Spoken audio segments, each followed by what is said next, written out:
Peaky Penguins. Welcome, guys. Welcome to another Nico Bizzle Live Sizzle. I'm sorry. A bit behind. I had to get Max's video up because there was literally nobody else around to do it. So I was like, I'm in the middle of streaming. Can anyone do this? Nobody responds. I'm like, okay, well, I guess it's got to be me because he's out of town. So, but unfortunately, because of that, because I was literally doing that in the middle of, in this intermission part, which I was going to normally do to eat my food. I haven't eaten yet. So anyway, I still got to eat. I'm sorry. But anyway, hello, penguins. Hello. Ooh, am I stuttering? Am I stuttering a bit? Or is that just my... Am I stuttering? Or is it just my window here? The fuck?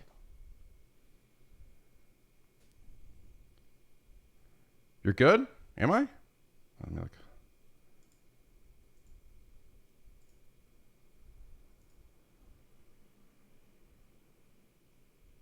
I am definitely stuttering. What the fuck? God damn it. Hold on, let me try something. Huh?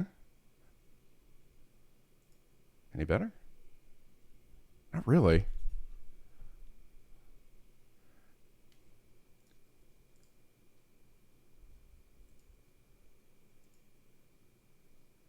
It's gonna be one of those nights, isn't it? It's not 60. It should be 60, but it's not. Yeah, I mean, you can see me. It's just... Why 60? Why are we stuttering like this? Hold on. Do I look better here? No, it's still the same. What the fuck? It's fine. You really can't see it?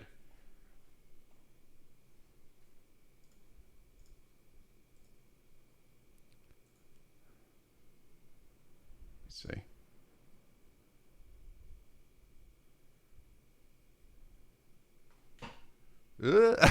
Woo! No, it's not 60 for some reason. What the hell? Hold on. I'm gonna try something.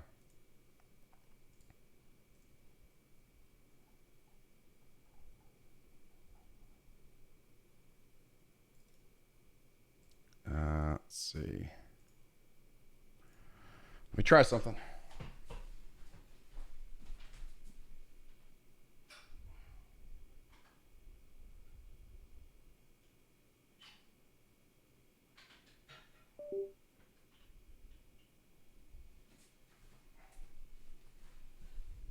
Let's see.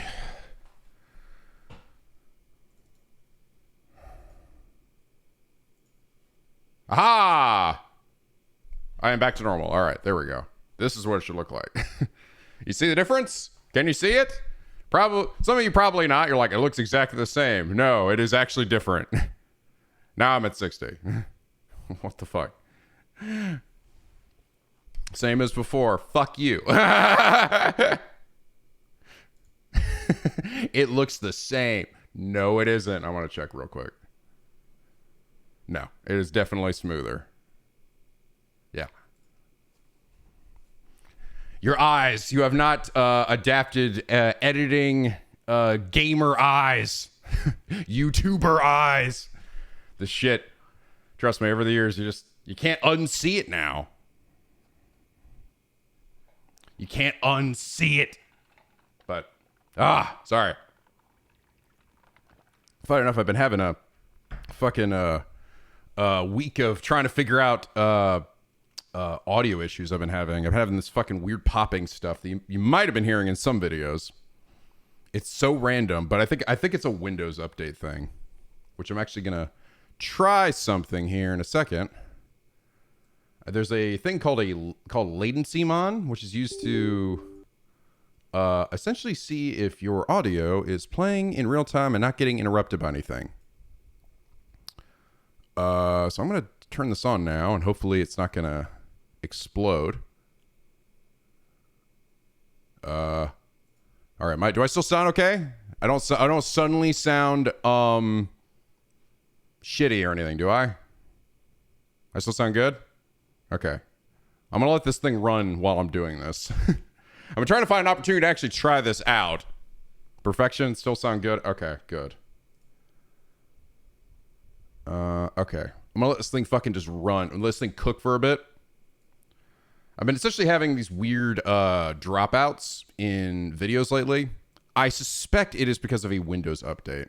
Because it was completely fine, but now like you can actually hear it some in the metaphor video. My audio will just have like this weird like popping sound, but it's not like a crackling like from what I get, it's not something, for example, there's so many different fucking things about audio that can like fuck up and stuff, and different types of audio screw ups. It isn't like the signal got interrupted, so it created this big pop that you can actually usually see on your timeline when you look at the video, when you look at like audio, like the audio waves. Unfortunately, it's not that. It is a dropout. And a dropout is like a very small portion of your audio did not get recorded. It just suddenly cut. And what ends up happening is that just tiny cut, believe it or not, just like it just fucks up your audio just enough to where it sounds like a pop, but you don't see it. You have to hear it. You have to listen to it. No, not mouth pops. Not that. No. I mean, there's like that shit, but I'm not talking about that. I'm talking about your computer didn't record a portion of your audio, and even just the tiniest little microcosm of audio, if it just suddenly gets broken like that, it creates a sound like, because it just suddenly is like jarring. Like you'll be down here one moment, and now you're up here. So that sudden switch creates a sound that sounds like popping, because it's just suddenly. But funny enough, it's been happening so weirdly randomly in like the past week of videos, like really fucking random. Like I'll literally go like at a fucking hour, nothing's happening. And then essentially it'll just like kick in. And when it does do this, it is actually causing my audio to desync with the gameplay, because I'm losing parts of my own audio, tiny bits at a time, but it's slowly moving my audio backwards in time. So suddenly, as for example, Sai's editing it, like I'm doing a Trails video, I'm reading character voices, my voice is now getting earlier and earlier and earlier. Suddenly I'm reading it sooner than the message box is showing up. And this was fucking fine. Like, I didn't do anything, just other than Windows got updated, and then it fucked this up. Funny enough, I'd heard horror stories about Windows 11 updates fucking up audio. I've been on Windows 10 for years until I got my new computer. So this is sort of like my first time experiencing it, but holy dumb shit is this annoying. Fucking hell, it's so goddamn annoying. It's like, what the fuck? This is stupid bullshit. I need to take a bite of my food. I haven't eaten yet. I'm going to tell you right now, Windows 11 sucks. I really think this OS is balls. If you have a choice between 10 and 11, stick with 10 if you can.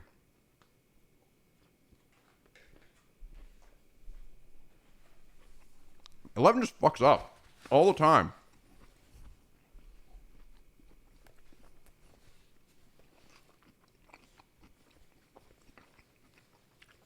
Unfortunately, these days, if you buy new computers, you know, at least through like a main retailer, you're stuck with 11. Like the actual operation of it, working with it isn't too bad. I got a version that excluded a lot of the bloatware, the bullshit that fucking gets included with a lot of Windows installations, which was nice. So it doesn't run like complete ass.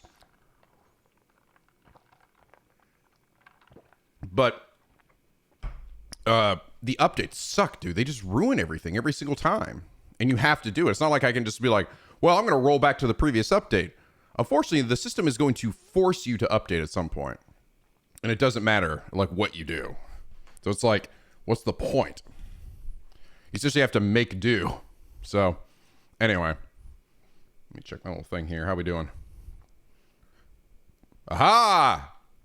It's happening now.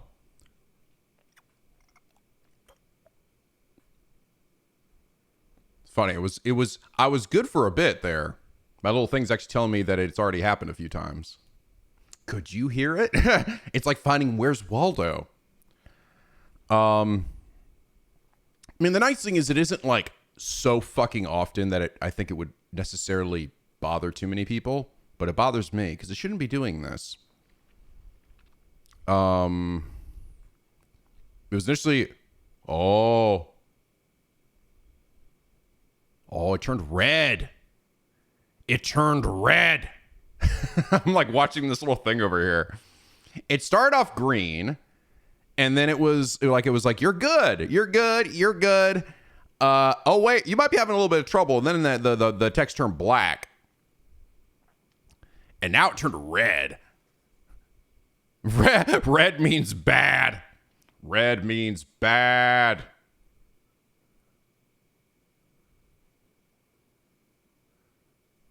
Yeah. This is a cool program, though. This is really fucking handy. Because I'm like, how am I supposed to know what the fuck's causing this? This is a really handy little program. I'm glad somebody made this. Yeah, computer companies just updating shit. And unfortunately, if you're a content creator or like a video editor or whatever, it's inevitably going to affect you. It didn't used to, though. Windows 10 was not like that. I generally didn't have that much problem with Windows 10.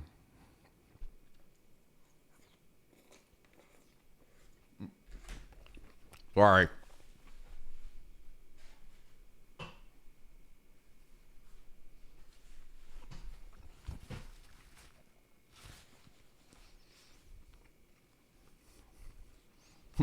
Windows Vista. It always seems like it's like Windows tends to go through like, sorry.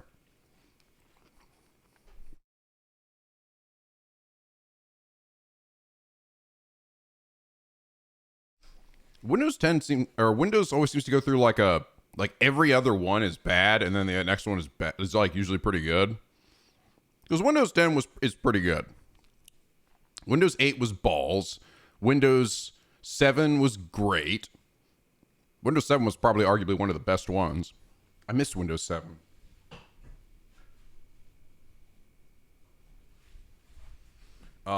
Windows Vista was balls.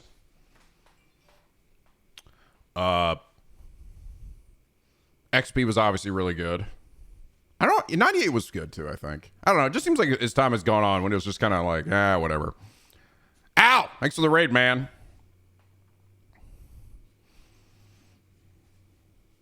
Forgot how good 7 was. I know, right? Let me get some music going here. It's too quiet.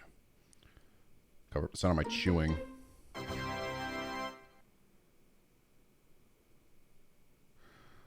Ooh, wait. Let me,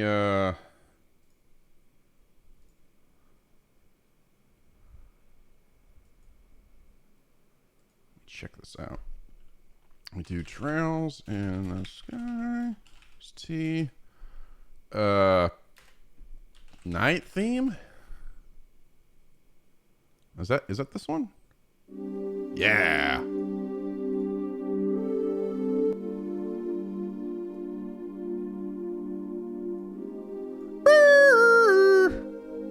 I want to add this shit to my. I got to add this to my my chill music.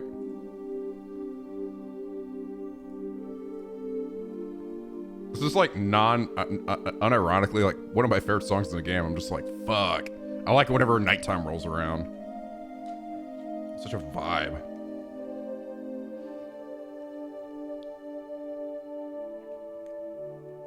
Something about it too really reminds me of like older RPGs, you know? Which I mean, it is an old RPG, so it's probably why. But old RPGs always had like good night themes.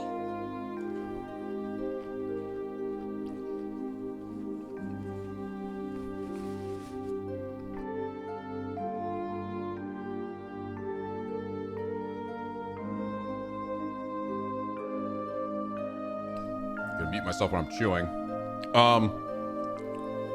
What am I having? A chicken penne. It's a factor meal. It's like basically chicken with pasta and then some green beans. It's good. Yeah, I'm sorry. Sponsored. Nope, not sponsored. Not sponsors. I can say whatever I want about it. And you know what I have to say? It's good.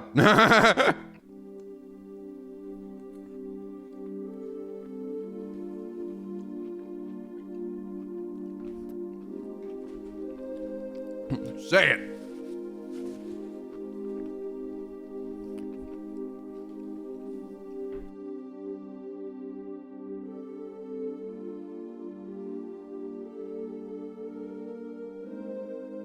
It is good, healthy food, generally. Yeah. It depends what you order, but it's all like freshly made by like chefs and stuff, and yeah, it's good. It's not like too much like bad shit in there. That's why why have I been like subscribed to it specifically? Because I need more calories. The biggest problem I had, and this is a big problem I had back when I was working out in high school and college, and why I never got bigger back then, because I didn't eat enough. I should eat enough food. So, and like for the past, like, to be honest, like 10 fucking years, I've generally been eating like 2 meals and a snack every day. So this is actually like my 3rd meal. Like I'm actually having an actual fucking meal, you know?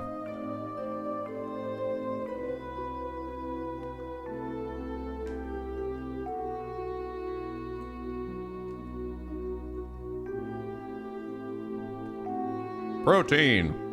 So much protein.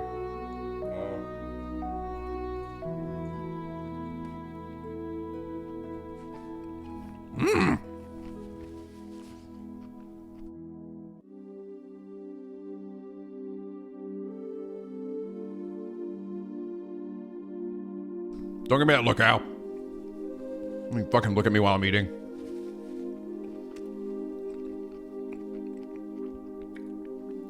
Eating is one of the most important parts. One of the most important parts. I'd say the other most important part is form. So you don't, one, that you hit the muscle right, and 2, you don't hurt yourself. If you're hurting yourself, you're probably not doing it right. Or you're overloading yourself way too much. And also rest. Yeah, it's like the 3 things is food, form, and rest.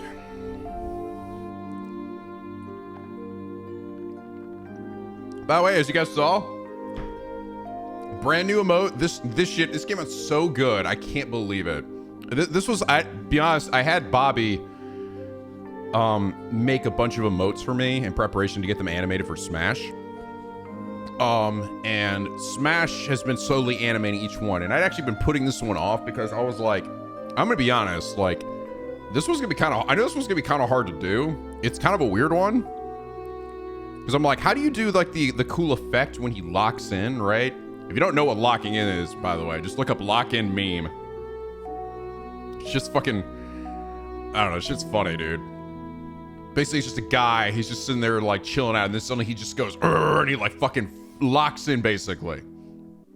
But it does like this effect, just like effect or whatever. And I'm like, I told Smash that I'm like, I don't know how you're gonna do this, but if you can, that'd be cool. And he fucking nailed it, dude. It came out so good. It came out so, I'm like, I saw, I'm like, oh my God, dude. Wow. So yes, now you penguins can also lock in. I'm sitting there just chilling out. That fucking song. Beep bop, beep bop, beep beep. Beep bop, beep beep. From Parasite, is that where that's from?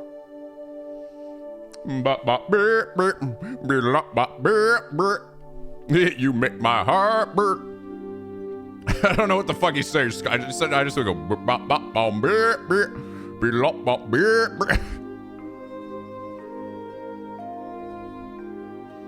What even happened? What's going on in that scene?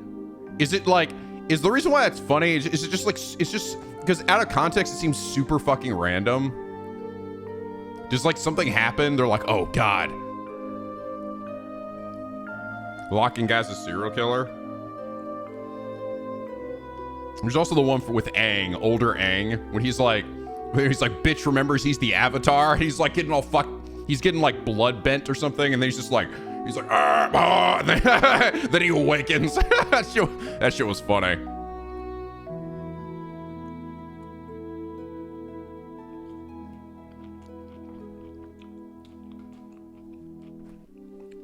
That's right, he is him.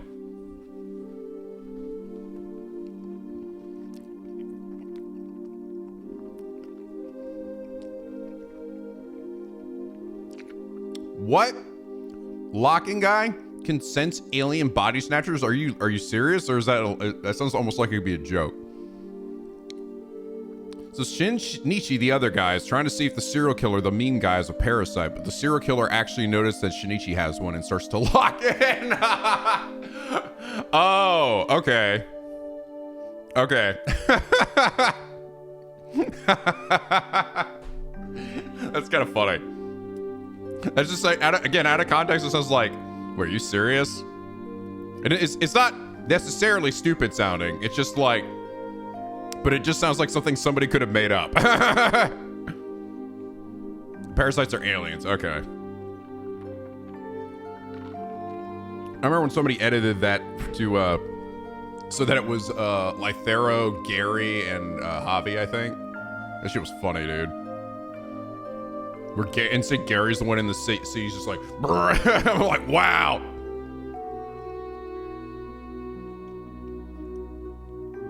Oh.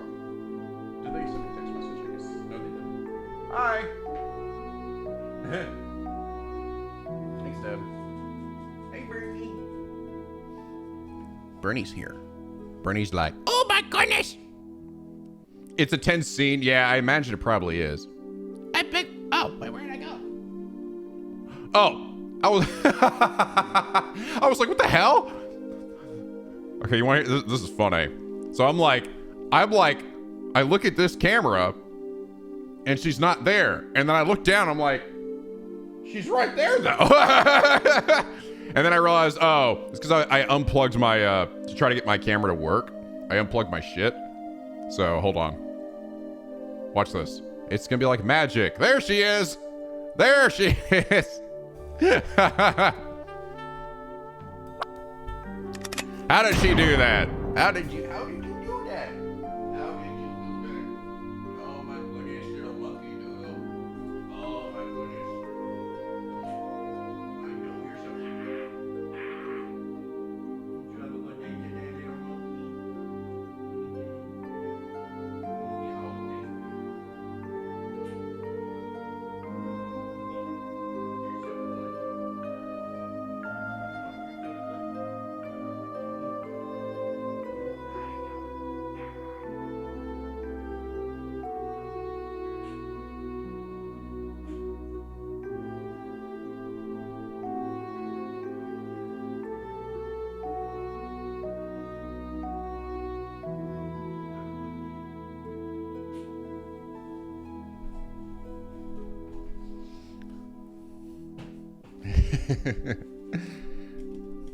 Must focus, must lock into petting the Bernie. Bernie was a ghost. And then I showed up. Hi, big once I see you. It's funny if she actually does like look over you guys. She knows you're there. She's like, hi, big once. And then she closes her eyes and she's like, and she just sits like this for a while. Bernie's like, she's always tired at this time, dude. She has such a good ass time at my parents' place. She just, because they have a huge ass backyard that she can just run around, and my parents will get in the pool, and then she'll like basically lifeguard the pool and make sure they're not, drowning or something. I don't know what she's thinking, but she'll she just like runs around the edge of the pool, and then eventually she wants to get in the pool, so then they bring her in to cool her off. She sleeps. She does. This is like what she does for like the first 5 minutes before she goes to bed. She'll just sit there. Like, I don't know if she's like trying to resist the urge to fall asleep. She'll just sit there with her eyes closed. When is anime? I actually do want to do some animated Bernie emotes. I think I want to do two. One is her just like licking the viewer, the screen, and another one is her sniffing. Which, don't you dare use that in in bad ways, all right? Bernie sniffer, yeah. Don't. I probably regret doing that because that's definitely going to be used in bad ways, but whatever. Yeah, picky sniffer. Yeah, Bernie sniffer or picky sniffer, and then like a picky lick. I don't want a penguin licking anything, but Bernie like licking the screen is cute. It's both cute, but also again could be used badly. And just like that, she's down. Damn, she didn't even do a fluffy, Bernie fluff tonight.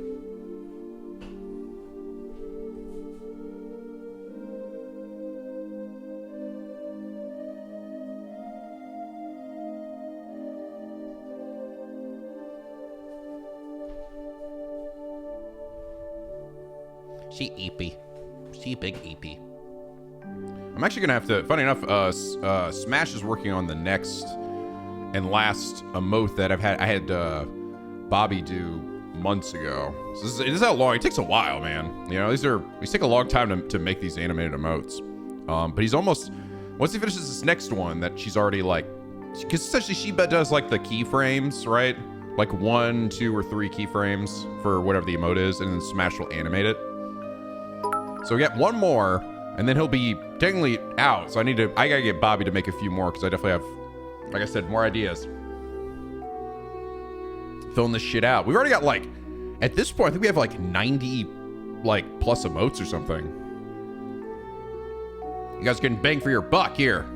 Oh, also, this month is subathon or September. So you actually save money by subscribing for like 1, 3, or 6 months too. So if you'd like some dope emotes and you want to save some money getting it, now is the time. Now is the time. Or if you have a free Prime sub that you haven't used yet. Like I said, I ain't done yet, man. Still working. I got like 30 more emote slots, dude. 30 more animated emote slots.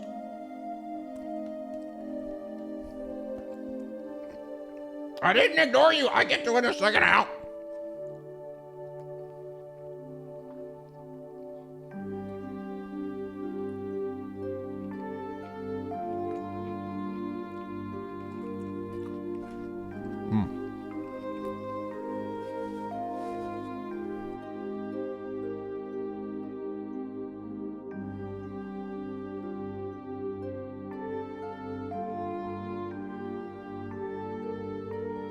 Oh, see you, Sora. See you, dude. Can I ask a question? Sure.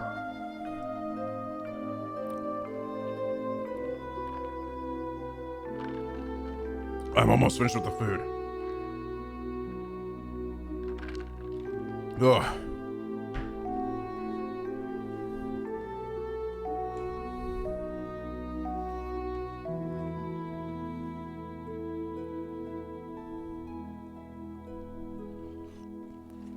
What game am I looking forward to? The game we're going to talk about here in a bit. When's my birthday? Funny enough,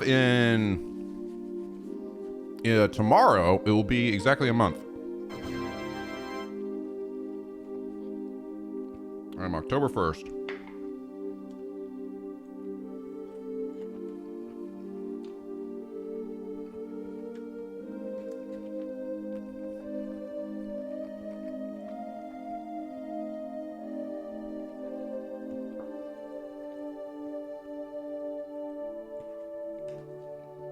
I finally be turning 18. As we all know, I started doing YouTube at the tender age of 6.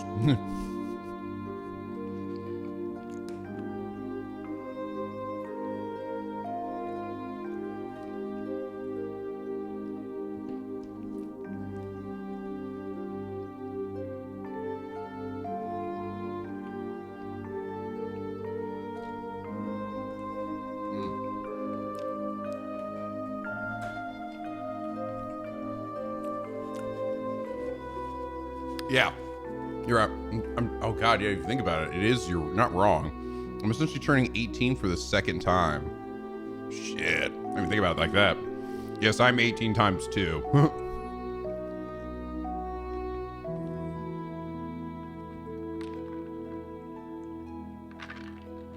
I'll be 36.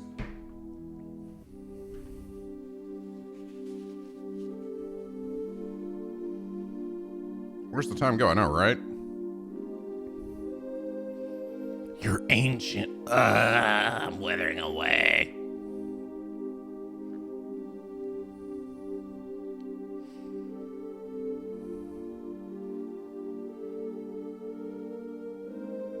It's really funny. I to be honest, like, am I like? I find it funny. We get to this point when we turn 30 or something, right? Everyone's just like, oh my god, I'm so old. But it's like, dude, no, we're not. No, we're fucking not. We're still on the young side of life. We're fine.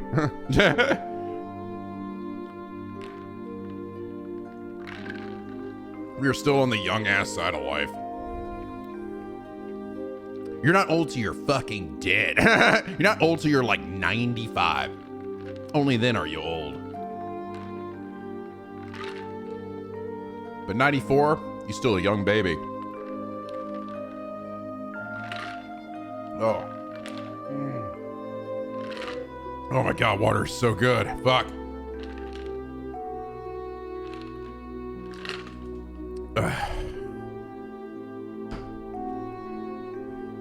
People saying that 30 is hag maxing is driving me hag max. I don't think I've ever heard of that term before.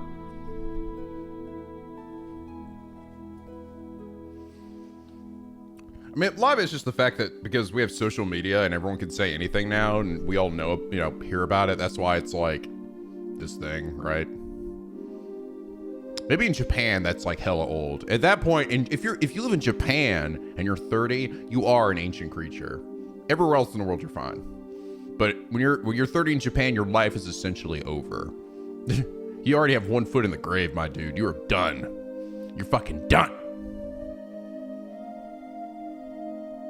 That's right. Anime has taught us the moment you finish high school, you're old and retired. It feels bad, man. Damn it. Oh, that was good. Shit. Might get some more water.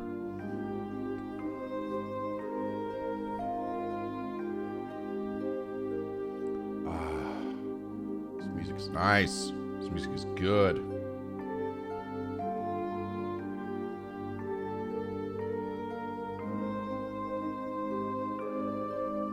People are acting like 30-year-old ladies are old and hags. I mean, it's just, again, it's just the internet. Everyone just needs to be young and have baby faces and shit, which is, it's like, whatever, dude.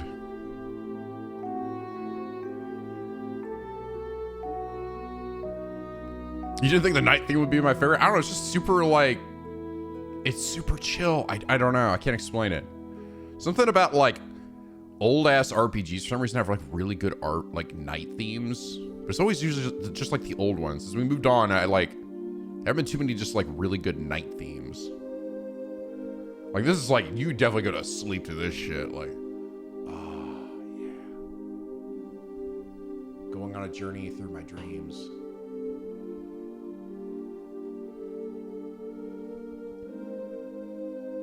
But to be fair, I think most of the music in Trails in the Sky has been really good. There aren't too many themes, though, I will say. Like, there really aren't, like, I think there's, like, 2 battle themes, really. It's just, like, the boss theme and then, like, the regular theme and stuff like that. Like, it's got a pretty small soundtrack. I assume that'll probably get better as time goes on. We're into another one soon. I'm sure I will. Probably, like, the final boss theme.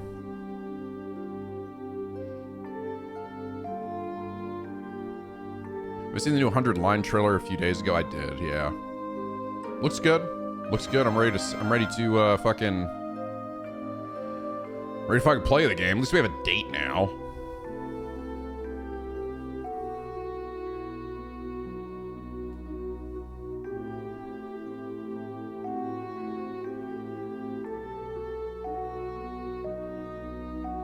Probably an LP.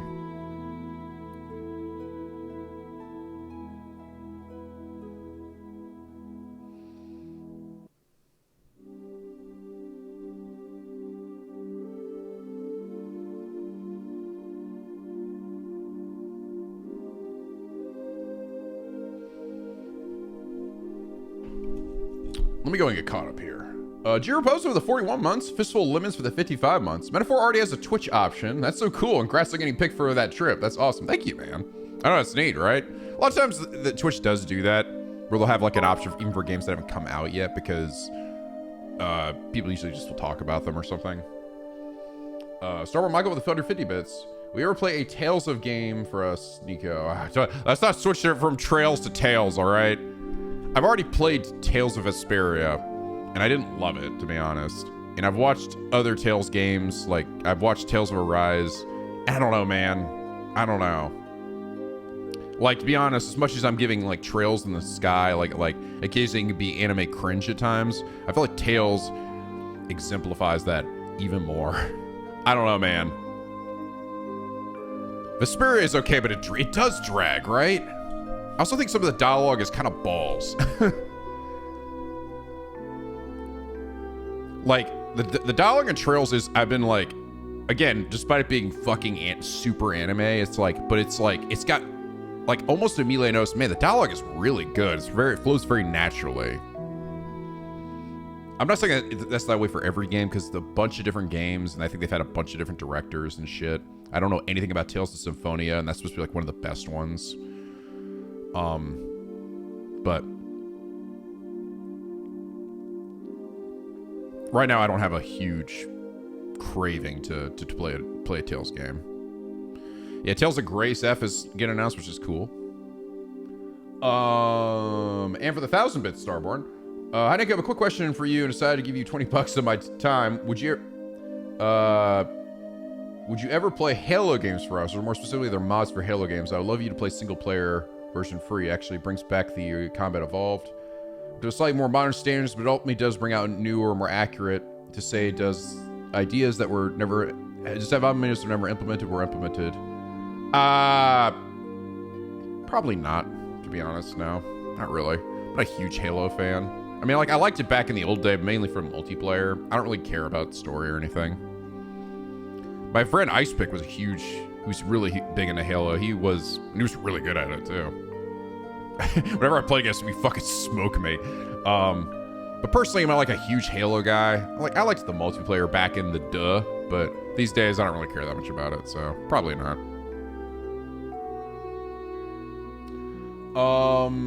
And for the gift sub, thank you, dude. Christian Kim with the 500 bits. Hi, Nico. I got to the Anime New York Center convention last weekend. It was a lot of fun. I got to see a lot of VAs. Love to run for a video. If you ever go back to the NYC, I would love to meet you at a con. Oh, are you actually NYC located, Kim? I would love. Also, full trailer for the Trails in the Sky remake got released. A new trailer for 100 lines. You can see. I think I might have seen this. Let me check. Yeah, I did. We'll look at this though. We'll watch this together. I did see this though. In my off time. Yeah, the 2-minute one.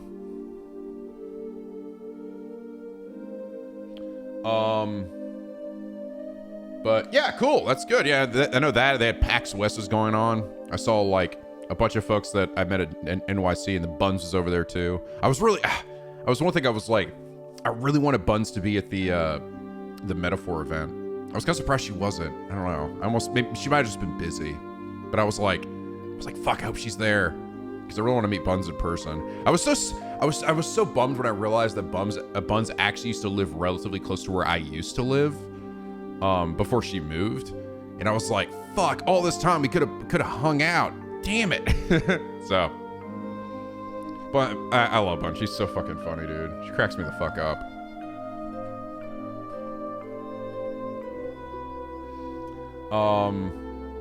Al for the 50 months. Thank you, dude. It's been 50 goddamn years. Mako for the $2. There's new info about the Sky remake. It's a Switch exclusive. There's gonna be new scenes with characters from future titles for continuity's sake. Excuse me. Really? They plan on remaking Sky 1 with no plan for... Oh, they plan on remaking Sky 1 with no plan for SC in third, but if the remake sells well, they might consider it. Oh, well, that's interesting. Really? Really? Okay. It's gonna sell, I hope. I mean, will it sell, but will it sell enough? Interesting. I figured they did that with the clear idea that they were gonna follow through. But that's kind of like, oh, we're testing. We're doing it that way. We're doing it Dune Part 1 way. Well, if everyone comes to see it, it does well. We'll do a sequel. We end on a giant cliffhanger. New 100-line defense trailer came out a few hours after the direct. Shows off important story mechanic, but I don't say much. I think I've already seen it, to be honest. I think we watched it. I think it did. Or if not, I watched it in my own off time. Check again. Make sure this is. I think it was the one that had the.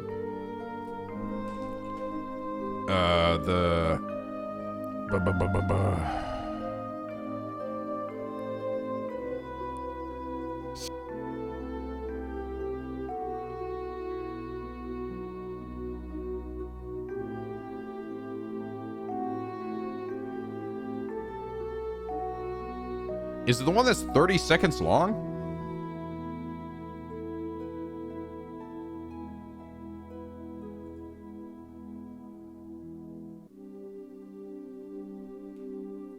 Is it the one that's only 30 seconds? Actually, I have not seen this, no.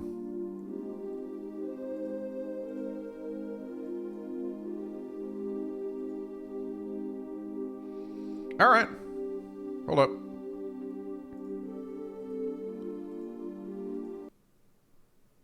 Let's have a look at this.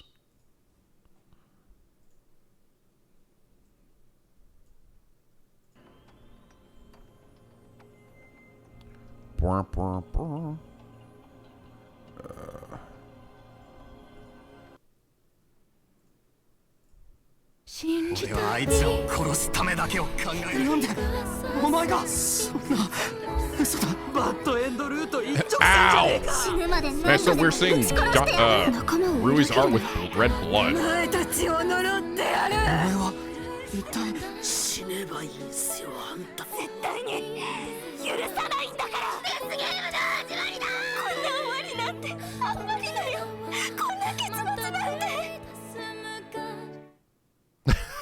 That's it? This looks very uplifting. Rated E for everyone. Everyone's fucking dead. Let me watch this again.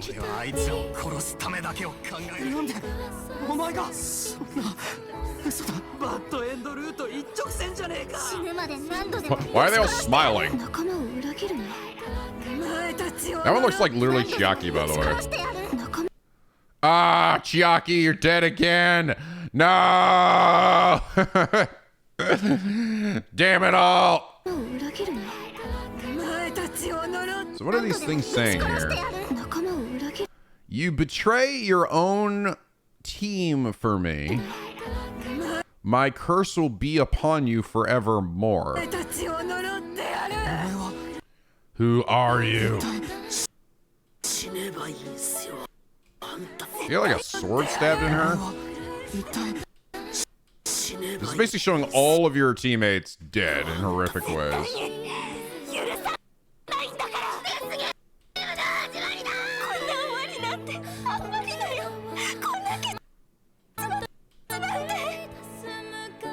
So what does this exactly reveal? Someone said this actually reveals like gameplay bits. I'm not really gleaning just other than, yeah, everyone can die, which was kind of like already a given. Everyone dies, everyone can. Well, that was kind of obvious, so there was going to be like that. Yeah, people die when they're killed. Rewind? I mean, maybe. I mean, is that what it was suggesting? Is I could rewind it? I'm sure there'll be an ending where no one can die, but I imagine you probably have to go through a number of endings where everyone dies or something.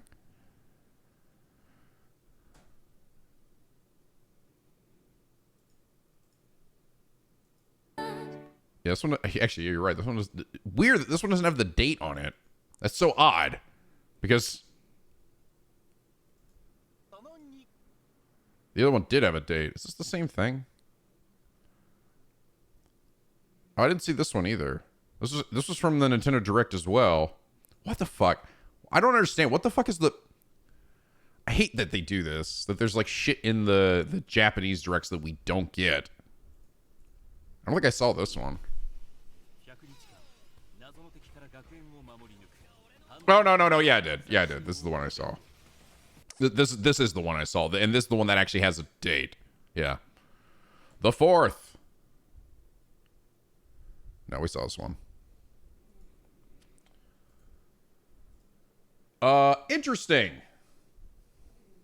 Interesting. I'm still waiting to see more though, because they're really being very hush hush about like the actual gameplay loop of the game. All right, now for this one, I've technically seen this already, but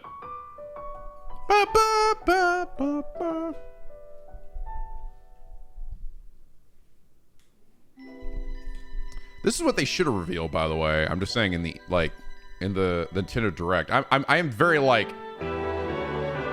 kind of miffed that all we got was a fucking sizzle reel for like a big announcement like this. Like, really? You bitches? Look at all these things that I know what they are now.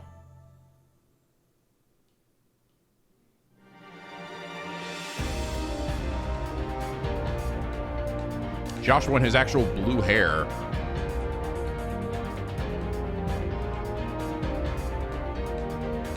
We get to see smug Estelle's face in real time now here, guys. I like how they're comparing each one too. It's pretty neat.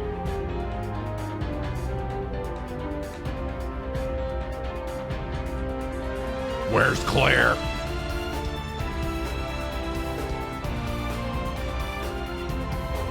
So people were saying this, how they're handling the battle system here is combining like aspects from a few different games.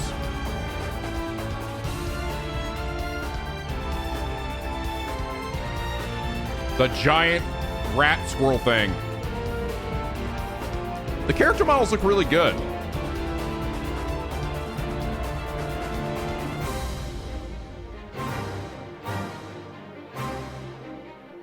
I did see somebody, by the way, point out apparently and I don't know if this is going to change. Apparently Joshua's like battle stance or something was like literally copy and pasted from a different character from one of their later games. And it's not his classic stance where he's putting up his daggers like this or something. I was like, oh, that's interesting. But they did in a cutscene or something. Like there was a cutscene where you could see Joshua getting ready to fight somebody, but in an actual battle, he holds it like another character apparently later does. I still also use this. Some people are saying that's like it's like some budget shit. It's like, well, maybe so. I mean, it's pretty early.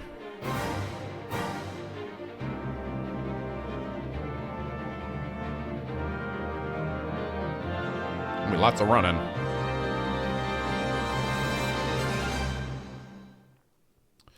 So this is really going to be a Switch exclusive game?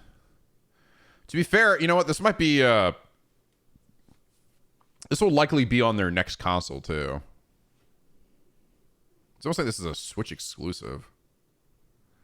I don't think it... Yeah, that's what one of you guys... Mako, I think, said that this was a Switch exclusive. I would be surprised by that, because everything else has literally been on PC. Maybe a timed exclusive?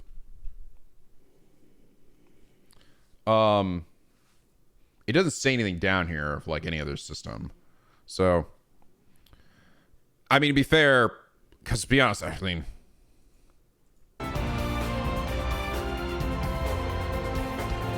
I'll be honest, I think this looks too good to be on a Switch. Like even Xenoblade, I feel like doesn't have the fidelity that this game has. I almost wonder if we're like seeing this on the new Switch, you know? Because likely the new Switch will likely be out by the time this game is released. Yeah, like I mean, don't get me wrong, like Xenoblade and shit, they all look really good, but they have to work magic for that shit to work on that system. And this actually looks, in my opinion, the fidelity looks actually too high to work on a Switch. But I could be wrong. I could be fucking wrong. Granted, the Xenoblade is also a sprawling, massive open game, and you know, if this is again, this is taking after the original Sky, so it's still gonna be relatively linear pathways and stuff. I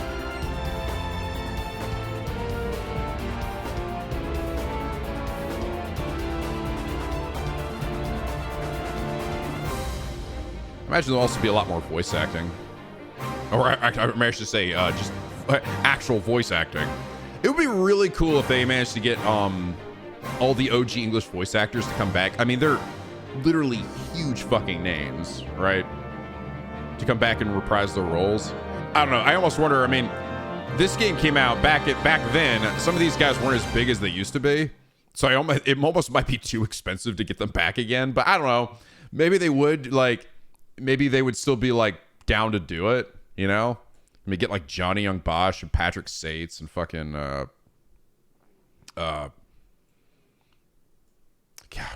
Troy Baker. They will not get Troy Baker. Probably not. You're actually probably right. Cassandra Lee Morris, yeah.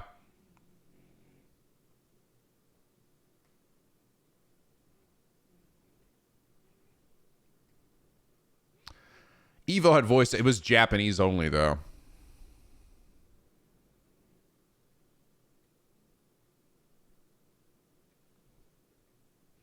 On their website, it says it's only available on Switch, and they said in an interview they only have plans for a Switch version right now. If they do plan other ports, they will announce it. Really?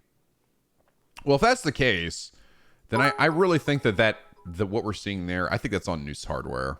I do. I think they will probably have a Switch version, but probably it'll be like cross-platform. Because that, to me, I'm like, this looks too good to be a Switch game. It looks...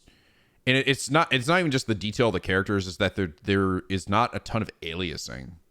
And even like Xenoblade and stuff, as great as that game looks, it's super fucking optimized. When you're running around the world, the game is still very aliased.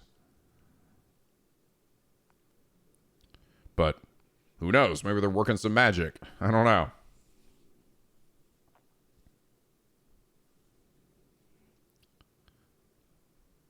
Really, Neon? They've never fully voiced. Wait, but there are voices, right? There is. You mean like fully voiced, like everybody's. I don't even mean that. Like, but there are English voices, right? It's not like there's no voices. You know, only except for occasionally in the fights. You mean like, yeah, like every character is always voiced. I don't even expect that, man. Like, that's a lot. That's a lot though. Like I'm not even saying that every character needs to, like every NPC and stuff. It's like that's a lot, man. And to be fair, for a game like this, like, dude, could you imagine how much dialogue is in this game? How much fucking money they'd have put into voice acting if they tried to voice every NPC and every character and every moment? That'd be so much. Be so fucking much. But for like major cutscenes, sure, you know? For like story cutscenes. Yeah, Falcom isn't Square Enix. I don't think they have the budget for that, probably.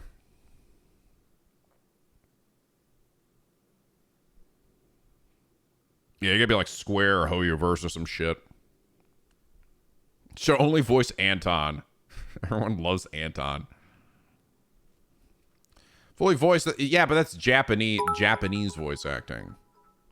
That's the Japan. Wait, are you telling me the NPCs are all voice acted in Japanese?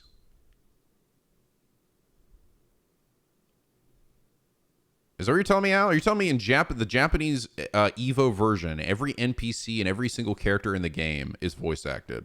Every line of dialogue. Not the random. Okay, I'm like, shut up, Al. That's not what I'm fucking talking about. Okay, shut up. You were like, you literally said fully voiced in Vita game. That is not fully voiced. That is partially voiced. You dumb bitch.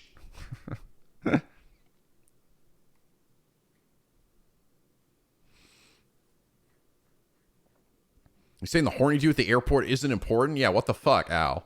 You're saying that bitch isn't important enough for you to get voice acting? Get that shit out of here.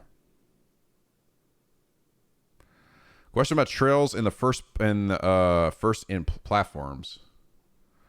Oh, this is from... Guys, this article is from... This article is from December. This is not recent. So... If there are plans to bring the trilogy to existing platforms for wider accessibility.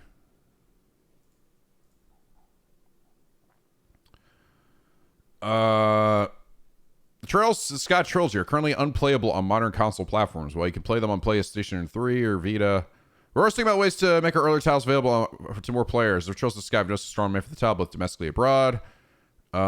Trails has grown quite a bit. We consider Trails of the Sky to be our own ideal point. We want to release the game. This isn't... But this is before they've even announced the remake. So this is like they're talking about ports of the original version. So it's a little different. Yeah, it's from December, dude.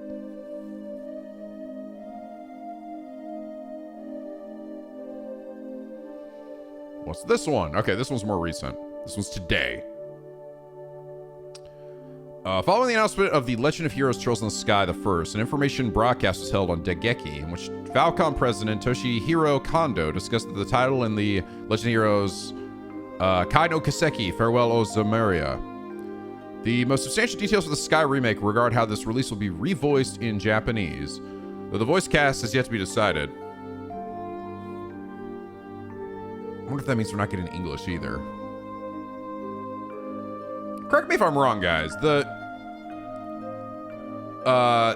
later games like Cold Steel, Daybreak, other ones, they have English voice acting, right? It's not like they're all Japanese and fuck the English ones, right? No, no, you guys just said earlier, and it does have English voice acting.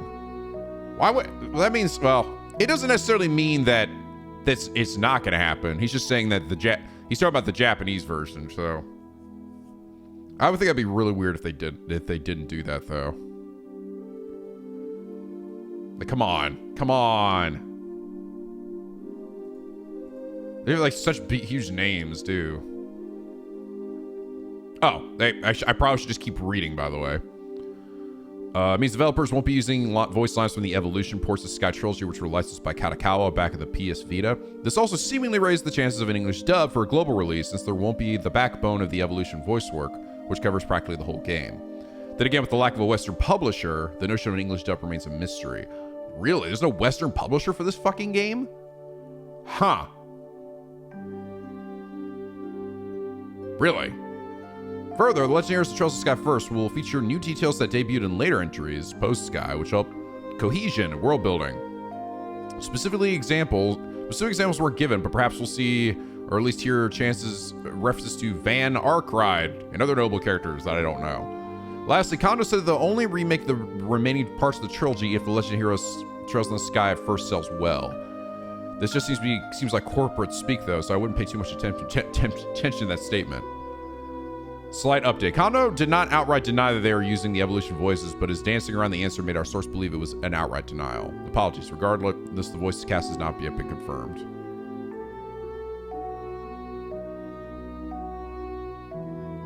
The official websites confirmed that the action combat will not be present like in Trails Through Daybreak. Okay, so which is essentially the metaphor thing too. Instead, striking foes in the field will initiate a command battle. Currently only a Switch version release is confirmed.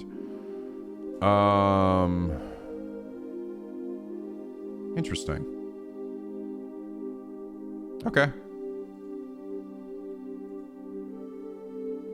Interesting.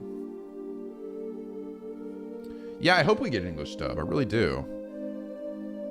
It feels like it'd be like, man, that would kind of suck. I mean, it's not like a Japanese dub is bad or anything. It's just, but like, come on, man. Get Johnny and Stephanie and Troy. Actually, it's the only one I really feel like Troy Baker might be too big now. You really only see Troy Baker in like really huge projects. I don't know if he'd come back for this. They get Matthew Mercer probably. Yeah, just replace him with Matthew Mercer. It's kind of like Bryce Papenbrook. Bryce is like in fucking everything, dude. He's been so many fucking things.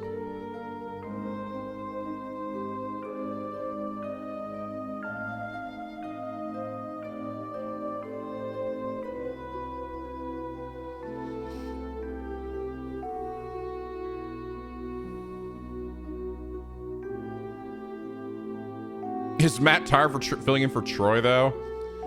I could see that. I could see that. Maybe Troy Baker has sentimental values. Maybe. Maybe. It's not possible.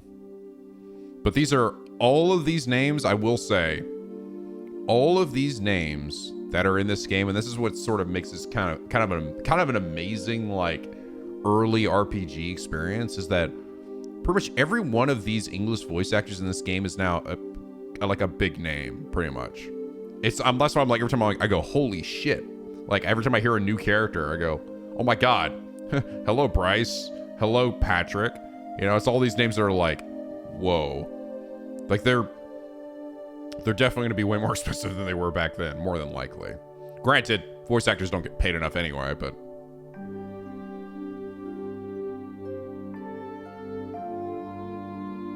It's a Bleach reunion, yeah, really. We'll see. We'll see how it goes. I hope that, and again, I'm honestly hope that they're just guaranteeing that the later versions come out. Like, likely if I play these versions, I'll just stream them, you know, these remakes. Since, you know, I'm already doing Let's Plays of them right now.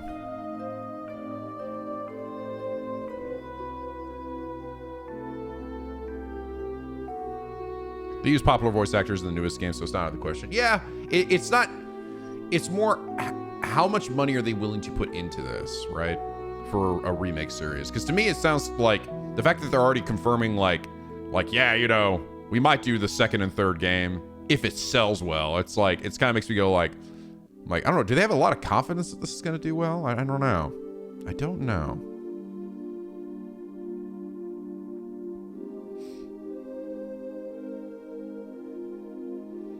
All right, come on, English. No, they already confirmed even in the English side of the English Nintendo Direct that was coming out in 2025.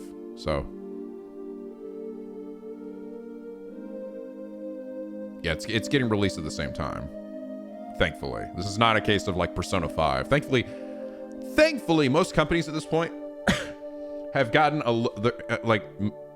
most Japanese companies, I should say specifically, I finally realized that the majority of their audience is the fucking West anyway, and that their whole country is the size of literally California. So they should probably stop doing that shit where they release the game in Japan only and then release the next version a year later. It's horrendously unprofitable for them. So they've kind of moved away from doing that. Thank baby Jesus. So you don't have to worry about Persona 6 whenever that fucking gets announced. Well, Japanese Persona 6, now we're gonna wait a year before our version, you know? It's like...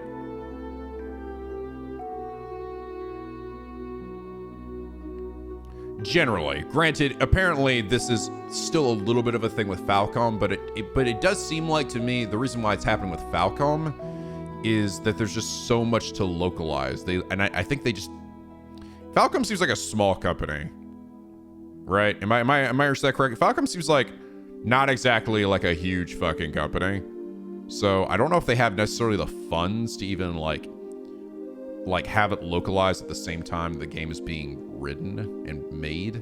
So that's like, because there's just so much dialogue. Like at first I was kind of like, come on, man. Like, it's not that bad. No, it's pretty insane. It's pretty nuts. I imagine it's only going to get more insane as we move on too.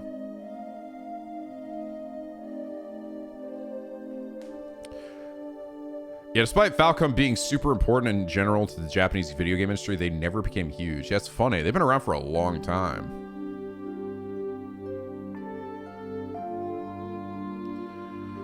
Falcom is small. They have Nice. Oh, I see. Nice localizes. The problem is they apparently don't get the scripts to localize before the game comes out. Really? They don't actually? Well, that's stupid.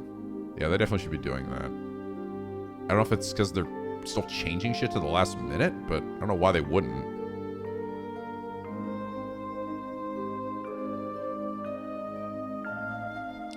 The fact that they're like, how many games behind are they at this point? Like, the West still hasn't gotten. Did you guys tell me before we haven't gotten 3 games? 2 games. 2 games. Okay. Are those all Trails Through Daybreak related, by the way? Or different? Daybreak 2. Okay. Yeah. Kai comes out soon. Okay. Kai. What's Kai? Is that a Trail of Azure game? Fuck. It's just Daybreak 3. Okay. Okay. Is that the whole saga of Daybreak, or is there going to be like a fourth game too, like a Cold Steel 4? Because not everything's a trilogy here, right? Literally, there's 4 Cold Steel games. It should end with 3. We don't know. Nobody knows. Nobody knows.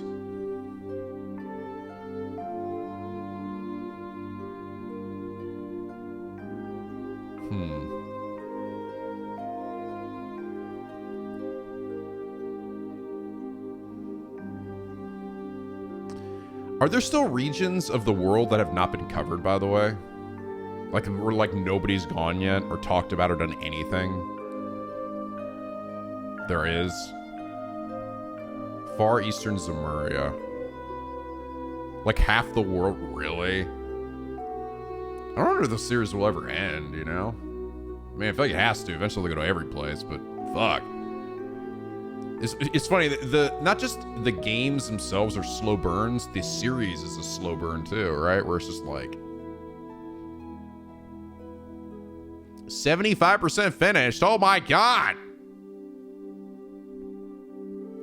We've gone to Liberl, Erebonia, Crossbell, and Calvard. Okay.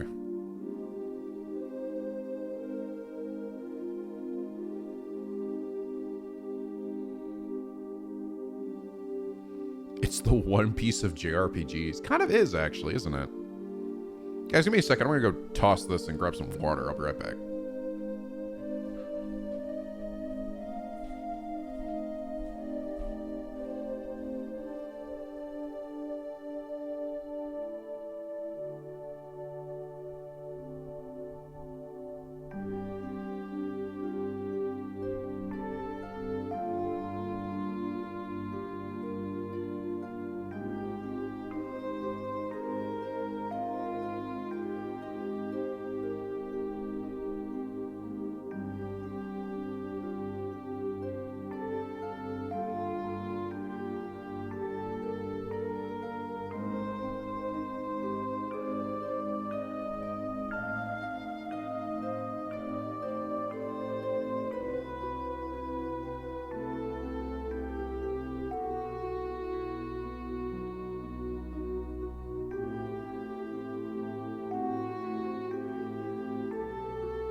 or else I probably should stop my latency thing.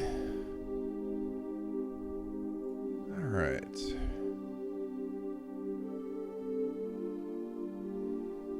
Hopefully it didn't fuck anything up. All right. Oh, let me look at this.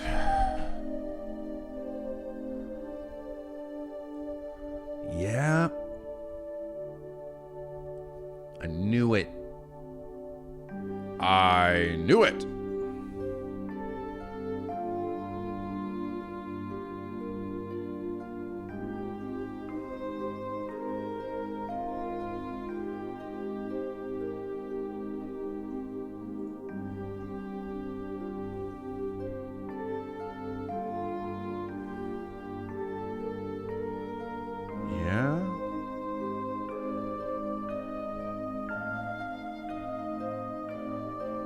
Sorry, I'm checking out my, Yeah.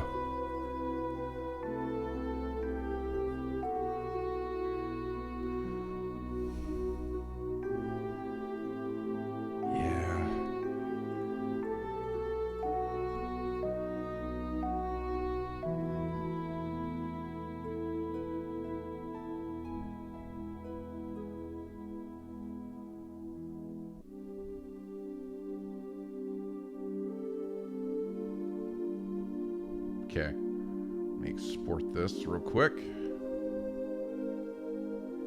If I can.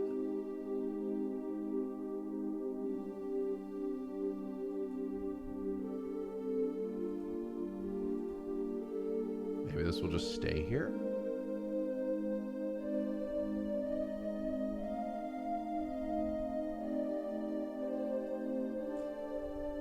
Sorry, hold on.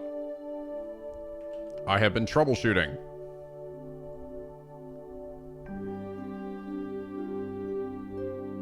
Yeah, here we go. Here we go.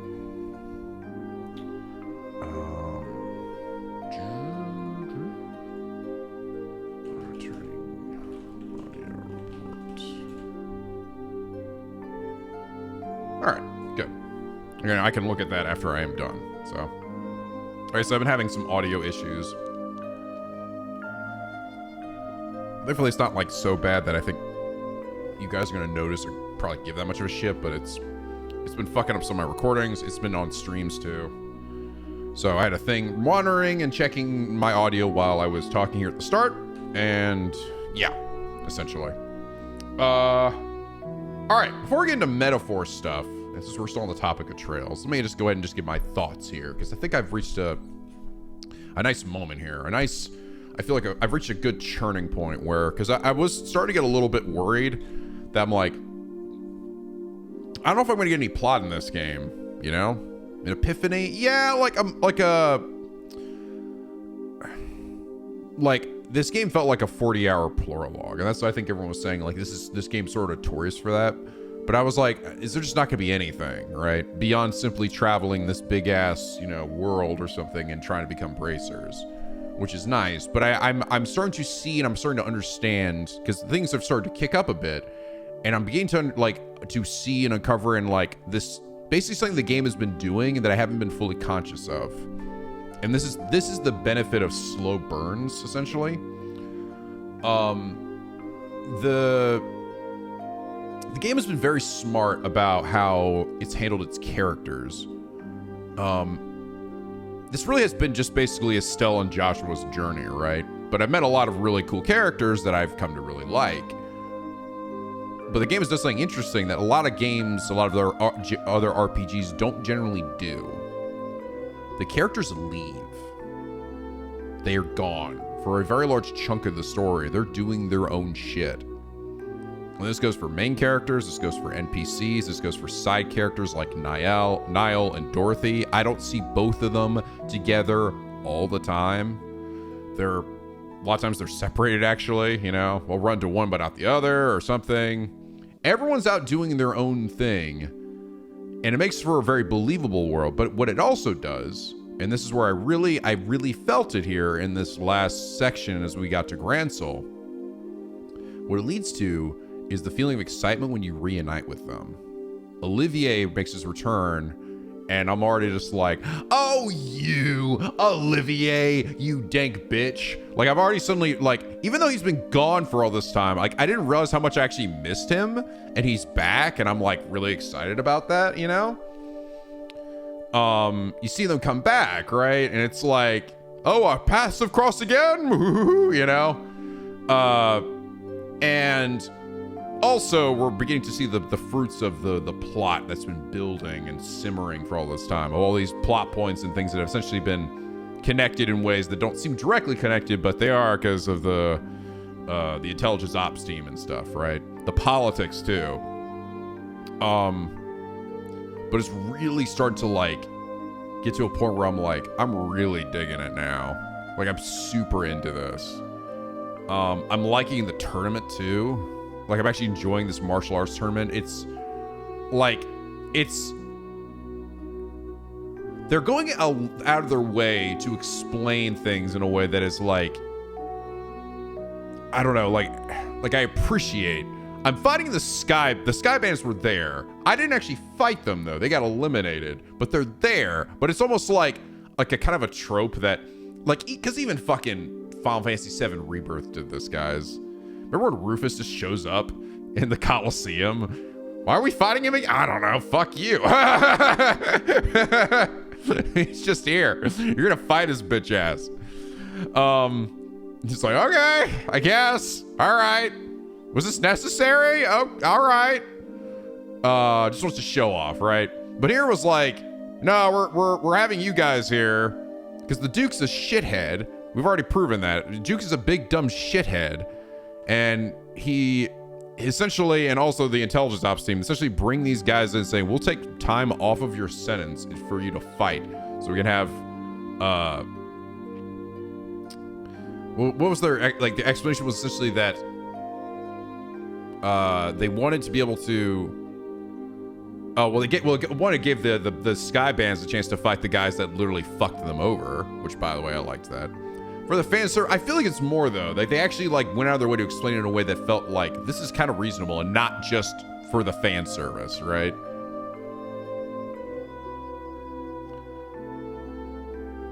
Like, it feels like they're going out of their way to explain why all these characters are here for like a fairly valid reason. That's not just like, oh yeah, this is just for the, you know, the fan service, or like, oh, you remember this? Oh, right. It was a public apology. That's right. That's how they described it. It was a public apology, and in a way, that's the good publicity for the that's it. Exactly. They actually had a good reason for them to be there. And they says like, oh, it's a public apology, right? And it's like, shit, that's really smart, right? Like, that's a really smart reason for them to be there. And of course they'd want to fight the guys that fucked them over, like I said. So it's not just like they're just like fucking randomly there, or let's say like in an alternate universe, these guys weren't arrested, but they just show up in the tournament anyway. And like, they're not arrested from that. Like, you just see like they're like other JRPG scenario things of that same idea being used, but not thought through in any way. So just like, yeah, motherfucker, they're just there. Like, it's, so what it essentially leads to is that I'm very invested in this tournament thing because it feels weirdly well thought out. And that's what I feel about most of the game in general, is that everything feels very thought out, meticulously planned in a way that doesn't feel just kind of like we're just doing it for the sake of doing it, right? Yeah, every character has a reason to be where they are. And I appreciate that a lot more than I think I thought I would. I think that's what sort of like got me so like grabbed by the balls, right? Is the feeling that everything's building up to something and I'm really starting to feel it now. Before I wasn't feeling it quite as much because everything felt so disconnected from each other, aside from occasionally you seeing the masked guys. But it just felt like, yeah, new town, new adventure, right? That's why I feel like, and is it good? It is good. It still is enjoyable. But once we've now hit Grand Soul, we're starting to see all of the things, the characters that we've run into, we're all starting to now meet up in a way. And all the politics and stuff that's sort of surrounding all of this, right? Like, because you feel like everything now feels so much bigger than Joshua or Estelle in a way. Like, they're just kind of there. They're trying to help out in any way they can, but they're like, there's clearly so much fucking more going on that they know nothing about, that we know nothing about. So you just kind of feel it building, this fucking like, we're also seeing a lot more because Joshua keeps encountering the intelligence op team, right? Where he's getting all like fucked up, and you know that relates to him in some way, and that's gonna be some big drop. I don't even know what's gonna happen in this game. I don't know if we're gonna know about that this game, what's going on with Joshua. But everything's just like it's starting to actually feel like it's coming to an actual like climax, right? And again, that's why I was worried that there wasn't going to be that feeling at all in this game. It was just going to be like, so then we go to Grand Soul and we help them out with their random bullshit. And then the game ends, you know, like, because people have already told me this game was technically supposed to be like one game, but it's been split into two. So I'm just like, I feel like there's not going to be like any climax or anything. Yeah, Batosai eyes, his empty Batosai eyes. But I'm not feeling that. I'm actually like, oh, we're going to something. We're really going to something. We get like a note in the middle of the night, like, come meet me, Sam, at the beach. And then we gotta go down there. I don't know who that's gonna be there. And like, I don't know. It's like, everything is happening, and it's making me very excited and like, ooh, I gotta keep going. I want to know what's happening. What's going on? Whoa. It's. I'm getting that excited feeling of seeing where the plot is trying to take me. And here's the thing that, like I said, it's been unconsciously happening to me throughout this journey. And again, this is the benefit of a slow burn. It doesn't always pay off because people sometimes just won't stick around long enough for this. But this game has kept me now for 30 plus hours. And now it is beginning to form in a way where this world feels real. I've met so many different characters with their own motivations that are all well written and interesting. So now all of this stuff is starting to happen, and it's starting to like come together in a way that's like, oh, like I'm starting to get that what I would call the oh shit feeling, right?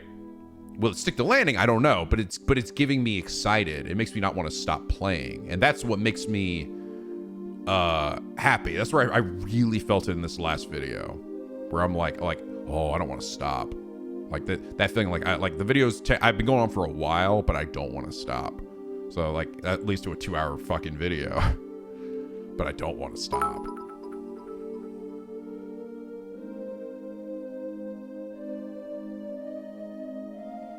Please, was there a liberal? Did I miss an issue of the liberal news? Was there an issue 9? Have I hit that point? I figured that wasn't going to happen until after the tournament. Oh, it's from the one from a while back. Okay. I can try to do that.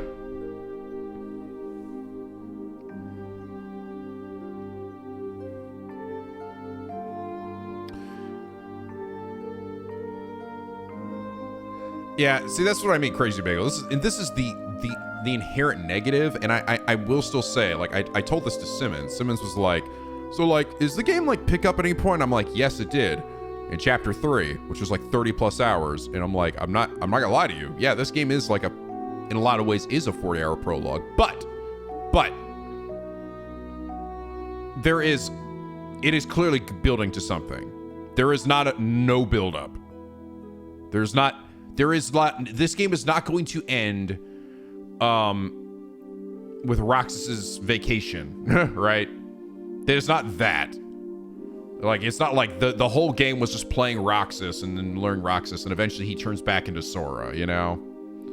No, we're like, and I mean, granted, I think that's a cool ending to his story, but there was, you know, way more beyond that than this. We are clearly building with all of these pieces and all these characters now, building towards a very, like, exciting conclusion, I feel like. I've had people say, and I'm curious, people say that they thought SC like was a significantly better game though, right? And I think I understand why. It's because now all the foundation has been set here, right? I've heard people say that SC is like, oh, this is some fucking peak. And the reason is because, yeah, my summer vacation is over. It's the payoff, right? Because you've essentially been building up. Like, I feel, to me, like, I feel like I'm still on the tip of the iceberg here. But the fact that I feel like there is more beyond that, right? Like, I feel that I'm now building to something, which I wasn't really feeling exactly a ton before. More like I was enjoying the ride. So that's why, like, do I think that all RPGs should have tried to do what they are doing with Trails? I don't. And I also feel like almost in a modern landscape, that's hard to do. It makes me understand why I think Trails has maybe not ever been the biggest thing, right? Why maybe Falcom and their games has never reached the same level of like some other bigger RPGs, because it is a slow burn, dude. But damn, is it super, like, once you're getting into it, once you allow the game to absorb you, and you're like, the characters are so interesting and like feel fucking real. Like I've gotten to this point now where I'm like, oh, I'm starting to love these characters. I'm starting to love Niall. I'm starting to love Dorothy. I think I've definitely reached a point where I love Olivier. I love Tita.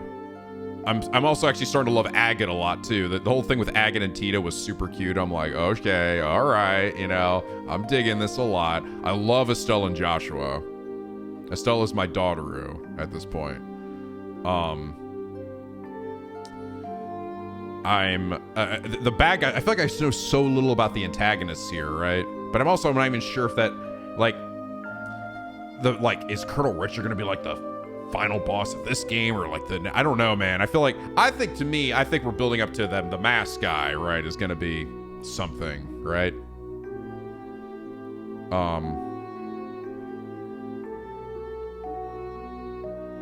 I don't know. And where's Dad? Where's Cat? What's Cassie's been doing this whole fucking game? Yeah, Lawrence, right? Where the fuck is that bitch at?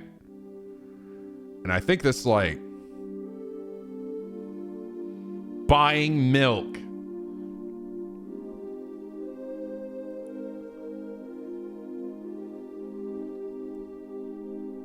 I think what helps is that the game feels like the story isn't necessarily only happens around you, if that makes sense, right?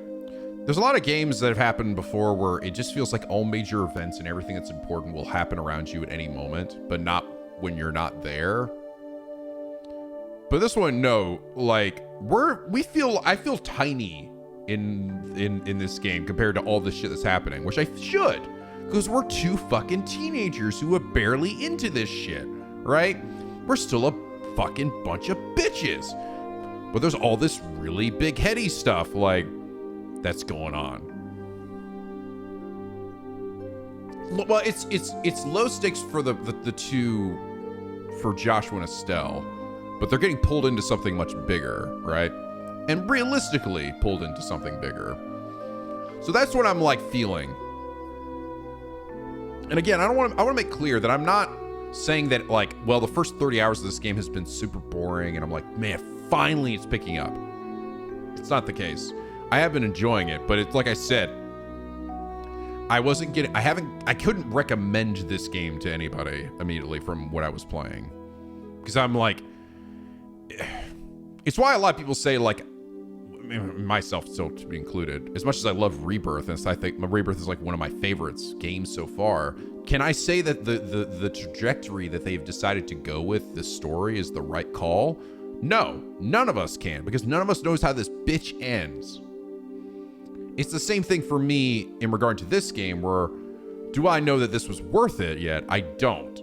But for the first time playing through it, I'm feeling it now. I'm feeling the pull of the narrative saying, like, oh no, you don't want to stop. You want to see where this shit we want to see where this goes, because you feel that you're getting close to some answers to some very interesting questions. Yeah. I'm really feeling it, guys. That's what...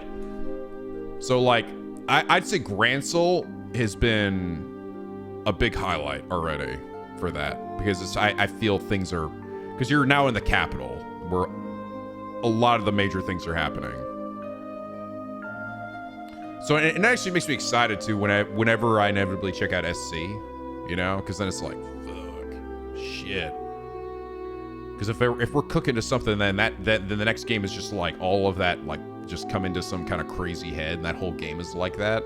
We're now we're just moving with the momentum of, like, plot, right?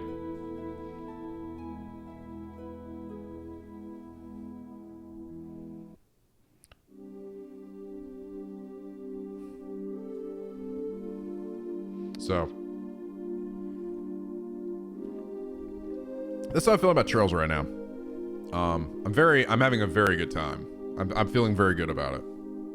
I want to play more real bad. Like really, really bad. Oh yeah, no, you guys have been super fucking... You guys have been still popping off with the series is not just like fucking like drop. No, you guys have been super fucking throughout this whole series. So thank you for that. Super supportive. Views and likes have been great. Truly, thank you. Truly, thank you for showing me that I had nothing to worry about. So, Trails fans they fucking love this shit. And I'm beginning to, and at this point, I'm beginning to see why, right? Like I said, you can still have great characters and like a nice setting and stuff, but like I said, everything was so low stakes that it felt just like, I'm just waiting for the payoff. And now I've reached the point where I'm beginning to see that happen. And it feels really good. It does feel really good because of that slow burn. As much as I still can't say I wholeheartedly recommend that every game do what they did here, it is like that slow burn is paying off, starting to pay off now, right? And you probably could tell a little bit too. I don't know if you're like, I'm really trying my damnedest with character voices and like voice acting. Like I'm really trying hard because I want to do them justice because I'm really digging in. Whenever that happens, that means I'm really enjoying it. I'm trying super fucking hard. It was the same thing with like Greatest Attorney and stuff. And some of the later Attorney stuff. Like I'm trying. Like I want this shit to sound, you know, good.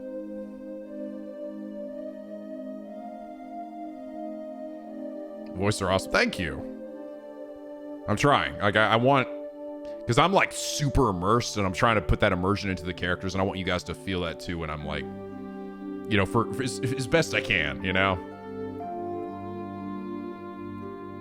Dude, I told Sai, I was like, all right, Sai, do you think you can edit that shit in like what I just said? I'm like, I know this might be crazy, but listen, this might be harder to do. Edits like this are great for a game like this because I know that these are I know he can do this with reasonably well. It'll be harder to do in like the more 3D games, right? You know.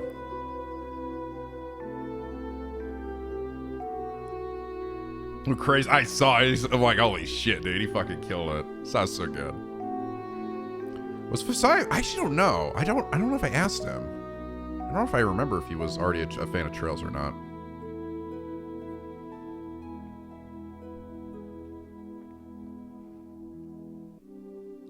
Ashina, but the problem with Ashina, I don't have too many female voices. I know it's not the best, but it's like, how do I differentiate my female voices? I have to give them different accents, you know? Because unfortunately, all my female voices are just me doing a falsetto of some form. There's a subdued falsetto, there's a higher falsetto, there's an energetic falsetto, you know? But it's like, but there's only so much I can do. Like, so how do I start differentiating some? Why do you think the mayor of Bose had an English voice accent? Because it's like, I'm trying to give everybody different voices to some extent, but there inevitably ends up being ones that I end up either reusing or sound too much like other ones or whatever. So yeah, I went with that one. I know it's not exactly the most appropriate, but she's got at least a decent amount of high energy. I mean, to sound anything like Cassandra Lee Morris, no. It's like you know, just some character voices is like, is this necessarily the best way? Yeah, Goombella. Yeah, Goombella. That's right. It's fine. Yeah, like, I mean, if she is becoming somewhat much more major, maybe I'll adjust in some way. Like, I adjusted Agates a little bit. I think I like Agates a little bit more. I've actually moved him a little more towards like a Majima side as opposed to what I had before.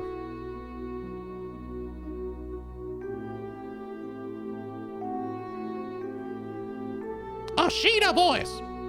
Kokichi. I have not found a Kokichi kind of character yet. Except for like, you know, like the younger kids, which kind of have that. Yeah, you know.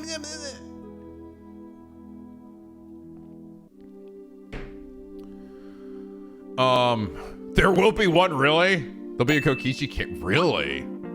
Shit.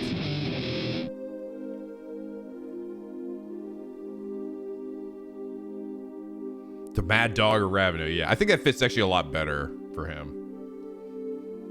The one I did before was almost like this, which kind of sounds like a dude bro voice or whatever, but it's almost slightly satirical and like it sounds a little silly. And I think it was a little too silly for him. The thug voices. I love doing thug voices so much. They're so fucking stupid. It's like my favorite shit though. I'm gonna come over there and suck your dick so hard you die.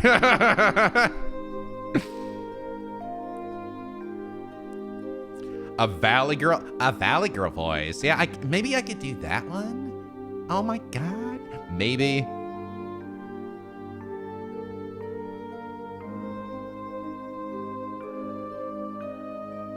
Yeah, the rest of it, I don't know what else. I fucking. It wasn't even. The thing is, I wasn't even like. I just. Just because they were laughing. There was that one part where they're all like, yeah, yeah. And that's where my brain went. But I'm technically having it. I wasn't even giving each of the characters like this is my butthead voice. Yeah, yeah, yeah. Yeah. Beavis. Yeah, yeah.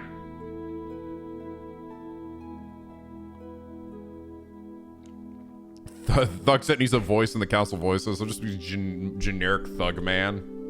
Or it looks like a different generic thug every time it cuts to him. Your boy Ellie for the 300 bits. Thank you, man. Thursday was your birthday, and your XL5 was the best birthday gift. Are you thinking of trying out the new Mario and Luigi game? These games are amazing. Maybe. Happy birthday, dude. Thank you, man.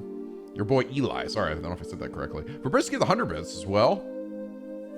Ah, yes. Yes. Isano leaving Capcom. Do I think DMC is dead? I don't know, man. It could be. It could fucking be, to be honest. As much as I would like it not to be. That really sucks, because Isano was such a powerhouse. He's done so many games for Capcom. Like, this is a big deal. That's why I posted that quote of like, all things end, Dante, even us. You know, it's like, fuck. Like, damn, I almost wonder if like back then he knew this, like, Dragon's Dogma 2 was gonna be his last Capcom game. He might have. So, I don't know, man. And that would suck. That would really suck. Because fuck me, do I love Devil May Cry. The DMC 5 was so fucking peak. Fuck. I watched Aru the other day. She had apparently not played DMC 5, and I was like, holy shit. You see somebody re-experience peak. Fuck. It's cool.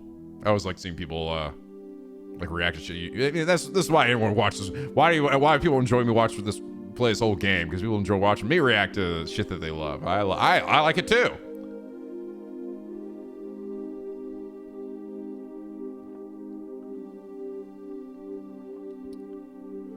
I watched that ending to DMC. And funny enough, the final cutscenes of DMC 5 are also fucking good. I memorized some of that shit. I've seen so many times. So he came all this way just for that. Anyway, DMC 5 it's my favorite Devil May Cry by quite a bit, actually. I love 3, but 5 is just.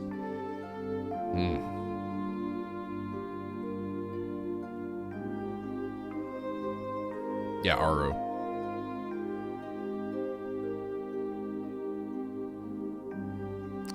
Involve the plastic chair. I mean Virgil standing up out of this chair.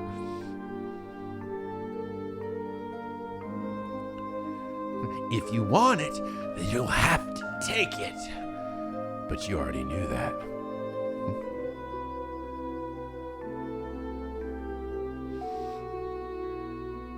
Yeah, man, I don't know. I mean, it could be the end. I hope it isn't, but at the same time, I almost wonder if it does come back, maybe a DMC will come back. Oh God. If it does come back, though, will it be the same without Itsuno? I don't know, man. Itsuno was, again, he was a powerhouse at Capcom. So, I don't know, man. I don't know. We'll have the same energy, be able to do what it could do before. I don't know, man. So, I mean, I like, on one hand, I don't want it to be dead, but the other hand, I'm like, without Itsuno, is it going to be the same? Can they get that same energy, that same feeling? And like, because man, dude, DMC5 felt to me like a real, like, holy shit pinnacle for like, character action games, you know? We'll see. You know, I'm optimistic, but I wish him the best. I don't know if he's retiring or if he's planning to go to another company or what exactly, but whatever he plans to do, if it is still in, you know, game development stuff, I'll be fucking there, dude, because I love his stuff. I'm not a huge Dragon's Dogma person personally. Like, I didn't really check that out, but his other projects, dude, yeah. Oh, is he planning? Oh, he is. He's making a game. Is that already clarified? He's making a game with another company. He's still doing stuff. Okay, well, that's good. That's good. But it will not be, again, it's not gonna be Devil May Cry. We were all hoping. See, that's the thing. All of us DMC heads were all fucking like, okay, we're waiting for the end of Dragon's Dogma 2. That's when he'll get back to DMC and we'll get DMC 6. But if we do, it won't be with him.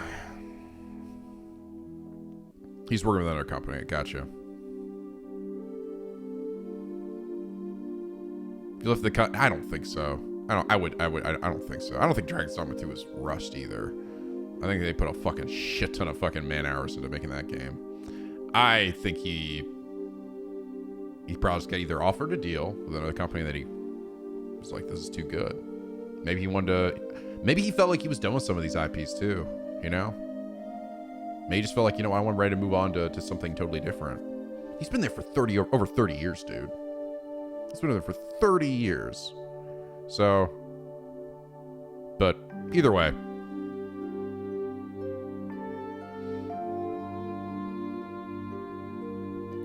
I wish him the best, because he's a pretty goated fucking game dev or game designer. He's one of the really good ones. I'm gonna miss him. I'm gonna miss him with the Capcom IPs.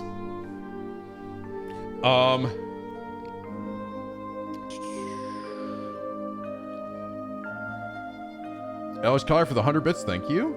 Crazy Fox for the 67 months of tier 2, thank you, dude. Just want to say thanks for all the amazing Let's Plays and for being an amazing person. Thank you, man. Holy shit. Kimani for the 42 months. I have Penguin Link. Yes, you did. So that's...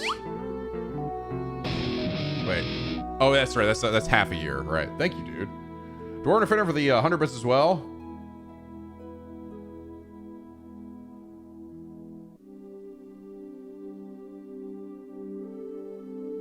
Ha. Oh, shit. Yeah, I grinded. I feel that. Yeah, you grind on the little shiny dudes. You'll get there fast. Now, okay, real quick, I guess before I get into metaphor stuff, let me just talk real quick about Yakuza 5. I guess my quick just overview of Sajima's side. I enjoyed it. I did enjoy Sajima's side of the story. I think the main story bits of it were definitely the best part. I think my biggest problem with Sajima's side was just the fact that so much of his side content was all pushed to the end. You know, even though the side content was also good, it's weird. But I think the other thing too is that I feel that another issue though with the whole hunting minigame, aside from the fact that I didn't love the fact that a lot of the stuff that you got essentially was just used to sell for money. I feel like, again, I think that side mini game would have benefited a lot if it was like I took the pelts and used it to make myself new, better gear. That I think would have led to a much more interesting gameplay loop. And so I thought they were gonna do it because they literally talk about how like I use this stuff to like repair your gear, Sajima. I'm like, oh cool, I look the same, but all right, sure. But it doesn't. It's usually just an engaging loop. It's used to sell for money. And the problem with that is that there's nothing really to get with money in the game except for weapons. Which is like, okay, I mean, I can then invest in the weapons thing at Kamiyama. That could be cool, but here's the other problem. The way the weapon system is in the game, most of the cool weapons you get, you can't use because you have to fucking grind to build up levels with them. And I'm starting to see now the issue with this new system of like, well, I'm not cool enough to use the big giant lion fist that I've unlocked. You know, I have to go punch a bunch of enemies enough times until I'm good enough to use them. It's like, yeah, it doesn't really work great now because it's like, how are you gonna, you're just not gonna naturally get that shit. You're not. The only way to build that shit up, because like, EXP, like you get up maybe like 1 or 2 levels in each weapon pretty quickly, but then after that, like it's a grind, dude. It's a fucking slow grind. I've hit so many enemies with Sajima's two-handed grab, two-handed heavy weapon, which is like lifting a motor scooter or something. I've used that so many fucking times, and I think I'm only at level 8. I'm like, holy shit, dude, what?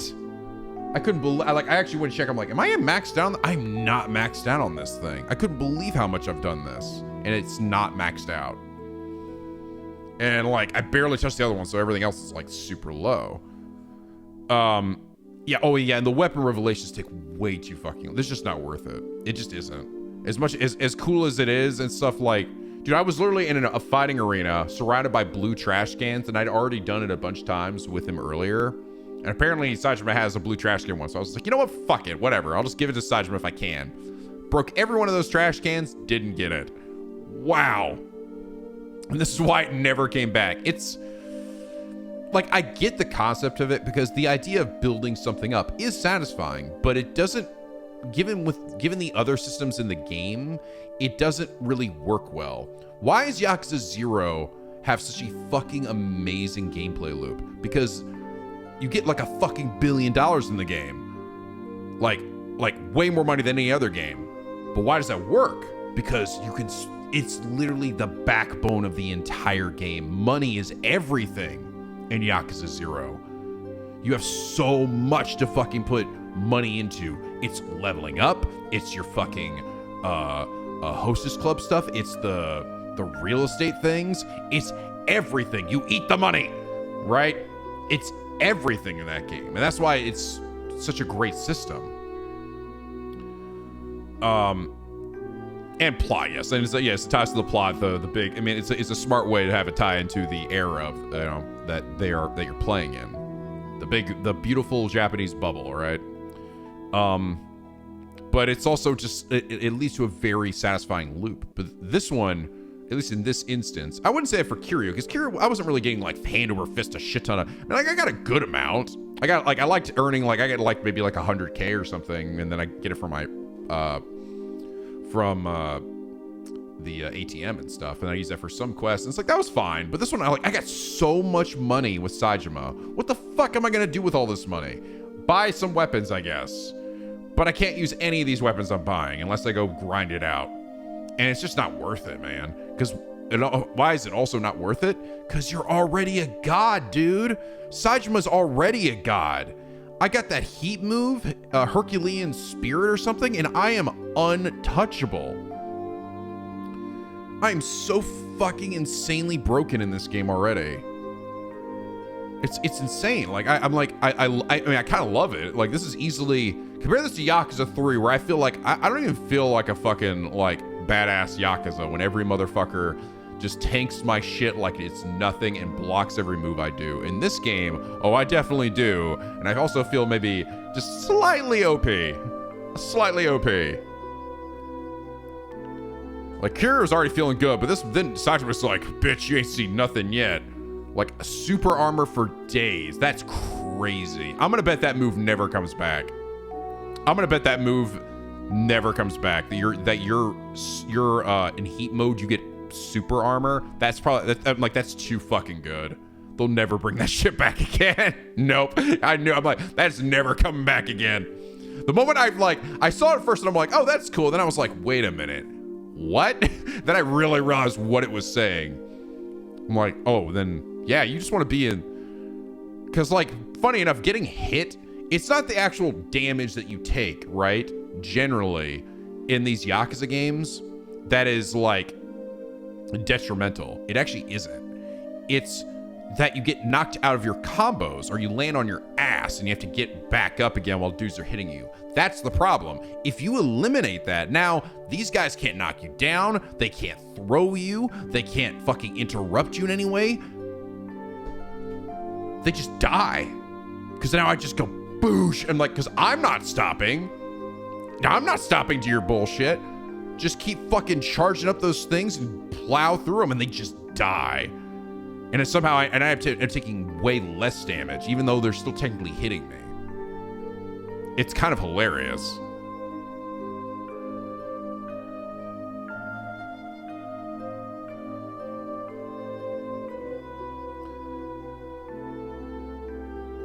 It's my turn, and your turn is also my turn, exactly. That's what makes, like, there's always been that kind of, like, back and forth, right? Timing your blocks and everything, but I don't need to block anymore, bitch. I can just fucking beat the shit out of him. So why would I need, like, I invested all these weapons with him, because everyone says apparently Sajima gets, like, some of the most money in the game, but I have nothing to spend it on, and the weapons I get are useless because I can barely use them anyway, and I don't need to use them. I don't even fucking need to. Why would I? It's almost like it's actually, he's just better off using his charge moves. So I think the economy of the game is a little out of whack, right? Like, they put all of these cool side things in here, and again, I still feel like the hunting mission, I initially liked the concept of it, but I still feel like by the end I was like, it's kind of basic what you're doing, right? There's a bunch of contract missions too, and they're all kind of just like whatever. And in the end, like, the stuff that I got from it was all pretty uneventful. Mostly, again, materials to give to Kamiyama. That was like the end thing generally, but not really like super engaging. Yeah, by the end too, you're just killing like bears too. It's not that hard. And also the upgrades to my guns, quote unquote upgrades, the guns felt like no different. I don't know if they even were different. There probably was some minute thing other than there just being like an iron sight on the gun now, but like like I didn't really feel like I was getting like right, and that's important. You didn't feel like you were getting stronger. You didn't feel like there was this progression, and that's what I feel like was really needed here. Was, I don't know, like if they ever did like I don't think they will do this, but if they ever did do a Yakuza 5 Kiwami, right, and this all got remade, I feel like they could do some real, like, just do some small changes to the hunting minigame. Could make it so much better. So much fucking better. But what's here, it's all right. But it could be, it feels like it lacks something. And I'm someone who loves Zen-like things like this. This isn't like the idea of going hunting is, like, fucking boring to me. But it just doesn't have a little bit of spice that it needs to make it, like, something really good. But, like I said, even that aside, I actually do think that Sajima's main story stuff was all pretty great. How do we feel about the end, by the way? I'm curious. How do you guys feel about Baba's sort of heel turn? Was that good? Or do you think, kind of out of nowhere? How we feeling about that? What was the general consensus of the Baba, like, hey, Baba shot that dude in the face. Fuck. It's a bit sudden. He's adorable. It's fine, but most people feel mixed with Baba. Yeah. I could definitely get that. It gets to, it is a little bit like, because when you have something where like, I planned for this whole thing to happen, this whole crazy setup, it does get a little bit like, how could anyone have possibly planned? Like, there's so many things that could have gone wrong there, right? It gets, it does, I will say the conspiracy around what Baba did and stuff, it does sort of start to reach a little bit of Yakuza 4 levels of like how did you fucking plan this, right? Like, yeah, he nearly died from a bear, right? Like I feel like this could have very easily gone not your way. And Yakuza 4 was pretty bad about that. It was like, well, I had to have this happen, I had to have this happen, and this, and this, and this, and this, and like, thankfully it all happened according to my plan. What's up, Sengetsu? Yeah, it's some eyes and like, so I do feel a little bit that too. I like Baba, I do. I think his confrontation with Saejima was also pretty good. I liked that it felt like how him and Majima were, right? And that's sort of like the idea. And then by the end, they're like, you know, they're buddy-buddy.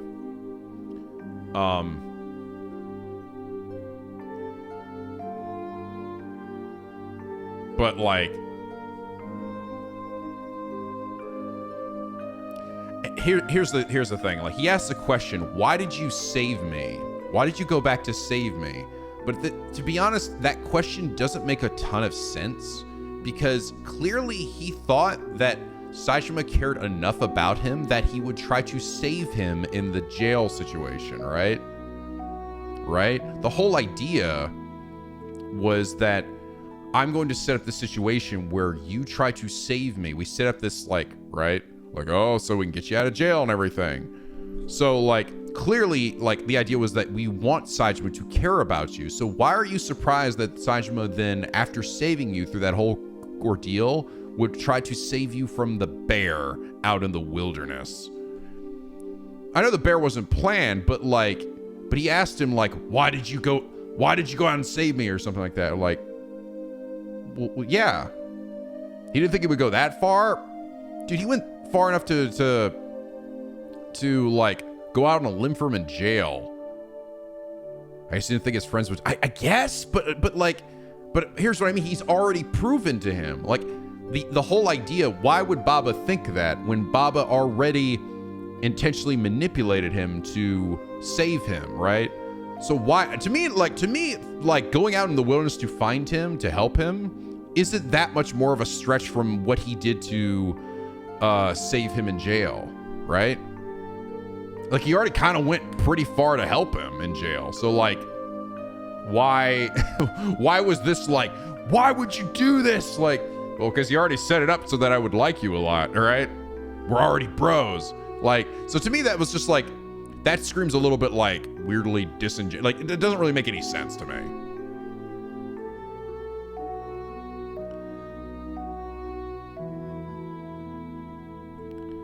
Yeah, I mastermind these events to make you think we're friends. Gets treated as a friend. Nani the fuck. That's what I mean. Like, it doesn't really, like, why? So why did they do? What's the real writing reason they did that? Because they want us to still like Baba. They want to make it so Baba is, like, he basically has his cake and eats it too, but it doesn't totally work. That's probably my biggest crux, my biggest problem with that whole situation. Yeah, Baba, like, Churny was kind of like, holy shit, whoa, right? He shot that guy. He's not dead, I guess, by the way. But even just besides the whole Yakuza 4 levels of, like, aha, I planned this thing that far ahead of time, that part to me just didn't make any sense. Exactly. NC King, you got it, yes. He is exactly like Kido. He's basically Kido again in a lot of ways. It's like I am both the super mastermind, but I also am your friend and your buddy, and I don't understand what the hell, why would you do this? Like it doesn't really make sense.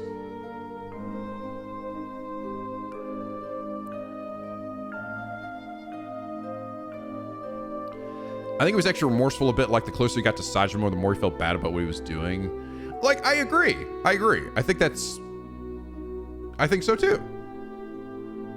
But that doesn't really explain away what I'm saying, where, like, well, then why would he be surprised by this? That literally is the whole point. That's what I mean. Is I don't think that him going out and trying to help him when he fell off of the snowmobile, was that much different or more extreme than what he did for him in jail, right? Like I said, I still think that Baba is like, they want Baba to obviously be like his buddy, right? They don't want to completely make him like he's the evil mastermind. He doesn't give a fuck about Sajima. No, he clearly does. He does. But all I'm saying is that writing wise, that little bit there is a little conflicting. It makes it so it doesn't quite make as much sense as it could, right? If the plan was not initially, and to be honest, this plan is already kind of like convoluted, but if the plan is so like, yes, I knew you were trying to help me in those moments, right? Like he didn't really plan for Sajima to like him, like, or something, right? There wasn't that level, then it would make a little more sense. But because that is it, that was literally the crux of everything. It's just, I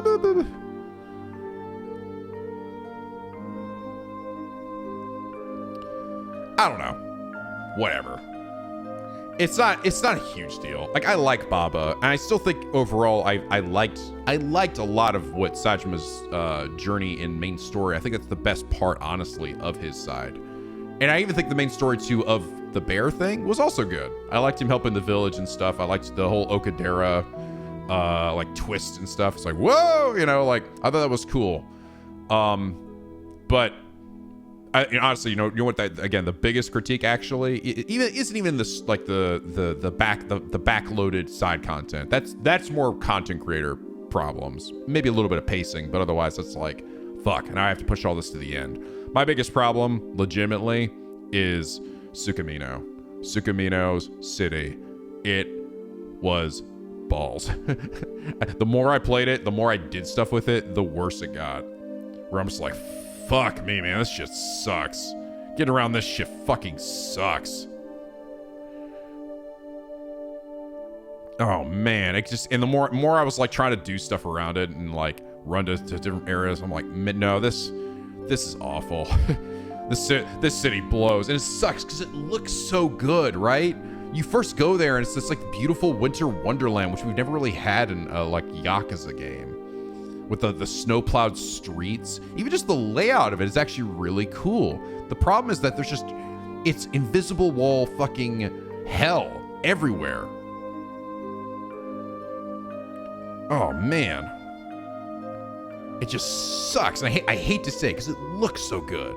Fuck. And again, a Yakuza 5 Kiwami could fix that because you don't have to worry about that shit anymore. I could literally leap over fences and everything, run through streets. I could run from enemies, But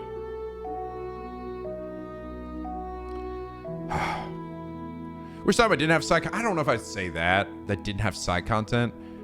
Like I get it. I do understand what you mean, but at the same time, dude, Sajima has some really fucking good sub stories. He has some really fucking good sub stories. The Santa one was so funny. The one with the detective and also Himura's one was also really good. There were quite a few like, this is really funny or really interesting or sincere. The little match girl was really cute. You could have apparently just given her the money, but she wouldn't have gotten like the reward. And then this fact that they gave you the option to try to help her get to sell the matches, and then you had to go to each person and like try to sell it, was really cute and really, really funny, right? Yeah, over the killing fields we go, laughing all. It's fucking hell, dude. Yeah, the prison mates are great. So I don't know if I'd say though that no, they don't deserve to be there. No, because there were really good ones.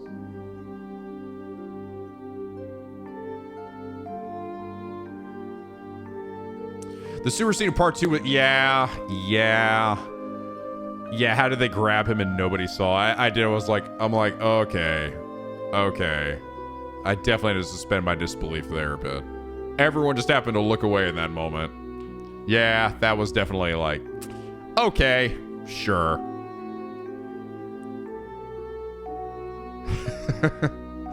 Big ass Sajima comes out of there. What I'd like to imagine, guys, is that Sajima doesn't fully come out of the sewer. He just sticks his huge arm out, grabs this large rotund man, and yanks his ass down there like a Slurpee, like boop, boop, and then the lid just goes down with just very quietly. Boop. That'd be really funny, actually. I mean, to be fair, maybe that could work. That would make sense. He's a big, strong dude. Even a fat guy like that could probably just like yank down there. That'll sound. Yeah, I guess all the snipers everywhere were all distracted. Yeah. Again, towards the end there, you really had to suspend your disbelief for some of this shit. But I still enjoyed it because I like Sajima a lot. I do actually. He's a very different character than like Kiryu, and I like that a lot, you know. So I like to give him a little bit of the benefit of the doubt here.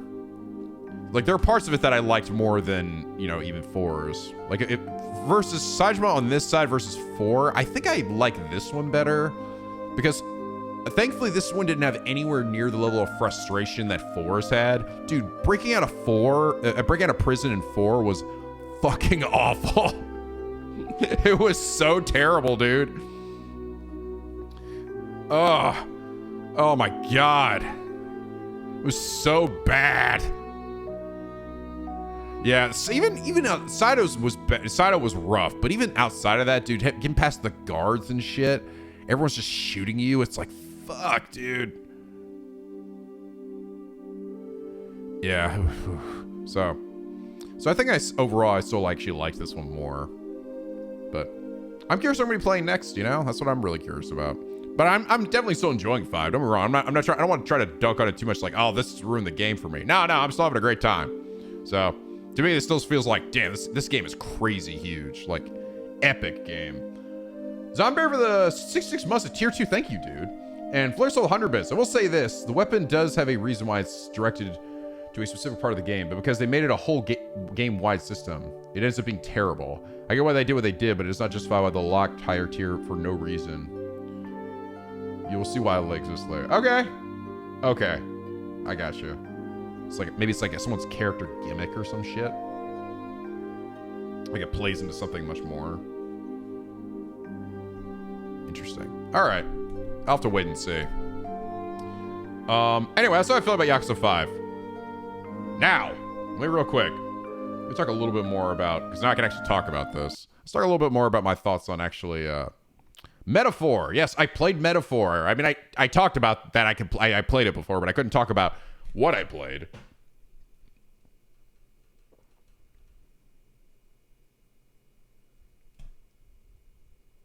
What's this one again? Yeah.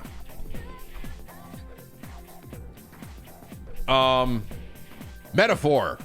It's a game, and I played it. I played the first 2 hours. It would have been actually longer. I would have actually been able to play it longer, but the reason why I didn't was because I had to get my capture card stuff set up, and they didn't have like PCs or anything. All they had was literally like an Elgato card, and I don't have a laptop. I have an iPad, but I had to borrow my dad's laptop, and it's slow as sin, dude. It's so fucking slow. So to get that all set up, it took me like 30 minutes to get my capture cards thing set up.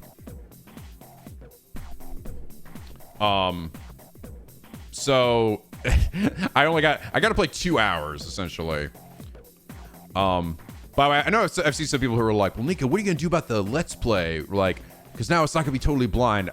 It's only gonna matter for like the first 1 or 2 episodes, so it's not that big a deal. Not to mention, to be honest, there was a lot of stuff I didn't do because I was rushed. Because right when you're in an environment where you have a very little amount of time to play something, it means you're kind of beelining it, right? So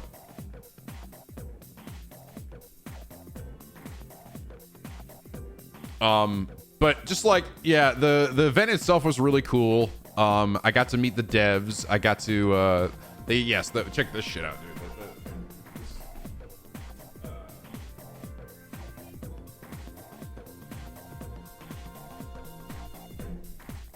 So the lead designer, Hatsuno, the guy who did Persona 3, 4, and 5,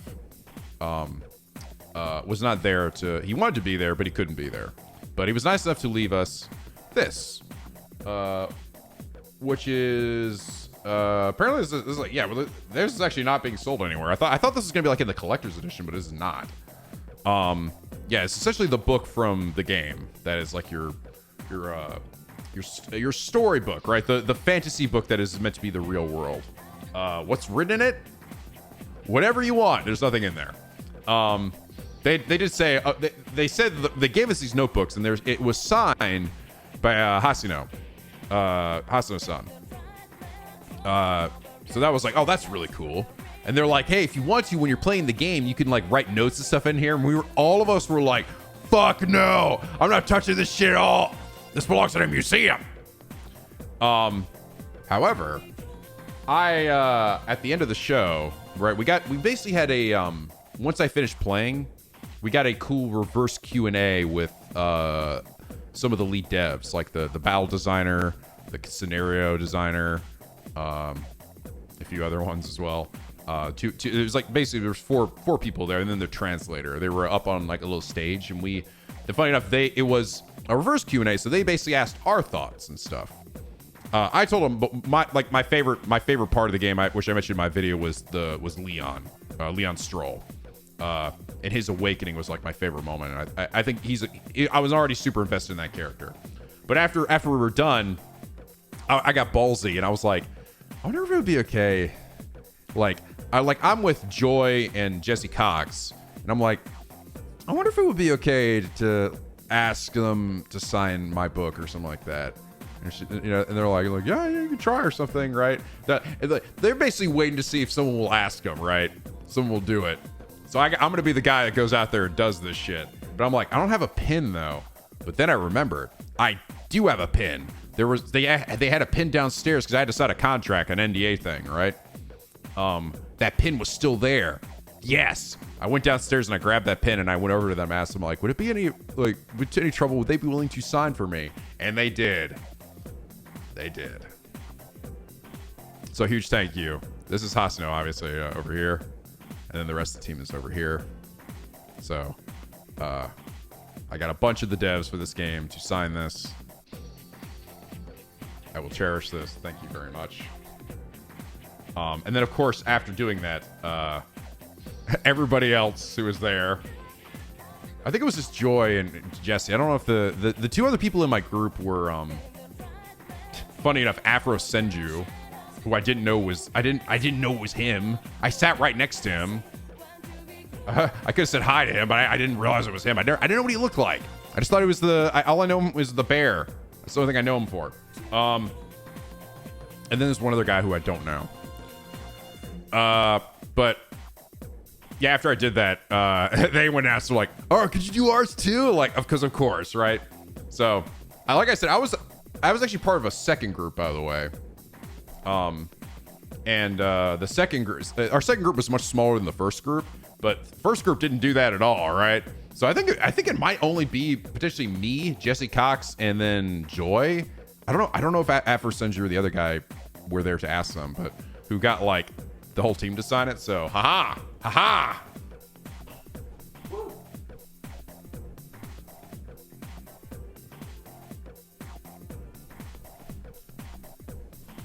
This is why you gotta, sometimes you just gotta take the plunge and ask, right? Doesn't hurt to ask. It's a precious artifact, I know, right? But it was really nice talking with them. They're super fucking excited about this game, and they should be. Like I said, it's fucking cool. I really enjoyed my playthrough of the game because it felt very different from. I can't say too much from Shin Megami because I haven't played too many of those other than Devil Survivor. But it definitely felt very different from Persona, even though there were a lot of Persona-isms in it, right? You literally get an Igor in the game. We'd seen him in trailers. We didn't know who he was, but he's basically that scholar guy, you know? He doesn't have a huge nose. He's just sexy scholar man. Describing himself in he's like basically in an academia that he describes as a prison, right? But he's there to help you for whatever reason. Yeah, white man. Yeah, very white man. So he's essentially your Igor, right? And the awakenings that we have are, again, very similar to the awakenings that we get in a Persona game where we just go fucking batshit. But instead of ripping our faces off or pulling out a card or putting a gun to our head, we stick our hand into our chest and literally Kalimar our hearts out. but our heart is like, it's not like a raw, gross beating heart. It's like a piece of metal. And in Leon Stroll's case, and this is my favorite part of the game, he pulls that shit out and fucking hypes up an entire crowd. I almost want to show some of you guys some of this, as I have all this footage, right? I obviously have the footage of the 2 hours, but I also don't want to spoil too much for you guys. Like, I don't know how much I should show to you, because I do want you guys to be like surprised by stuff. I don't want to show. I'm not gonna sit here and show you my full fucking playthrough. But like, it was really cool. The reason why too was the Leon up to that point has sort of been like our buddy, kind of looking out for us. And also, by the way, Stroll is voiced by Dion from Final Fantasy 16, which is great because he was great in that role too.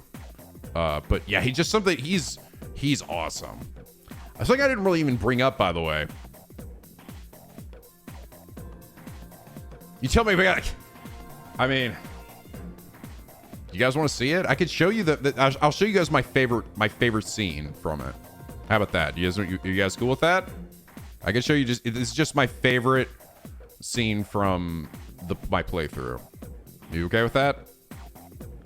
All right. Okay. Now that's fine.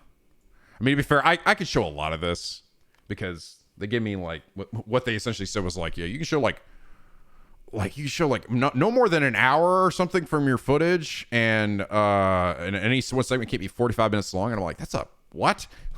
Okay, that means I can show quite a bit actually if I really wanted to. But like I said, I get mine as like a preview, right? Because I didn't want to spoil too many. Because I know a lot of you guys really want to check this out too. I didn't want to spoil too much for you guys. I try to keep it, relatively like what is, the sequence of events and everything. Unfortunately, I could not record in 4K because, again, my dad's laptop isn't super great, and I wanted to, but everything was in 1080p. So let me find this scene real quick.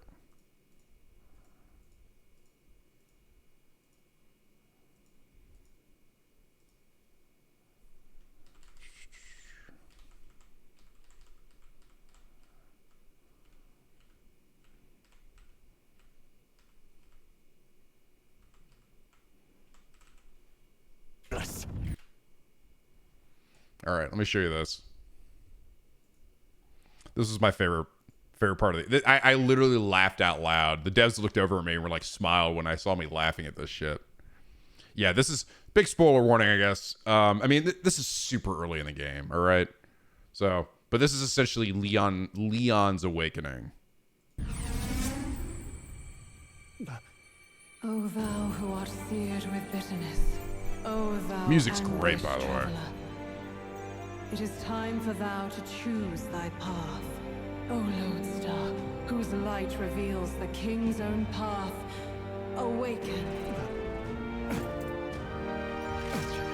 What? What the? Oh, no! I can't fail Lord Demis. Without him, I've got nothing left. Nothing! You struggle in vain. I won't let you rob me of my glory! This is the way of the real world, little lordling! You call this real? Leaders abandon their people and the innocent die by their scorn. If that's the real world, then it can die alongside you! Dude, Dion's voice actor is fucking great.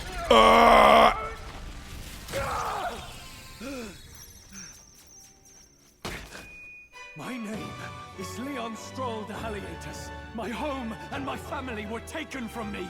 I am the last of my house. I am the last of my noble bloodline. And in the name of my people, I will strike you down where you stand. Yeah! Boosh! It's so, I'm like, oh, that's so good. Come, I will show you a world with honor. That fucking awesome, dude. It's so fucking that's fucking raw. He's great. He was easily the highlight of what I played. You're gonna love him. All I gotta say is, I mean, that like I was already liking him a lot, but that moment made me go, oh, this character's fucking awesome. He's so cool. Yeah, the shit was fun. Again, voice helped so much by the voice acting. God damn, Dion's voice actor fucking killing it.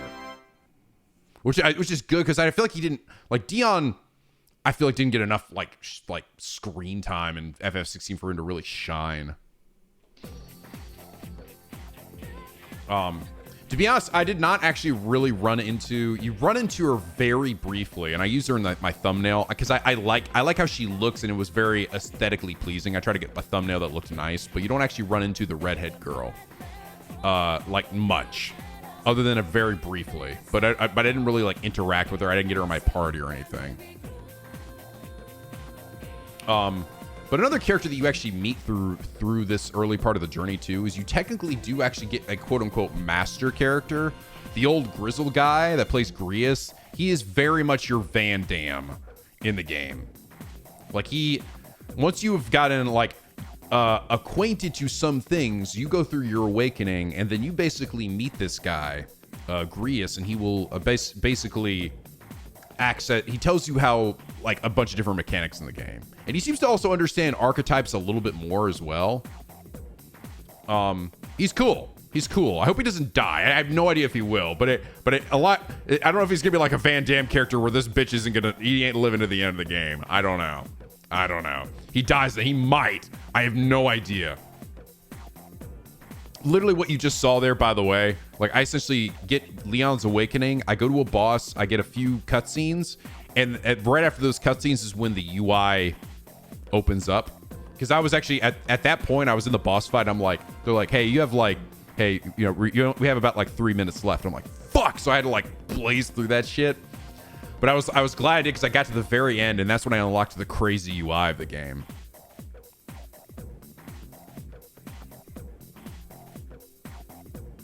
Is he playable? So an interesting thing too, when you get both Leon and also Grius at the start here, you actually do not control them, and I cannot turn it off. It was all AI controlled, but that's because they haven't awoken yet, right? I think you're not seen as quite as like the leader, I think, of the group yet, so you're not telling everybody what to do. But to be fair, everybody is basically a basic bitch. You are at the start of the game. You're a basic bitch.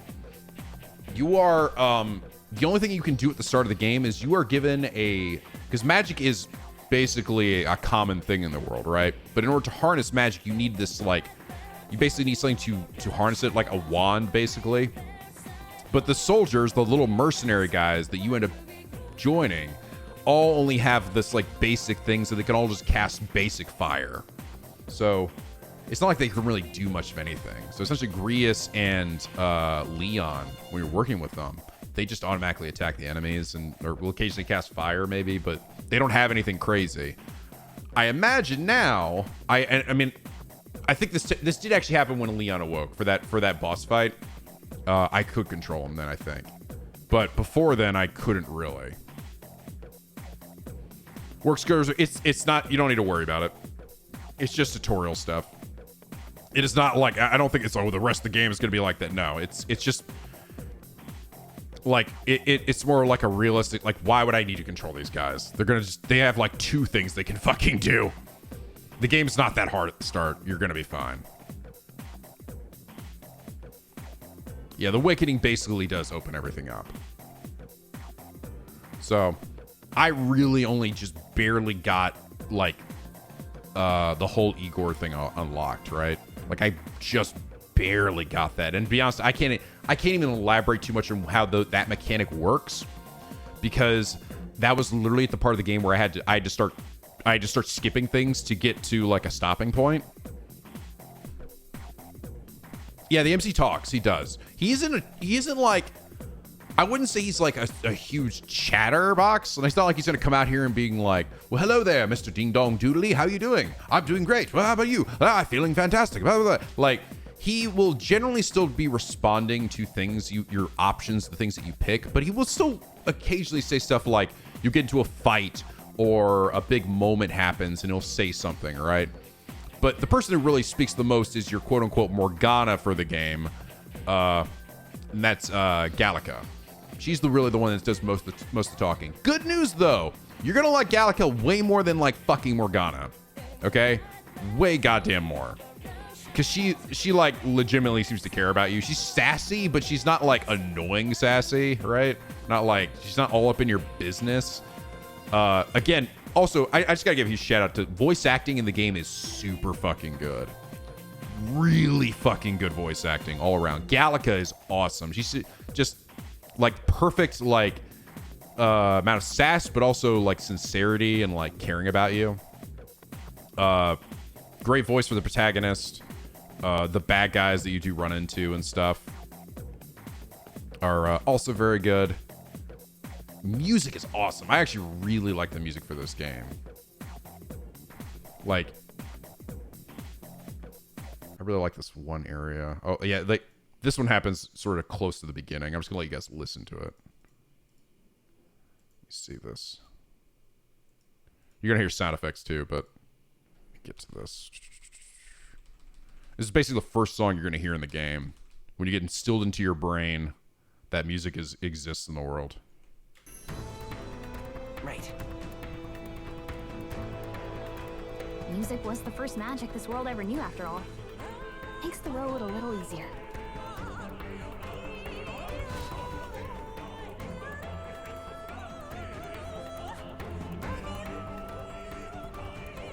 Look!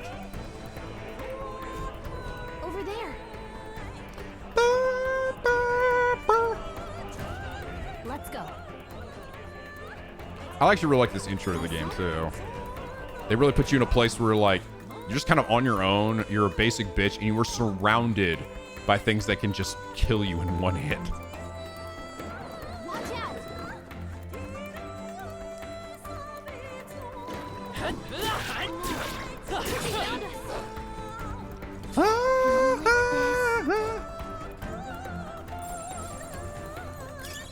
Nice. I bet we'll find a use Like for that. Xenoblade, even more so. Like you're really actually you're like kind of told by like Gallica, don't fucking fight anything out here. You're going to die. Like you almost like you have like no idea what you're doing basically. Let me get to some other. I also like this area's music. Let's see if I can get it. Just hope Yeah, here we our go. contact in the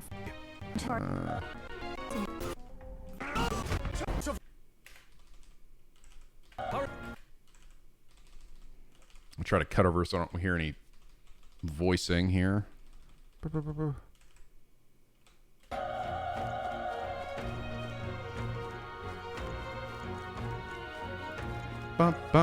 ba, ba, ba. This is our chance. Okay, let's give this all we got.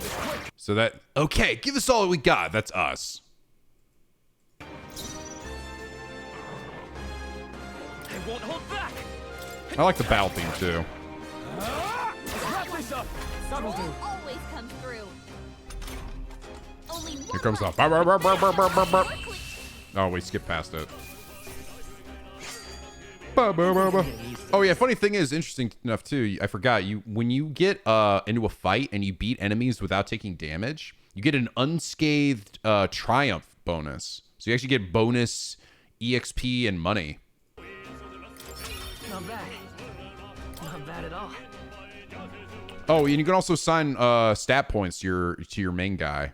I mean, he levels up and he gets a stat boost. Then you could assign an additional stat bonus to one of his other stats, which is cool. Yeah, is this just the battle theme? Oh no.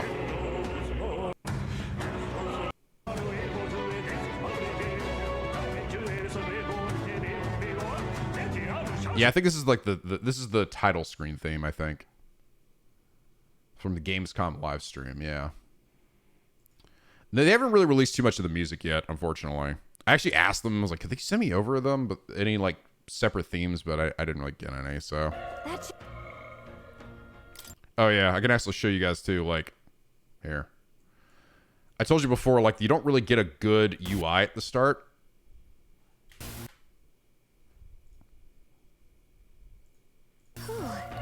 That early on. So you just get this basic UI until the game unlocks, basically.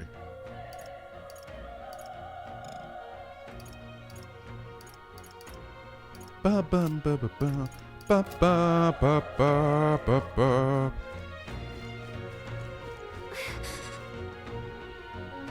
Ba ba ba ba. I really like the music in this era.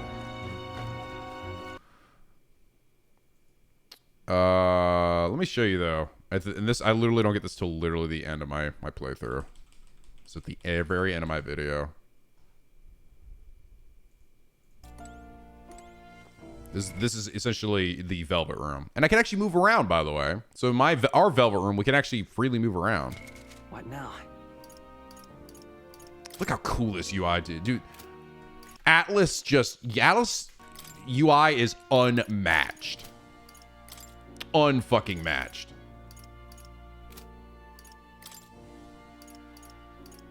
That's Grius. You're very Van Damme, right?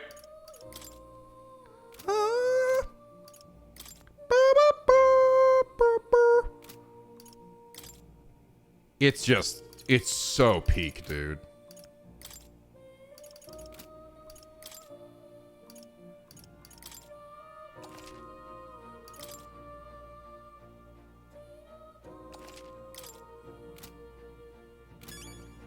And that was the end of my video. Literally. That was literally, I just rushed through that to show that off. He looks like someone's good at, that's what I think too. It's a very distinct possibility.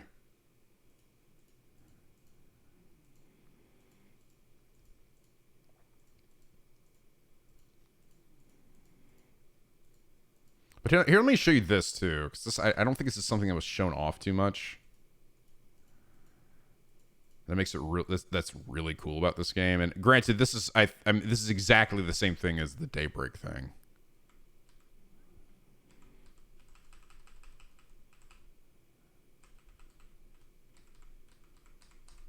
Yeah. This is where you literally explain. So I'm now much stronger than these guys. All right. Come on. Come on. Let's push through.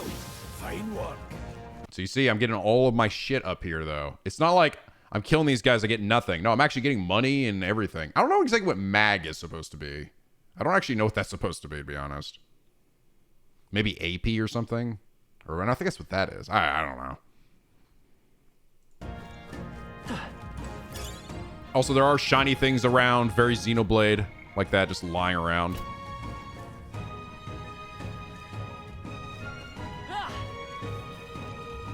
Fuck it, isn't the music in this game awesome? Hold on. Hold on. Got it? Yeah, Greece is cool. Greece is very cool. Yeah, we have color areas with color too, you know? It's not just like grungy like dungeons and shit, which I appreciated.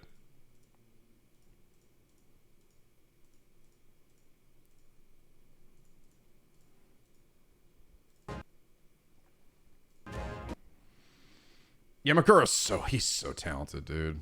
I can't wait to get the soundtrack for this game. He's too cool. It's gonna be sad. I mean, he might not. He might not.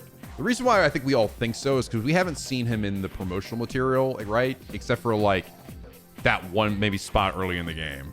Everything else is like we see Leon, we see the redheaded girl, we see the weird bat thing, right? So who knows? He might live. Like I said, at the end, I assign him an archetype. I actually give him an archetype power. So he might stick around. Who knows? I hope he does. It'd be nice if we could, like, eliminate that trend, right? Of your teacher always having to die.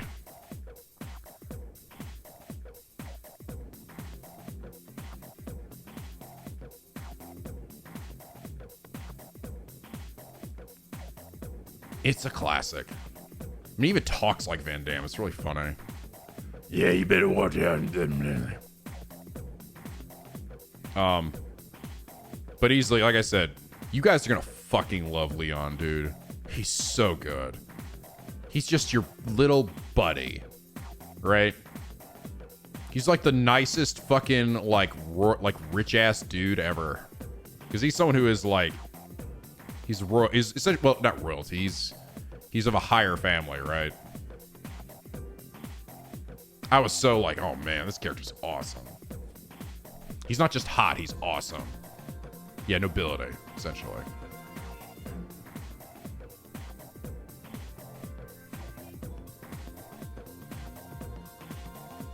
I'm trying to think if there's anything else that I haven't already talked about that was in my video and that like stood out to me in particular. Do you guys have any questions? Is there anything you want to ask me about from like again, I can't, thankfully I'm not going to be able to spoil too much. This is 2 hours of the game, man. The first 2 hours, it's still nothing. Like we were asking the devs is it okay if we talk about this part of what we saw? Is that going to be like too much? And they're like, bitch, you're barely scratching the surface. You're fucking fine. You know nothing. You know nothing, Jon Snow. What do I think of roaming the environments? They were nice. Again, the environments are like, it is actually like Xenoblade environments where they're just littered with items. I can't remember if there were specifically chests. Actually, I don't know if there were chests. There were just like little glowing things and stuff that you could find. So there was a lot of that. I found mostly a lot of medicinal herbs and stuff and the like, some money. I don't know anything about the social links too much. The only thing is that they will obviously tie into your archetypes and how strong they get. But I was, to be honest, I'm still not even through the tutorial yet when I was done. Like everything is very slowly unlocking, which is exactly like every Atlas game ever, right? Especially Persona. You know, you're like in tutorial land for like the first 5 hours of the game, you know?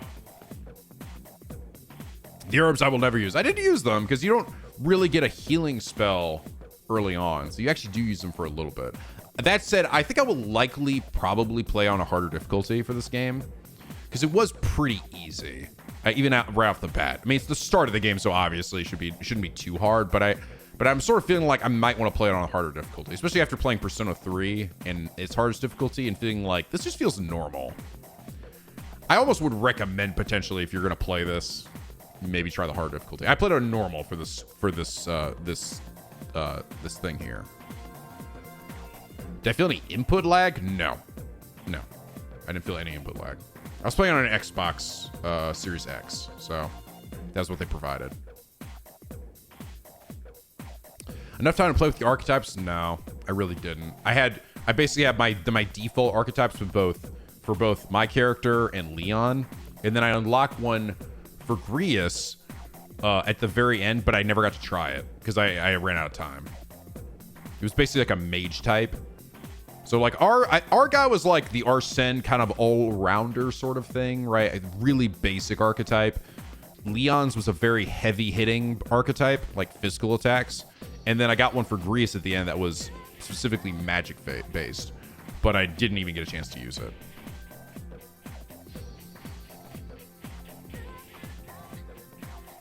Did the dev say how big the game is? We didn't ask. Though. But I would imagine probably anywhere between 50 to 80 hours, I would imagine.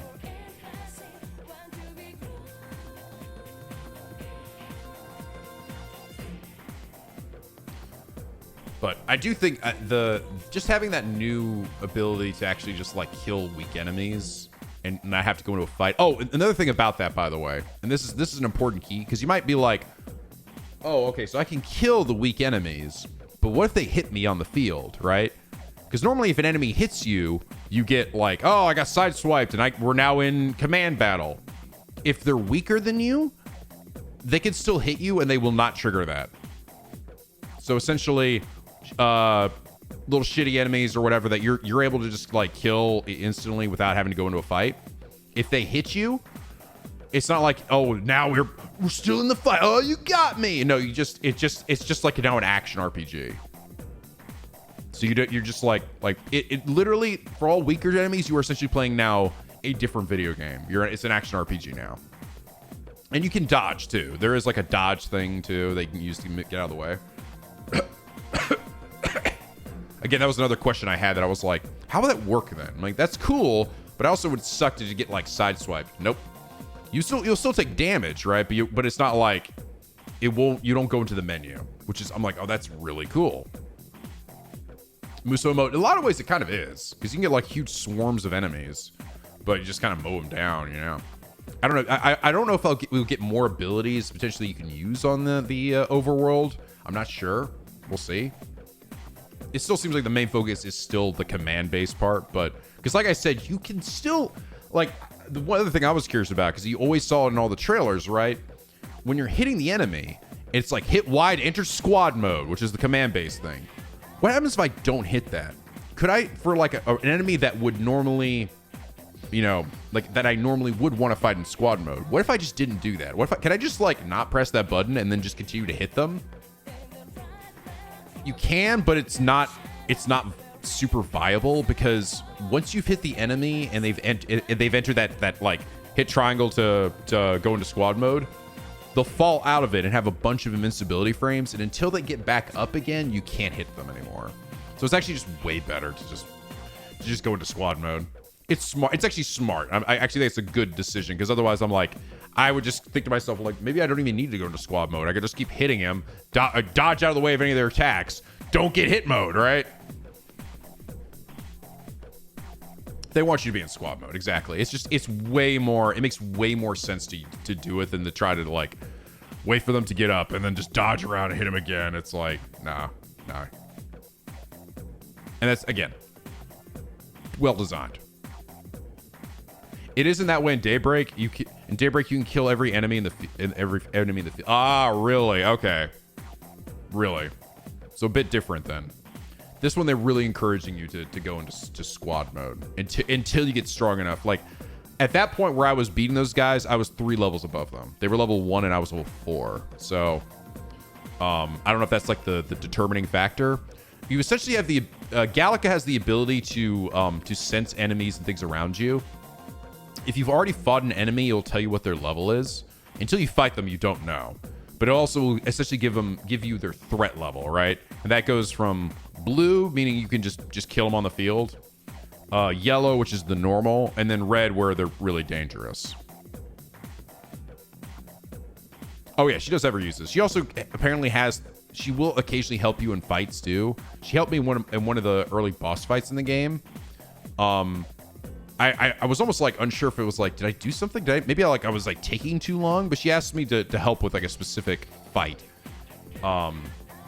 And like a gimmick essentially. And she basically like took care of it for me. I was like, oh, okay, cool.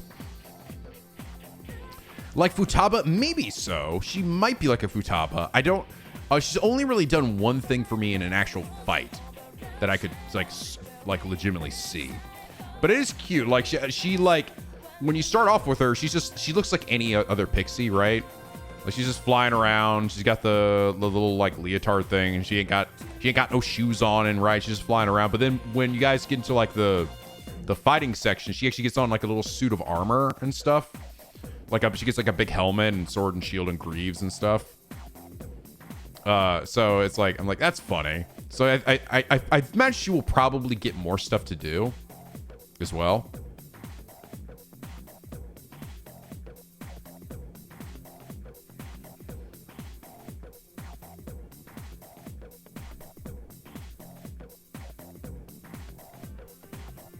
Yeah, pixie tradition, right? Leon's reaction when Leon learns you have her too, he says it's actually pretty funny. Here, so, yeah, I'm not gonna show, so I'm gonna take you guys to hear it because it is kind of funny. Because initially when he meets you, he doesn't know about Gallica, and then he just like he sees her and he's like, what the fuck is that?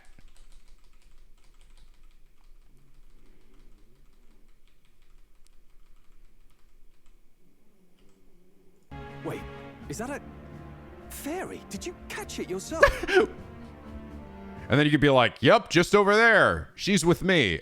I don't see a fairy. I think I said just she's with me. Yeah. She's with me. Yes, and I have a name, by the way. It's Gallica. So you travel together?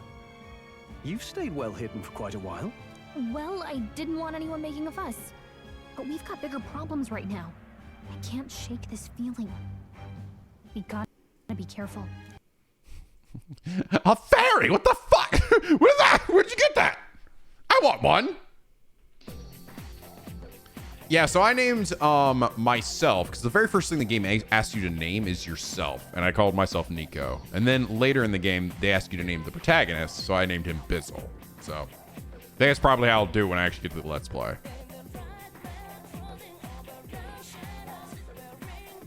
They explain how Gallica and AMC know each other. I think they've always just kind of... I don't know if they did specifically.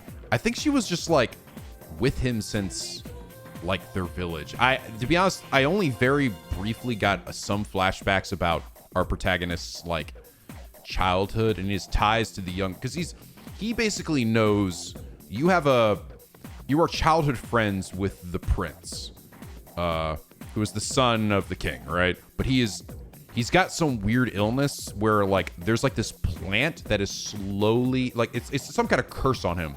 There's this plant that is slowly consuming his body. And at the start of the game, your goal is to try to find a way to cure him, to save him, because his father, the king, is dead. You literally see this, by the way, in the very opening cutscene of the game. You see sexy McBlonde man just stab the king. Like, it's like the very first thing you see. He just walks over him. He's like, "You're ill fit to be our king, weak man." Blah! He stabs a knife right into his chest. And then it cuts ahead where they're all like, "Oh my god, the king died so suddenly. Oh dear." You know, like an assassin here in our midst or whatever. And they don't suspect that it was this guy, right? But your guys kind of do. Like Grius talks about him and to some extent. He sort of suspects that, yeah, this guy clearly did this. Because he wants to take the throne for himself. Thanks, Sephiroth. Yeah, I think it was actually a cutscene that played before you even reached the title screen. It was one of those. So it might be that it like shows up literally every time you start the game. Might be one of those kind of things. But I don't know, how is this, because the thing is, there's this election, right? That's what they've talked about. I don't know if it's going to be the case that your prince friend dies and I'm trying to now win so I can become king, or do we find some way to save him or help him, but we got to find some way to get him elected? I have no idea, because they've shown this thing, right? There's like this real-time thing that's happening throughout the game where you are literally trying to sway the people to your side, right? That is a huge aspect of the game, and beat out this other guy in this grand election. So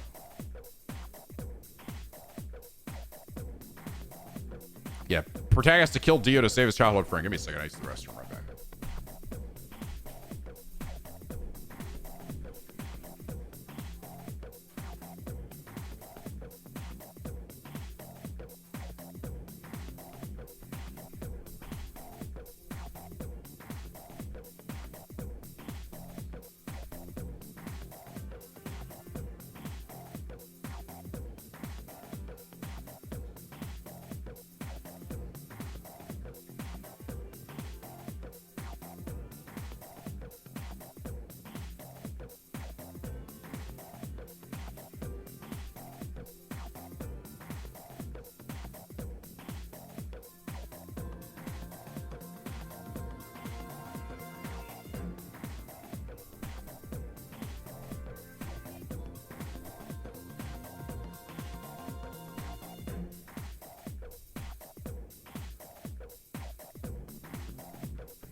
But yeah, I will say, if you're worried about the game, like, some people probably are seeing this as like, oh, this is just this little in-between game, right?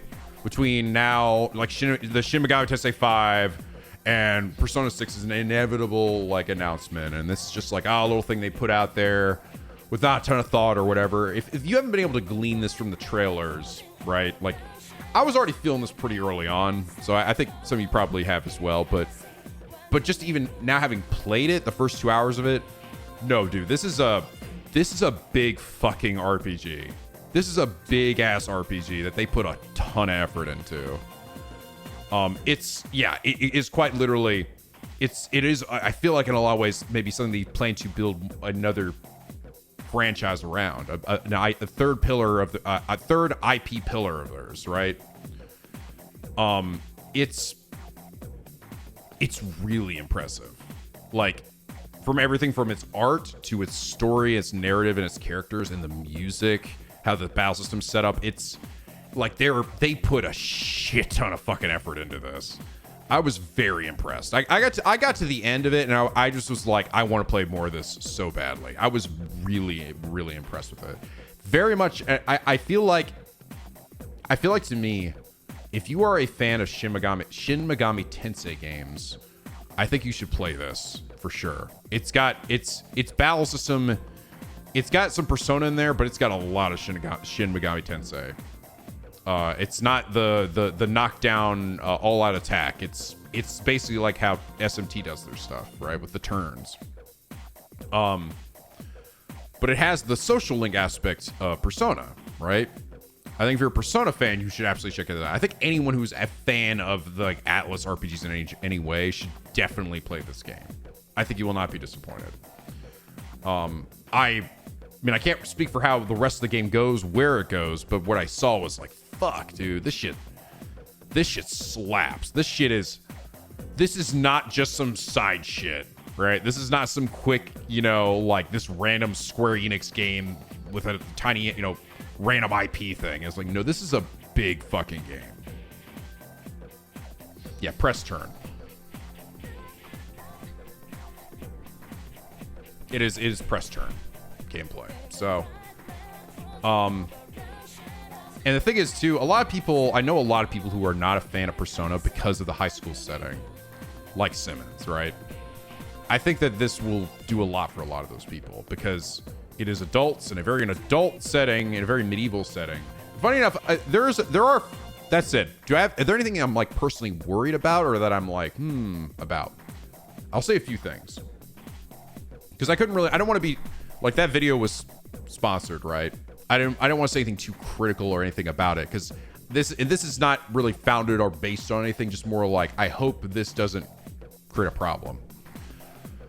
The world itself is very similar to another RPG that I have played before.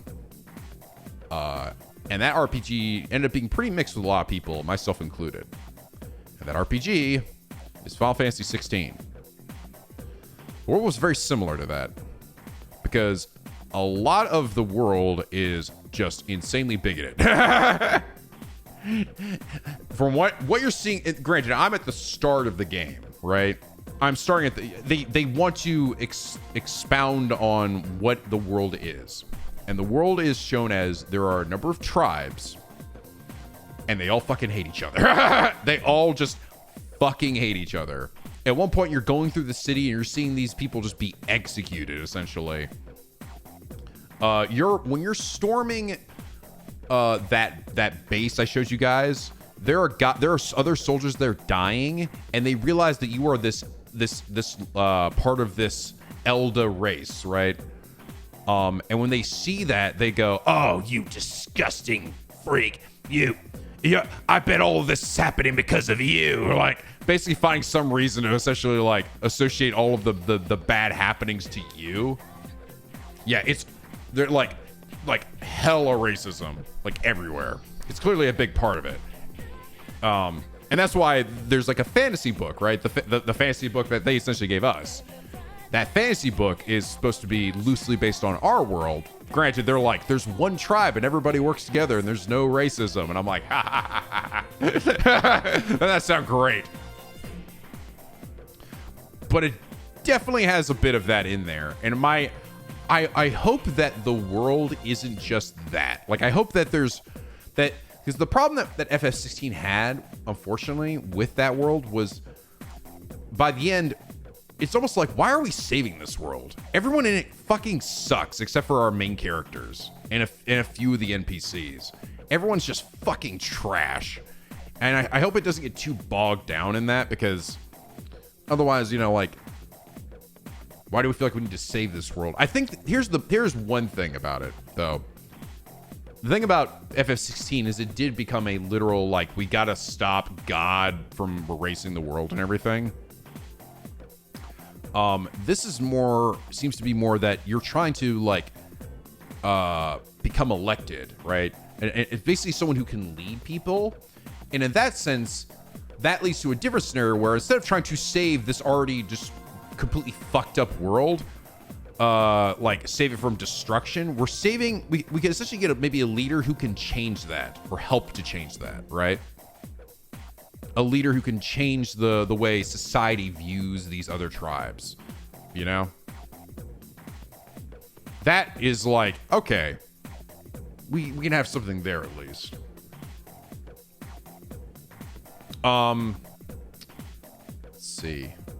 I'll be very curious how the whole meta aspect of this game works out, because there was never any mention of me, Nico, myself in the game, but they asked for my name, so you know that's just going to lead to something. How will that play out? And will it be done in a way that feels satisfying? I don't know. That's something we'll have to see.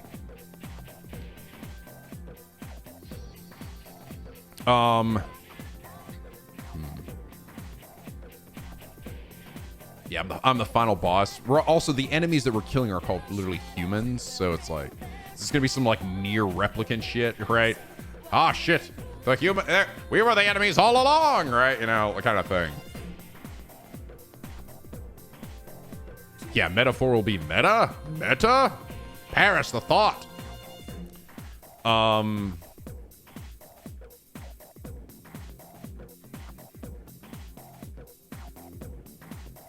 Be a fictional in-universe character. Yeah, that's right. I'll look just like myself. Create my character.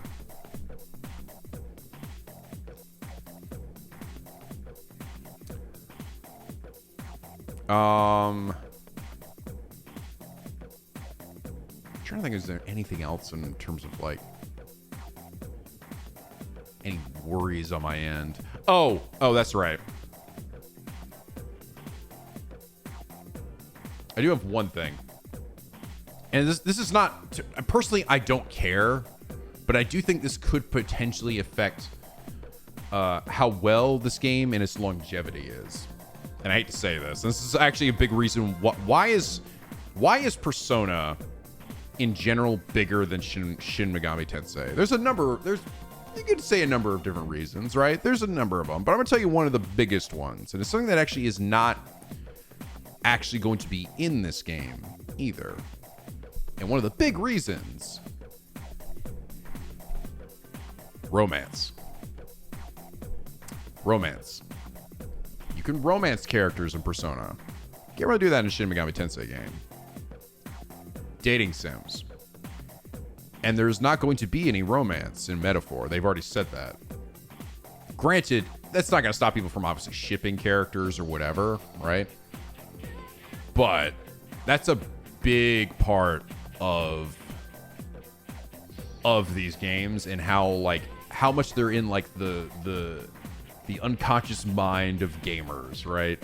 Of like the fan art and the shit that just keeps going beyond the extent of the game's life. You're already done with the game, but people are still out here drawing fan art of the protagonist or other girls or other guys, you know, hooking up with other girls and guys, right? Joker hooking up with any one of the girls, or having just a fucking harem or something, right? The waifu wars is real. And as much as I'm like, do I think the shipping like side of gaming is like the best side of? No, it's actually probably one of the worst sides of gaming, to be honest. It tends to a lot of ways ruin like fandoms, like it really does. So one part of me is kind of happy that is like not as much going to be a thing here. That won't stop people, obviously, from shipping people together. But the fact that there is nothing inherently that you'll be able to make inherently romantic in the game, I won't be able to have my character like hook up with anybody.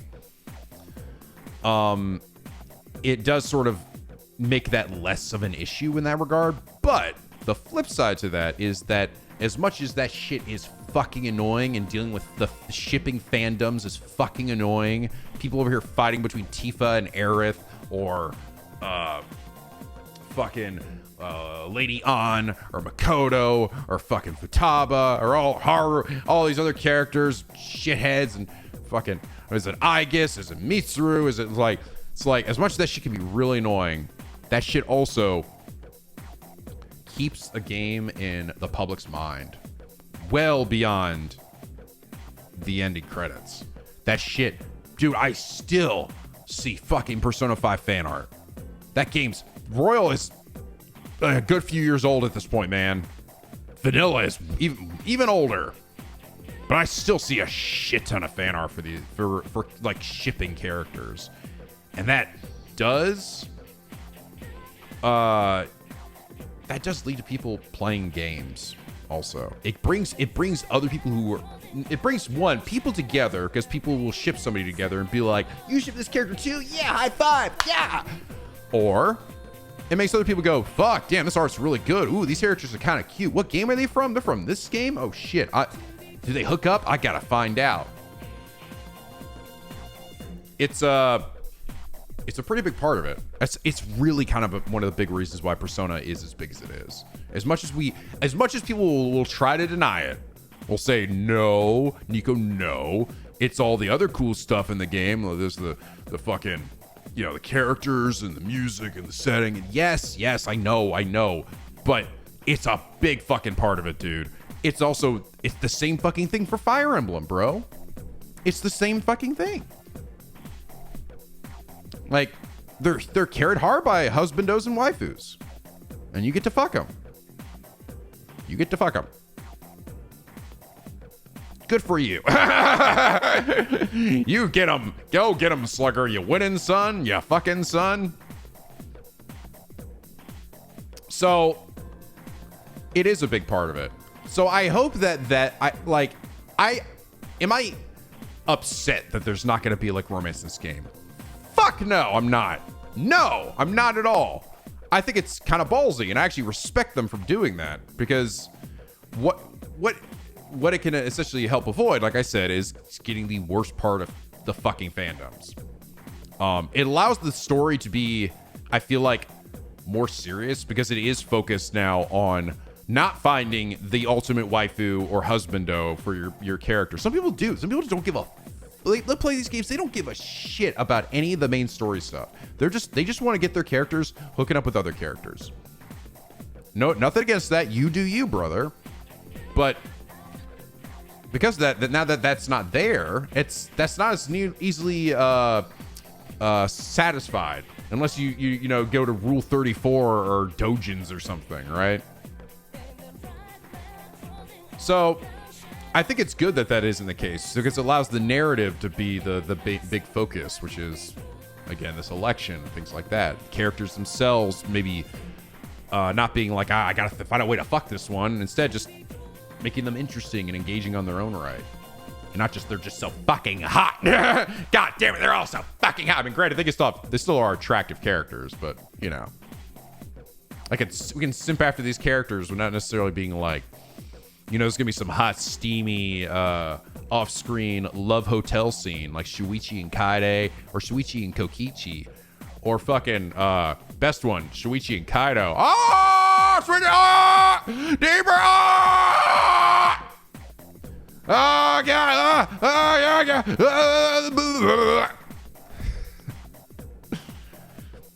That's one of I think it's probably one of my favorite things I've ever ad-libbed. It's one of my favorite worst things I've ever ad-libbed. So stupid. So fucking stupid.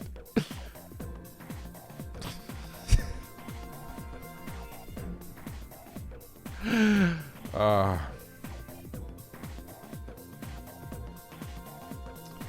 tell you what, Bobby. So, I hope that doesn't, like... I hope that this game's able to, like, have a really good-sized audience, because I think that just based on the love and care that was put into this, you know, I hope that it... I don't know if it'll be bigger than Persona. I don't know. I hope at least this is as big or bigger. I would almost hope it does better than Shin Megami Tensei, because even Shin Megami Tensei still feels so fucking niche. It's like the Atlas is even. It's like really niche series. I hope Metaphor gets above that. You know, it won't. I don't think it'll beat out Persona, but I hope it beats out Shin Megami Tensei. You know, I hope it does. I hope it finds a bigger audience than just like than SMT has. And I'm not trying to dig into SMT. All right, I know those games are fun and super crazy, but unfortunately, it's still really niche. And like I said, a lot of that really is like because you're not really fucking anybody in those games. That's a big part of it, as much as people might try to deny it. So I hope that because they're not doing that in Metaphor, that immediately like cuts that off. I hope that there's still a shit ton of fan art for the characters in this game, and I hope that the narrative is like fun and engaging. It's not like every game needs to do that to be big, right? It's not like every game fucking needs that shit to be big. But that's why I think it is. It's why it is, in my opinion, a ballsy move for Atlas to do. Because that inherently is, that's the thing that's inherently made some of their games the biggest shit ever. So, not many people like turn-based games, even difficult ones. The thing is, though, like, you can't get better. Atlas's turn-based shit is just the best shit ever, bro. It's just the best shit ever. They've streamlined that shit so much.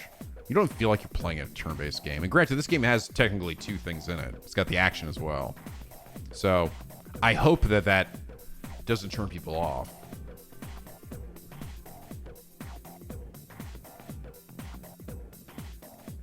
Oh, I know, Don King. I know. For a lot of us, the romance is just an extra little spice of life thing. And like, ooh, yeah, ooh, that's kind of cool. That's cute. You know, I got my little waifus. For some people, that's fucking everything. And it is, like I said, one of the big reasons why games will remain on people's timelines. Because people draw fan art of all of their ships. And are still talking about that shit. It's a big fucking reason. Yeah, is romance in Persona shallow? Yes. Super shallow. It is super shallow. Is this anywhere near like a fucking visual novel dating sim or anything? No, not even close. But they're big games, so they get a boatload of different people. A lot of different people. And a lot of people are like, don't play RPGs all the fucking time. Like us. Casual audience. What are they coming in here for? Damn, some cute ass girls and guys and people, and I want to see them do things with each other.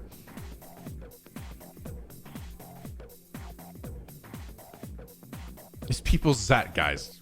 Yeah. So, that's what I mean. That's why I hope that this game performs well. I really do.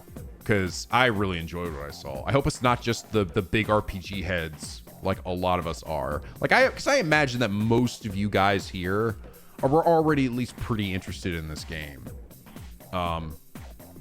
Because, you know, that's just kind of my audience, generally. But, I mean, do I recommend it? Yes, absolutely. This game does not feel low budget. It does not feel like a side thing. It feels very well executed.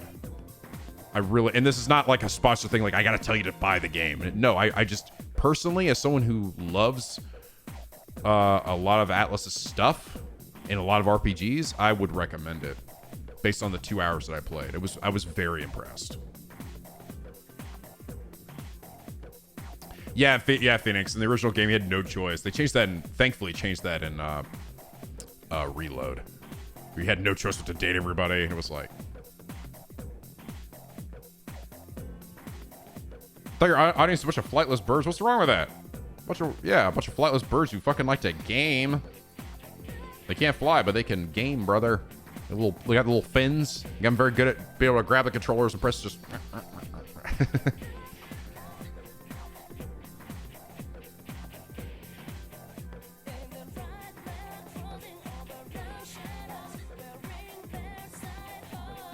Is it? Have they confirmed that LED?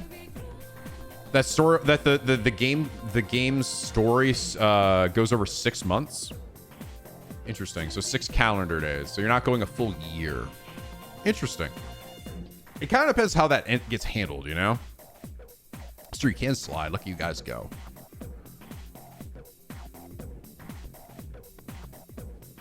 Because like I think you have to travel. Take sometimes like.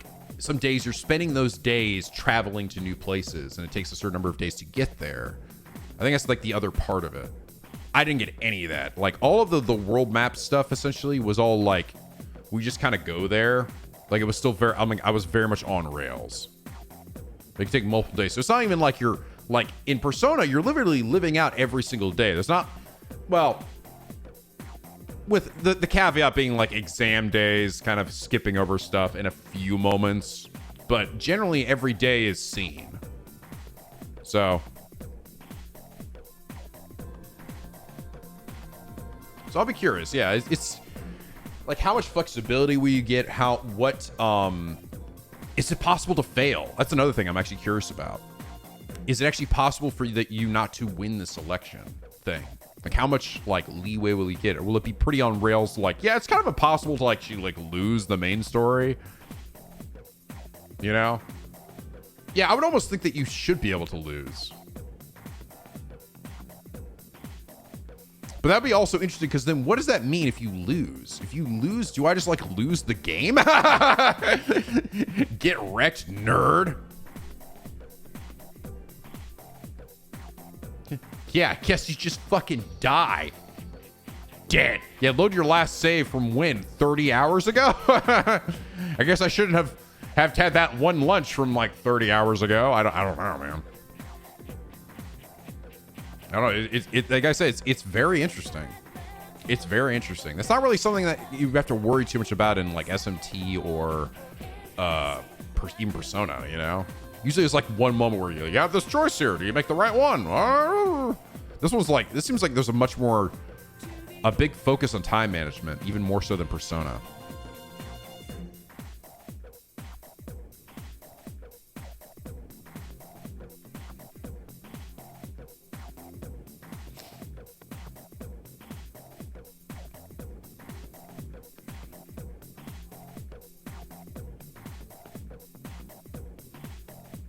SMT is like that? How so?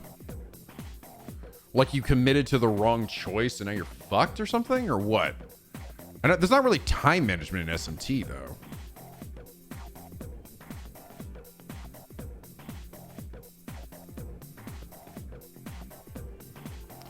It will punish you if you don't save often. Right. So, but I mean, that's just like if you get a game over, you mean, from like in a fight?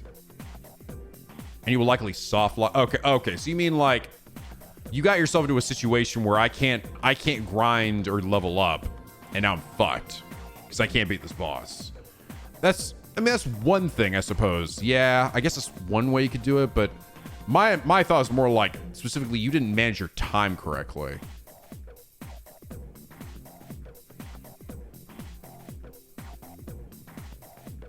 Punishing, yeah.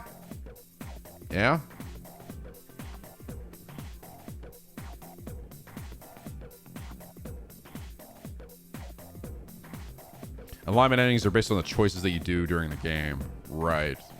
Depending on... Right. I mean, that's always been an SMT thing where, like, you know, chaotic good or pure chaos or pure law, you know, shit like that.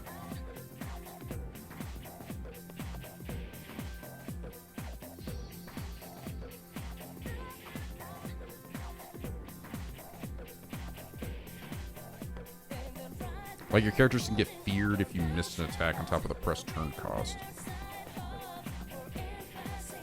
Yeah, SMT endings, none of them are necessarily good or bad. Everyone has, like, their, like, pros and cons, essentially. That's why it's, like, unlike Persona, which clearly has good and bad endings. How will, like, Metaphor? I mean, Metaphor is clearly like, hey, did you win the election or not? Probably. I'm not likely gonna do a Let's Play the answer. I'll probably stream it.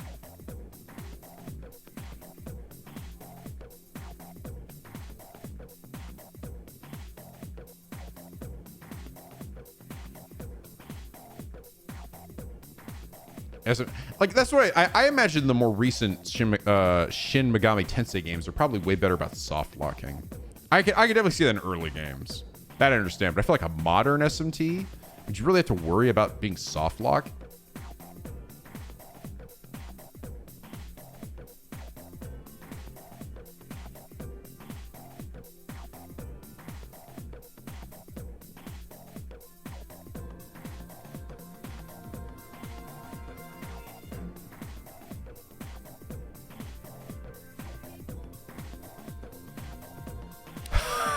Energy drain used to drain levels? That's fucked up. Ugh. Ha! That's truly fucked.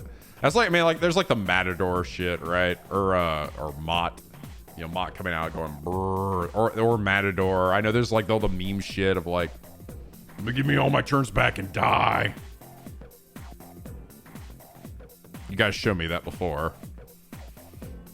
That is pretty jacked.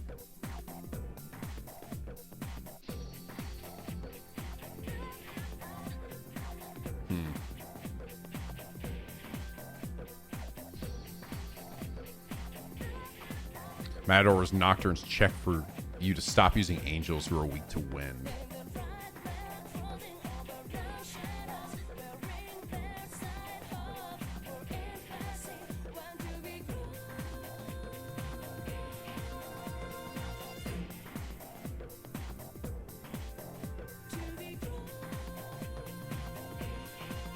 Minotaur is a meme as well. Yeah. It would be interesting. That actually is an interesting thought of like, yeah, what happens? Is it possible to lose this election? Can you get kind of fucked? Like, where you just reached a point where you're completely screwed. I'll be very curious about that because that is very... A lot of modern games these days are not like that, especially games that are from big companies. They don't generally do that very often anymore. That's a very old kind of mindset that you don't see often unless it's like in an indie game, you know?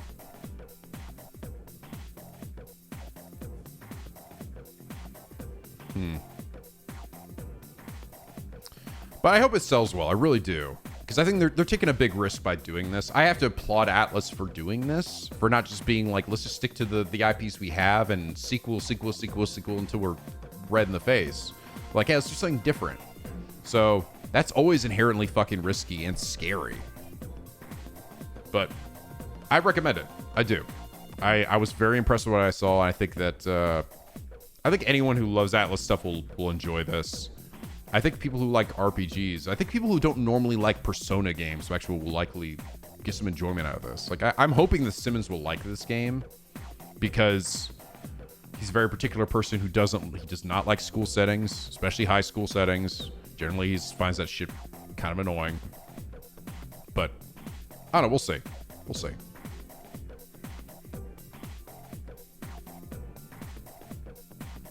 Manchester the Collection Edition? Maybe. I mean, we'll see. I don't know.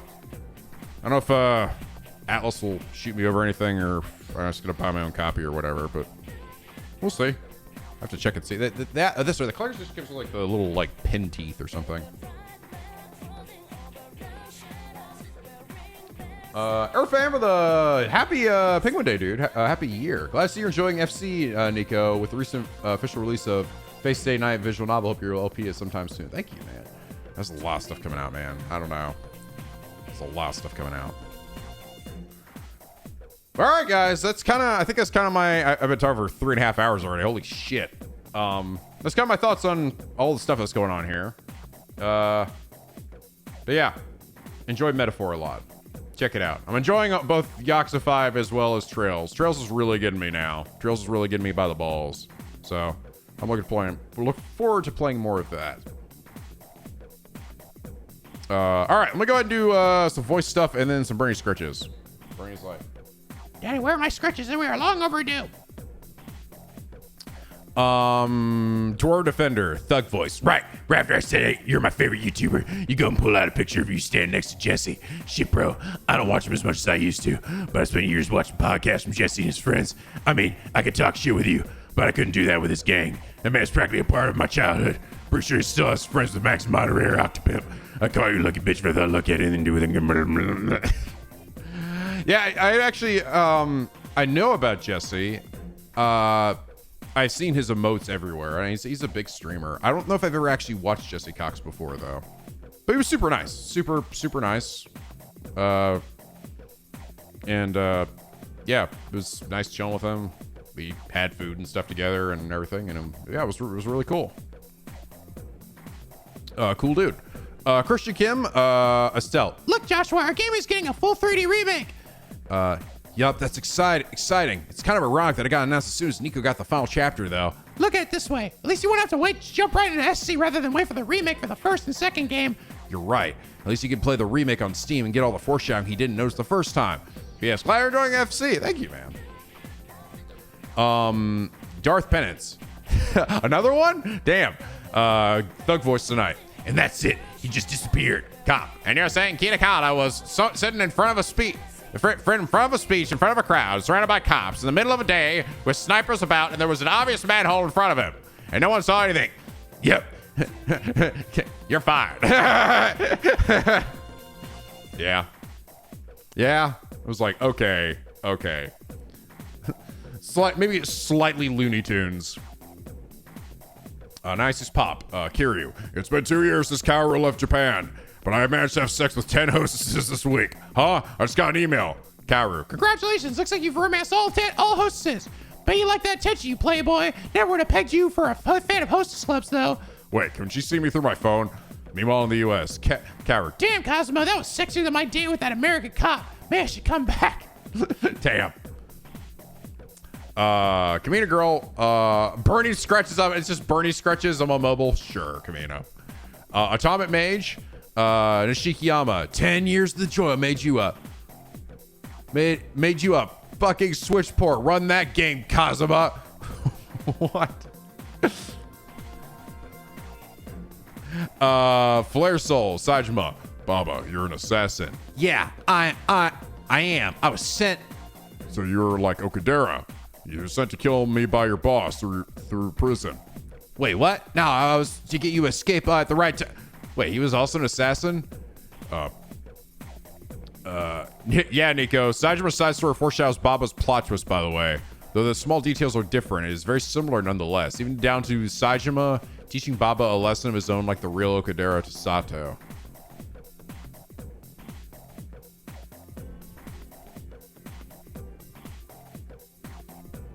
Oh yeah, I guess you're right, it is.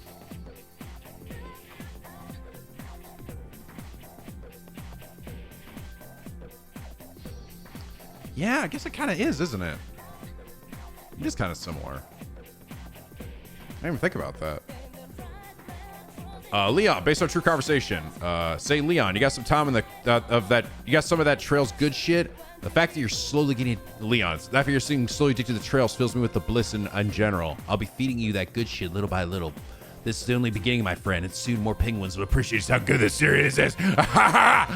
PSA: play Trails Penguins. You don't have to start from the beginning unless you want the full context. You don't have to start from the beginning unless you don't want to be a little bitch. Thank you. All right.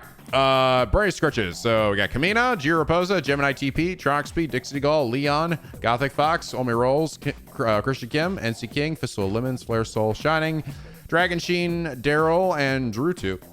Oh, excuse me. Sorry. Thank you. Oh my goodness. Look at that little pot roast right there. Penguins, I tell you what, I'm just hanging out here. Despite my eyes being a little bit open, I'm actually totally asleep right now.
Thank you, penguins.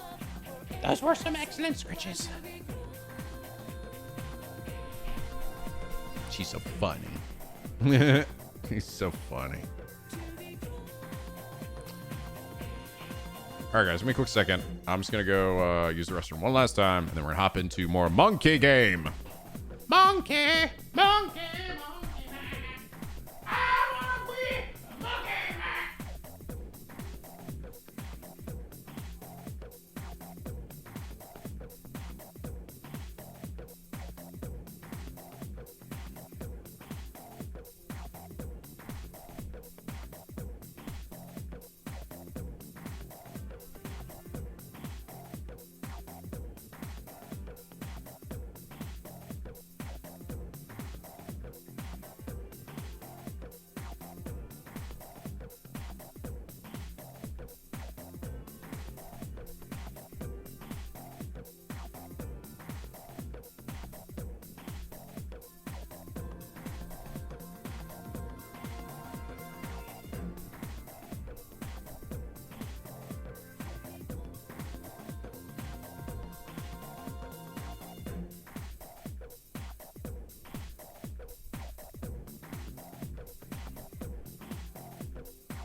It's time to return to MONKE.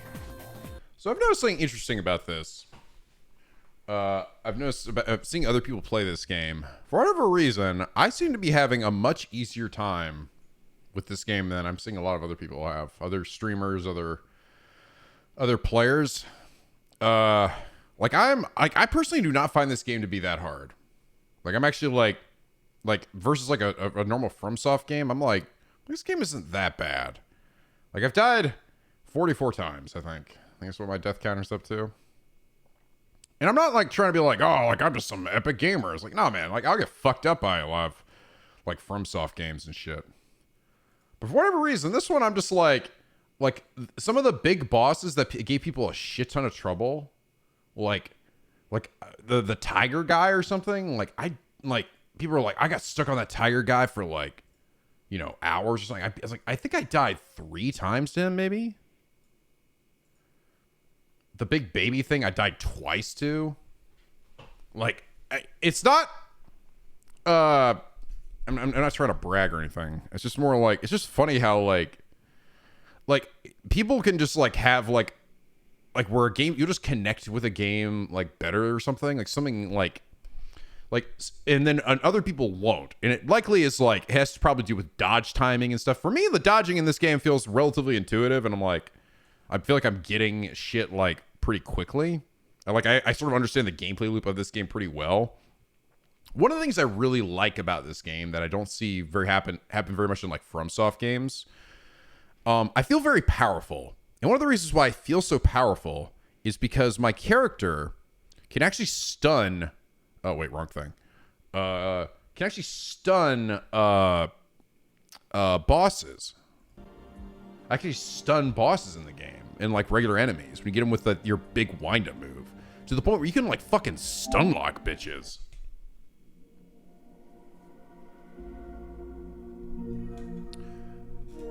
Do you not? No, NC King, no, this isn't like.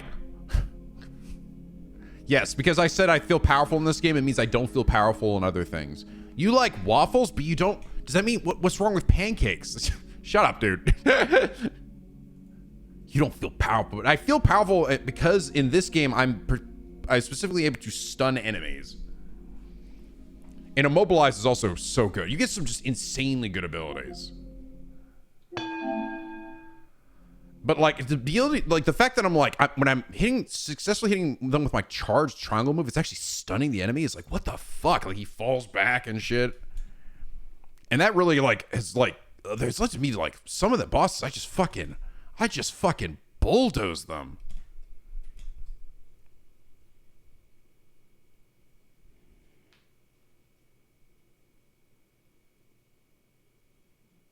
You got something wrong with French toast? You dank bitch. You didn't even mention it. You suck. Oh, let me check my... But yeah, I don't know. I feel like for whatever reason, I'm not struggling nearly as much with this game as a lot of other people seem to be. Like I'm generally beating most bosses in like at most like 3 or 4 tries. The one boss that I had the hardest time with and I got the most deaths with was the lightning guy. But apparently people were like, oh, you're not supposed to really do him until way later in the game. He was perfectly doable to me. He was definitely the hardest one. I'm not trying to brag, dude. Like, I just think it's interesting. Where I'm like, I don't know why. Like, I'm not some epic super Giga Chad gamer. It's not like, yeah, man, I'm just so fucking pro at every game. No, dude. I'm like, usually pretty like, I'd say pretty average, you know? My biggest claim to fame was that I beat the Lies of P, like, final boss in 1 try. But I almost feel like that was I think I just got hella lucky, to be honest. God damn, it's a pretty ass game. But yeah, I don't know, I just think it's funny. I think even compared to like Max and the dudes and stuff I've seen playing this, like, I'm just not struggling nearly as much as I'm seeing a lot of other people. I don't know why.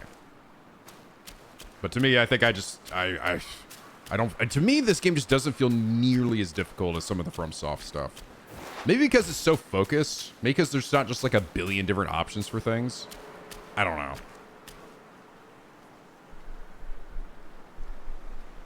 Luck is also a skill. Skill issue. You didn't get lucky? Well, you're a bitch. Okay, now I gotta remember what the fuck I was doing because it's been a week. And this area is huge. So I think the last guy I fought was literally, so this goes down here. Is this the area unlocked? Oh, that's right. Yes. I think it is. Yeah, it was this. So I came back here. I'm basically, God, these areas are huge and there's so much to do in them.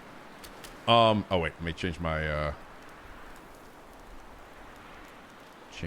thing here. Black. Myth. There it is.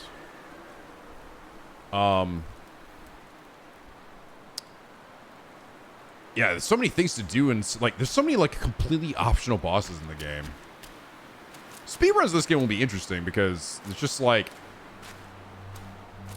honestly, like so much content that you can just fucking skip. Like I've already found literally the final boss of this area. But I just went back and like was checking out other stuff. I unlocked this little area over here, I think.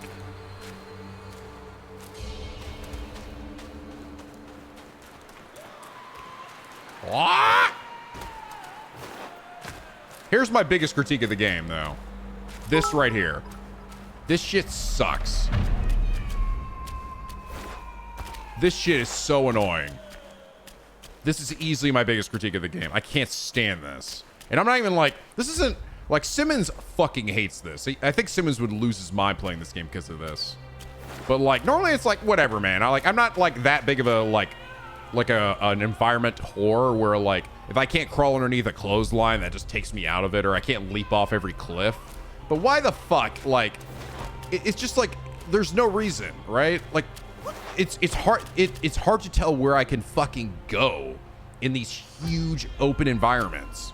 Because they're just invisible walls everywhere, except when there's randomly not. So like sometimes I can climb these cliffs, and other times I can't. And it's like, so that's why it can be hard to tell, well, like, where have I been in these areas? This is why this game I think could really use a map. That would help a lot.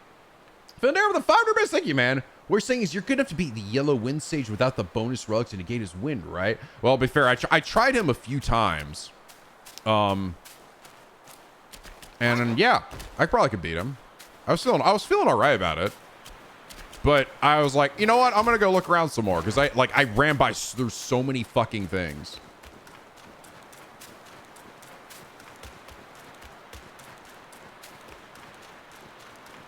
That's how I felt about most of the fights in this. Oh hey, is that like I don't get to and go, oh my god, dude, how the fuck do I do this? I don't.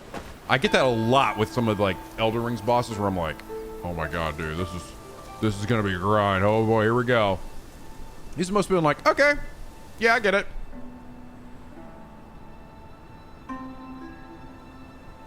You use secret area? I have not done. I don't think I have. I've gotten a bunch of the side fights.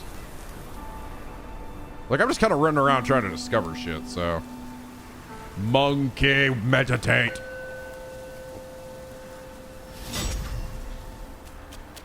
But I like this game so far. I do.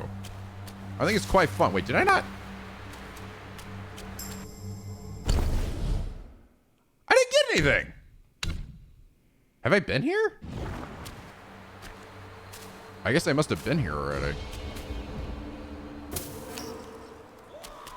Yeah, I guess I did. Shit. I didn't think I've been down here. Maybe I did it before I ended the last stream. Maybe I ran over here. I was having a hard time stopping playing, honestly.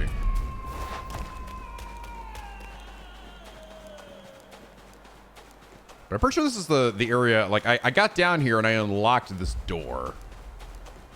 Yeah, I think I did. I think I ran over there. Oh, hey. Well, wait. Oh. Am I? Is that him? That's him, isn't it? Did I like loop around? That's the, oh, I'm on the other side. This is what I mean. Oh, this is where I am. Oh, because I came from this side before. Yeah. Oh, okay. There's 3 ways? Wait, really? There's another way? This is the second way I found him. Oh, okay. So where's the third way? So that was the door over there. Okay, well that makes sense. Now I understand why I didn't get that. Yeah, there's a lot of shit here, man. Okay, so that's him right there. I don't know if I want to try that again or not. Kind of have to remember to play the game again. Yeah!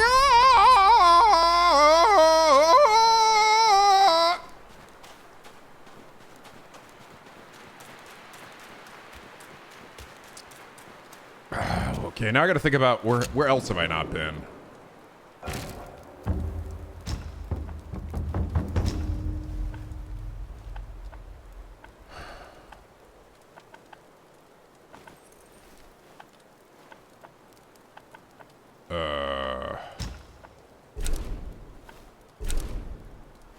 That's the hidden place. That's where I fought the lightning guy.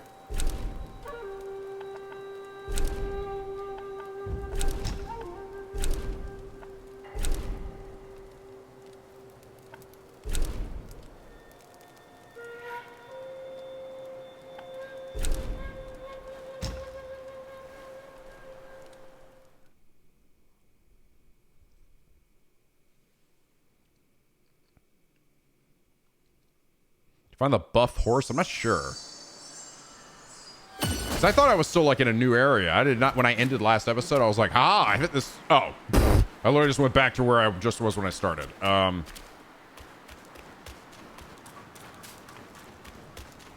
I didn't actually. I literally just. What? Oh, that's right. I slid down here.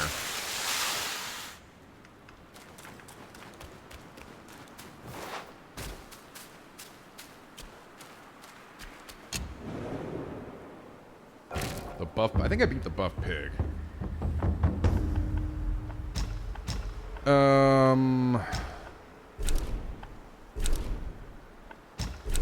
Just hop back. So I gotta think about where else have I not gone to?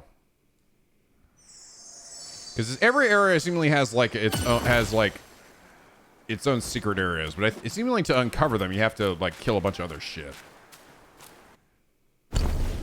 Oh, I got a bunch of Buddha eyes. And I have no idea what they're for.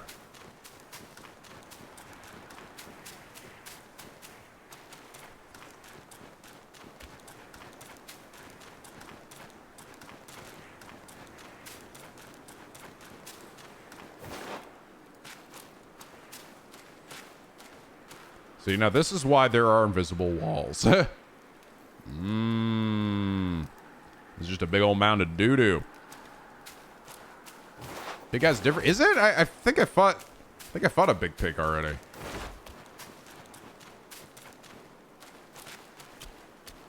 Anybody out here? The guy's on the roof. No?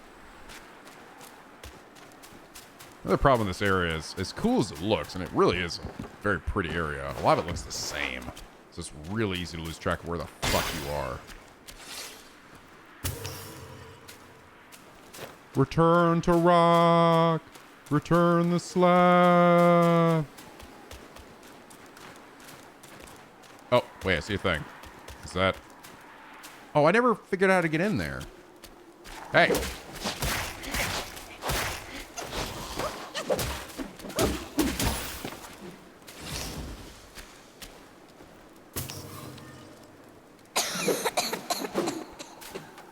Oh, that's right. 小猴子，我在这里。拨浪鼓，摇一摇。We did this before, child. Use. How do I use?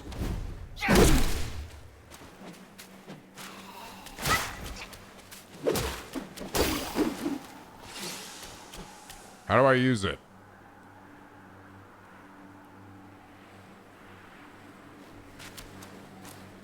Oh.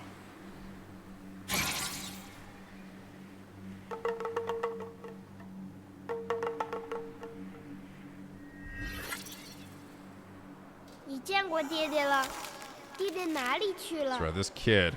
好可怕！大家围着我，他们都说爹爹把村子里的人带去给妖怪吃了。骗我！我才不信！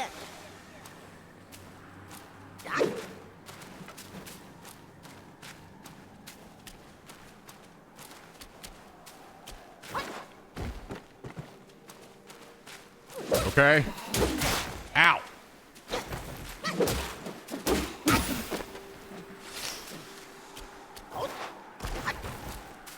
Oh. Oh. So we get in here. I missed this before. Maybe it was a different area. Gotta refresh myself on the controls here. Hi.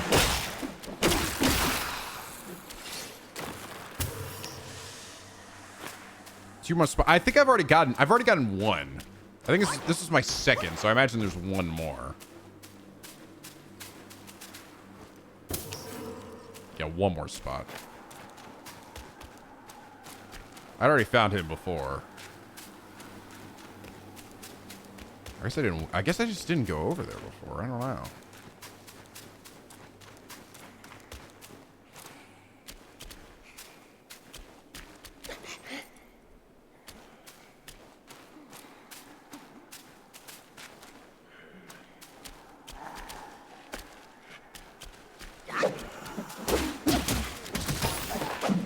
Help me remember how to play.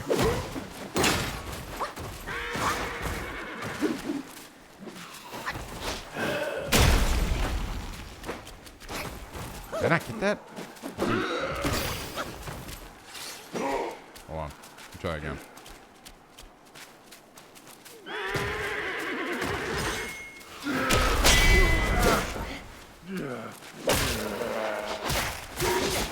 Shit. Why am my muscle memory right now is pressing X to dodge for no fucking reason. Where am I pulling that muscle memory from?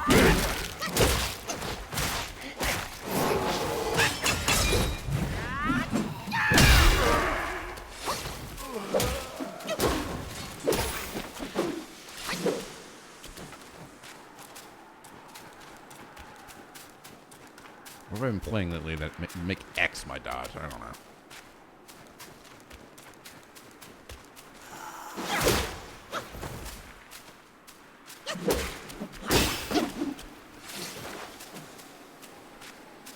Oh, maybe Yakuza.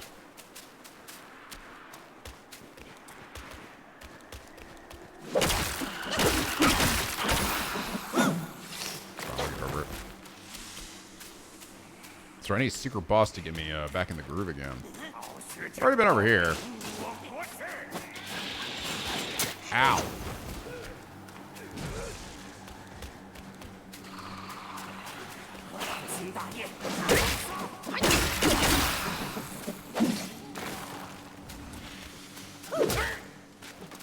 Hit me, bitch. Shit.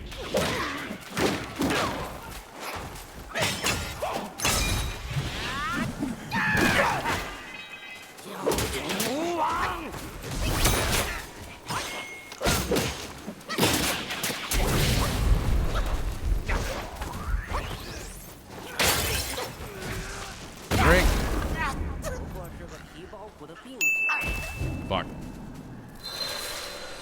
I forgot it. And the other thing too is it takes your guy like fucking 4 seconds to like reach down and drink. Like I literally pressed the button L1 like 5 times there and he wasn't drinking.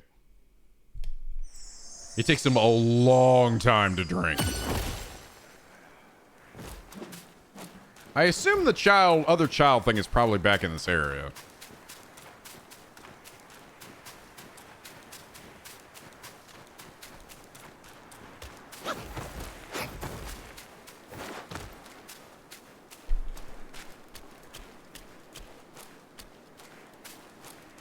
The lag isn't there on PC.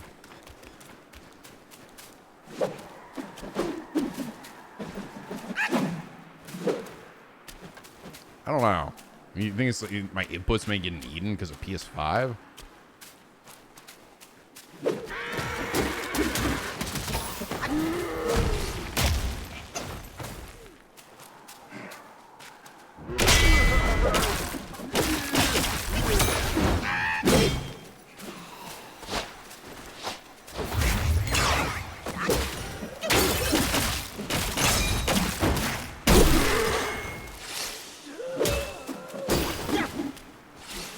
Do again?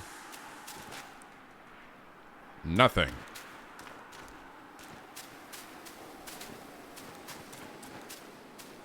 It's not right now.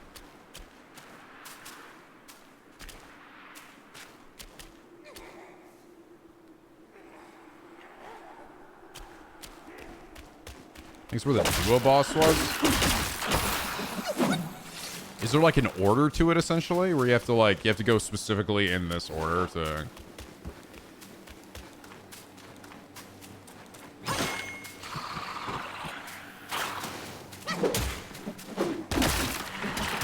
Yeah. Okay. So I probably was over in that area before.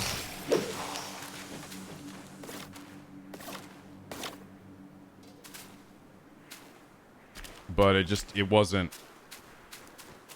First, who's in any third has to be the third. Okay.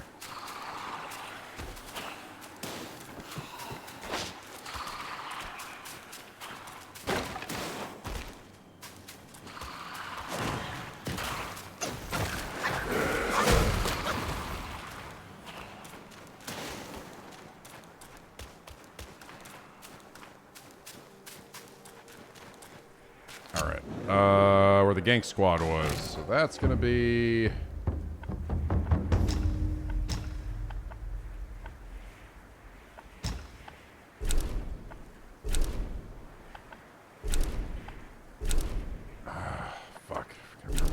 Is here.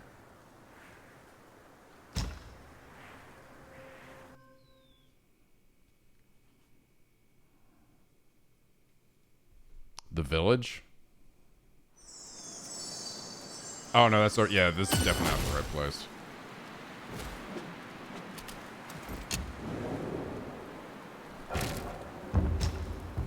Is this by the way tied to the secret boss of this area?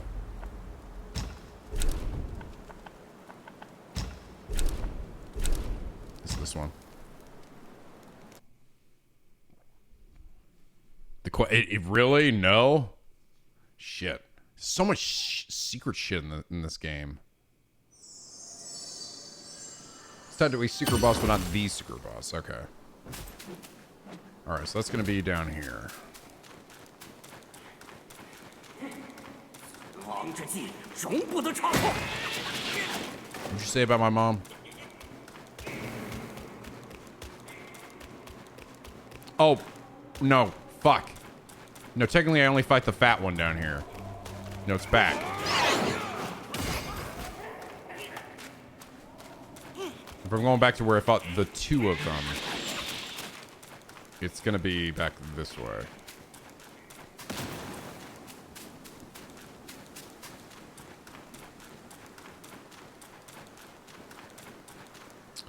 So here's this.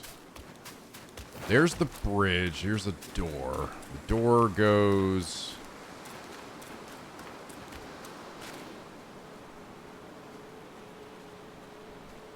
down this way.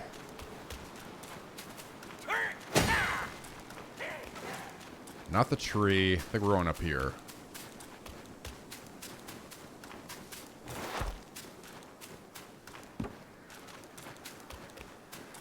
This is where the guys I think can shoot me. I think I'm on the roof up there.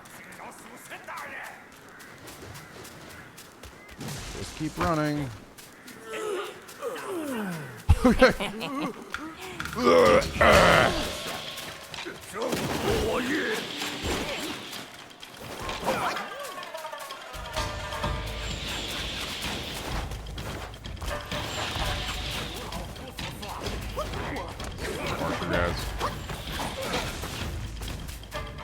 What? 快走！别在这里伸头探脑！别被这两个头的大家伙看见了，我俩都得完蛋！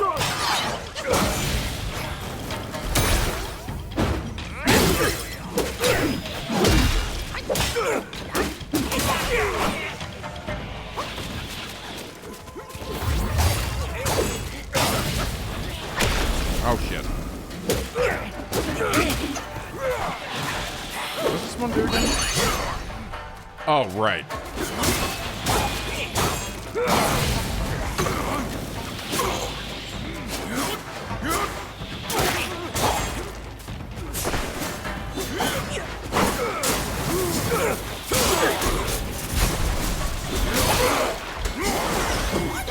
Sorry, I'm still trying to remember the controls. There's a lot of controls on this game.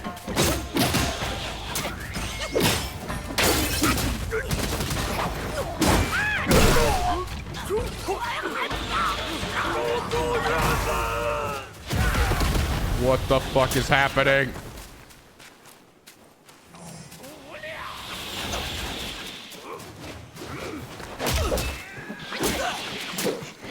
Stupid fucking range guys.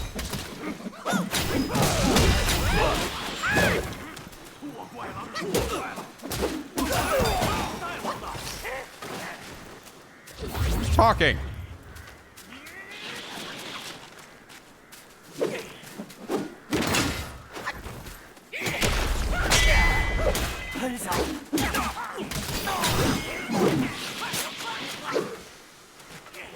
Oh my god, you are such a bitch.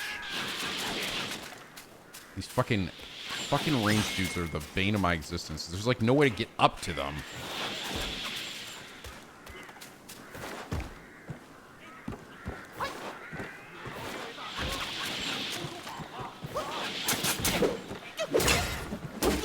I don't know who's talking to me.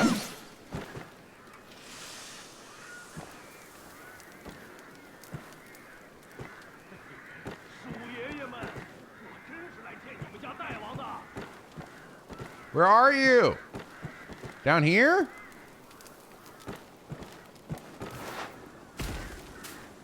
Wait, who's this other thing?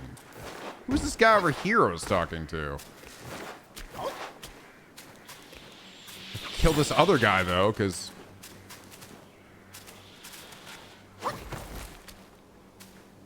我等遭劫难才落得如此下场，不得已背井离乡。原想跟随蜀神大人重，我看到他那手下先锋在，我糊涂啊！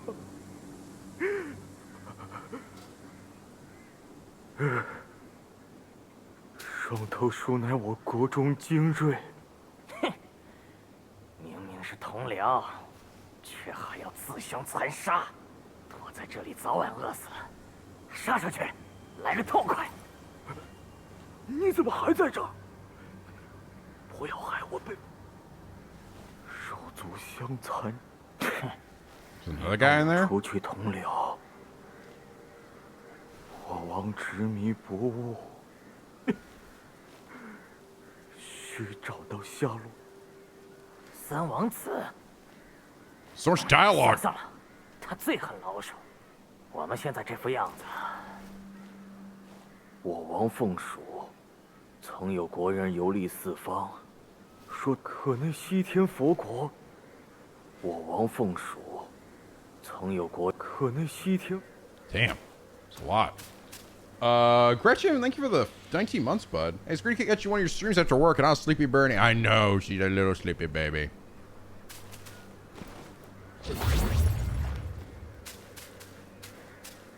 Okay, I guess I didn't go over this way.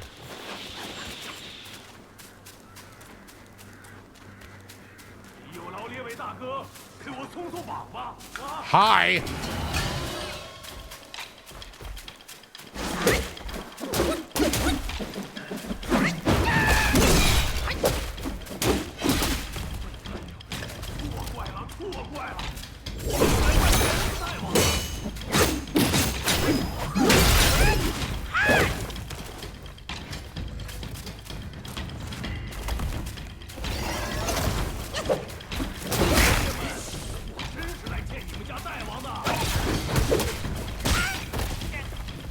Fucking hit me. I'm like it was moving.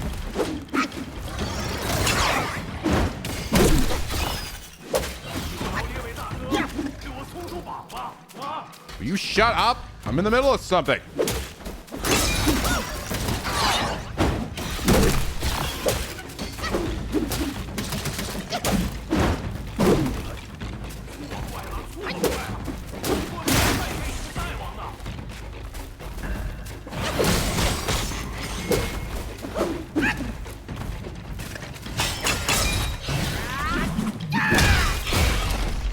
Yeah, see, the fact that I can do shit like that, fucking cool, dude. Ow.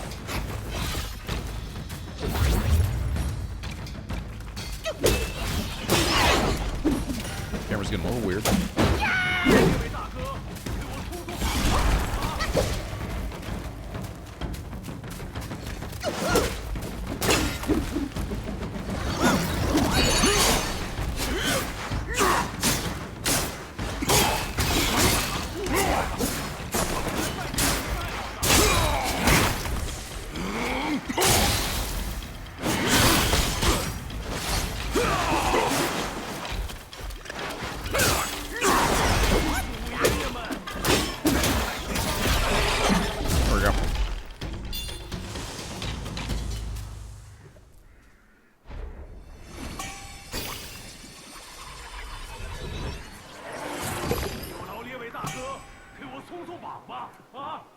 There's a boy talking to him, but it's not until way later, really.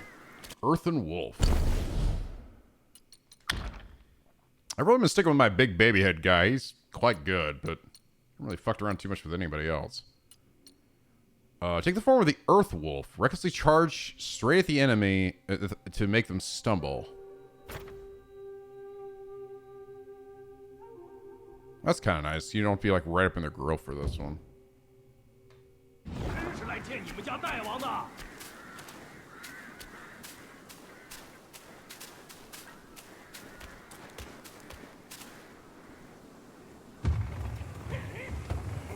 Hi.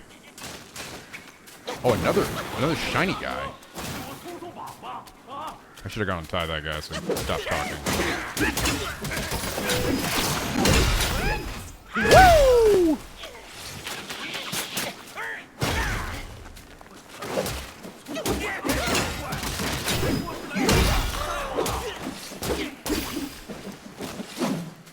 Look at this guy. I think it's a spear, by the way. This guy's gonna have a lot of health. He's stuck in the door. We take those.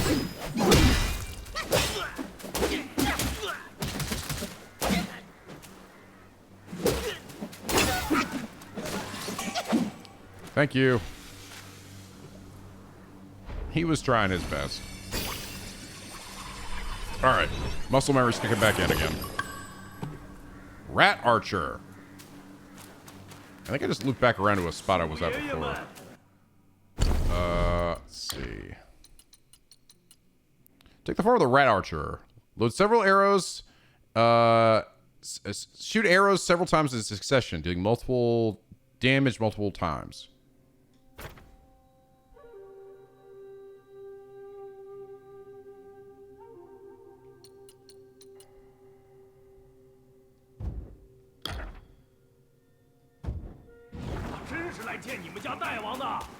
Where you at? 阁下怎会在此？哎呀，快走快走，不用你救。阁下与我十分有缘，黑风山一别，竟还能在黄风岭相见。Horse Fred， 这帮鼠辈不分好歹，竟直将我绑了。大婚说送去什么卧虎寺，腌好了送与太王。这里的妖怪皆是恶鬼，嘿嘿。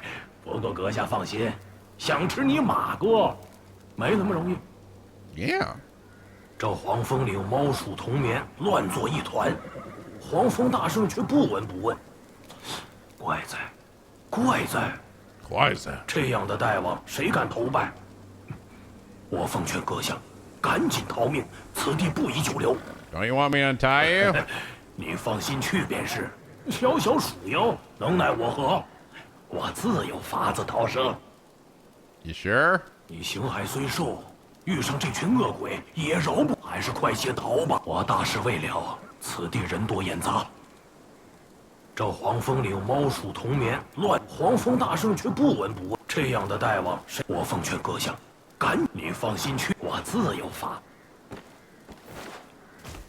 You were the one yelling at me to come help you. Now you don't want me to? You gotta find him every chapter? Okay, I see.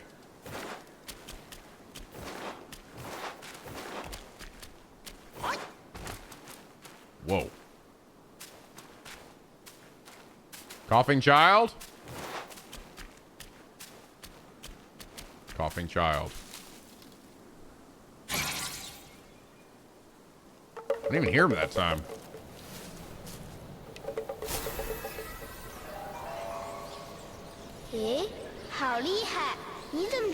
Fuck if I know. Black and white screen? Hee hee. 偷偷告诉你，有个帮我治病的好朋友，就住在下面。唉 Chinese 好 child. 久没来，也不知他自个儿的伤养好了没有。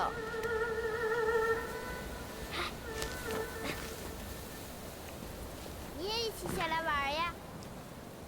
Uh-oh.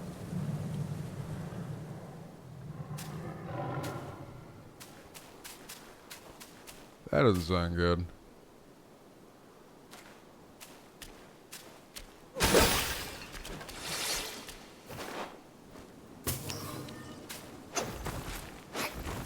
Child, I'm running a little low on resources here. Well, I have a lot of healing flasks, but not a lot of magic. That does not sound good.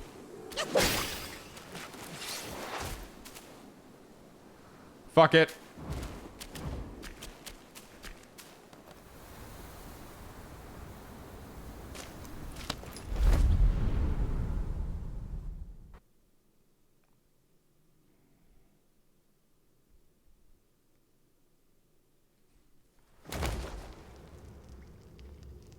Wow, there's a whole sky down in this well.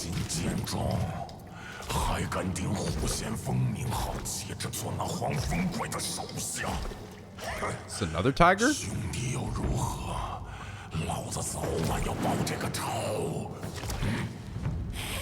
It is. Uh-oh.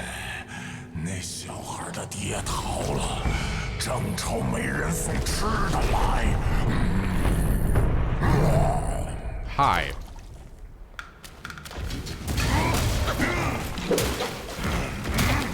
Oh, I got MP back. Thank you. Oh!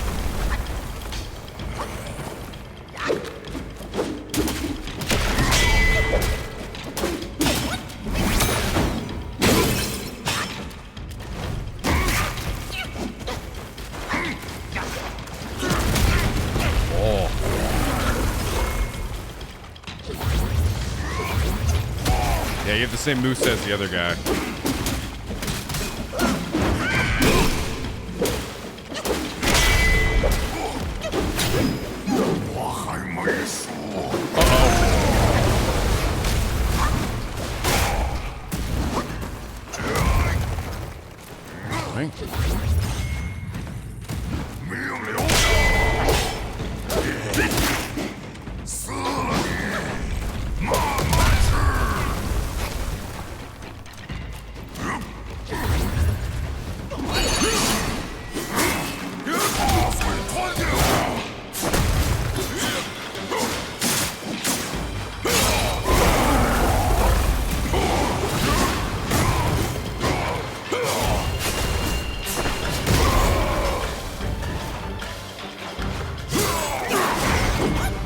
Fire's fucking you up. Drink, drink, drink.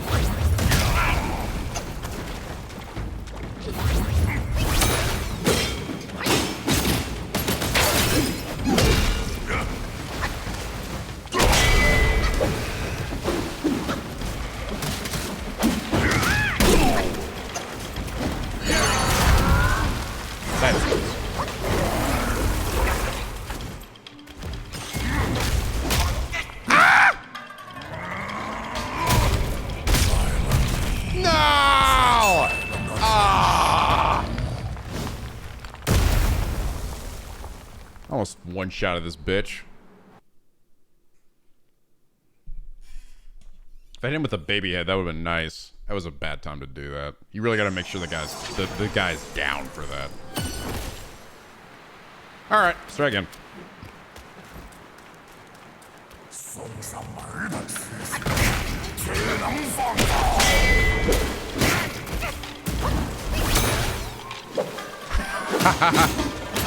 Oh yeah, I'm hitting him. Kind of.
Drink. Well, that might have saved me.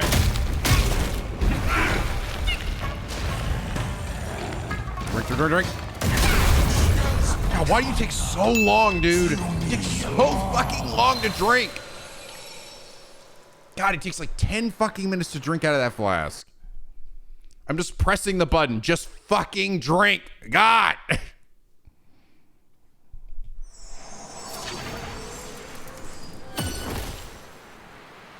Monkey, weak to rock. Indeed.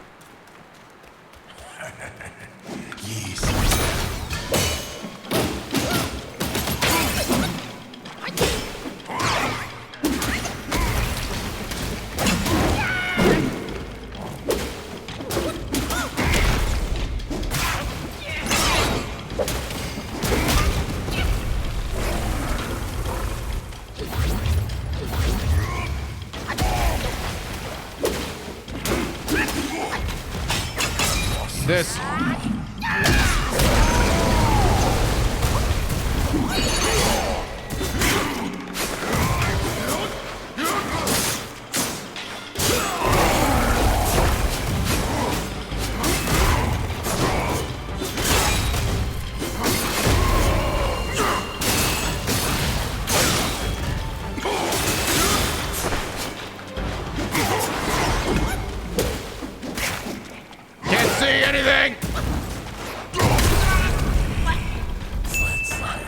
camera wigged the fuck out there. Holy shit. Camera wigged the fuck out. All right, that was definitely not my fault.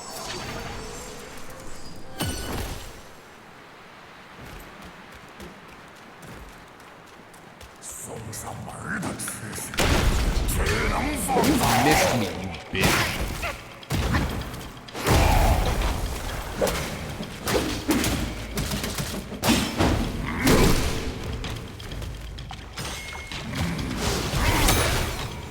You went in the air? Oh my god, you fucker.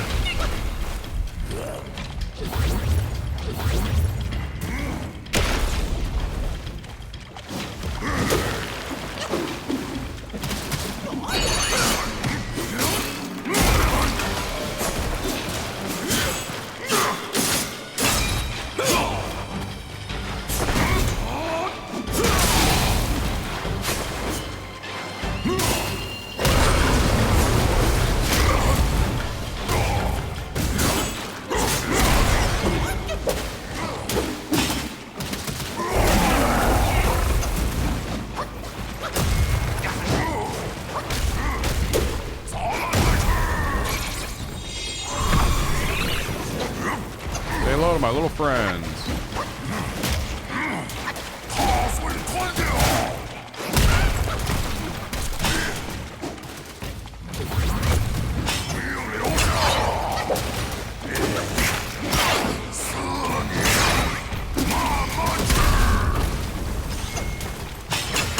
Hit him.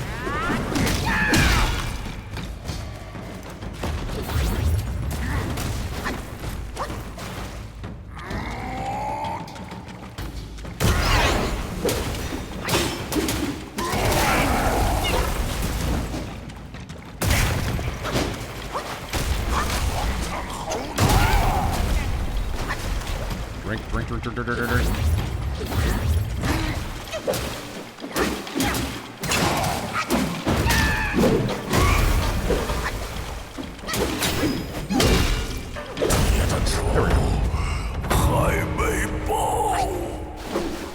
See you, bitch. Ooh! Tiger friend. Slurp, slurp, slurp, slurp, slurp!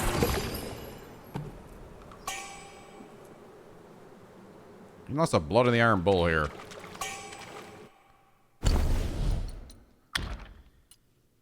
Take the form of the Mad Tiger. Roar with terrifying might to shock surrounding foes and deal area damage to the front. Might increase attack, but mass... Really? Holy shit, it does. Oh, this is not even remotely worth it. Look how much my... It brings down my... Well, actually, no, it's because I'm taking... That's right, because this guy gives me defense, so... It gives me 7 more attack. Oh, that's not worth it at all. What does this look like? It must be really good because it hits like all around him, right? Well, no, actually, it's more of like it just kind of... No, it's just... No, just in front of him. Ugh. I don't know. Didn't even raise up your attack that much, really. That does not seem worth it.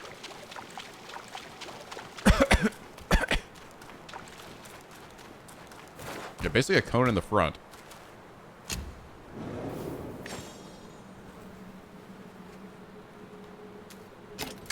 Thanks, child, for leading me down here.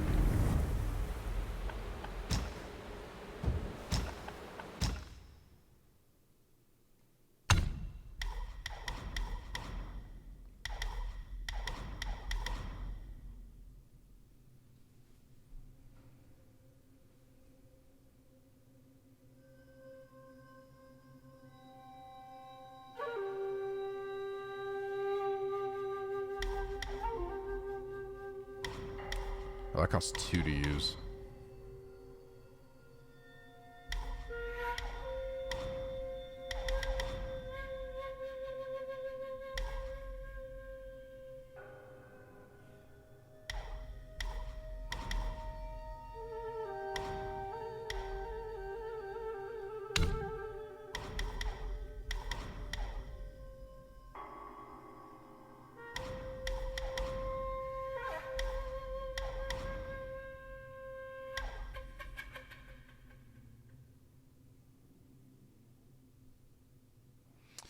Yeah, this is kind of necessary too.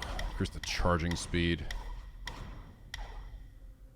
After seeing through the enemy, Skyfall deals more damage based on the number of focus points built up. That's pretty damn good. Yeah, let's go with this. So right now, that shit is fucking slow.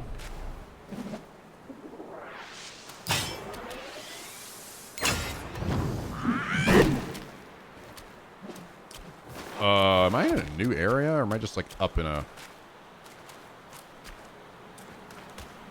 I think it's all over here.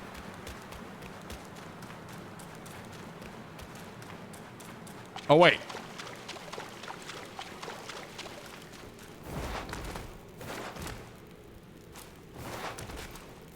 Monkey? Monkey! Just turn around. He wants to jump on the chest. Open your God of War chest.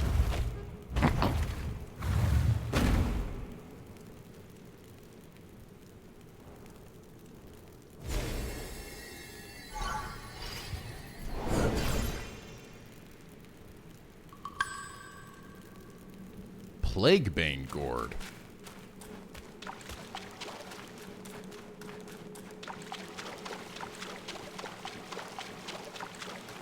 Interesting.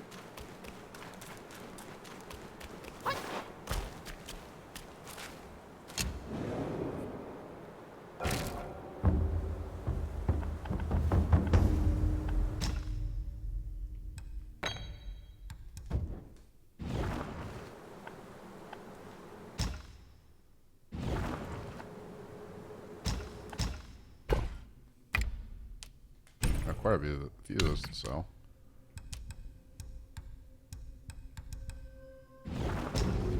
Oops, let me do that.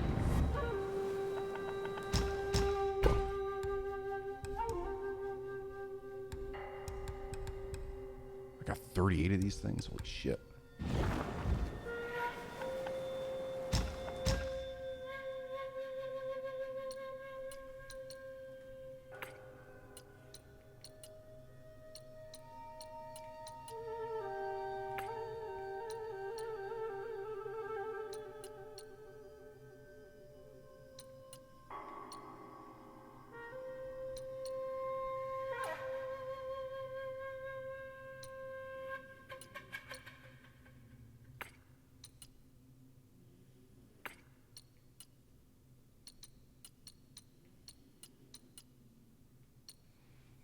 What does this do? Before a light attack, Evanescence triggers the finisher of a light attack. Upon perfect dodge, grant considerable additional focus.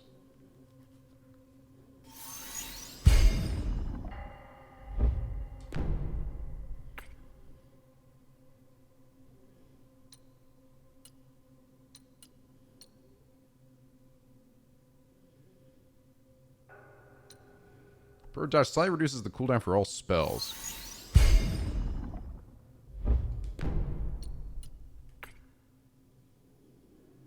Alright, got the full set now.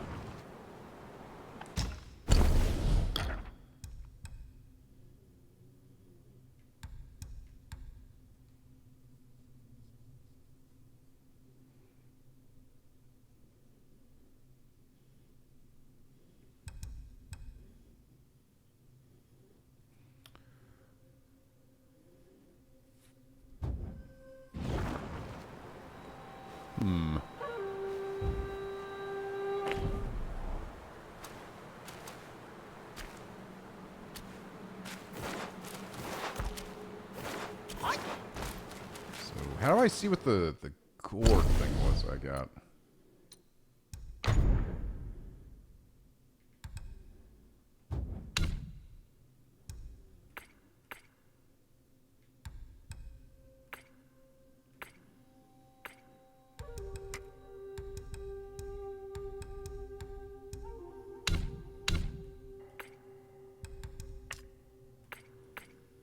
What the fuck is it?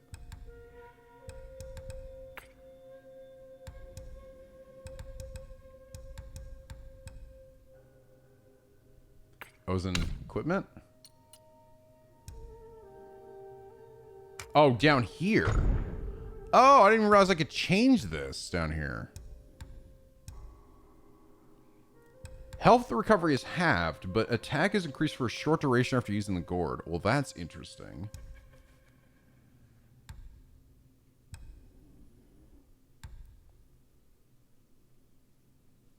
I wonder how good that is.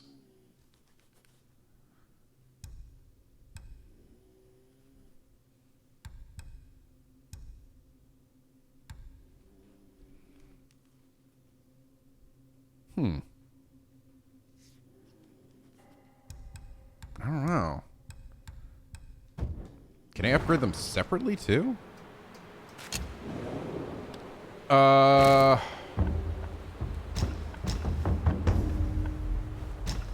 bottom of the well. Okay. So that was the end of that quest. So where the fuck do I go now? I actually don't even know anymore, man. Where have I not been to? Penguins, help guide me. Where the fuck do I need to go now? Where do I gotta go find this secret thing? Yeah, I want to hit. Yeah, because at this point, like, unfortunately, it's been a week since I've been here. I feel like I've been to a lot of the places, but I don't know what else I'm missing. Do I have the eyes? Let's see. God, I hope I do. I got a lot of them.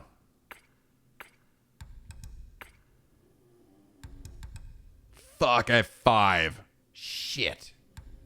There's 6 of them? Check the Crouching Tiger temple entrance. I was there before. That's what I used to get in the one secret place. I need one more item. That's another secret boss? Okay.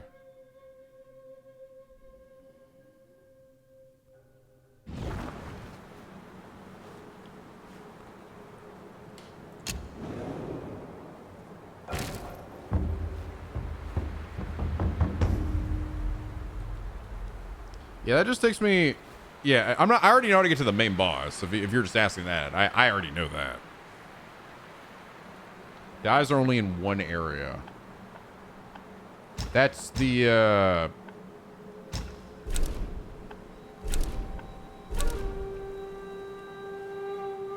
guess over here? On a bright cliff? Okay. Let's look around here again. So let's try to find the last pair of eyes then.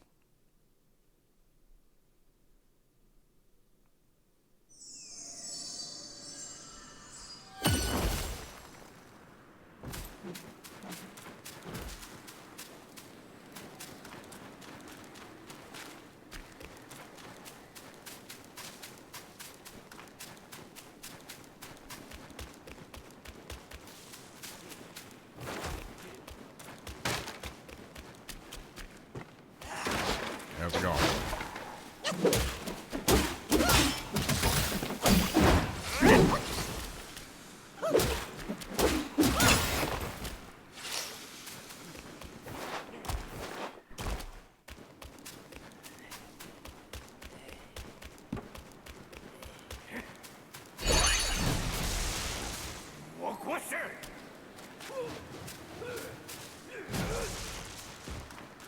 Did I go this way?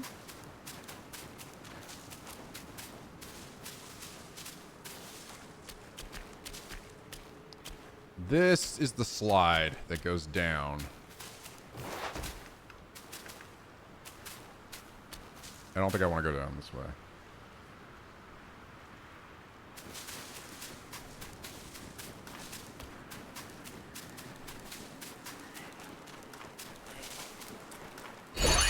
Oh, I fucking missed this, by the way.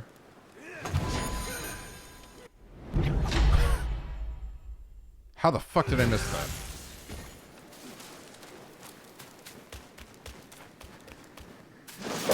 Shit doesn't glow enough in this game. Oh, this is another spirit. I think this might be the way I haven't been yet. Down this way. Where this guy is.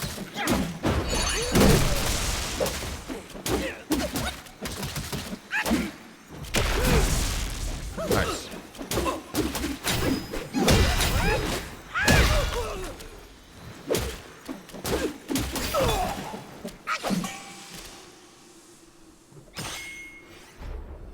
Yeah, it needs more yellow paint.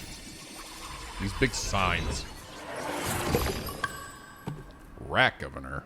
Okay, I think I have not been down this way because I did not fight this guy. And there's a meditation spot that I didn't see either. There's so many different spirits in this game. Wait, is this the thing I just got? Oh, no, this guy. Sorry, the red mark I thought was the one below it. Take the form of the Rat Governor. Leap in with your staff and shoot lightning from its tip to strike foes. Zap.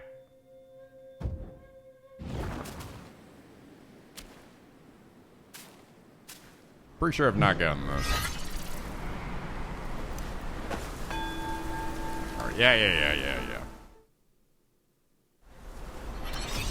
I have not.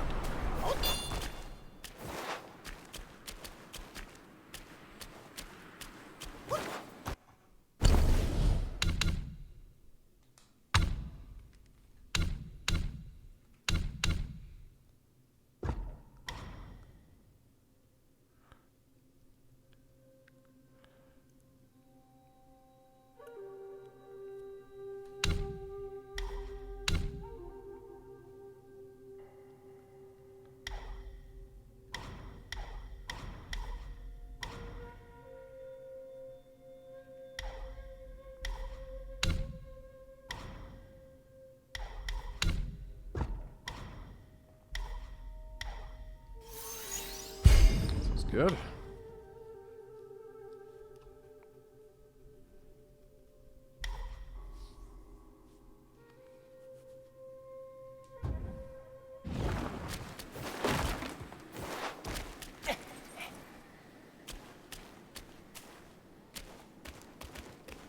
Okay, I guess that's all. That's the only place that this goes. I don't know. Maybe I haven't been this way. Alright, let's just check. I'm gonna slide.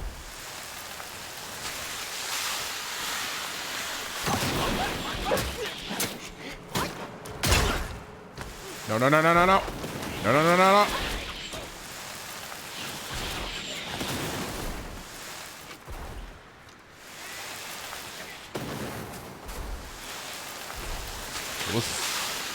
Slightly jank.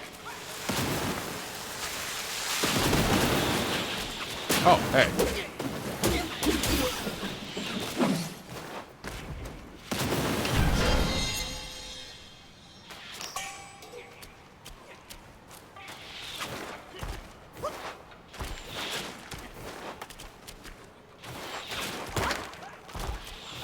Oh, I can't break these. Ow. Oh my god. Attack.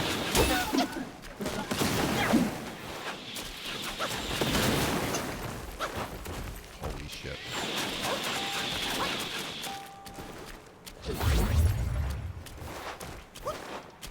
Can I make my way back? Maybe? Is this kind of working? Ah!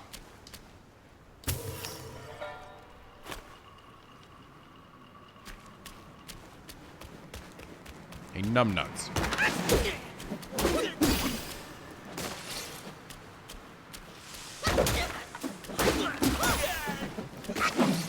Shit.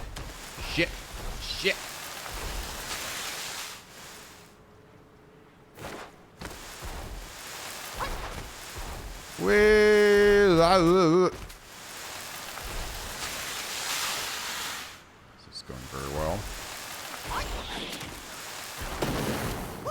Where's this guy shooting me from? Over there. Slightly janky spot there. Not gonna lie.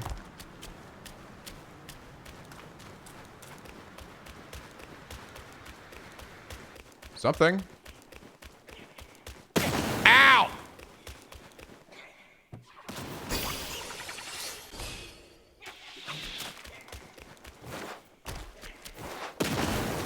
Can't climb that.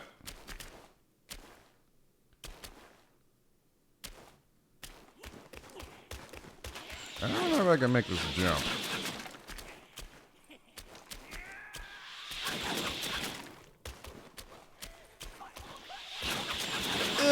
Oh, no. I can't even... They won't even let me.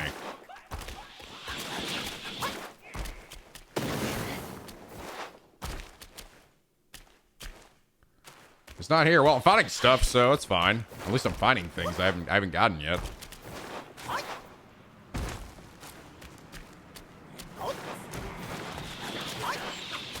You wait right there. I'm coming. I'm coming. No, I'm not. I'm not coming. Fuck. Ugh. Hey. Hey.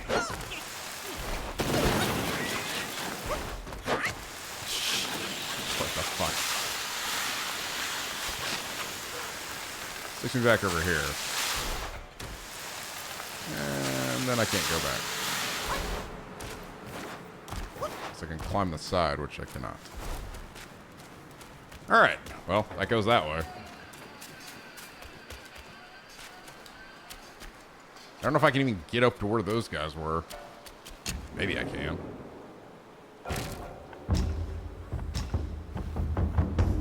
Okay, so now we're here.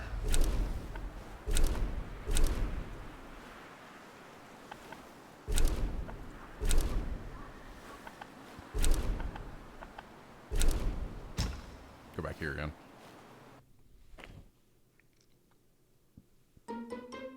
God, this place is huge. Remake X for the 56 months. Thank you, dude. Welcome back.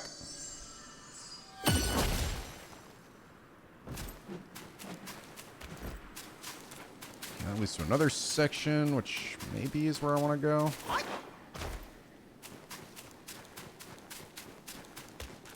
think the other thing is the way that places are lined up in this game.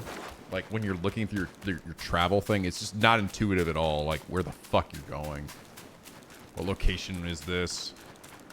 There's not enough identifiable landmarks, you know?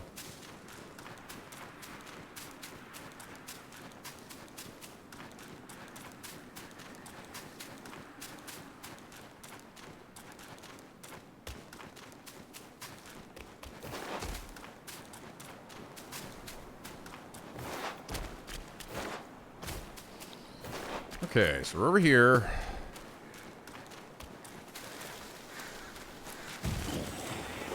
There's a thing.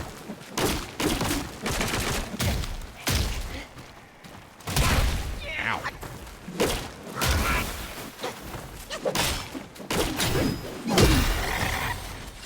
Level up.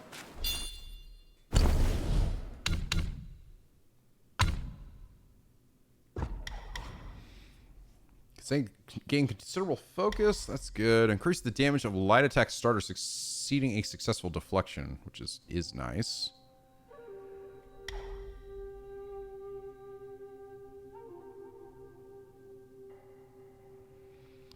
Funny they make the deflection window narrow upon this skill. I guess it's just that fucking good. Yeah, give me considerable focus.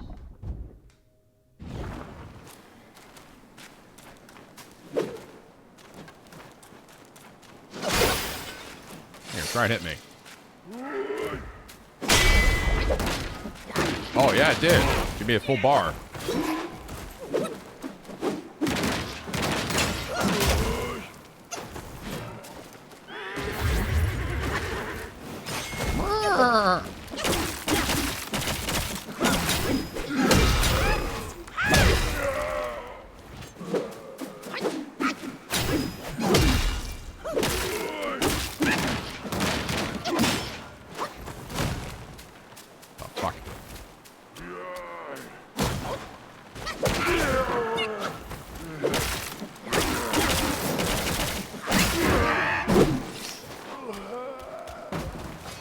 Let's see. Went up that way. Oh, wait. Have I gone over here?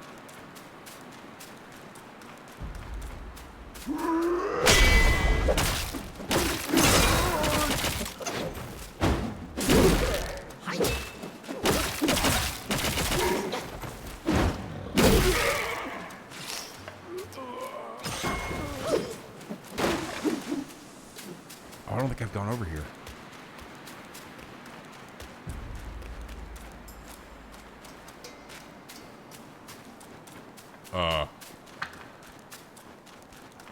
Hi. Hey, look at this guy. He's over here patting his big old belly. Blah, blah, blah, blah. You okay? 八九杨问天，古今谁不死？ Yeah? 不妙，误了正事，去给三少解酒的来。 I guess I already have something? 神清气爽。 Okay, I guess I do. 是你把咱叫醒的，多谢。 Sure. 不过，咱现在肚子空空，恕不奉陪。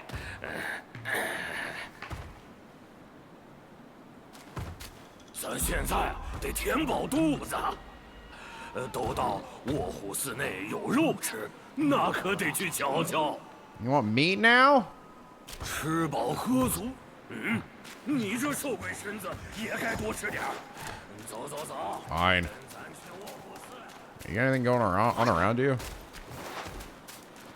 This guy's the key to the secret area? Oh, okay. Go find him some meat.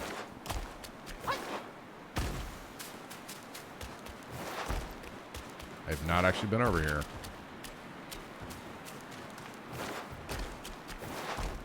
Oh. Oh, wait, no, it's just flour. Oh, hey.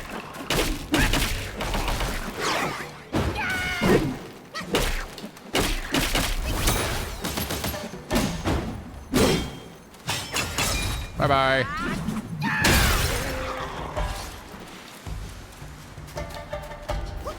Take care of your weed problem, Mr. Pig. There's another path over here.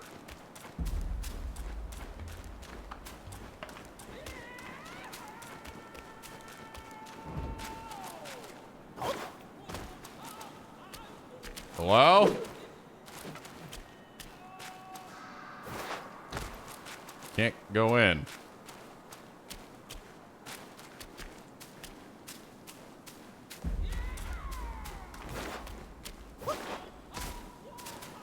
Oh, I can't go in there yet. Okay.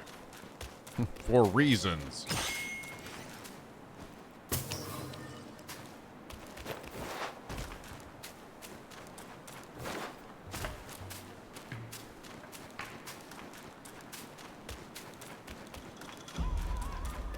That might be where the last of the Buddha eyes is, actually.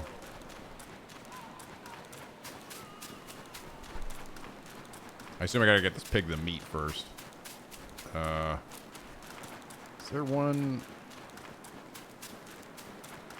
Yeah, there it is. There's one over here. Crouching tiger, hidden dragon.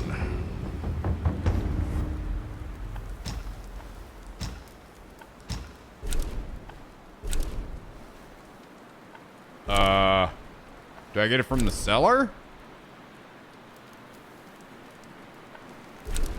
Where would the meat be? The entrance? Okay.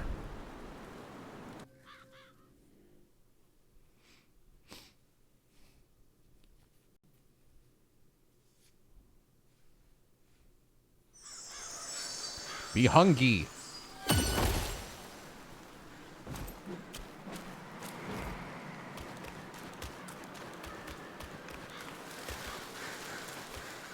Oh. One of these? Big old flabbity dabbity doodas. I guess this has been sitting here too long.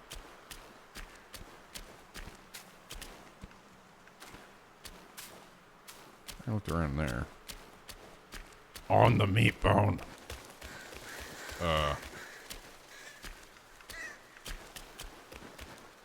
Where am I looking, guys?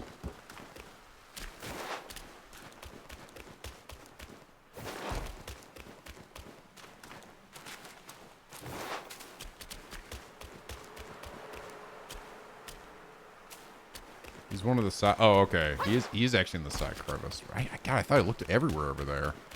Unless he doesn't spawn until you start this.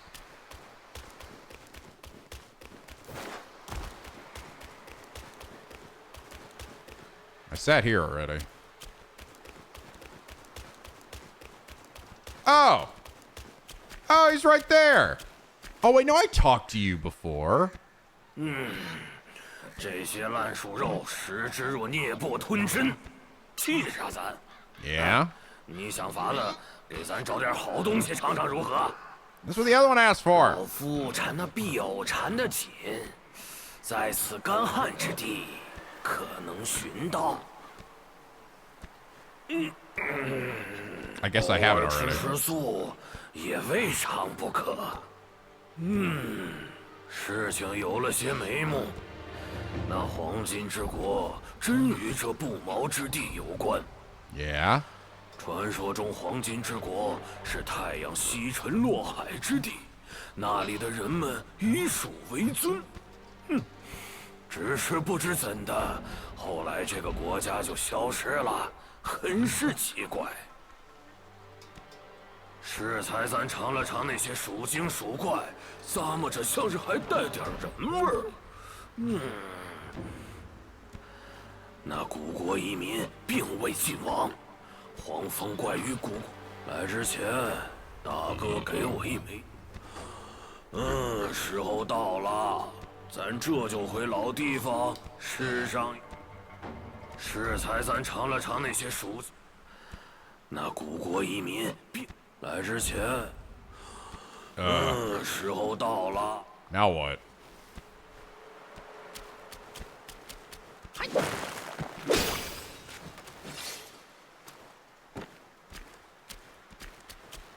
Wait, so this is the same guy?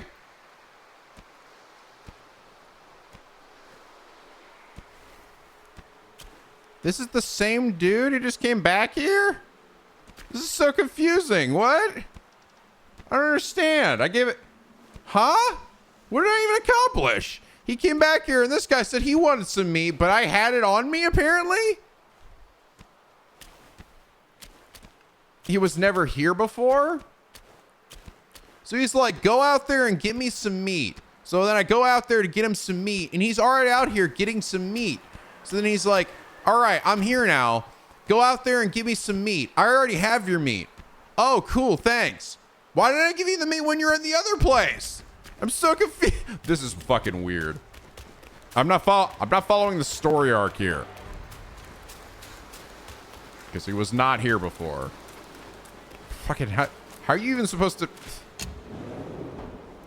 He's sober. I know, but he like told me to go get food for him. So now he's like, and he's just like, I guess I'm gonna go there myself.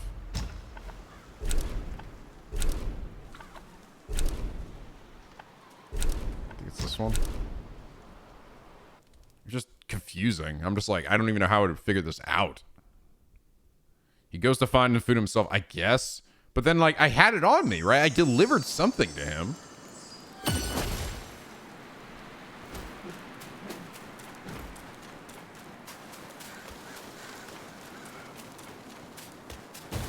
He now's going to the he says yeah, he smells something going on at the Tiger Temple. So okay, I assume that he wanted me to go get it.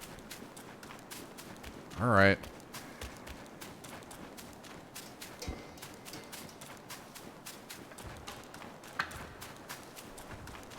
I delivered Jade Lotus. Okay. This thing, I'm like not even sure what I'm losing here. There he is. Hey.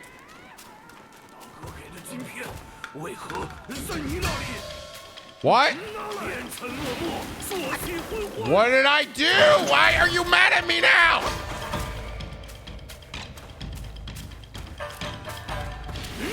Fuck you, pig.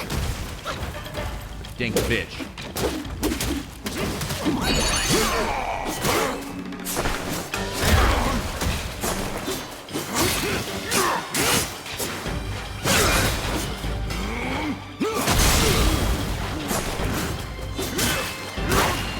I don't even know what I did. I got you shit.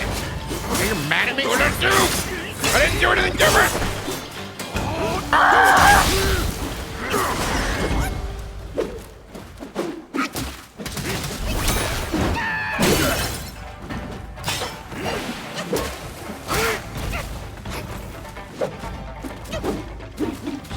Dickhead. All right.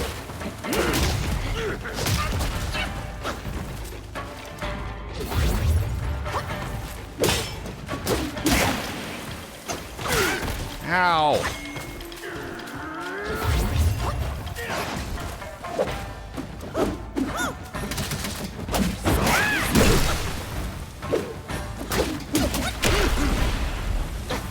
It's on the damn sand and it's not fucking actual attack. Pocket sand! Go get him, friends. Literally, this is pocket sand pig.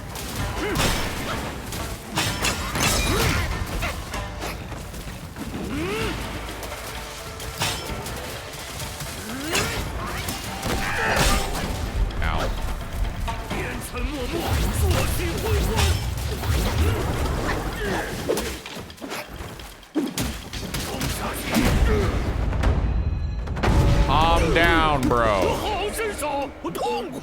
I don't understand why you're so mad at me. Now you love me? Make up your mind!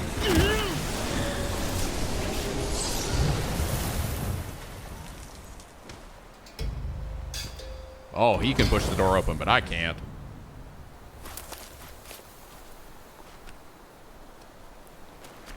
Jesus Christ, bipolar pig. Oh, I got a headgear, though.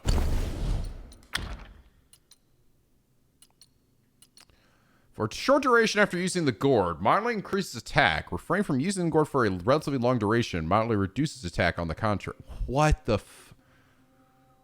I was like, oh, this is pretty good. Oh, wait, no, it isn't. Never mind.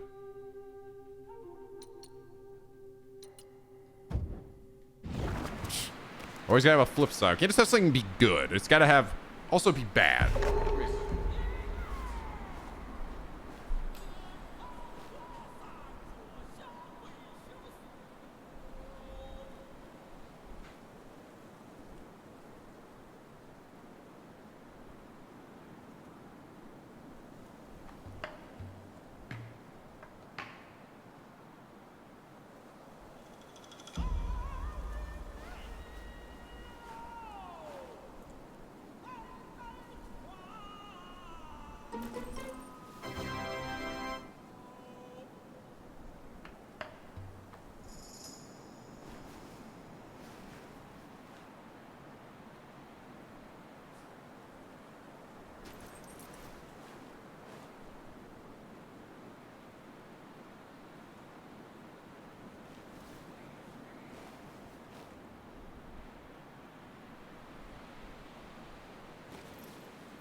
You know who I miss, guys?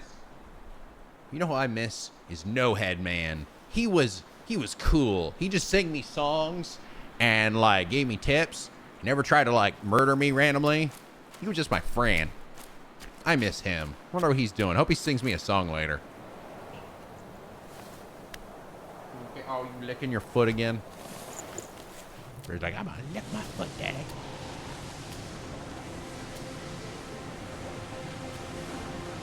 My mask is gone.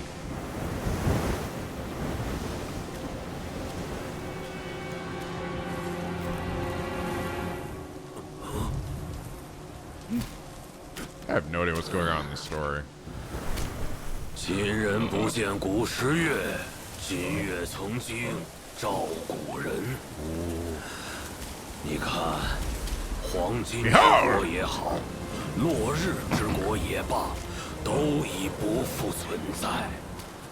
传说这里的茫茫沙海之中，曾蛰伏着一只上古巨虫。这巨虫平日里沉睡地底，无踪可寻。一旦醒了，便会钻出来吞噬人畜。偏偏它外壳坚若磐石，寻常刀斧弓弩难以穿透。往来商旅不敢靠近，周边小国更是苦不堪言。This is not pre-rendered. 适逢一只黄毛雕鼠下界，途经此地，感应到那巨虫身上似有无上佛力，于是施法镇住巨虫，收为己用。小国国王大喜，将鼠妖奉为护国神圣，更为他建庙塑像，世代供奉。鼠妖图修炼方便，干脆留了下来。后来，鼠妖神功出城，掳走了唐僧，与孙悟空激战于黄风岭，已是风沙蔽日，日月无光。那鼠妖的神风着实厉害，若非灵吉菩萨出手，怕是真经难取。Yeah。只是没了鼠妖坐镇，古国自是难逃覆灭的劫数。You still didn't explain why you attacked 而 me. 原本水秀山清的黄风岭，也变成了今天这般模样。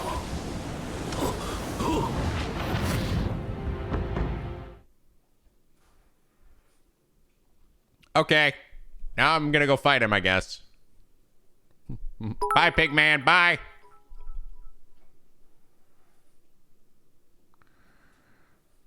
Firebirds from Fladero, thank you. To explain the pig, he asked you for the sobering pills. When you give it to him, he says he's going to the temple. You got meat. You meet him at the temple, and he wants Jade Lotus to refresh him. So you gave him that, and then he mentions going back to the to use the gold piece from his blood brother to enter the golden land. You got his gold piece from the boss you already can murder, so he sees that and attacks you. But I had it already earlier. Why didn't you notice it before? The dang bitch. And now I'm here. Because he was a drunk shithead. He deserves to die. I assume this is the secret boss of the area. It's hard to say, like, secret boss when there's like 800 secret bosses in every area. You're not you when you're hungry.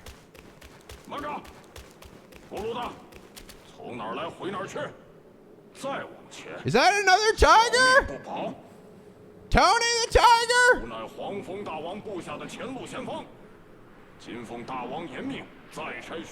I'm in the past now? Oh.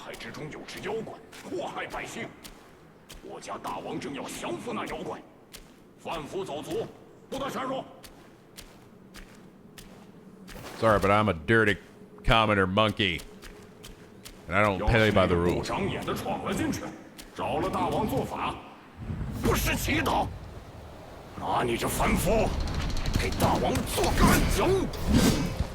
His name is just Tiger Vanguard. Okay. Ow!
Okay.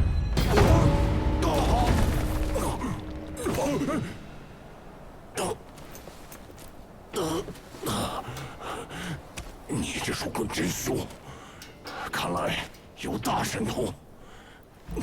在下斗胆，求高人出手，助我大王降妖。 Okay. You were definitely not the big important guy from this spot. You're just a dude. We're friends now. 我家大王打灵山而来，不忍见此地百姓受苦，只是那妖怪道行不浅。大王就在前面，实不相瞒，我洞中还有未成。 Getting a drinky monkey? Brings getting herself a little drinky do. I'm thirsty, Daddy. Blah blah blah blah. 黄蜂大王宅心仁厚，你放心去。 Okay. We're friends.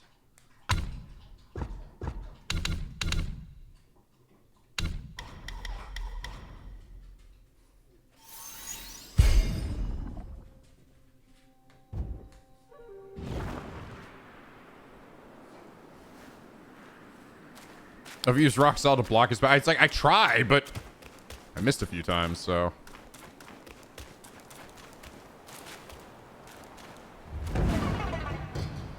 Kingdom of Sahali. Is this actually like a whole fucking new area? Oh my god. Seriously?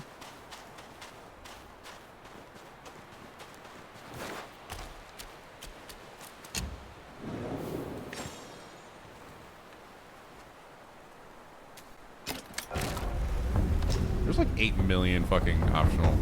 No, it's just a boss? Okay. I'm like, what the? Look at all this shit, though.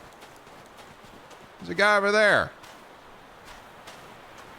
What about over here? Can I go this way?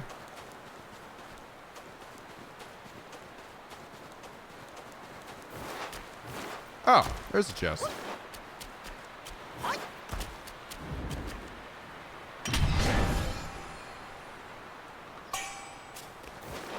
I found the knot of voidness.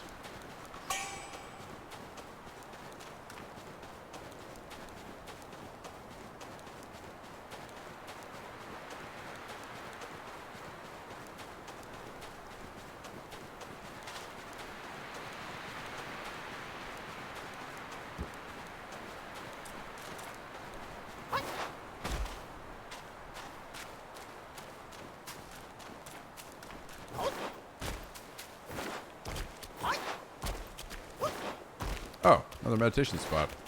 You can tell which spots you've meditated on, whether they sparkle or not.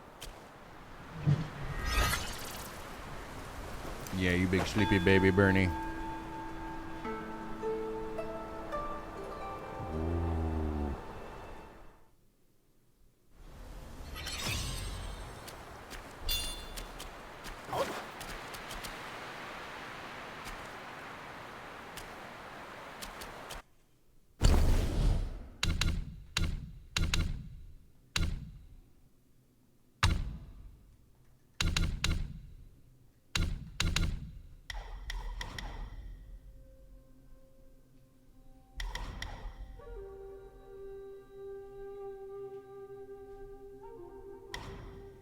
Cover a moderate amount of mana upon crashing the immobilization of an enemy. That's pretty good.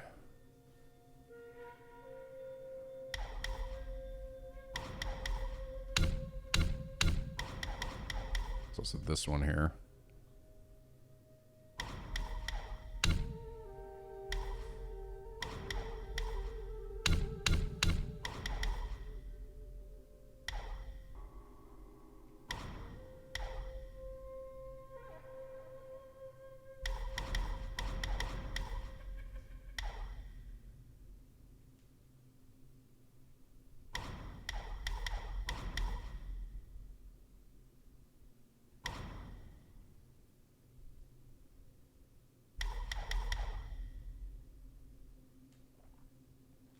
I better just save up.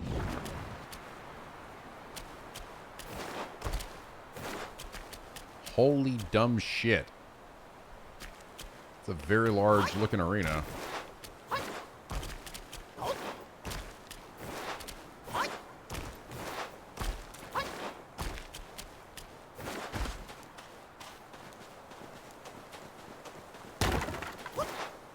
Whoops.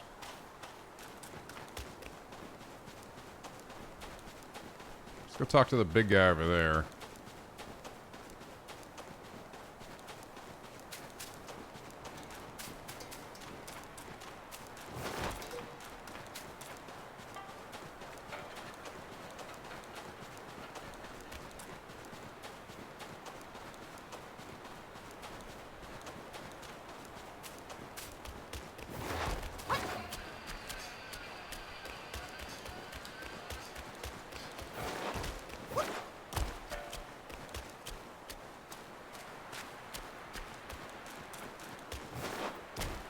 Hi.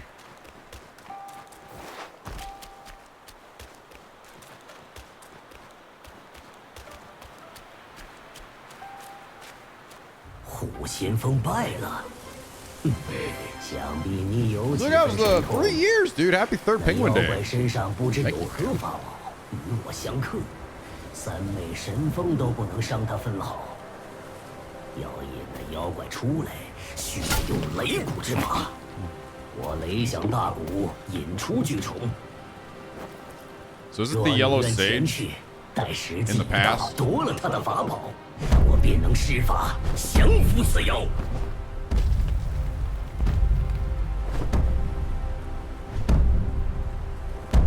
The guy who we essentially fight at the end of this chapter. Yep, it is. Back when he was a good guy. I almost feel like the Yao Guai will be mine. I'm almost thinking about to fulfill his destiny or some shit. Big Beetle! Stag Beetle! Ah, Uban!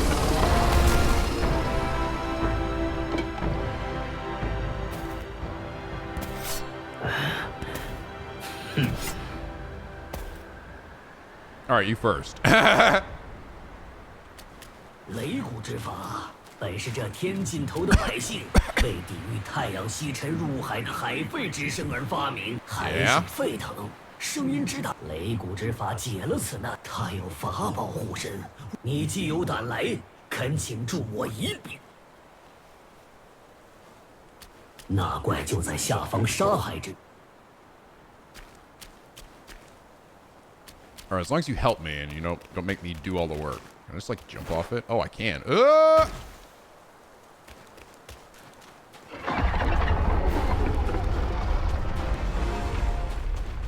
Oh, this is gonna be interesting. 他又来了！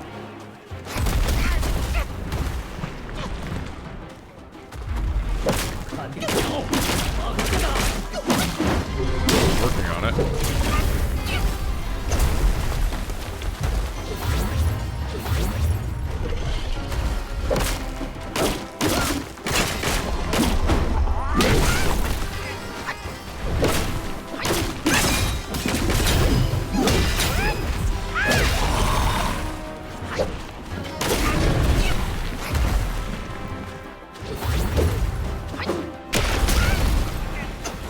Through that shit.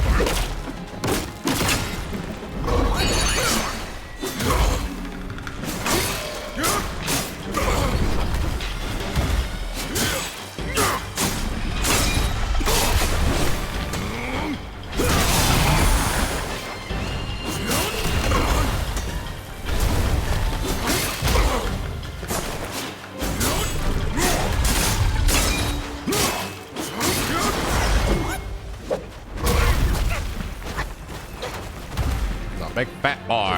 Damn boy, big ass boy. Whoop. Oh yeah, I got his hands. His feet don't do anything.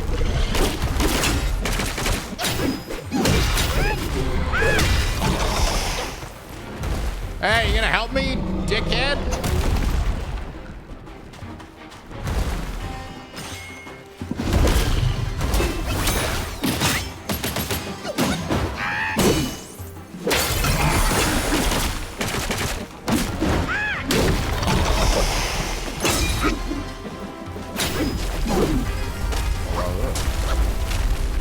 Get him back in the ground again.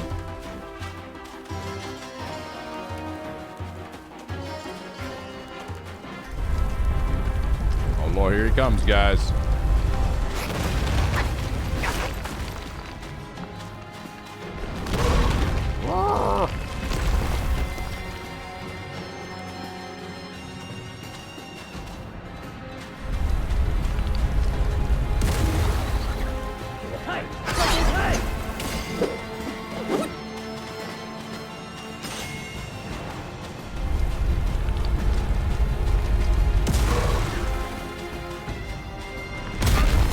Fuck.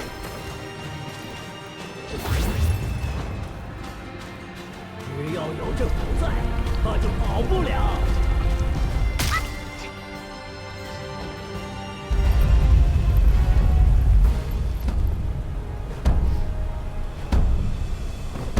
Oh, okay, you're helping.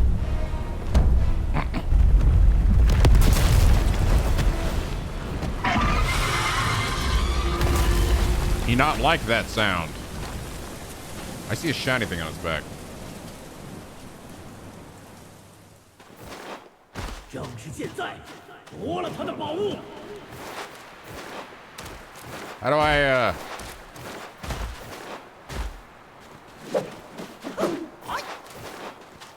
How do I get up there? Oh, there we go.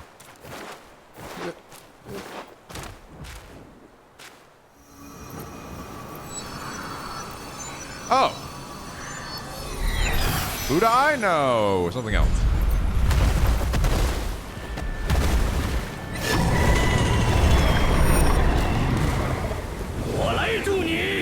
Oh, thank you. Friendship is magic.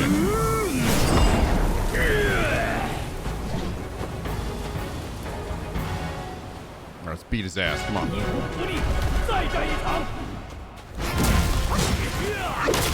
Oh, he's doing big fat damage.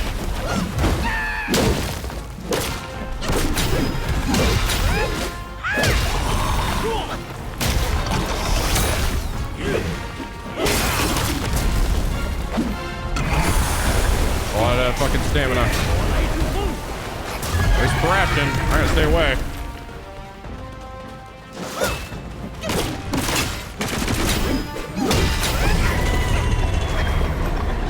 Where'd my friend go?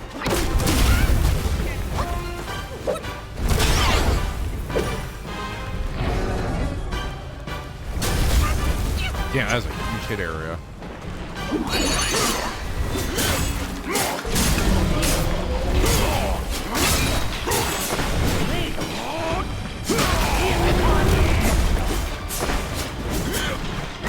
Stop moving!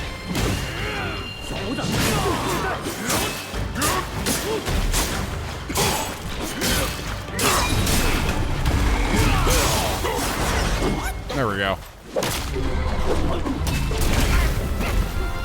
Look.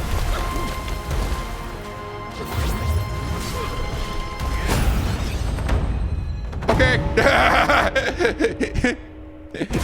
I guess you get the kill.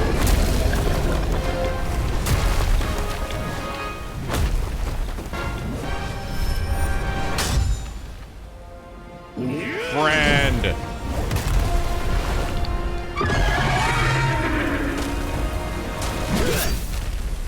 I don't know if he really needed my help.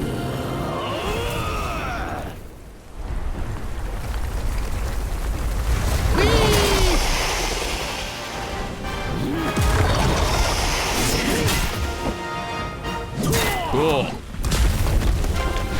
Look at all this shit you just missed in the game, by the way. Did Max fight the giant beetle? Did Max beat the giant stag beetle?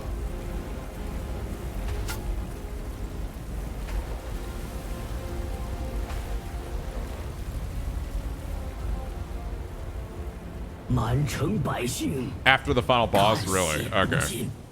He did. So he came back and did it later. That big old beetle. Well, that was fun. Wasn't really a hard fight. Just a fun one.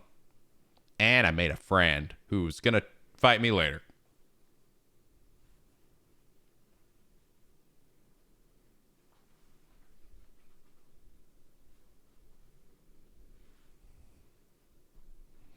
So what happened to my rat friend? Why'd he turn into an evil shithead? By evil, I mean a guy who just tries to fight me.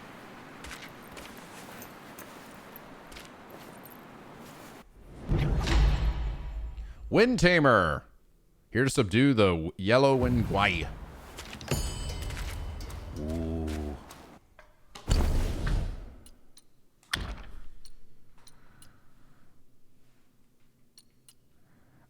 Massively increases damage reduction for a short duration and grants immunity to strong winds.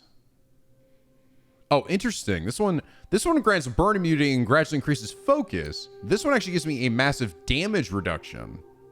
So this is actually useful for things just outside of, you know, the wind stuff. Cool. Yeah, for the final boss of the chapter, right. All right. Well, there's that now.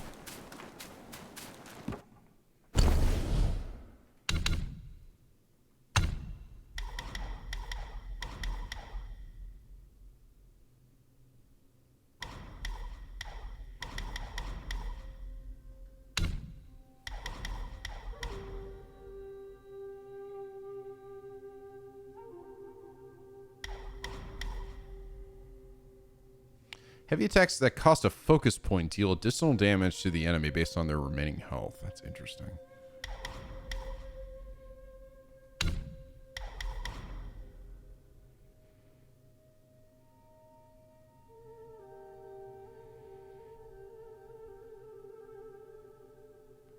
So fun fact, the roars from the secret areas are used in the original Journey of the West to defeat these bosses. That's cool.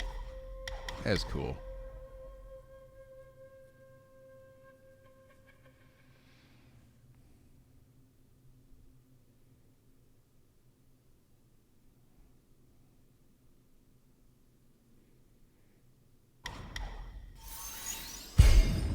Fuck it, going for it.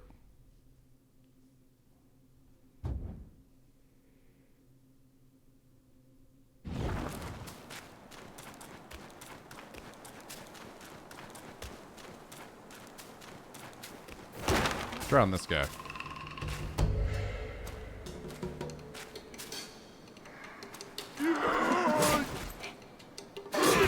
Oh, I'm in the wrong fucking button. Shit.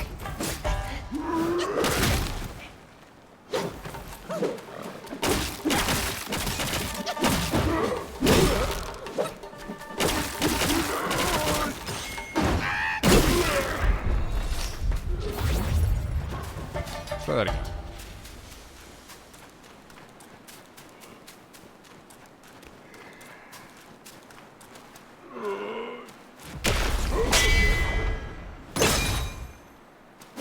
That definitely wasn't it.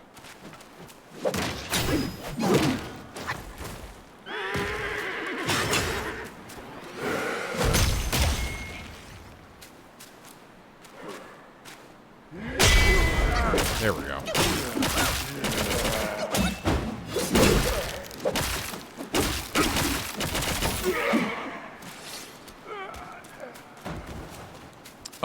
Okay, so where the fuck is that last eye?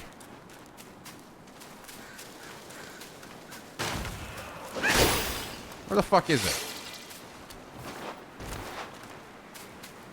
Anyone have any idea?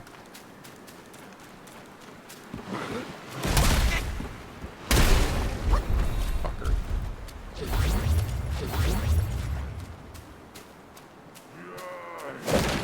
I like over here.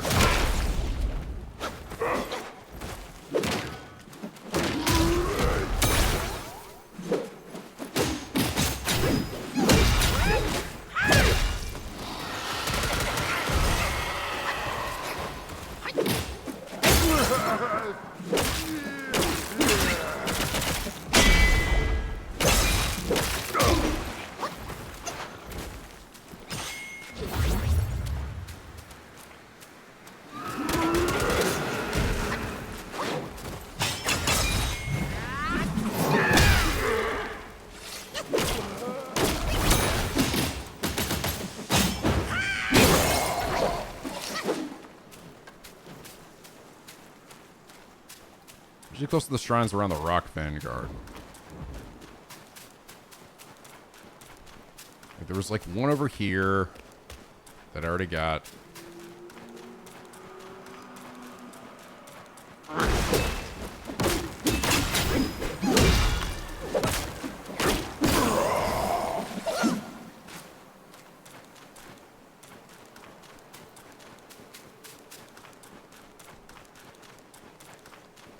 Quick video on where they are.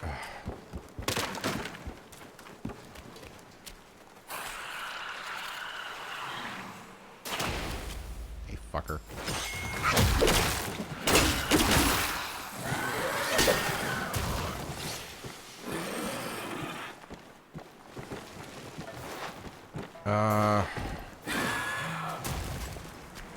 Just putz around a little bit.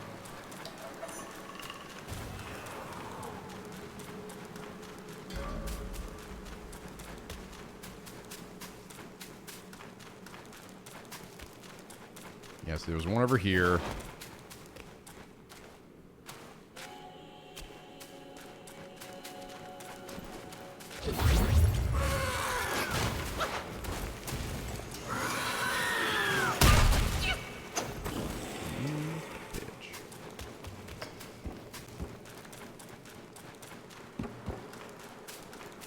lead to that fucking giant... Oh, it does. This leads to the rock and the guy that was kicking me all the time. See you, Luis.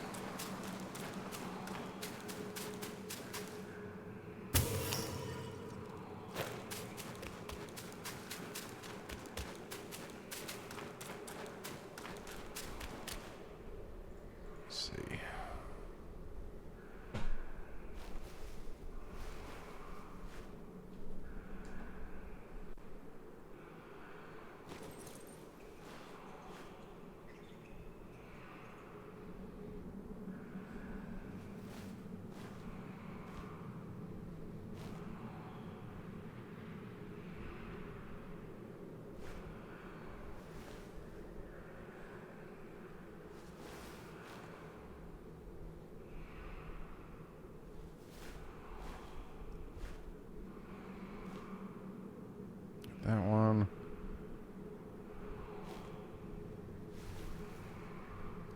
Let's see.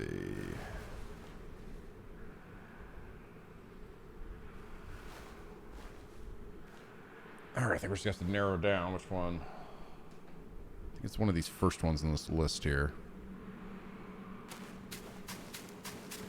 Because technically, actually, I think there's a pair of boot eyes right over here. Yeah, I got that one.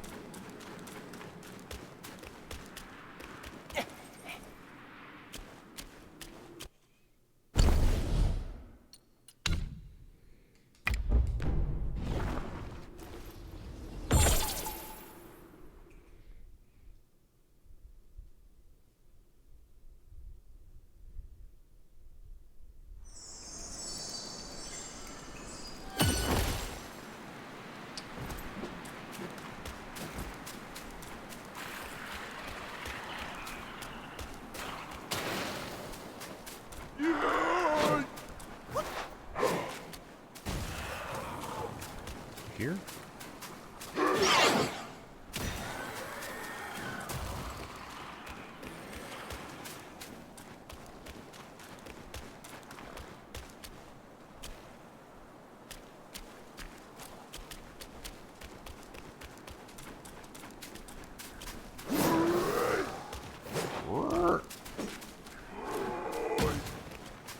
Stick him in the right spot.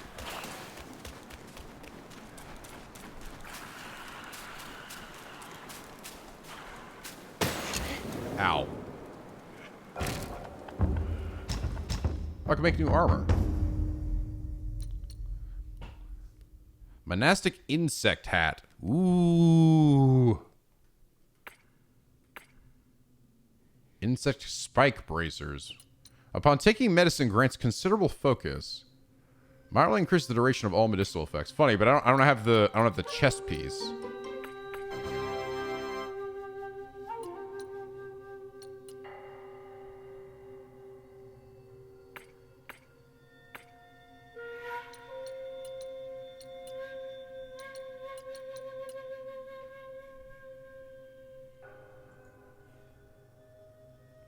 Board Gamer for the 47 months, thank you.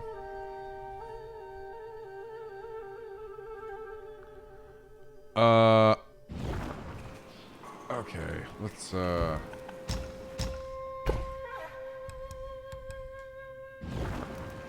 travel back to Swamp Hideout.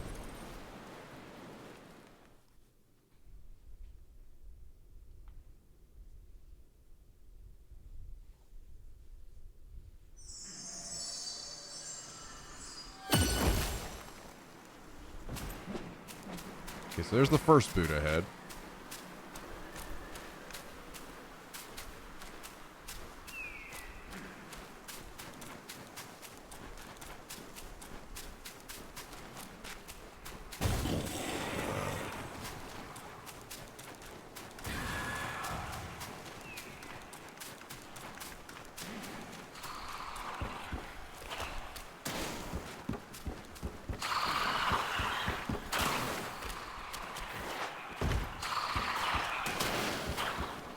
Ah, I found it.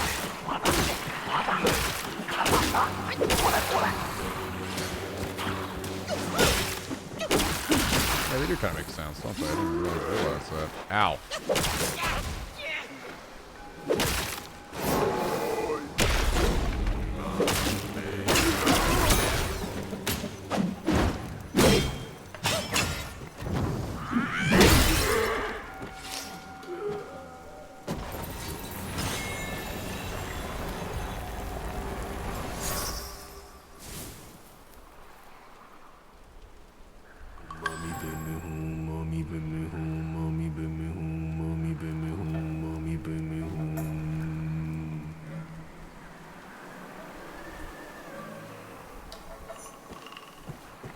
Okay. That's the game telling me you did it. You got all the bullshit. So now we apparently gotta go to the Rock Rest Flagkeeper Shrine. Proceed through the doorway to the right. Okay.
Oh my god, oh god.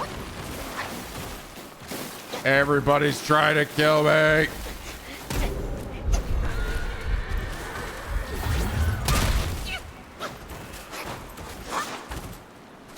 Yes. Oh my god. From that shrine is through the gates to your left. Is it this way?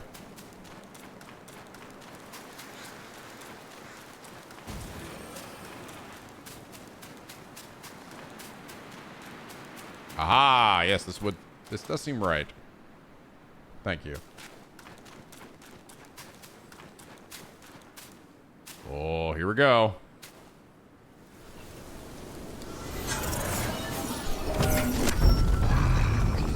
Let me go ahead and get myself a new thing to fight. Rawr!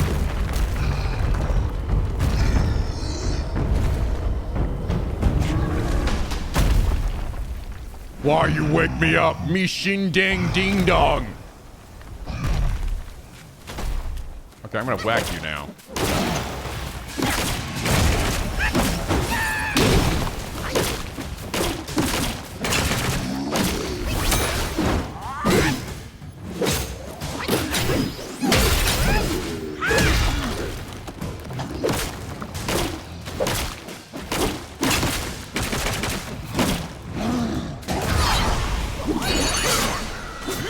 Doubt this guy's gonna catch fire.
All done.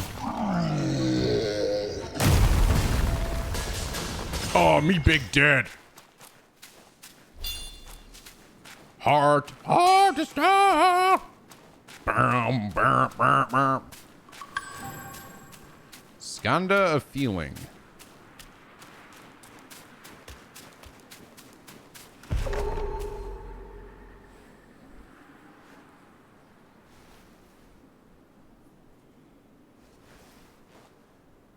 If you summon Shingandang before you kill the Rock Vanguard here, they will actually get a cutscene and then fight.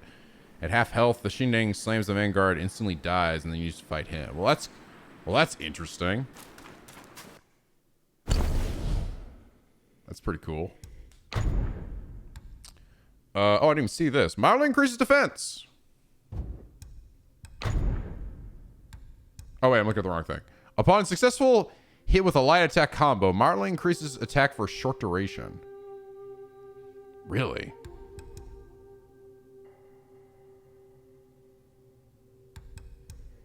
That sounds really fucking good.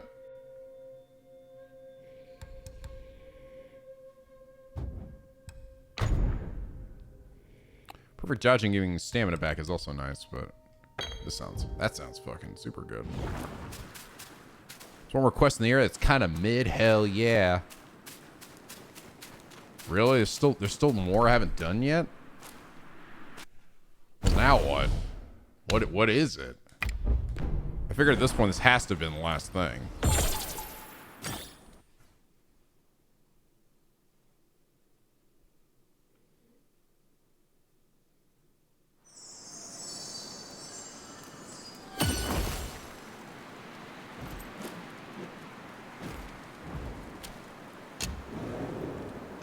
Just a man in a rock? Man in the rock! Ooh, new staff. Cloud pattern stone staff. Increases the damage. Mildly increases the damage executed by charge, smash, heavy attacks.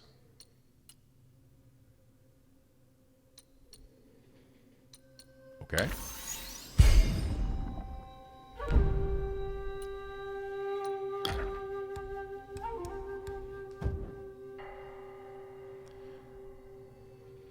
In a hole, like a hole. So near the last one that I just got. I mean the one I looked for.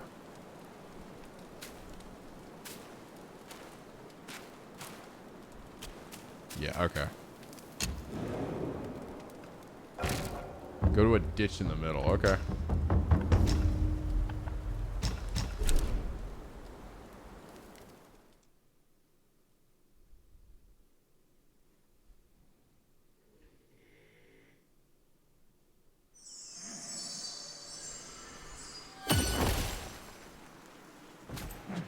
I can see my armor before I came down there.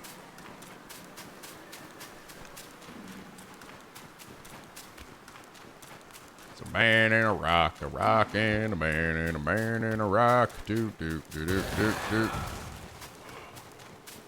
I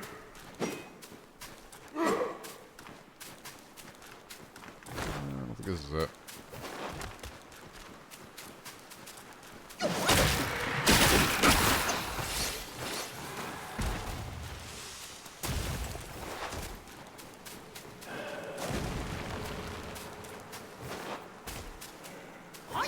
I'm a man of rock.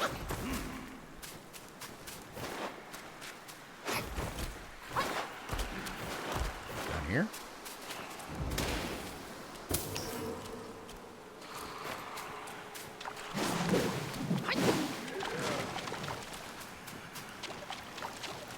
不知道哪个妖孽用法力把我困在石头里了，连带这岭上的石头也沉。那边的山洞里有只石精怪，弄清了原委，我好脱身。哎呀，又成了精，此事非同小可。Sir.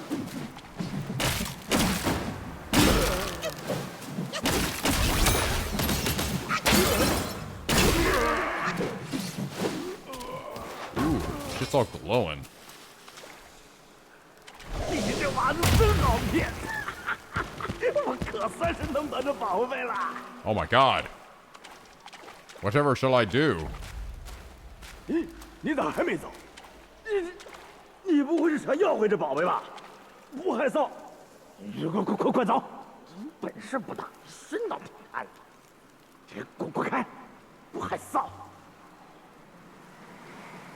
滚开！不害臊！ All right.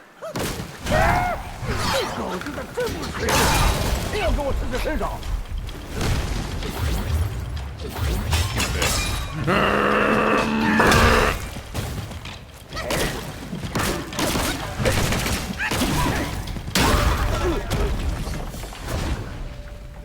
I'm so angry.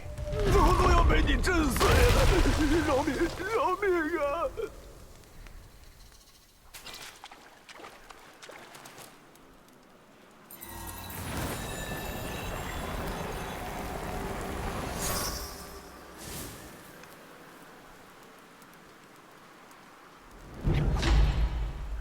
Azure Dust. Transform into a rock guai, immune to all 4 banes. It builds up might when hit. Interesting. So this is actually one of my transform moves. Yeah, this is actually like one of the bigger ones. Yeah, this is a full transform.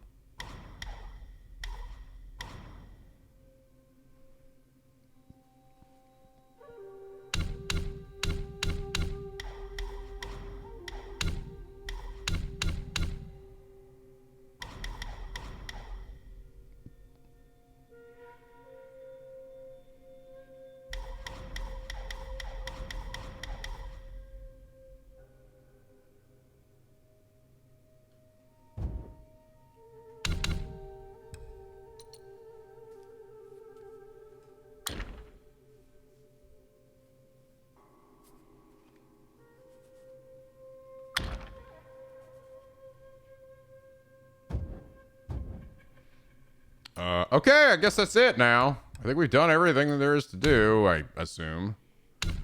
Wasn't there, I heard somebody say that there was, like, now that I've got the item that, like, parts waterfalls, I could part a waterfall back in the starting area, back in the forest area? Does anyone know what that is?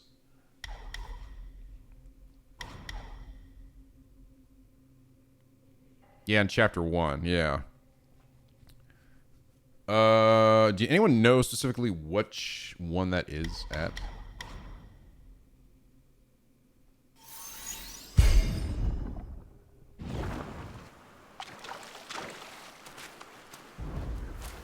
不会还想要宝贝吧？赖皮！不至于。那这样啊，我也你过会儿再来，拿灵运来换。甭急，也得让我准。甭急。 So we're about the frog dude. Okay.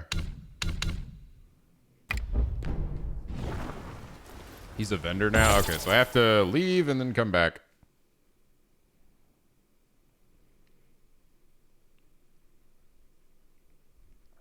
Oh, the first baby fight? First baby.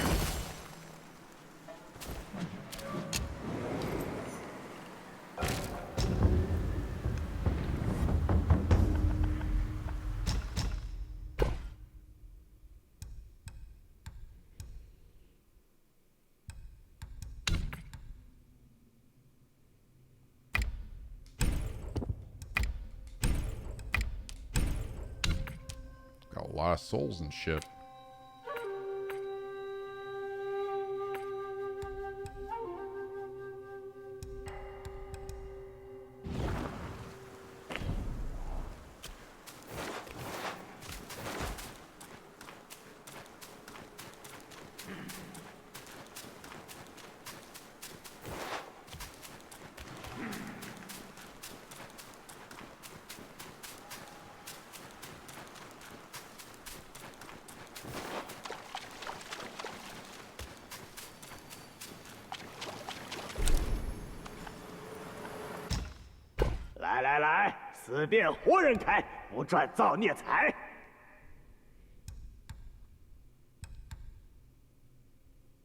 The hell? I could buy this?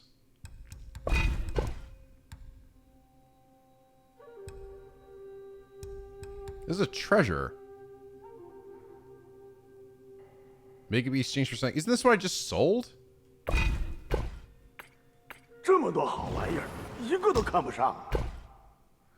The gold thing is a skin. It is. Yeah. This is to fuck with you. I literally just sold this item. So you you buy it and then you sell for less. Yeah, it's literally fuck with you. Slightly increases will gain from defeated enemies. Okay. So it's the silver beetle or whatever from Dark Souls. More of this shit. Using the gore can no longer be interrupted by incoming attacks and now provides considerable defense.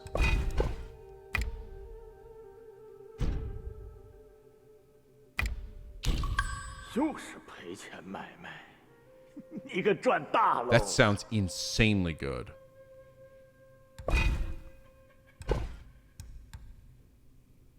Sobering stone. Oh, I could have used this to help with the pig as well. I must have gotten it from something else. Buy this too. Just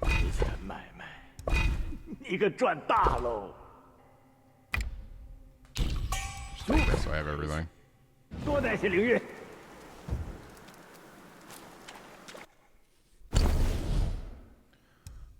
That sounds insanely fucking good. This one sounds alright. This is if I need to farm or something.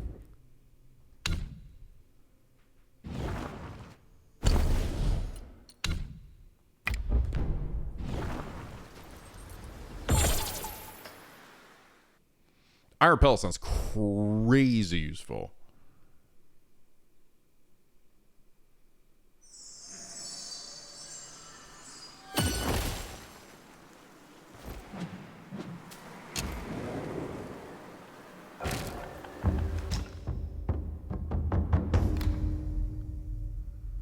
Slow recover health after using the gourd, which is nice.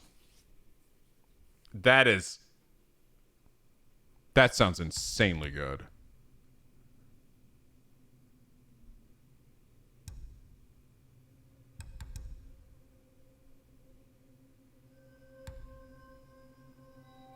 Yeah. That sounds like one of the best ones, honestly. That was definitely makes it worth doing that, having done that. All right. So back here, back to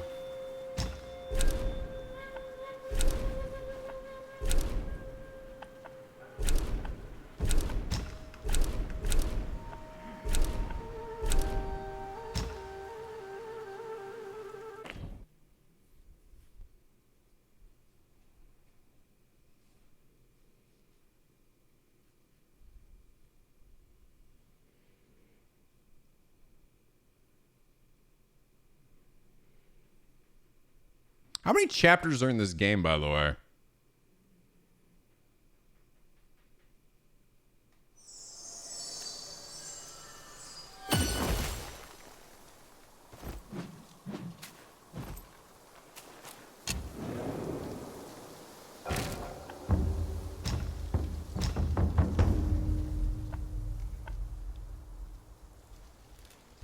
Six total, okay.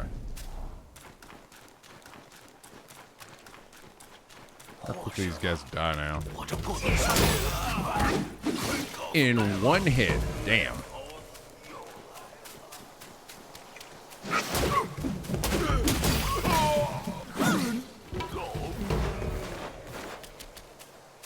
See, am I in the right spot here? Where am I headed?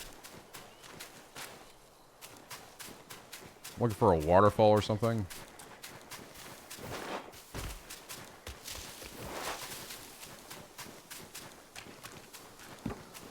Follow the water.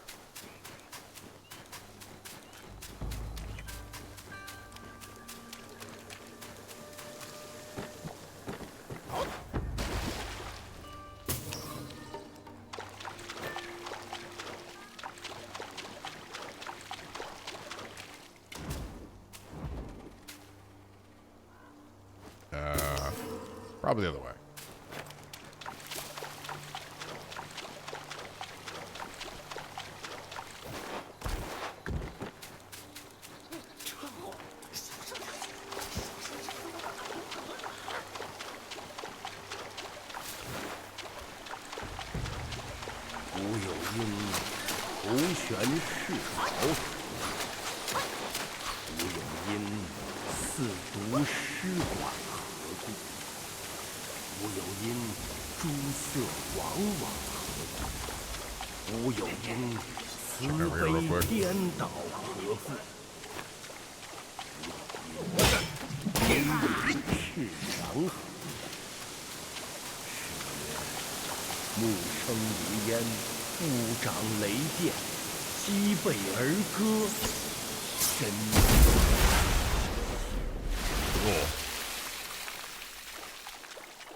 And now I'm in a totally different area.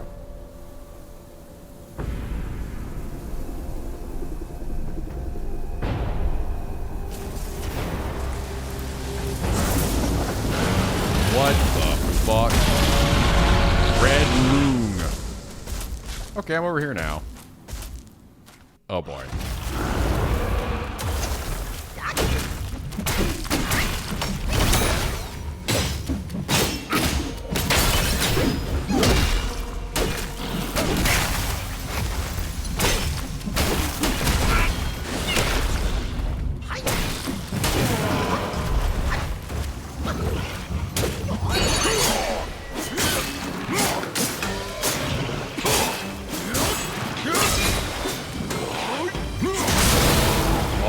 Oh my god, huge damage. Oh, the thing on his back, I see.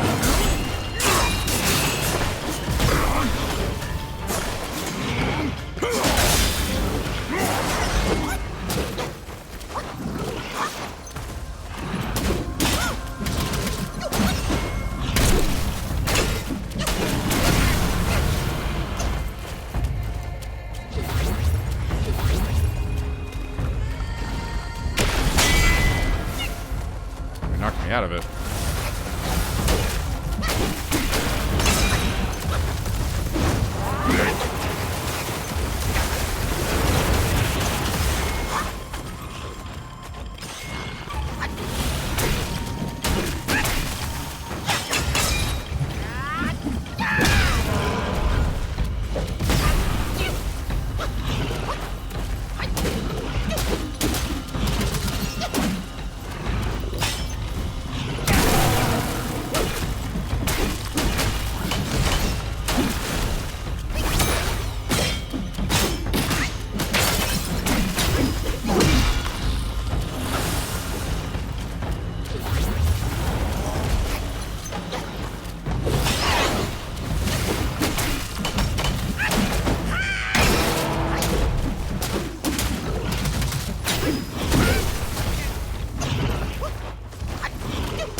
thought this guy was gonna be like as tough as the damn pig lightning guy, but nope.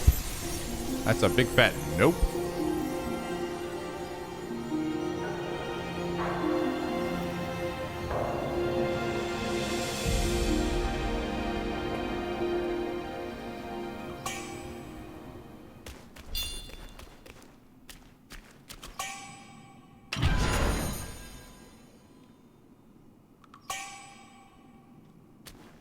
Thundertail. Oh, new Curios.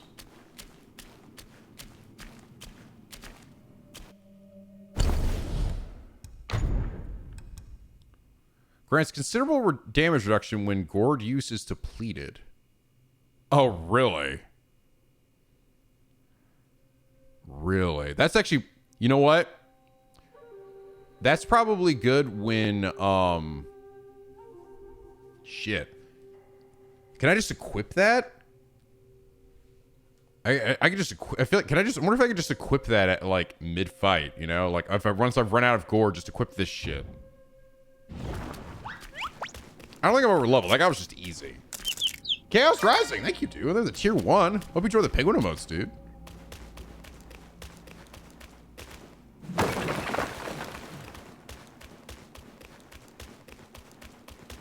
Yeah, that guy was just easy.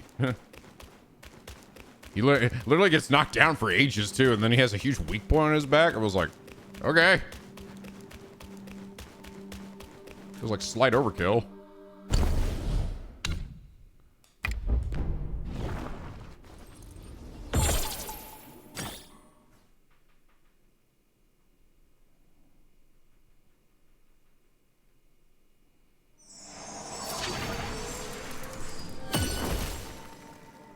Oh.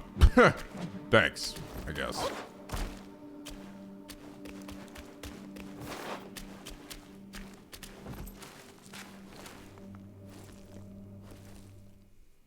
All right. Time to go fight the Yellow Sage. For real this time.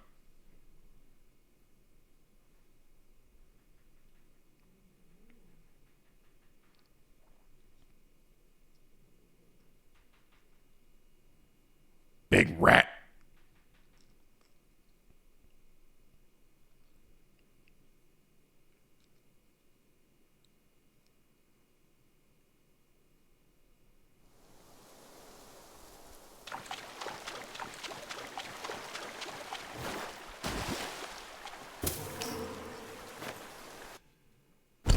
I just use my item and please don't teleport me back to the other boss. Just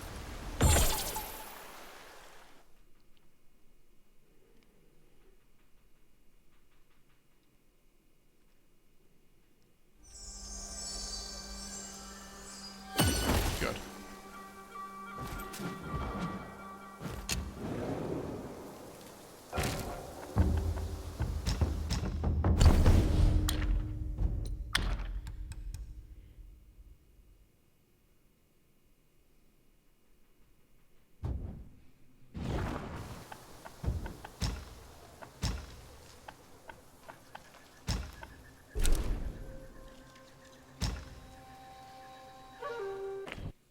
Time to go kill Master Splinter.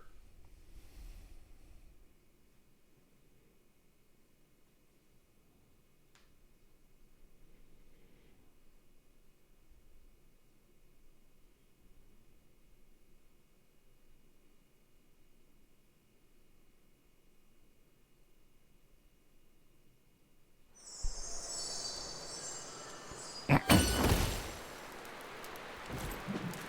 right, here we go.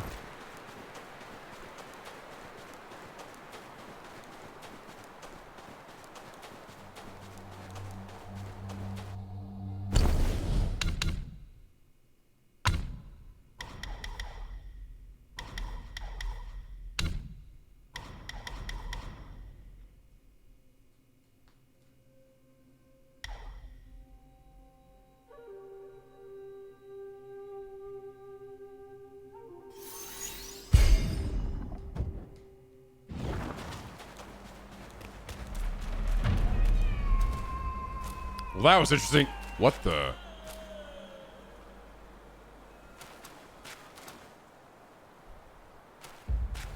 You guys see that shit? That looked like some weird glitch. I don't think that was supposed to be happening. 还敢回来？何苦回来？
I picked a bad time to do this.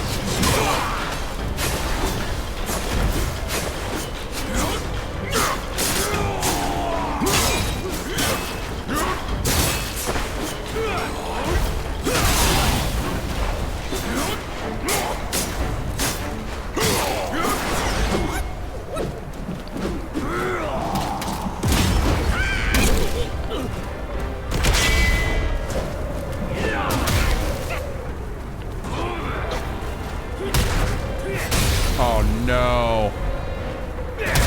I'm dead. I'm alive.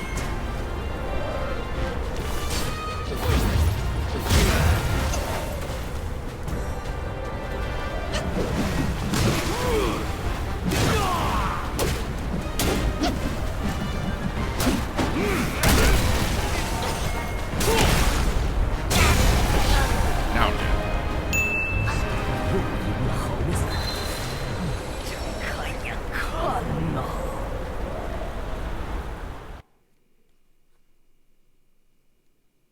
So does he actually recognize you? He does, doesn't he? Because he recognized you from helping him before in the past.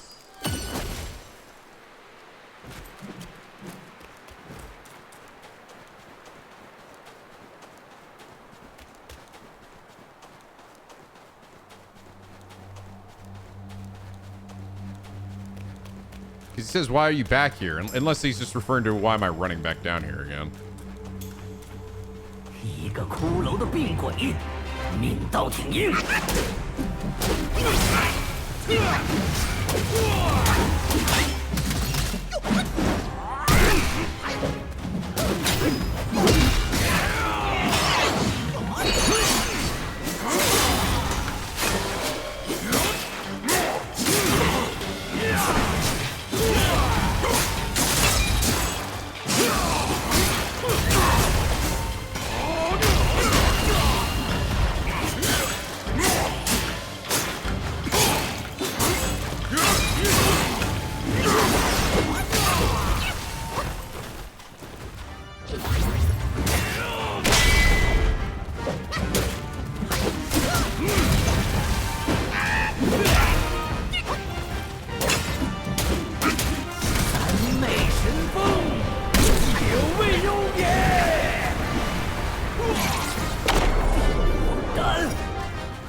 Oh.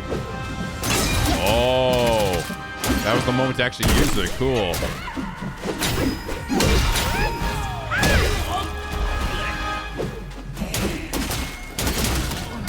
Come on, use it, use it. Fucking hell! I'm like mashing L2 and R2 and he's just not doing it.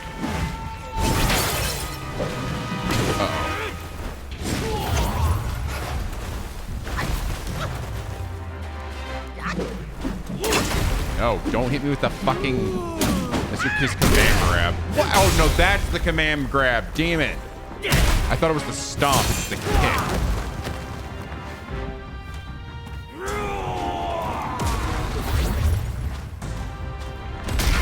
funny. I didn't even realize he summons that bug again.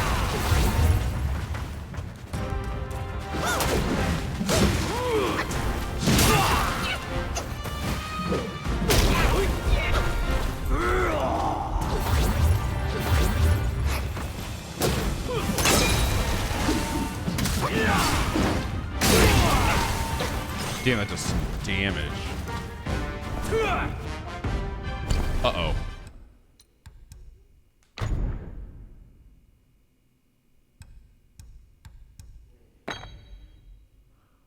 Can I switch weapons or armor and oh, no, you can't, bitch.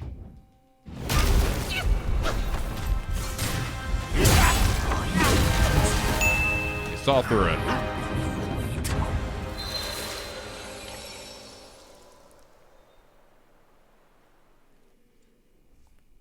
It's just because you rematched him after death. Okay.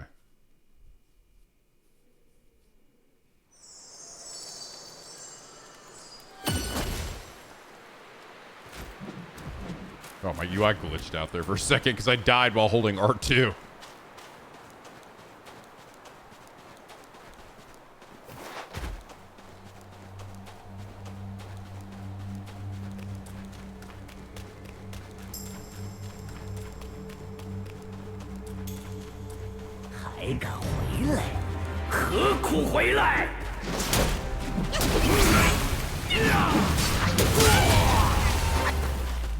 Hell, why can you not know that?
Dude, I am dodging, bro.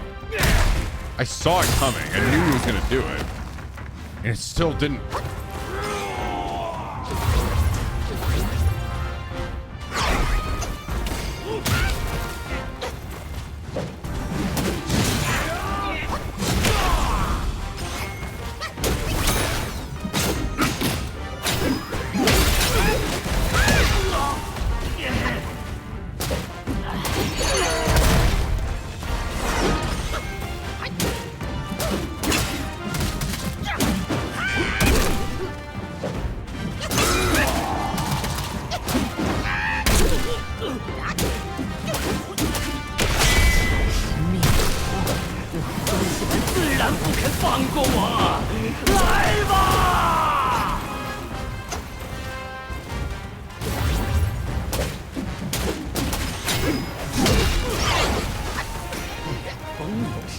What the hell? Uh-oh.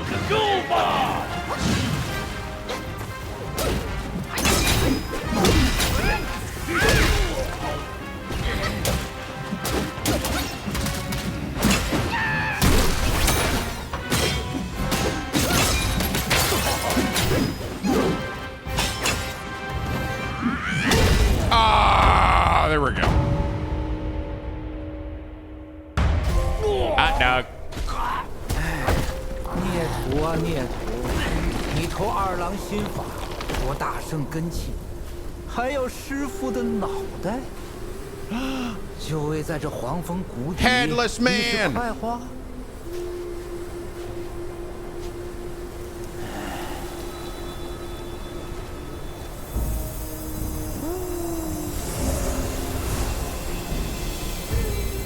Big headless man. Oh, your head. You just put it back on. Play me a song. Dude, he's gonna sing so good now. He's got his head back.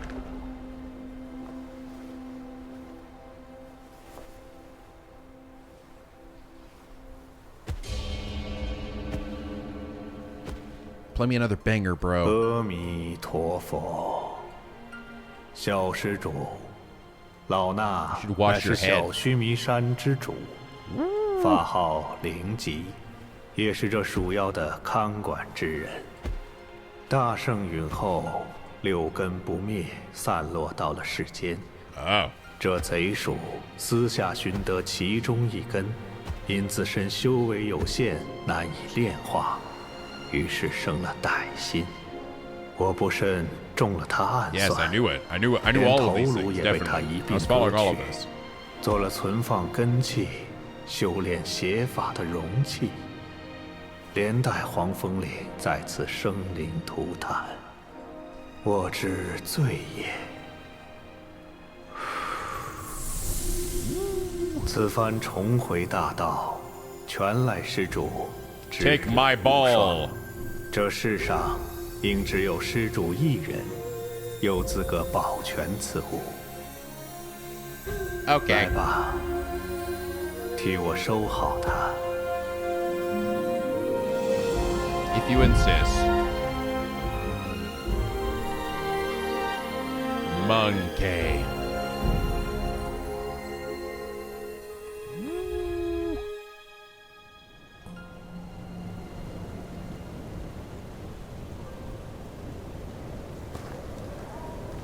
Oh, cool.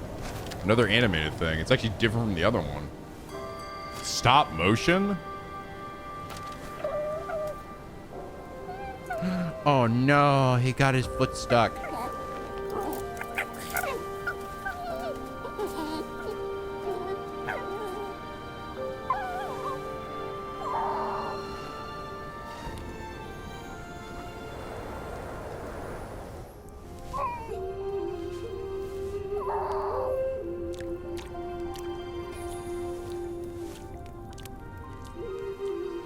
Cool. Yeah, beautiful stop motion. Oh my god, it turned into a naked girl. This is the best outcome.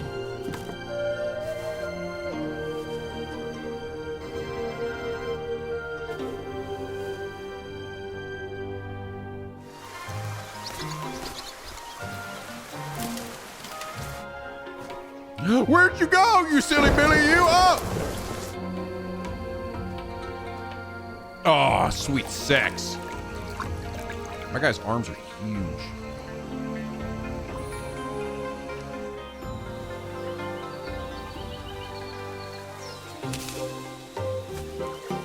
Sorry for the 56 months. Thank you, dude. Finally home. Jesus, God almighty. Also, I must have missed a lot of monkey lore. How's what you think, to be honest? We've actually just been basically just getting a bunch of side stuff. I found the secret boss, which is a big giant stag beetle.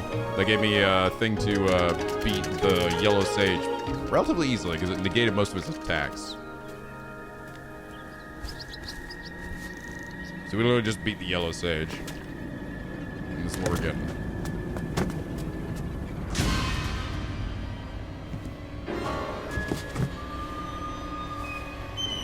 Oh my god.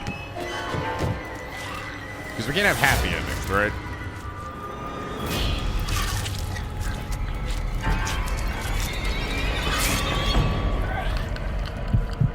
Whoops.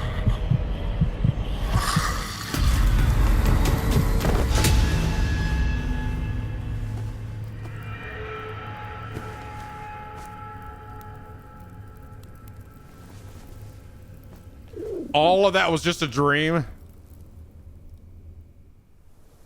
Even the dog turning into a naked girl. Damn it. Nice getting married, having a bunch of kids. Oh, here we go.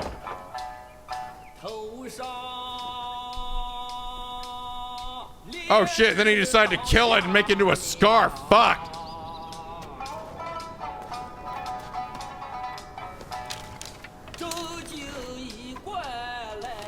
The lesson is don't save any animals. 佛也，妖也。众生自有根器，持优劣为次第，可乱来不得。你说对吗？ Damn. 孙悟空。 It's kind of a shitty lesson. No matter what you do, you're fucked. You're a piece of. If you're a piece of shit, you'll always be a piece of shit, and then you'll get turned into a scarf at the end. 走了这一遭，可曾寻到天尽头的古国？又可曾撞上虎昌坠崖，石头打架？只怕你聋了耳，又乱了心。越是贪图完满，越是搜不干净。 You're not gonna get a flawless ending. There are no happy endings here. 没天命又不认命。小猴子，你听，那风里传来的都是求而不得的声音。 So every time we see this, is like this was like your previous life. What you did in this moment when I think when you first came around.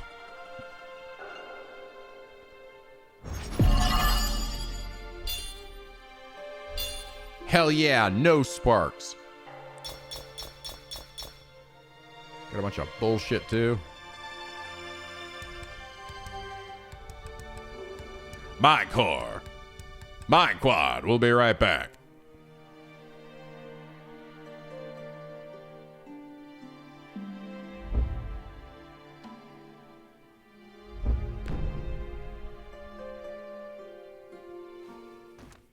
Yeah, how'd you feel if you had a dream that spanned like 7 fucking years? Chapter 3, White Snow, Ice Cold. Ice, ice, baby. Ice, ice, baby.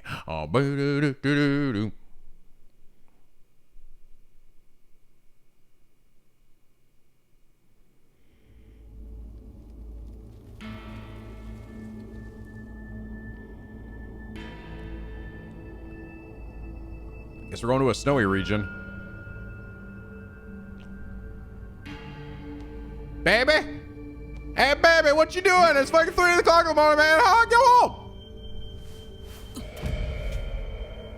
That baby got big old earlobes. Big old earlobes you got.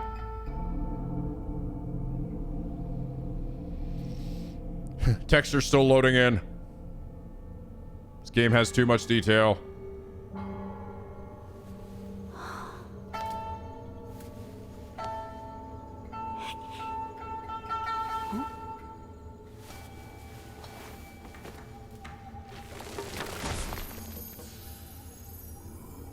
Okay, bye.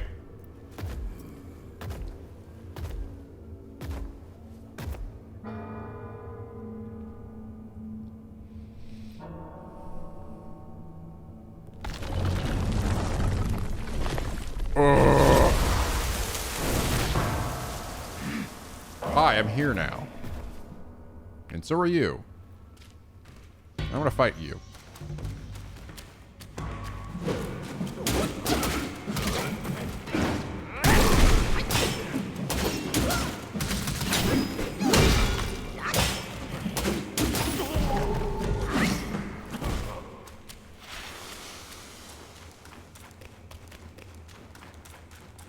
Man, I'm gonna miss headless guy singing me songs. Hey,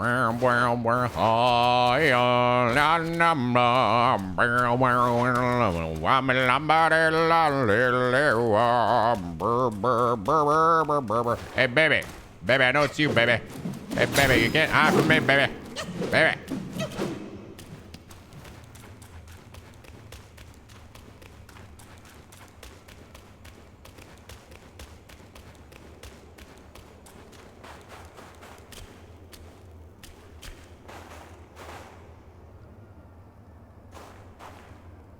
Damn, that snow looks insane.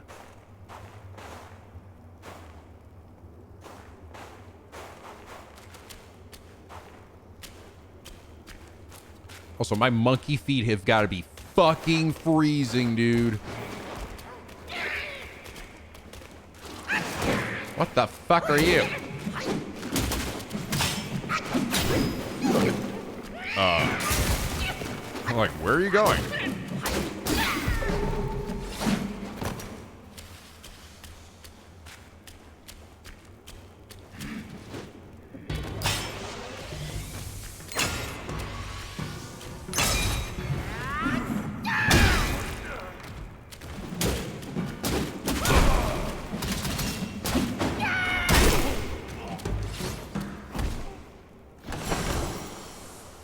Dude, you imagine fucking just put your bare feet in fucking fucking snow like this and walk around.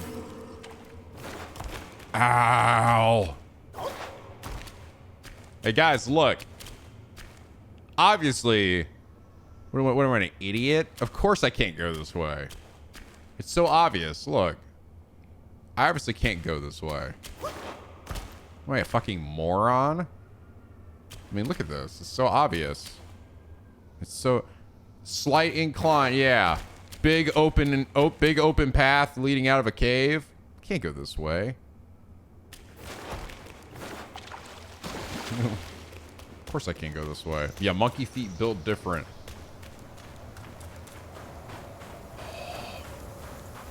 Just even the thought of that makes my feet hurt. Hi. Bye. I'm gonna borrow this. Dude, you shut. Like, here, right? Be aware of shoes, dude. No, just imagine your bare feet in snow. Just imagine that for 2 seconds. How horrendously painful that would be. I'm gonna walk out in snow. I'm really gonna have like this fucking phobia of feet. No, dude, I have a sensitivity to putting my feet in shit that, like, man, it's just gonna hurt.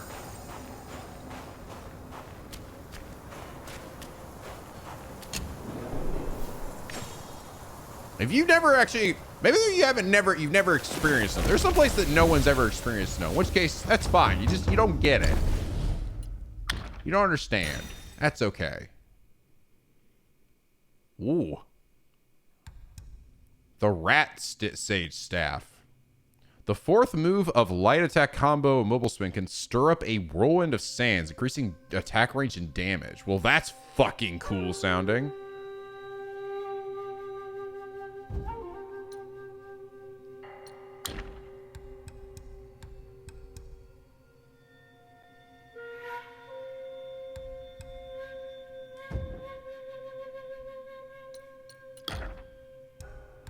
This one gives me a bunch of defense, but this just sounds super, super rad.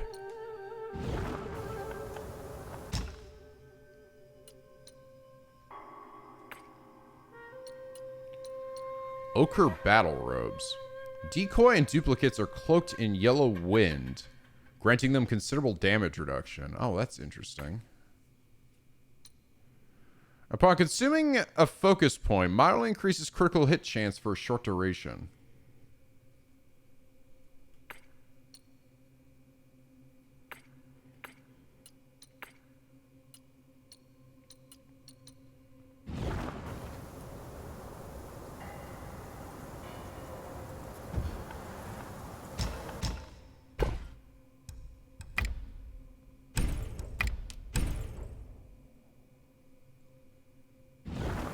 Kind of regretting spending all that money on that shit earlier. I think some of that I probably could have held on to.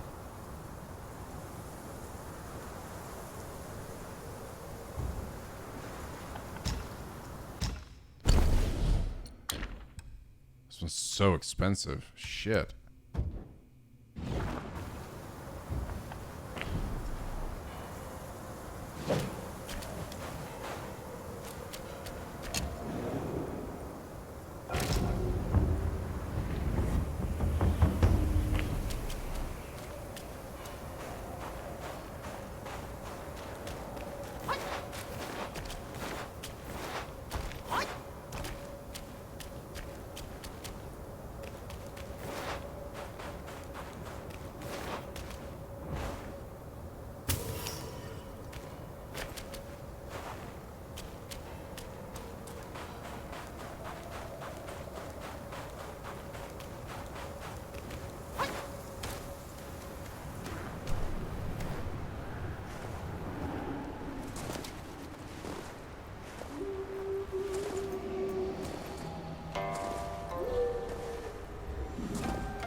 This looks interesting.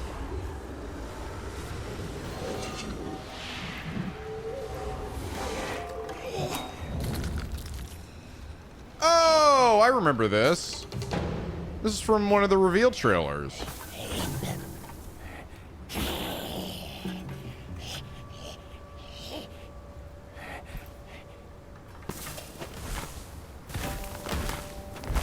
You guys remember this? This is from, like, you remember over the course of many years, they kept showing, like, bits of gameplay from this. I remember this one. Oh!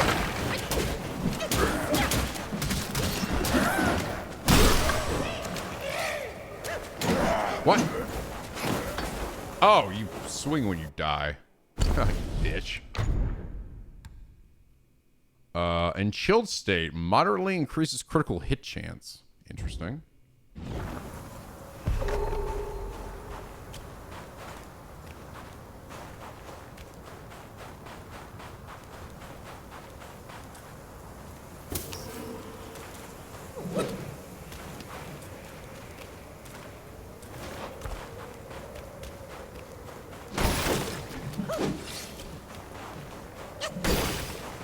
Time for some of these to be alive and some of them not.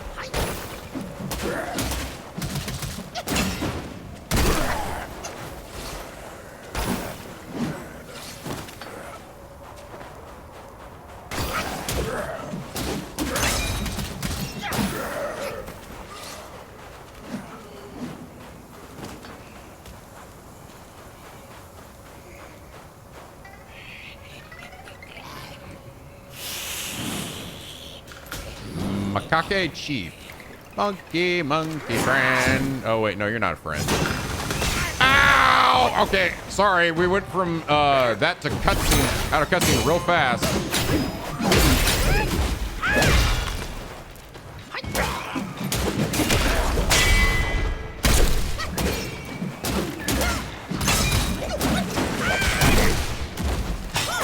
Oh, this shit.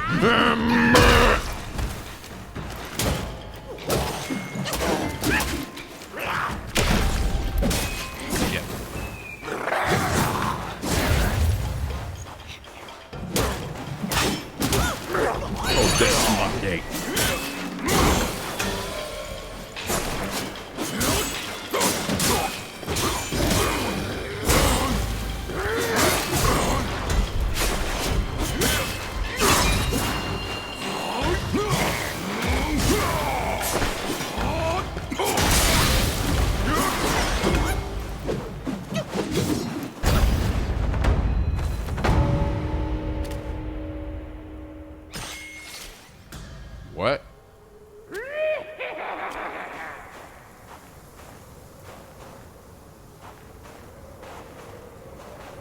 Oh, he ran away. Okay.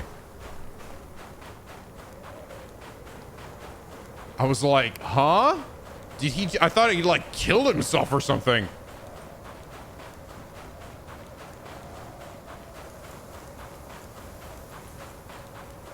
What a bitch.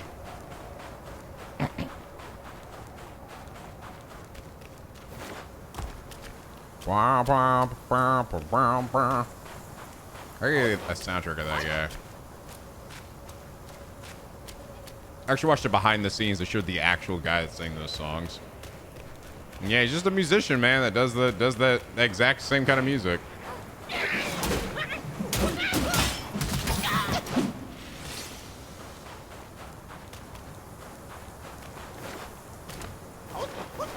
Ooh, hey.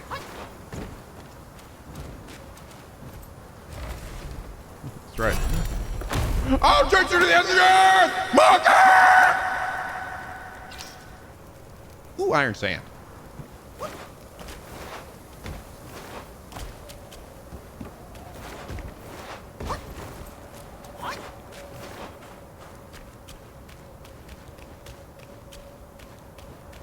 It's funny, you actually slow down when you go upstairs, but it makes me feel like I'm not running, but I am.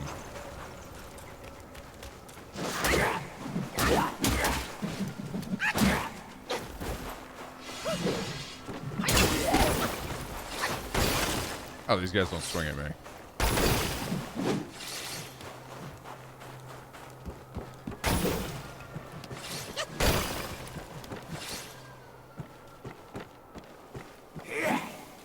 Hi.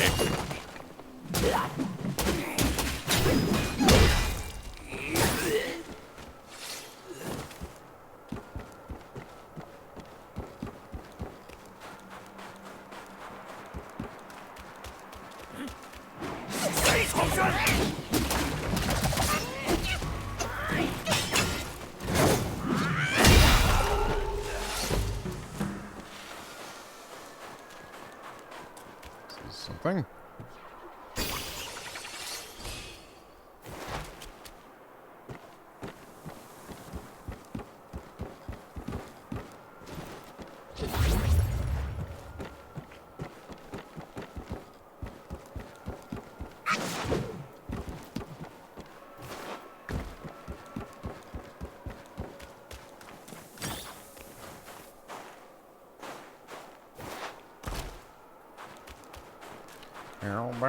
Barrel.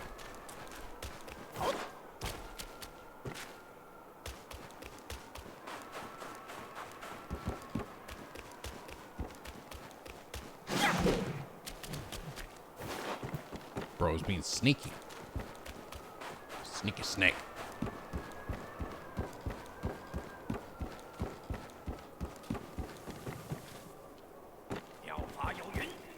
You may just gonna suck this up real quick.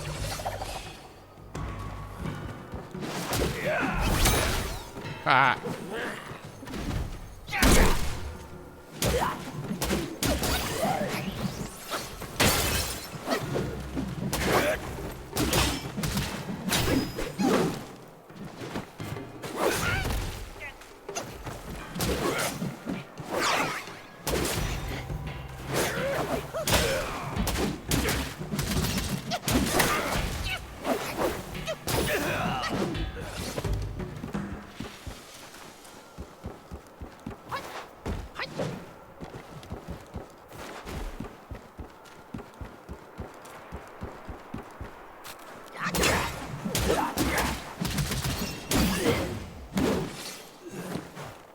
Two ways to go.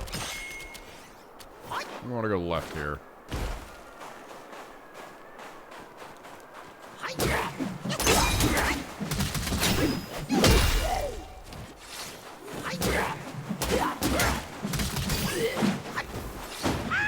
None of these guys are actually dead.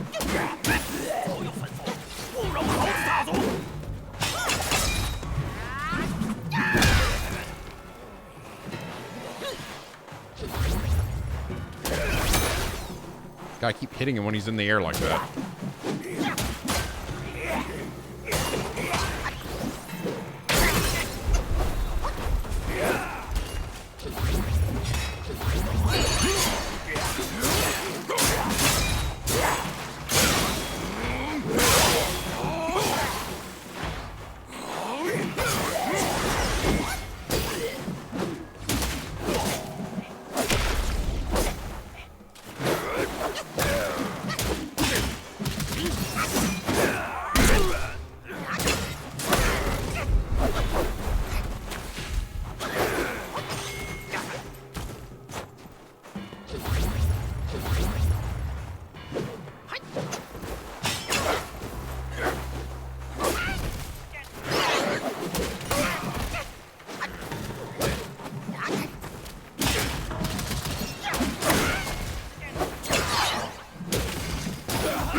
That spear? It was. I'm like, this guy has a fuck ton of health. It wasn't glowing blue, though. Oh, I have not. No, thank you for reminding me. Did not mean to do that.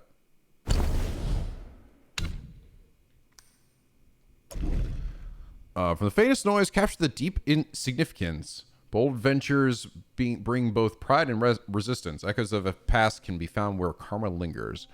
Slightly extends the visibility duration of the first move of all varied combos. Narrows the window of rock solid deflection, but returns half of the mana cost upon a deflection. Oh wow, really? It narrows it even further. Temporarily increases attack after a perfect dodge. Oh, that. Definitely that. It's funny. This already kind of comes built into the rock solid skill set. Oh, you get all your gourd back. Oh, I didn't realize that. Thank you.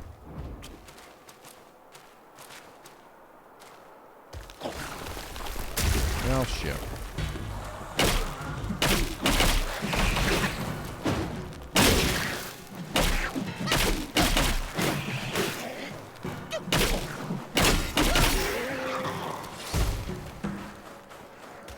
So there really isn't much of a way to restore your magic in this game while you're out and about.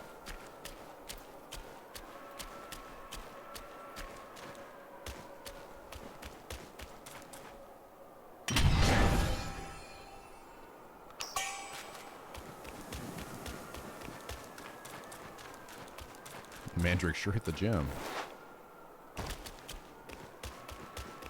Okay. It's also over here.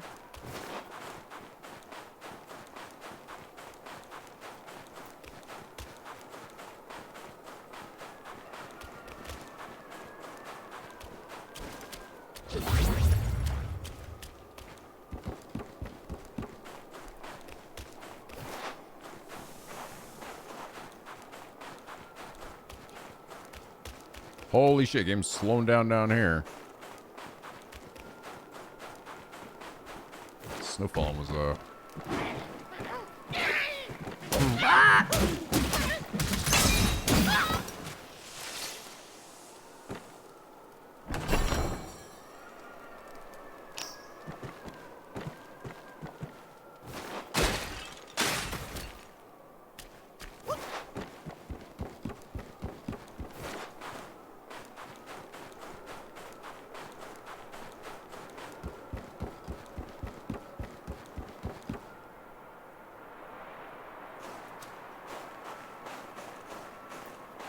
Uh-oh. 吃斋念佛，诵经打坐，又有几个真的心如止水、清净无畏？你看看，这大风大雪的，还要这么拼命，一定也是为了那个玩意儿。哼！你来之前，我算过一卦，你猜猜写的是啥？动不如静，有财无命。 Nice bird body, bro. 也不拦你。叫西天土地在此恭迎天命人。Oh, okay. I'm a bat now.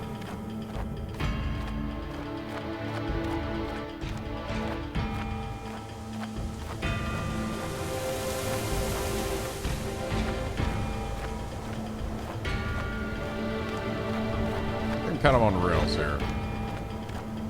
Fucking bird up or bat up. Bird up.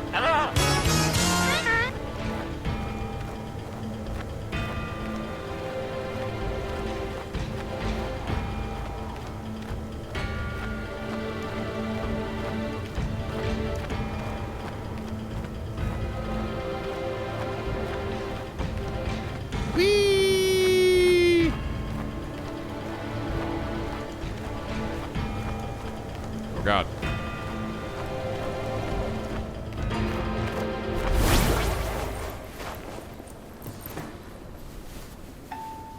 I hope you enjoyed that. 中的小庙没？那里面便藏着你要的东西。趁此地的主人不在，快快取走，切勿停留。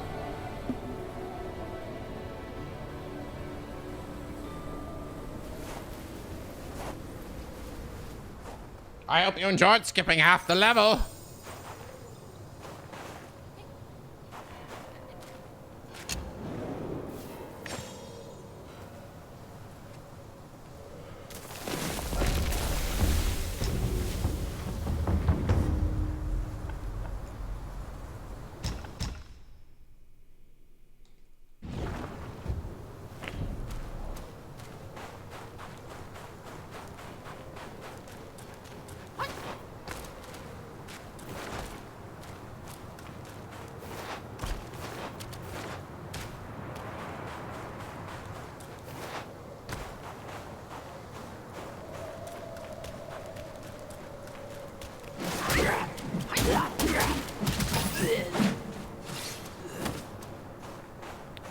Where are these guys?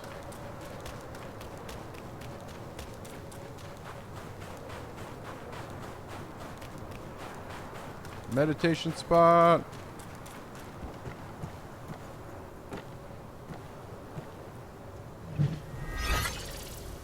It's a pretty ass shit out here, man.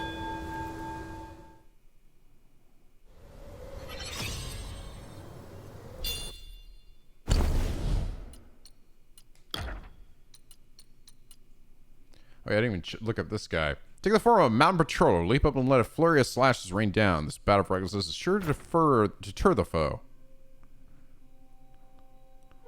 Damn, you really go in.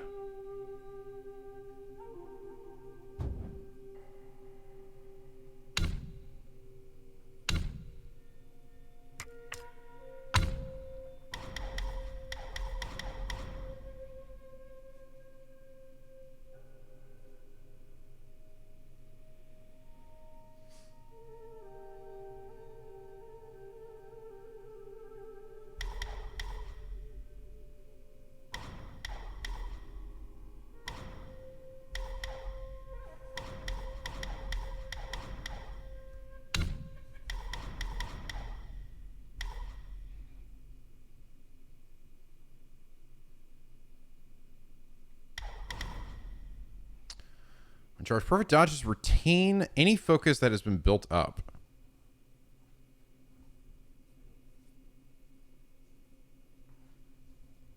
That's cool.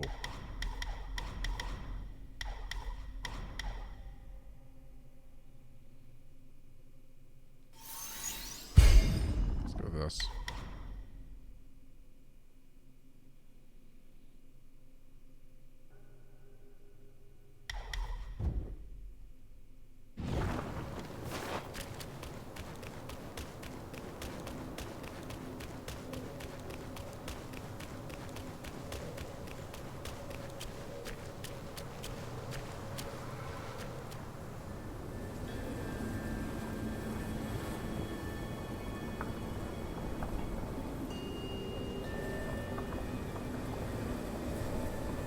Uh-oh.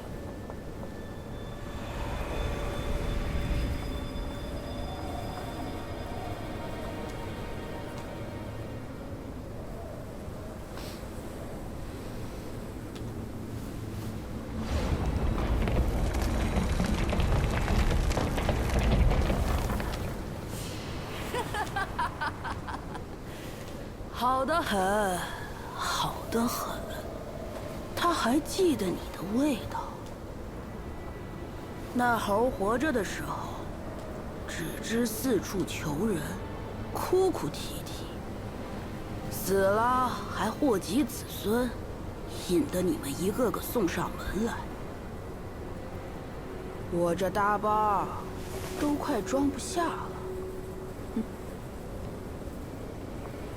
康金龙，你法性已通，出来帮为师试试他的成色。看看这只猴子，是否够格做我的弟子？It's like the other dragon I fought, but maybe without a weak point on his back.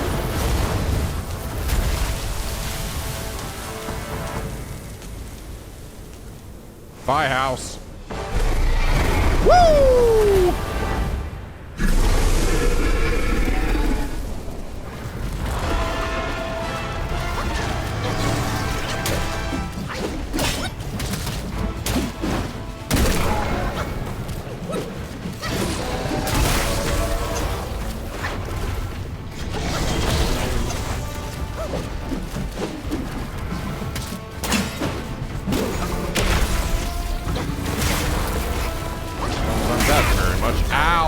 Wow, I'm dead already. Okay.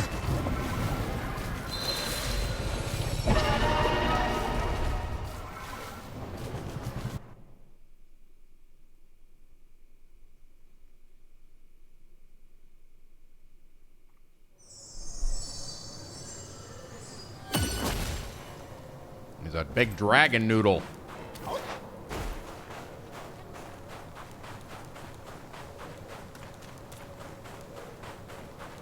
There's some shit over here.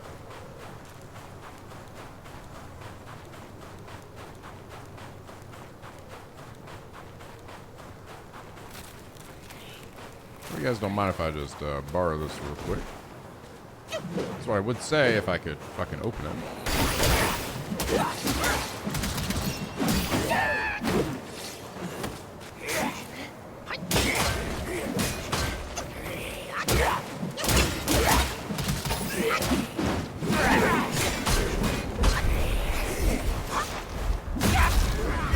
Shit.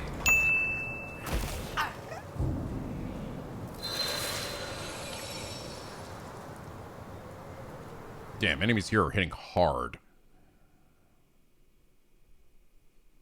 I knew those guys were all going to be awake. I was like, man, I just walk past them and grab the chest. The answer is no.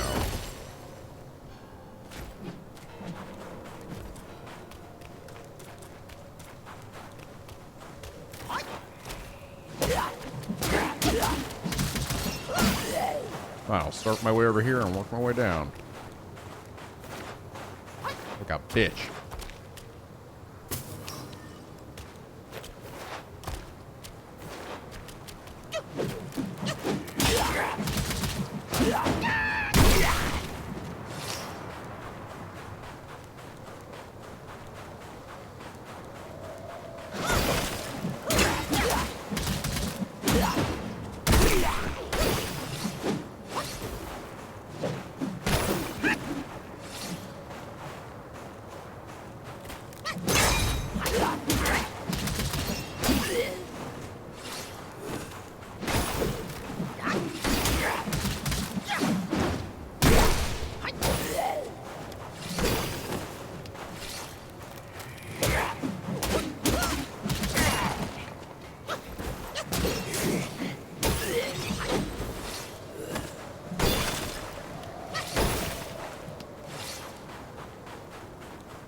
MONKE.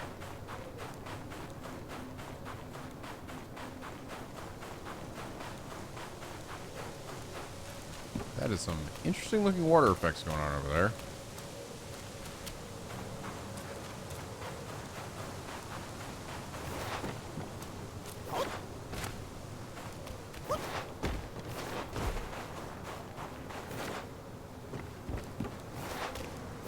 Another invisible wall.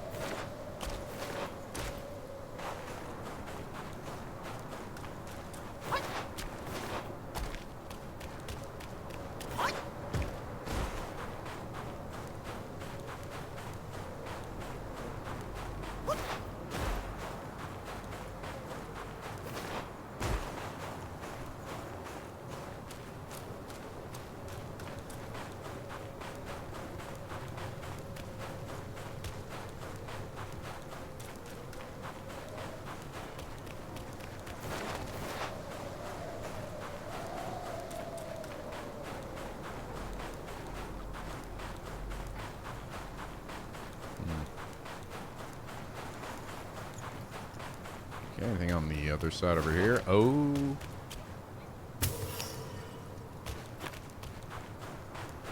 Oh, yeah. Oh. Never mind, this is not what I thought it was. This is the thing for my, my flask. It's just like material.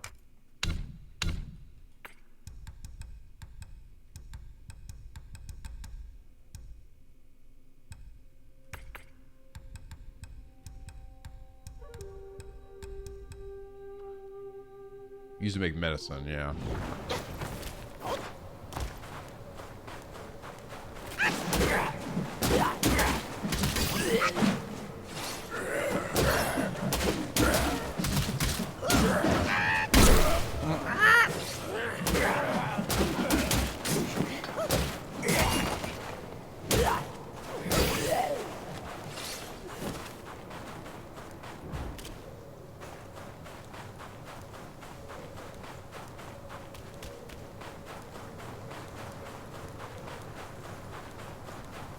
Yeah, one single pair. Throw out the rest of the pairs we saw there.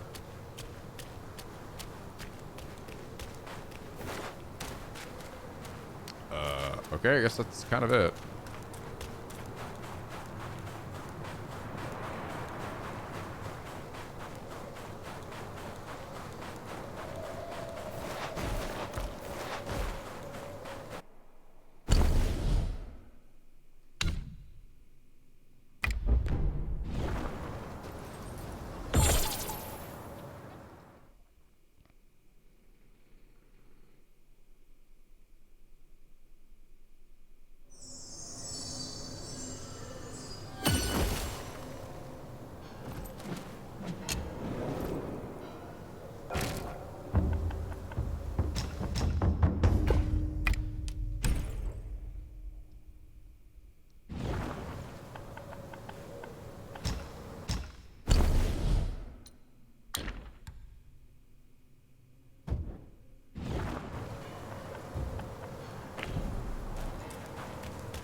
Are you a big, giant dragon thing?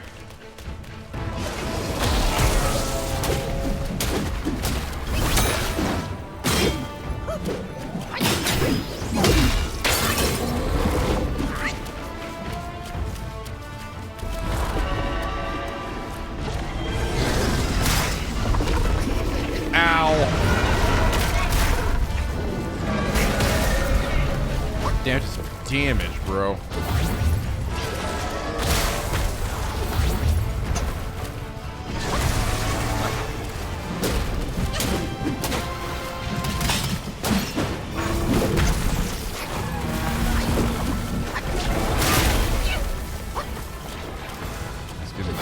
Shock shit.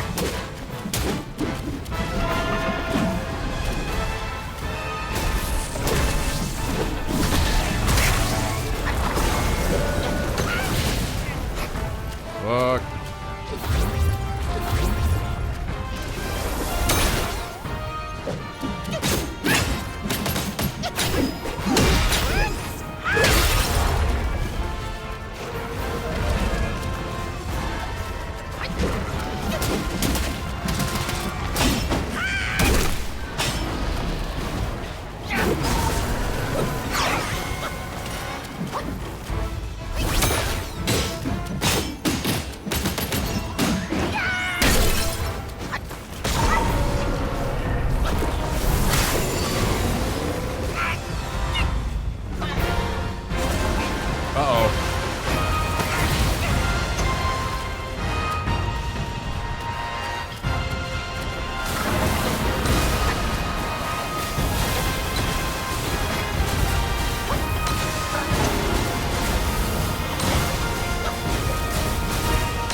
Holy shit.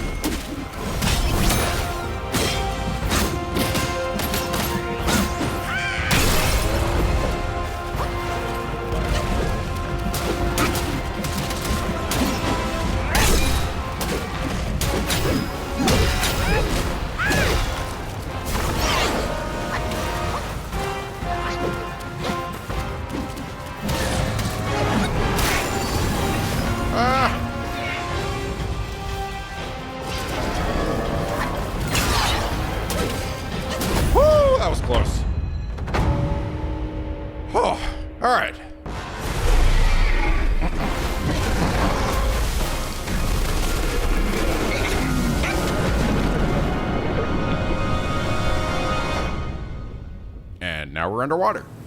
Ow.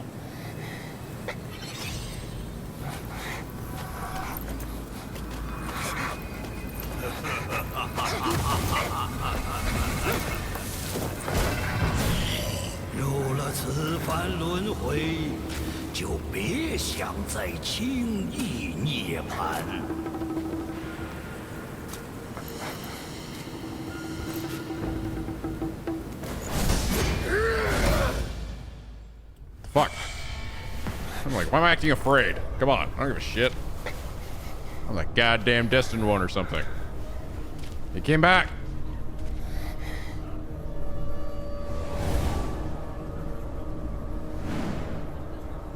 Pagoda Realm.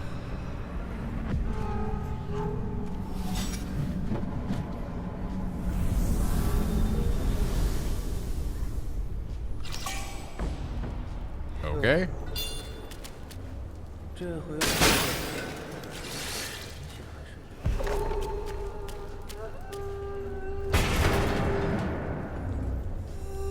Am I rotating?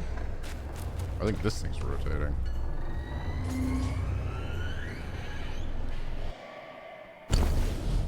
Cool.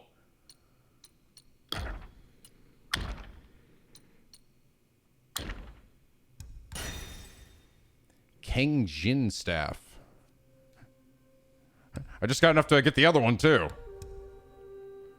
Punishing downpour executes thunder damage to the enemy instead of area damage. Cool.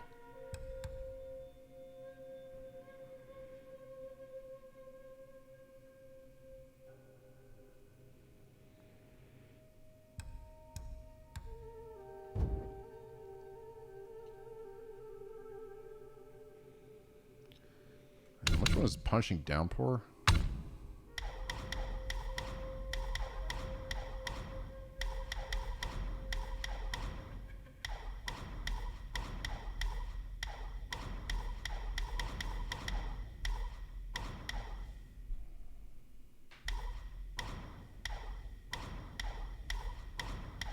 I have no idea.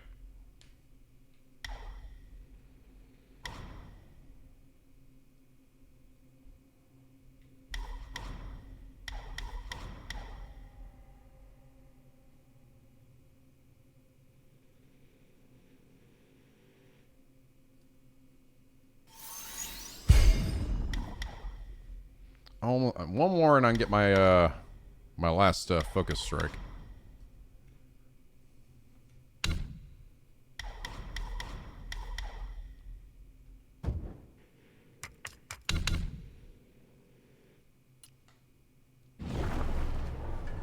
My final light attack. Okay.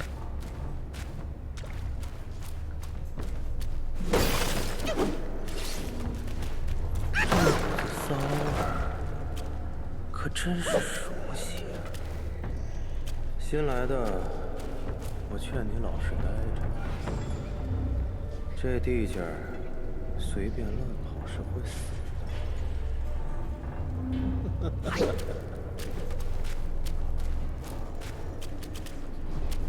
听劝些，黄眉老怪费尽心血打造的楼，不是想来就来，想走就走的。疯的疯，死的死，都没个好下场。这诵经念咒，你呀，何妨像我一样，回去吧。不听善言。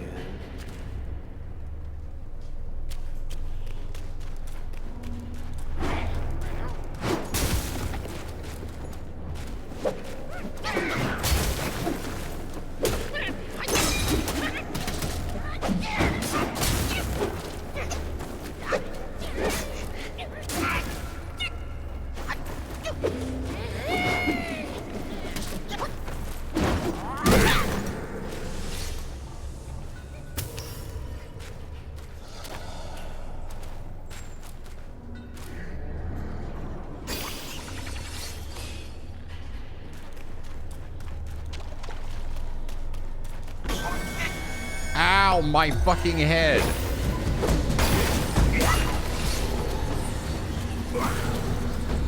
What the hell?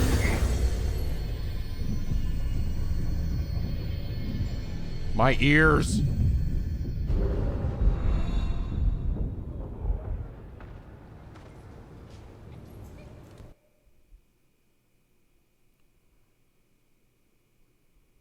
I can fall now suddenly?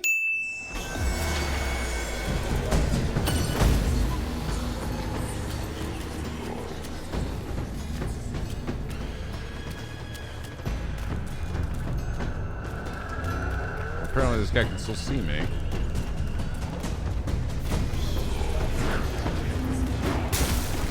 That's funny.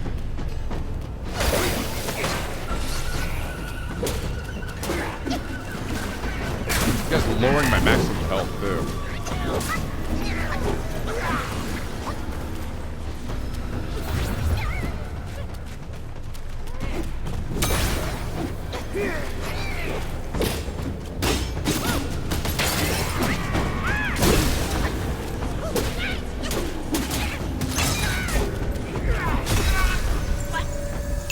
Fuck.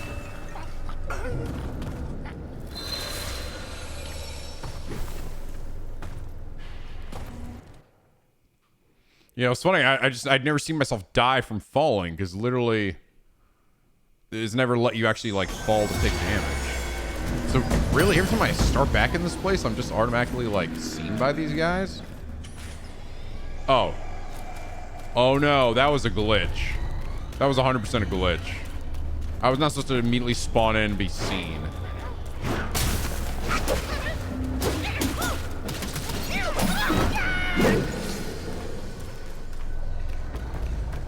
Yeah, so now I've got what I'm supposed to have had. The thing just fucked up before.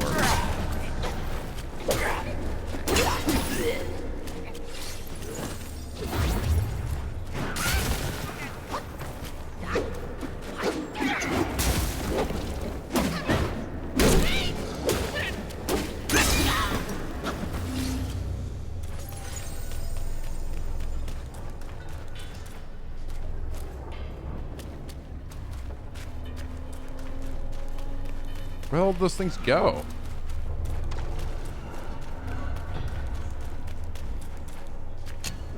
Don't even see them anymore.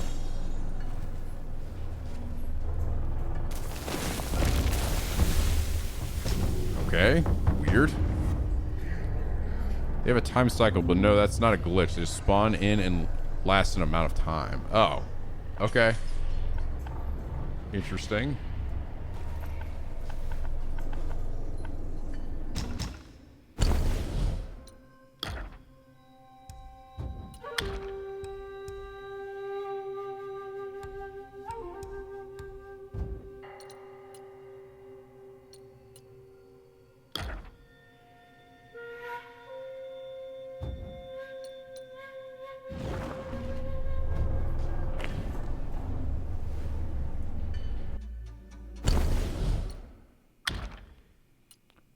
Oh, funny. I have the wrong thing equipped, by the way.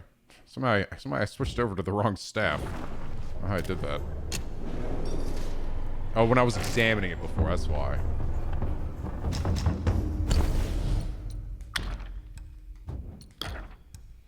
So I wonder which one's better here.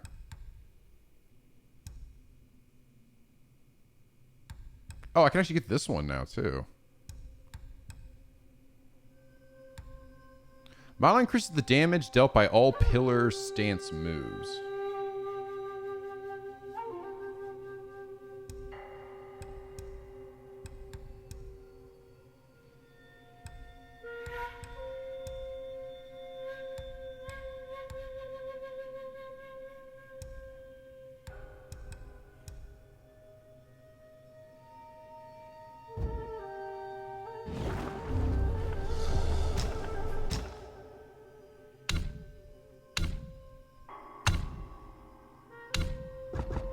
These ones.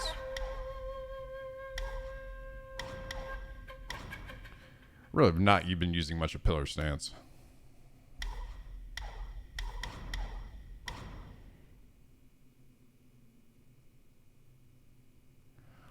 Wow, with over 3 focus points, the Destined One can use the gourd while being perched on the staff. That's funny. This one no longer falls to the ground when perched, but instead executes a heavy smash upon stamina depletion. Oh, really? That's nice.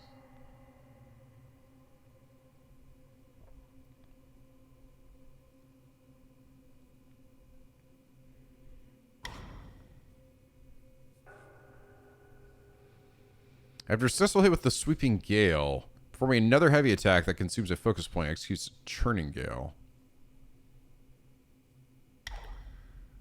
Churning Gale depletes all focus points and deals additional damage based on the points consumed.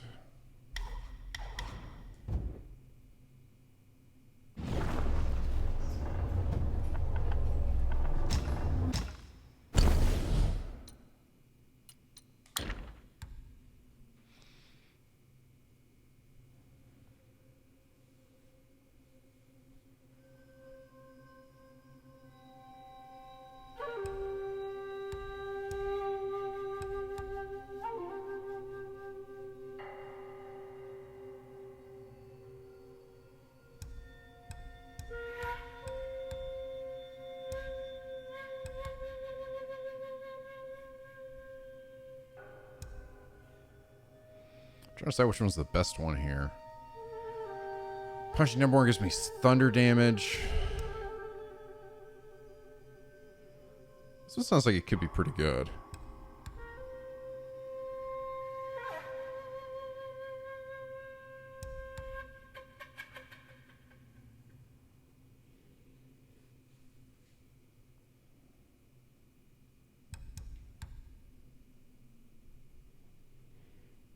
Does anyone know, like, any of these, like, specifically good?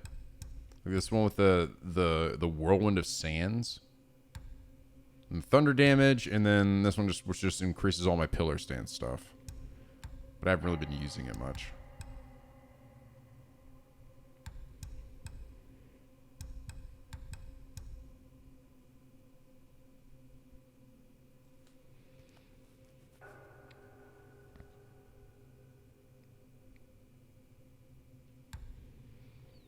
I thought Punishing Downpour was... Someone said Punishing Downpour was just the final move of all my light attacks.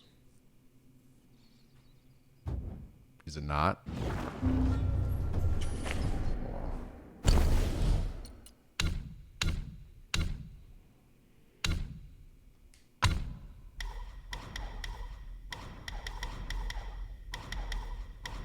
Oh, this one.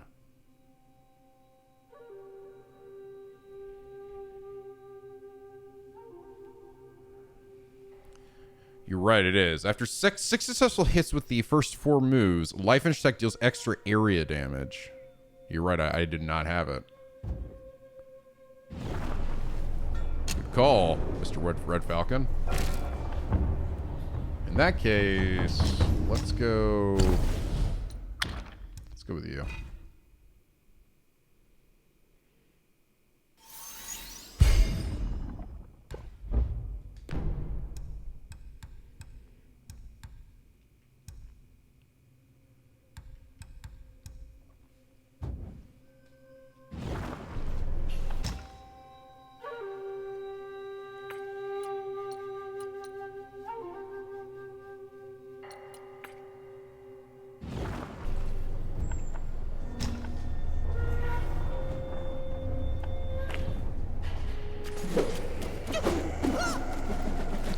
That right there. Cool.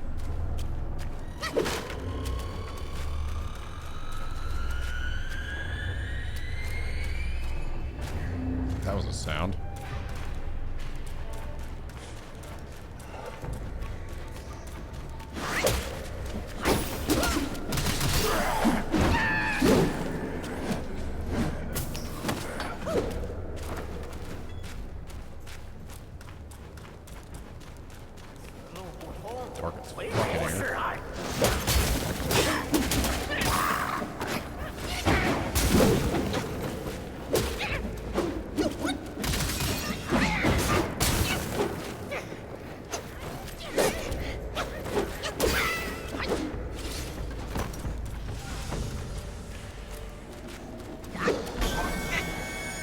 Oh god.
these guys.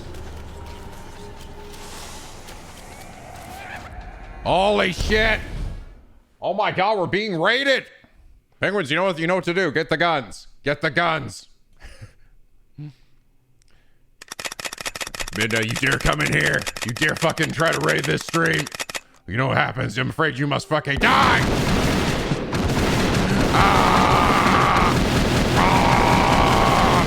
Woo-hoo!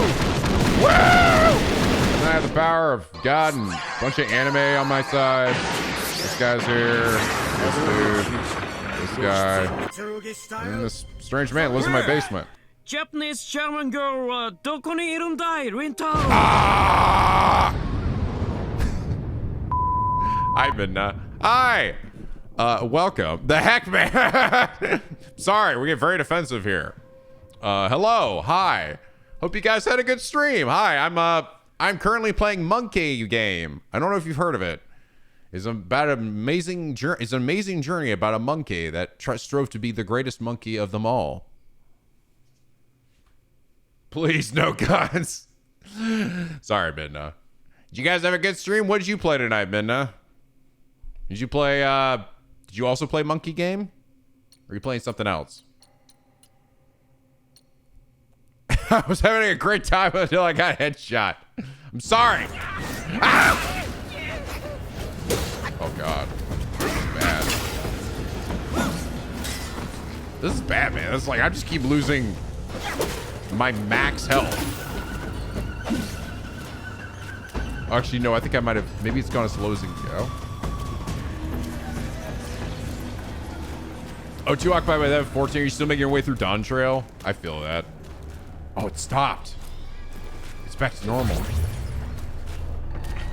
Oh, you haven't finished Shadow of the Erdtree yet? Yeah. There's too many things. There's just too many things to play. Like next week, I think, or like next week or the week after, we got P3 Reload DLC. And then like in a month, we have like fucking Metaphor. It's like, holy dumb shit. It's too many things. Yeah, the dreaded backlog. This game's fun, though. It is actually a lot of fun. Oh, God.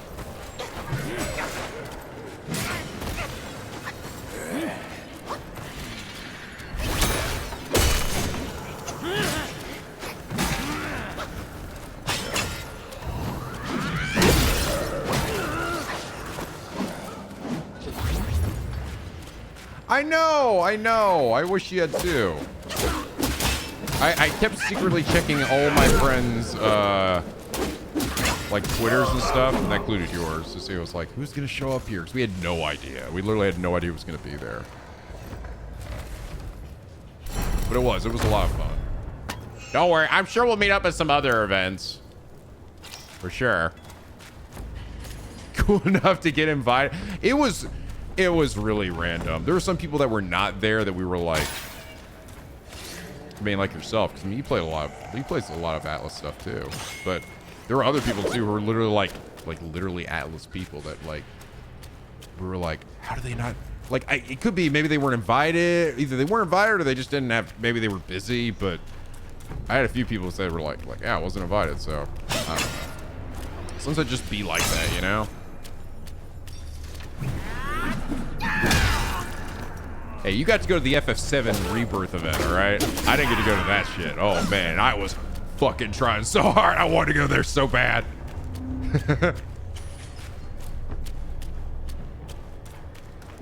I don't know. Sometimes I have no idea. I don't know. Some of these companies, it's just like, this is why the Capcom Creators Program, I argue, is so good. And why more companies see something like that that's like specifically like creators can be part of a program or something, so they really actually have like a list of folks they can reach out to.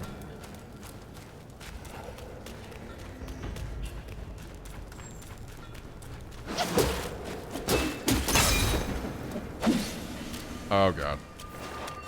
Yeah, so these guys just keep periodically showing up, huh?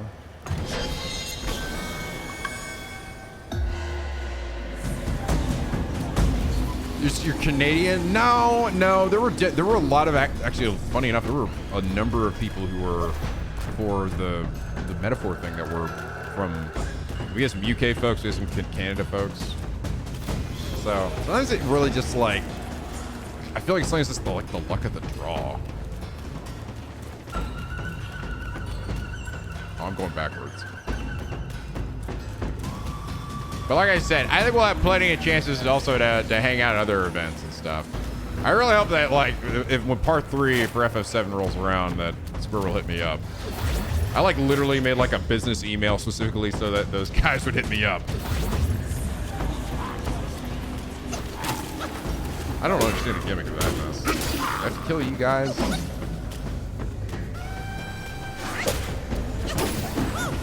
Yeah, cross the fingers for sure.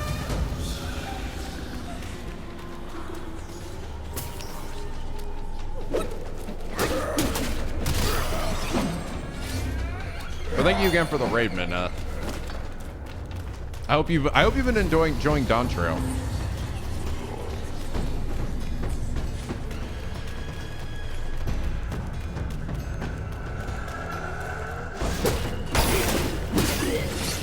God, this shit sucks. There it goes. Wow! Oh, you're a WoW player. I didn't know that. I didn't know you were into WoW. Oh, I used to love Warcraft back when it was like an RTS, but I'm not really a huge MMO guy, so oh god. So I never really got into WoW, but I always liked the lore of like Warcraft, so I'd like read up on shit when it got released in WoW.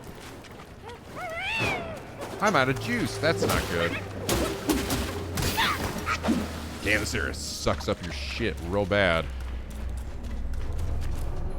Oh, you're a WoW vet. Gotcha. Oh my god, no more.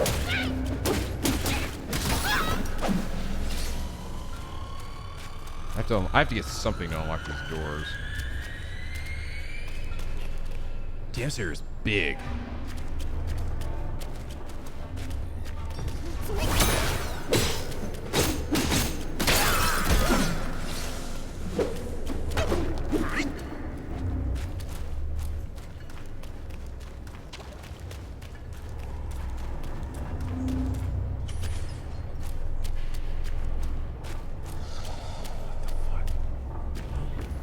Oh, this is... That's not good.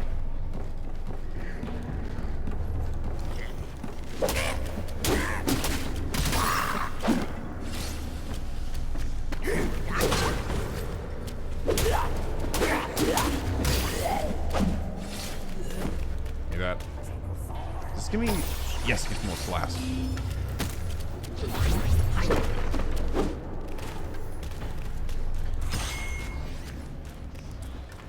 The desert was massive. I think we found everything there, I think. Right, there might be an item I get later that will unlock something there.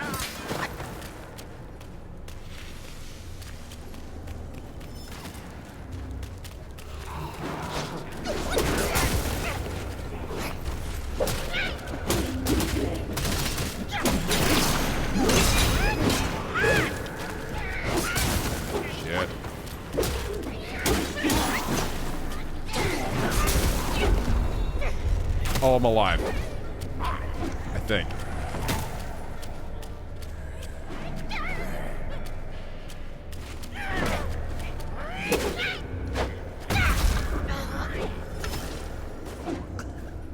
I guess fall damage? Oh yeah, for sure. Go lurk for a while and rest up. See ya, man. Thanks again for the raid, bud.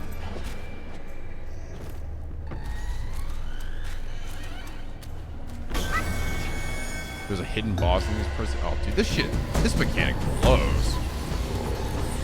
He's just like, hey, get fucked, mechanic.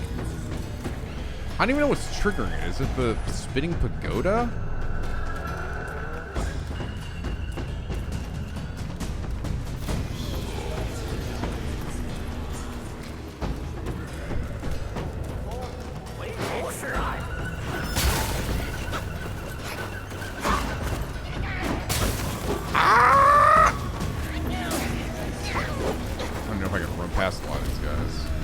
It's like, no, it's these guys over here.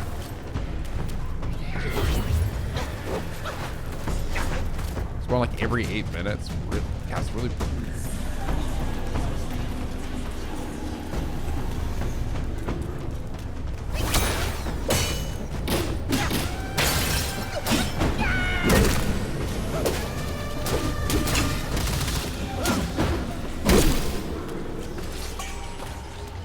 Oh, I got a mine core.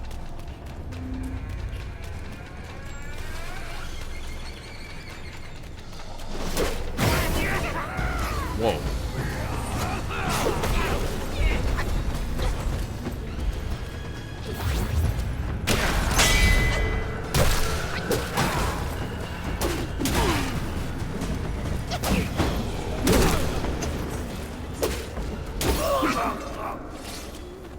Jesus.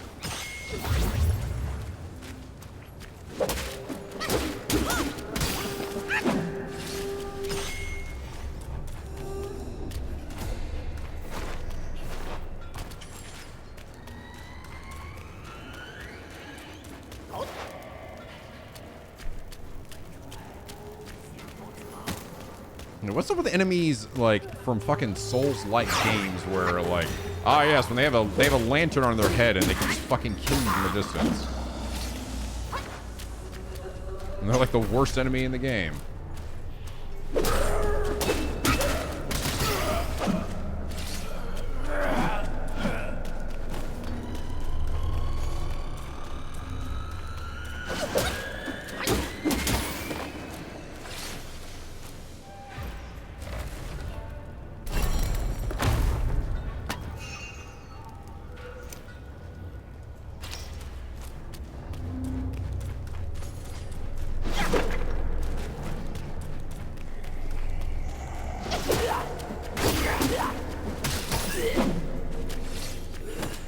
Again, I find it so funny that I can now like fall off edges here, but only specific edges.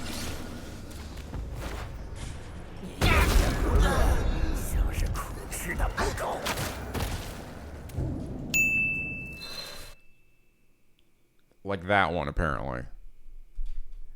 What the fuck? That's... This... Okay, this is stupid. I don't like this because I've already, like... I'm so used to the game just denying me. Now suddenly there are, like, actually moments where the game has no invisible walls and I can fall and die. I've already leapt off cliffs and been fine previously. Why is it now killing me?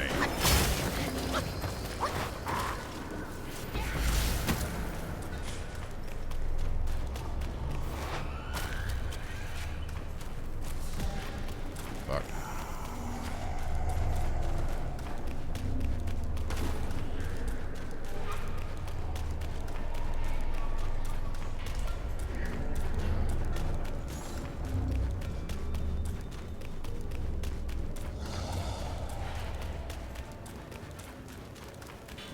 I seem like a secret down there too.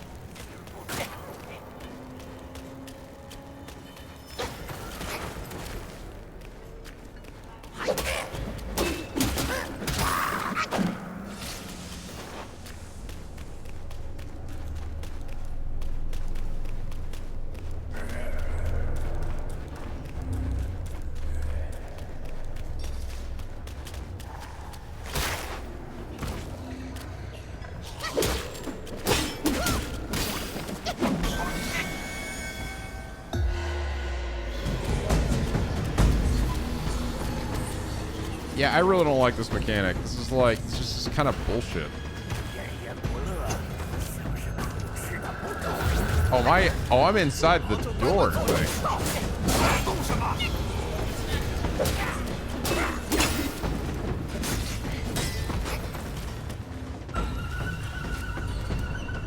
Yeah, I'm inside the door.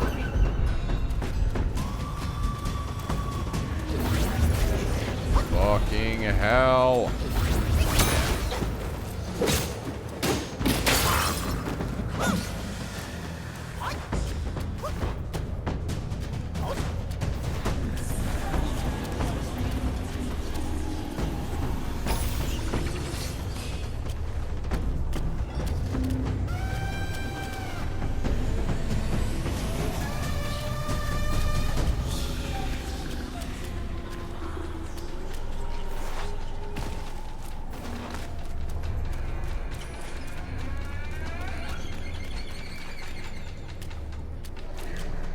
What?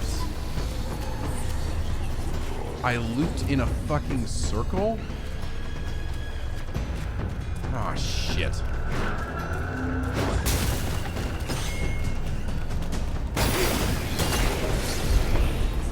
And they're gone.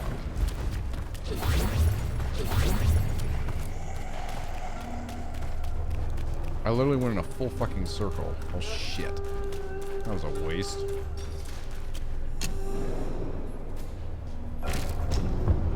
Wasn't really anything over there.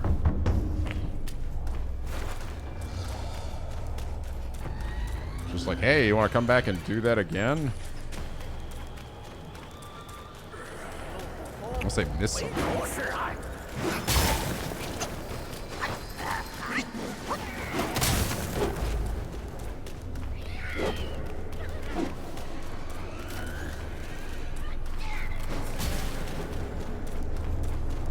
Who's your least favorite of the lantern guys and get knocked off cliffs? Yeah, I could definitely see that.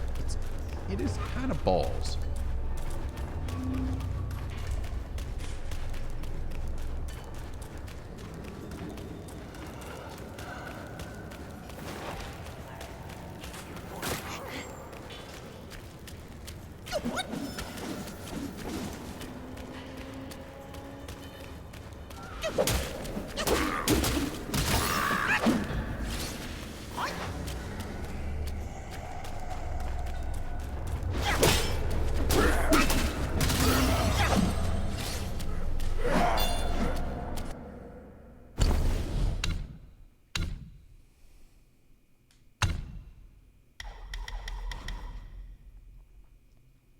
This one.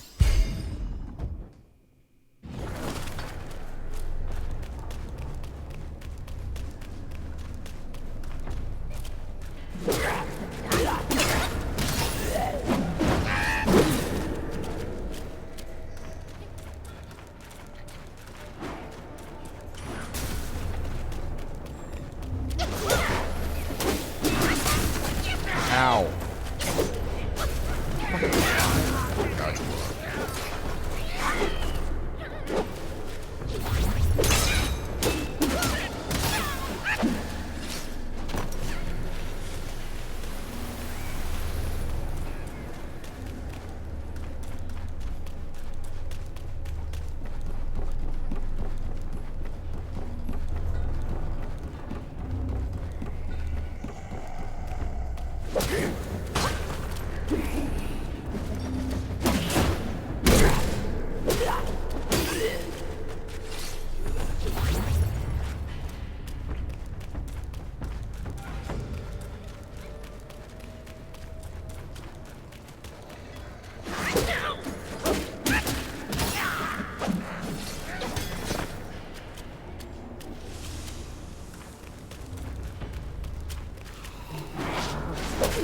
Oh Lord, here we go again.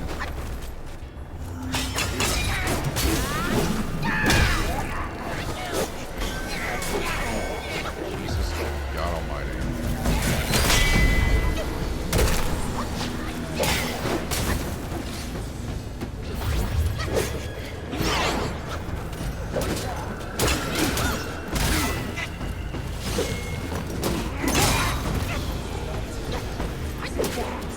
Yeah, it's just, because to me, it's just like cheap. Just some cheap shit. You're punished for what, exactly?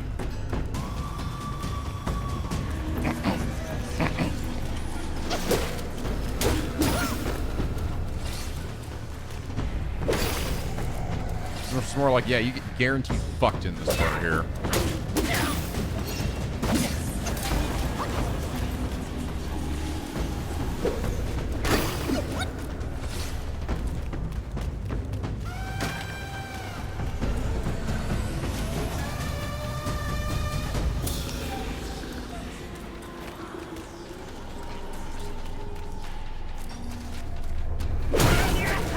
What the hell?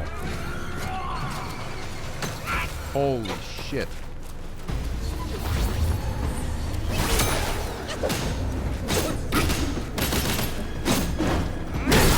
This man's cracked.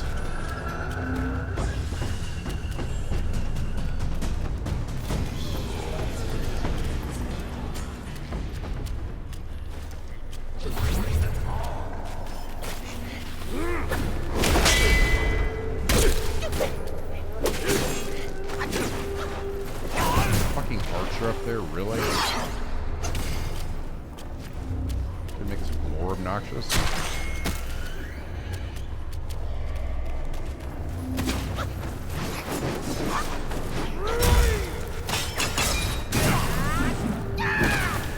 Really?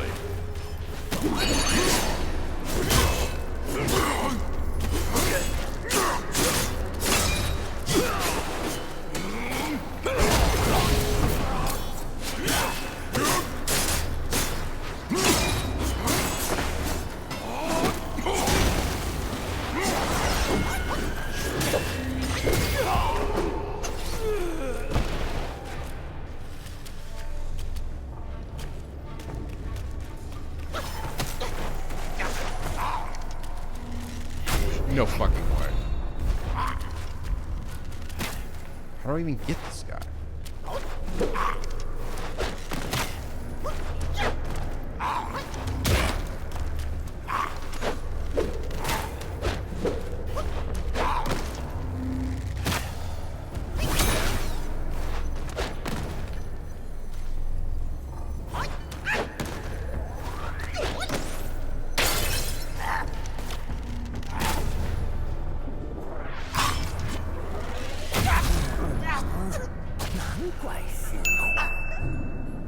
Well, that's some bullshit.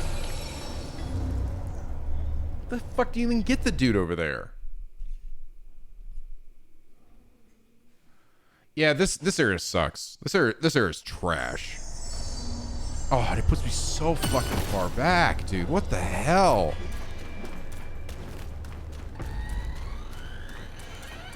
This game also has a bad tendency for like ranged dudes to put them in places where you're just like you literally can't get to them. You just can't even get up there.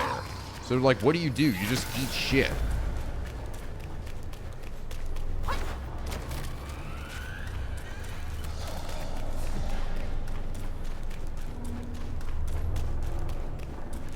I do like this game. I don't like this area though. I don't like the design of this area. I hate that you're essentially like you're just punished by the game for like no reason. Every like just 8 minutes or whatever, like these dudes will show up that lower your health to half, and there's like nothing I can do about it seemingly. It's like, yeah, just eat shit. Here it comes again. It's almost like, you know what it honestly just makes me want to do is just sit here and wait for it to go away. But that's like, fuck that, dude. That's so boring.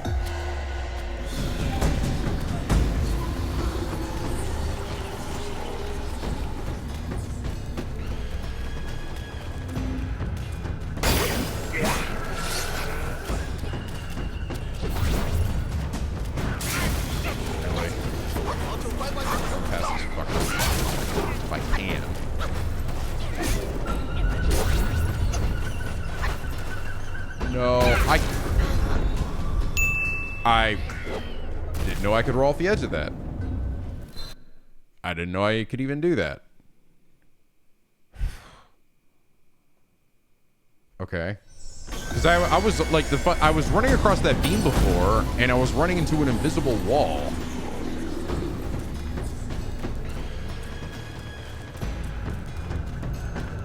Yeah, cloud stuff can make me invisible. But I don't have to reset all my shit now.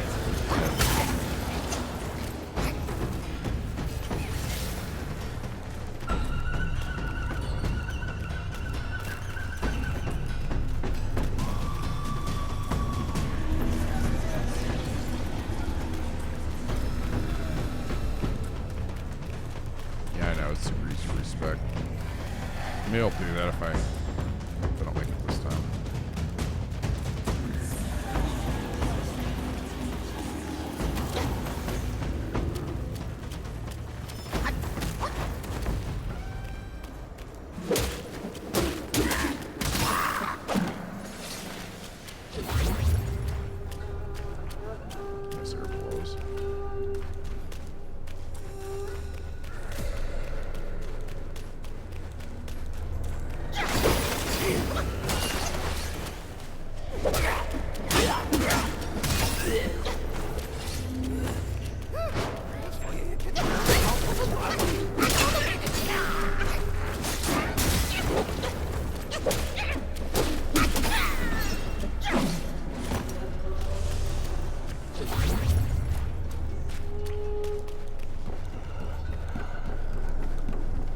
See, I'm actually like, I'm locked here. Like, I can't fall off. It's not like I can walk off the edge. But I can roll off the edge, apparently. Learning new stuff every day.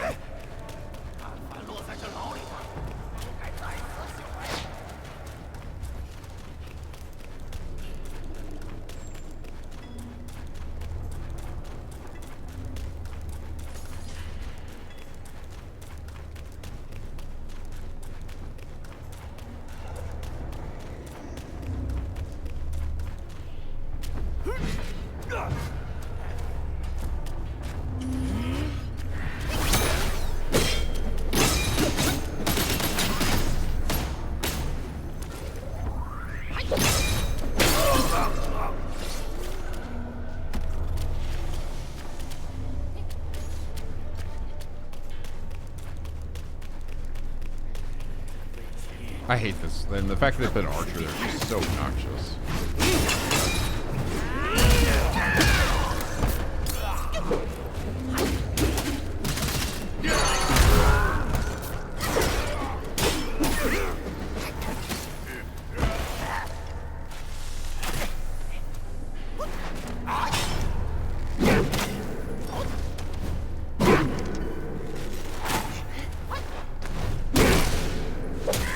Okay. What the hell?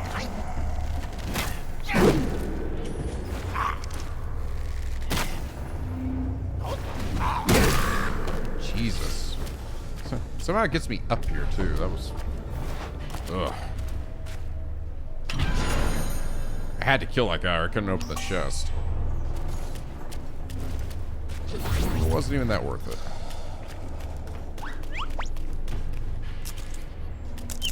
D3, thank you for the gift sub, man. Appreciate it, dude. Okay. Oh god, here it comes again.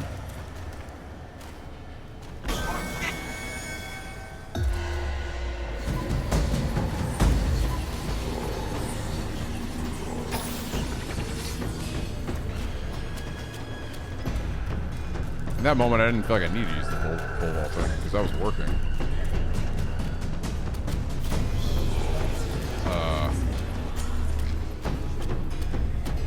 God, I also can't see shit when the screen's like this.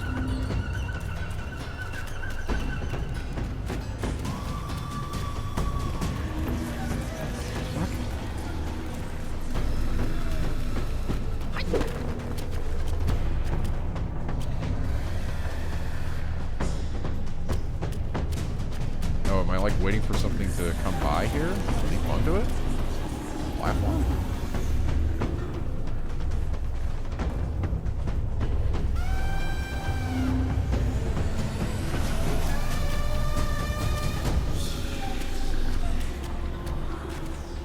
Wait for it. What the fuck? Where do I go? I went to the end of this hallway and there's... Oh, wait, is that it over there?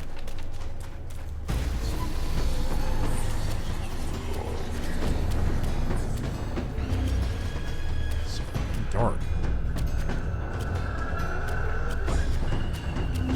I'll wait for this shit to go away. I can't see anything.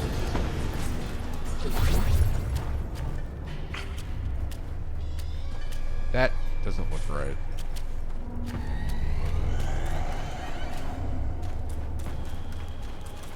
Is there like a staircase I missed or something?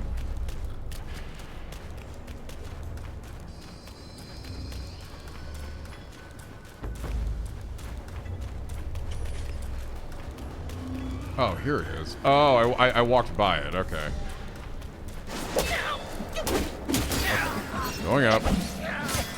Ow.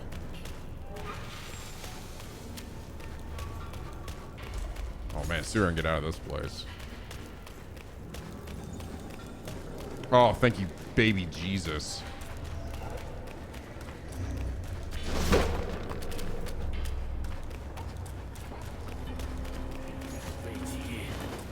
Oh, but first you gotta get past this guy.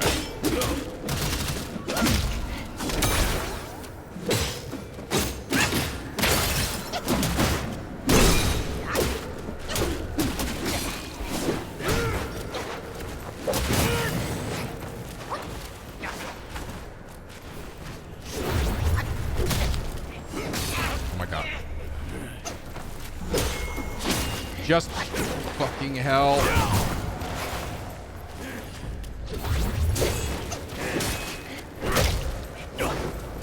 Dude, I just please die. Please die. Jesus.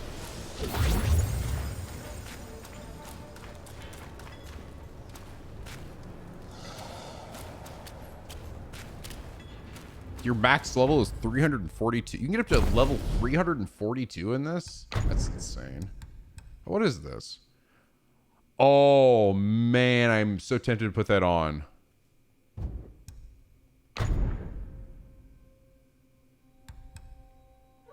The Chloranthy ring.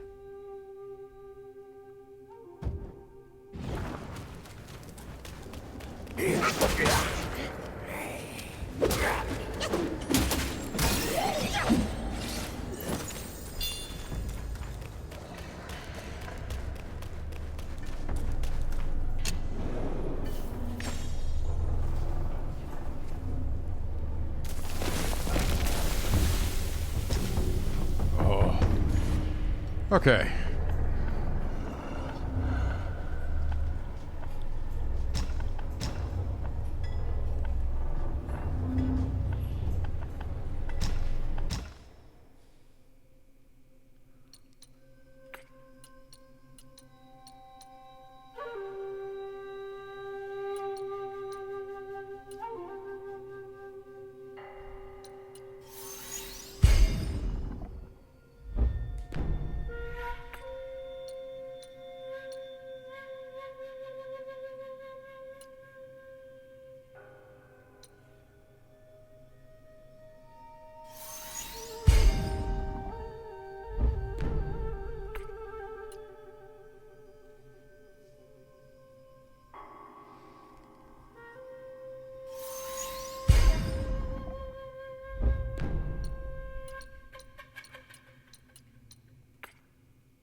Me, my old lady hat.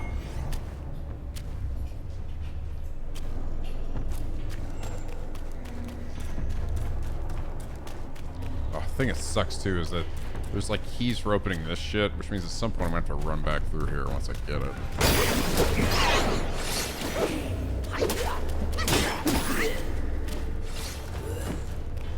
Here comes the fun times. Wow, it hit me in the air.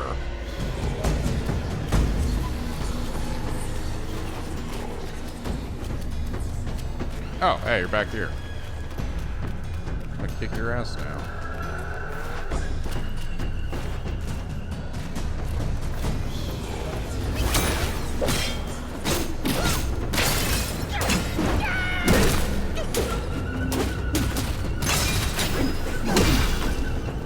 These guys do give you a fuck ton of experience.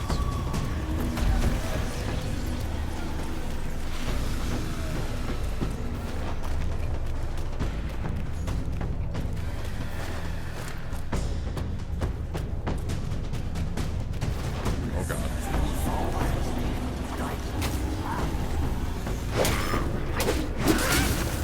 No. Cheap shithead.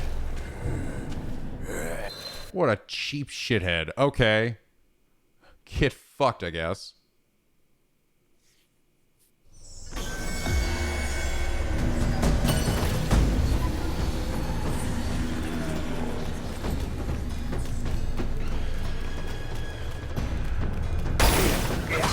It does seem like once you kill these guys, they don't come back. Which is nice. It's not my health being sucked away, but you know.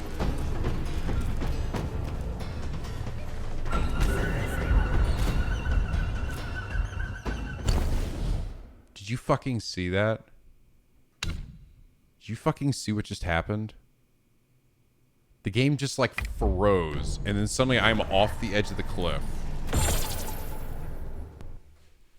The game like hard fucking stuttered, and I just fell off a cliff.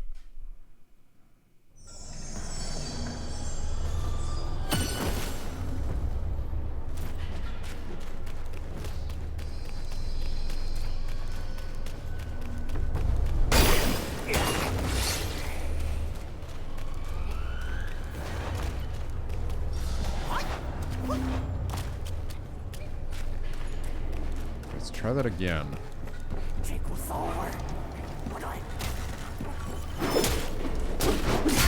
Dude, what am I even supposed to do? I guess I have to just perfect dodge or something? There's like no fucking room on that little thing. I guess I could just ignore him, I guess.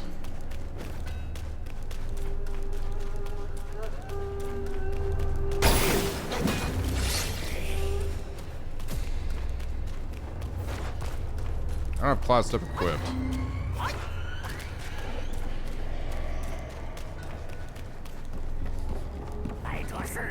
Funny thing is, these guys just fucking ever. Dope.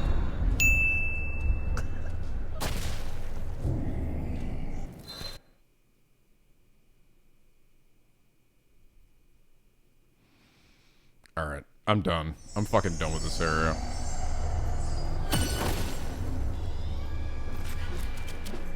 I'm running past all this horse shit.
Oh, well, shit.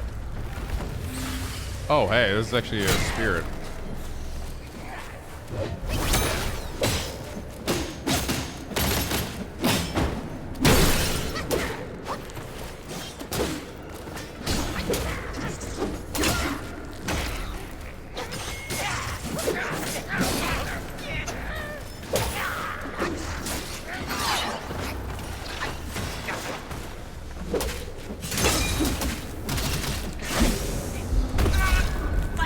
Oh my god, it was doing damage to me. Okay. I thought it was just poisoning me.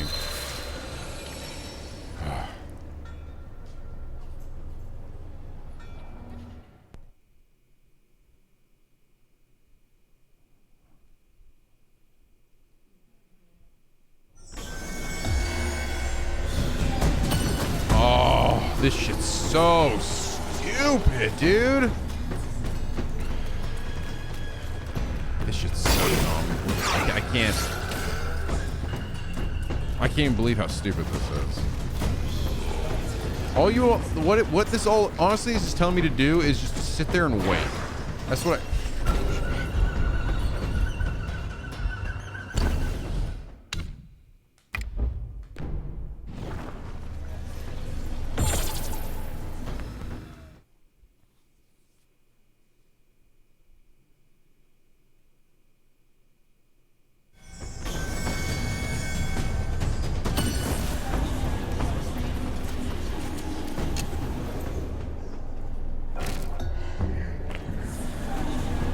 wait. This dumb shit.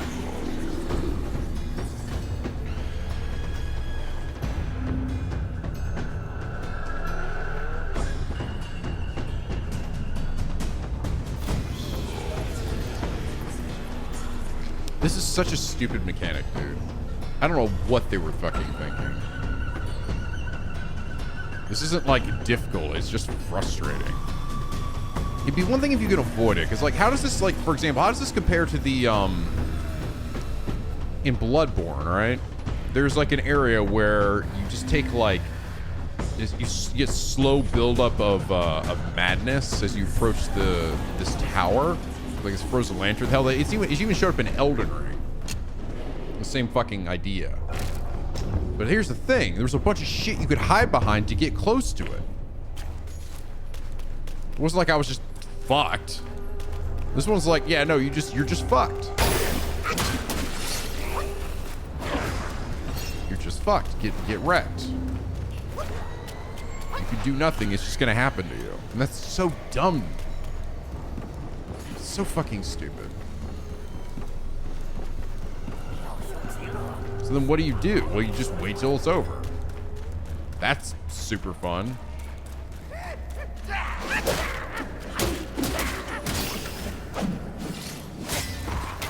Oh, it's supposed to be like teaching me patience or something? That's like more just teaching me to not play the video game.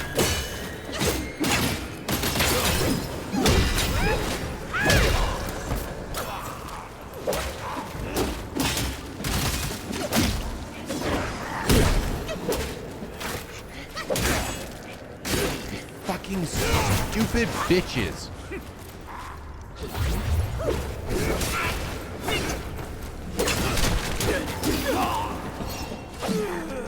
God, the frame drops.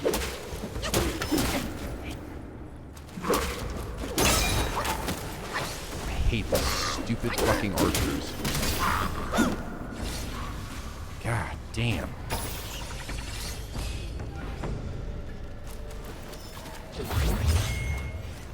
Can I start to farm enemies? The fuck is even firing me? Whatever. Steal this guy.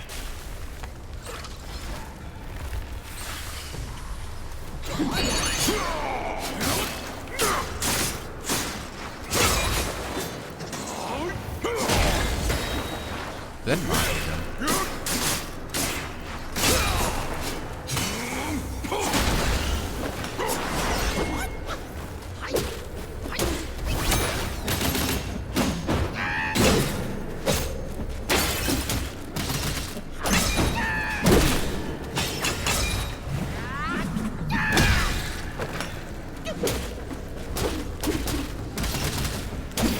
there we go.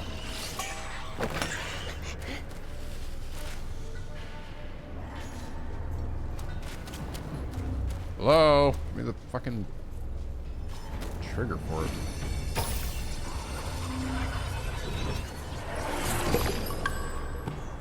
Fungi Man. Yay, fun times are here.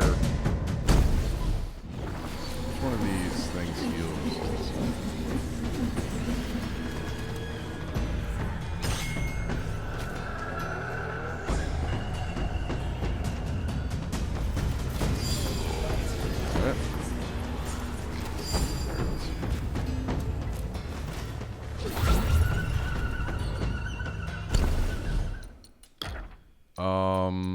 Take the form of the Fungi Man. Wield a staff that spins like a wheel to charge to the foe in nearby Yogwais.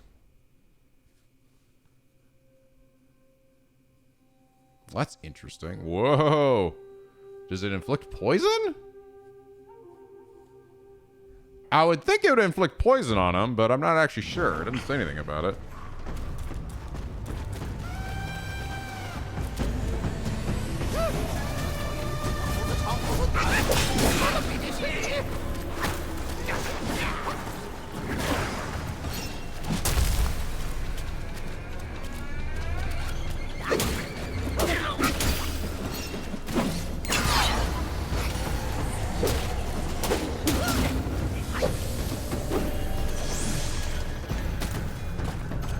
go? Oh, they are.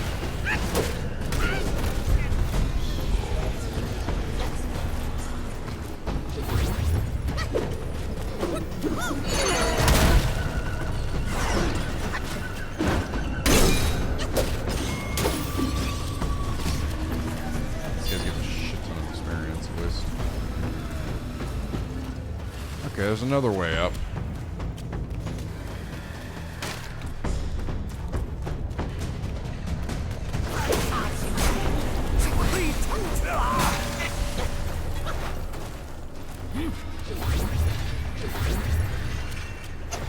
This guy fucking charging?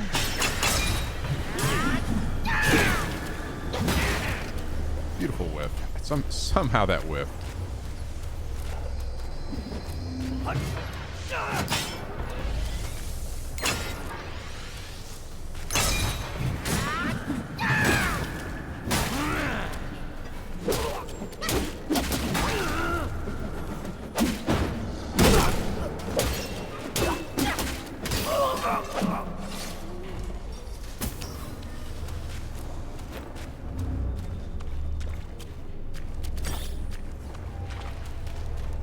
Those thighs making me act up.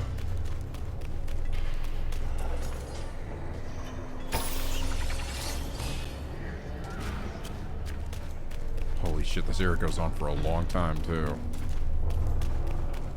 Another door. Another stutter. This area also runs a bit like butt. Holy shit. There's some big stutters here.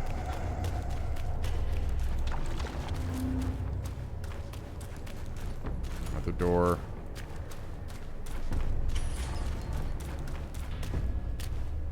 And alright, that's it. Go back.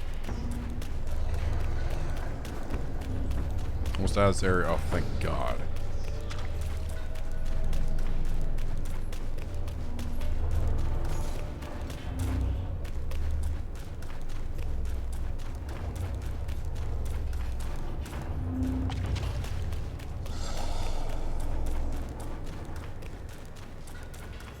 All right.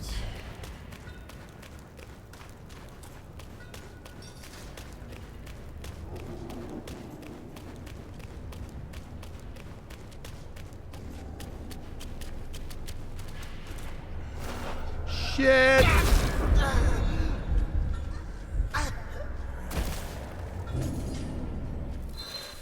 Are you serious? Dude, there was a fucking invisible wall there.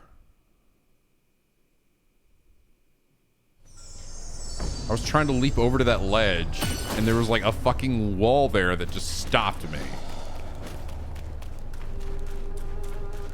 Oh, fucking butthole, dude.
Get me the fuck out of here.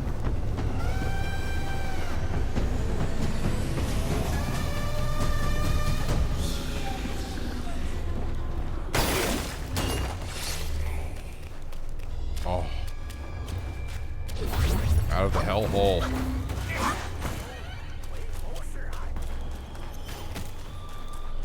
Oh, yes. I'm still gotta turn around.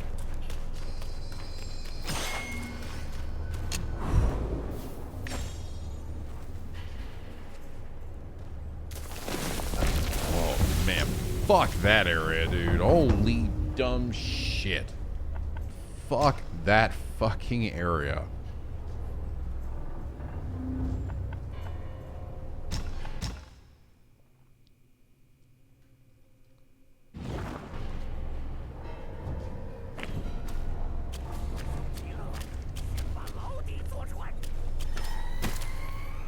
Okay, let's go this way now.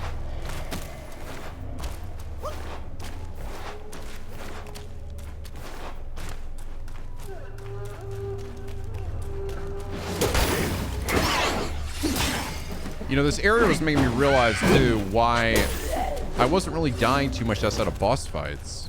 Because there wasn't really a way before to actually, like, fall down holes or anything. But this area is just suddenly like, okay, now you can do that. Now that shit will happen.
Am I in a place I've been before?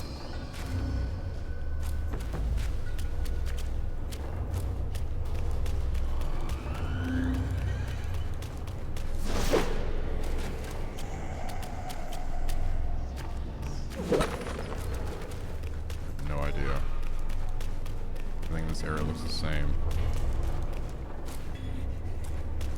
I might have just come back down again. I think I might have.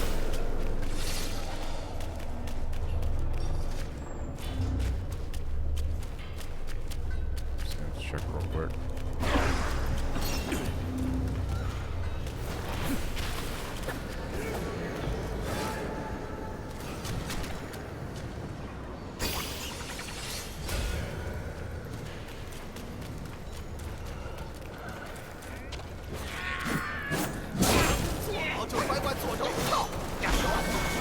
Oh, there's something.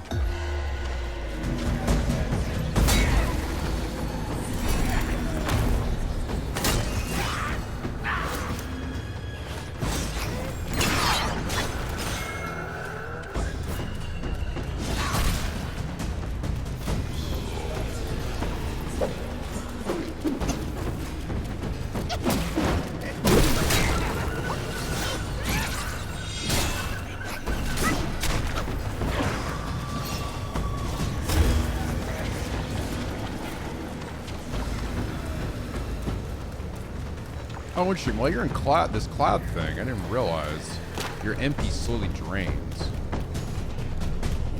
I guess that makes sense. Oh, no, this is a different area. Oh, that's a bad dude to fight.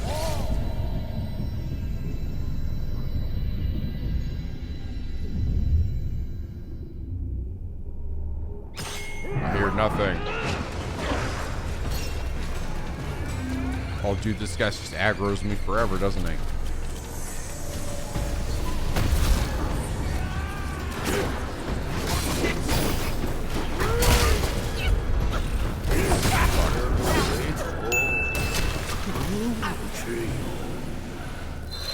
Killing the boss this area deactivates the lantern, guys. Okay.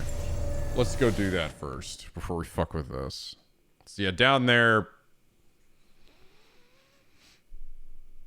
is another area with another treasure and shit.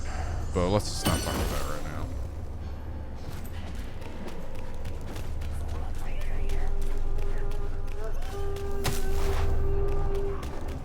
Hopefully he's in here so I can just kick his ass. Oh, I think he does.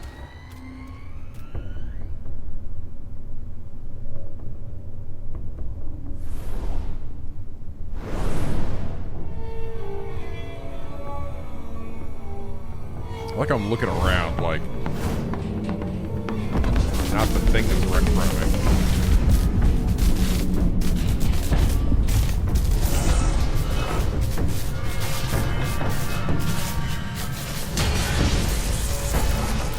Captain Wise voice.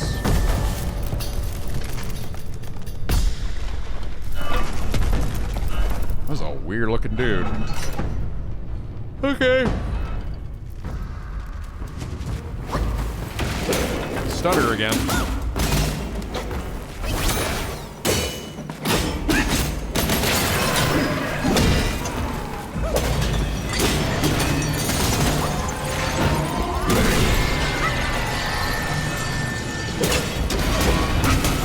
Lowered my max health.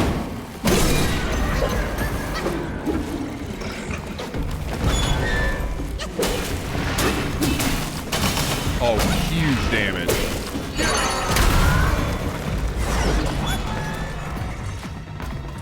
Yeah, I see.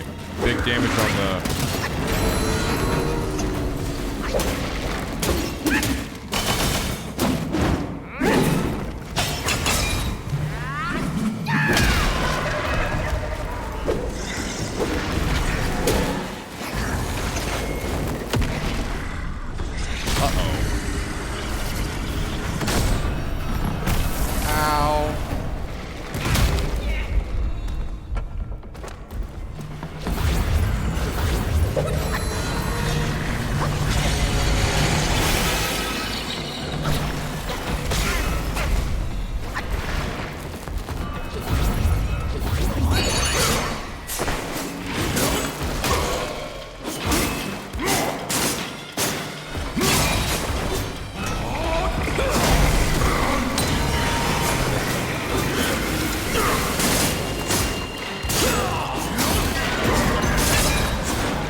Get rid of this fucker.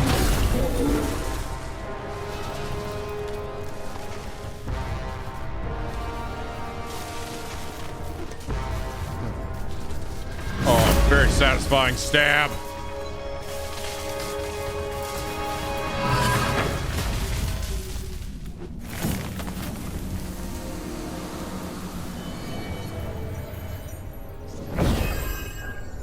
I have defeated your boss, Kojima-san.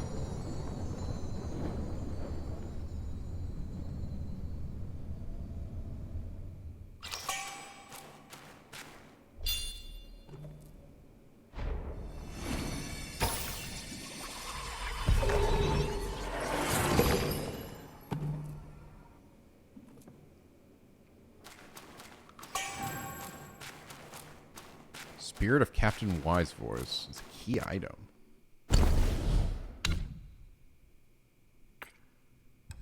Is that what I need to unlock the doors or something?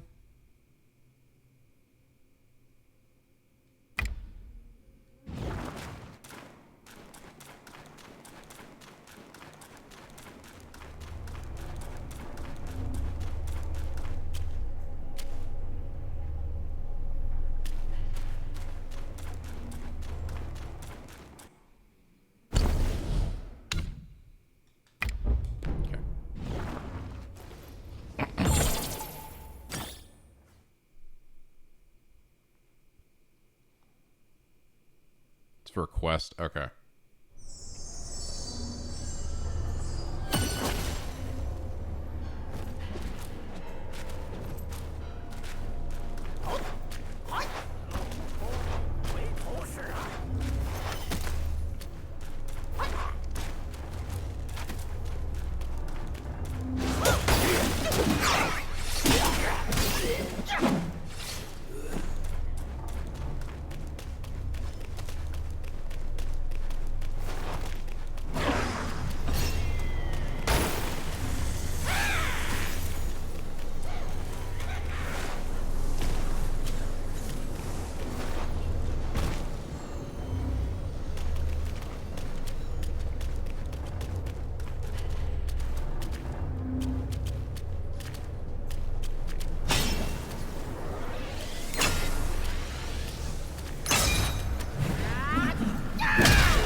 Fall through the planet, dickhead.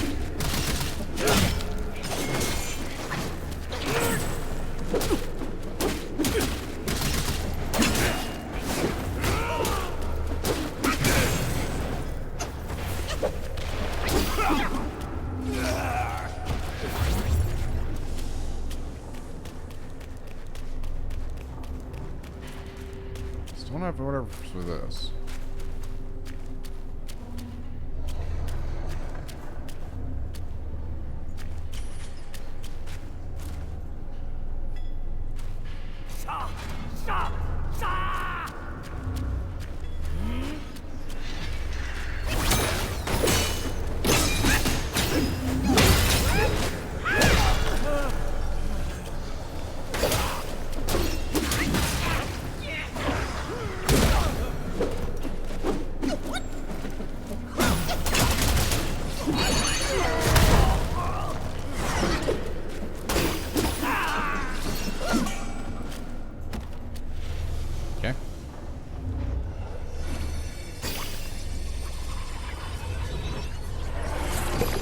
I already talked to the one in the the cell with the perfect circle, purple circle.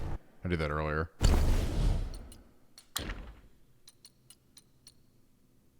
Take the form of the Blade Monk. Swing your Great Blade twice for cleaving downward, forcefully downward on your foe. Mildly increase attack for a short duration after defeating an enemy. Bleh.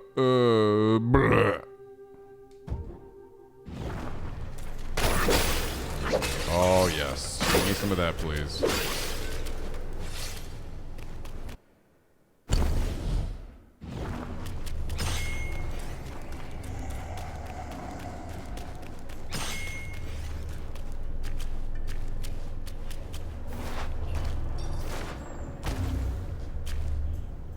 This might just take me back.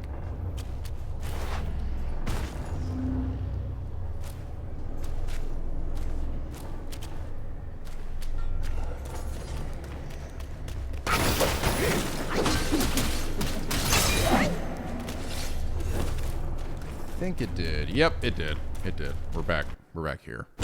Now I can just go ahead and do this.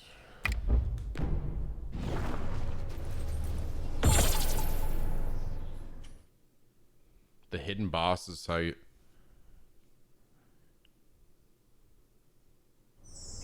The hidden boss is located right by the upper Badoga Shrine.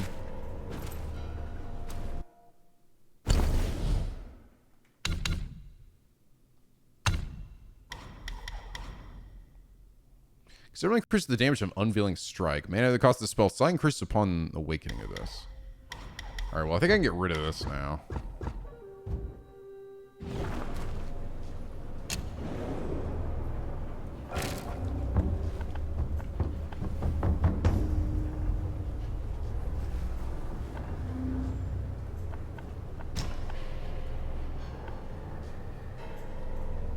I keep forgetting about this. I should probably be doing more to this. Ah, yes. I need to not avoidness. It's what's used to upgrade this shit.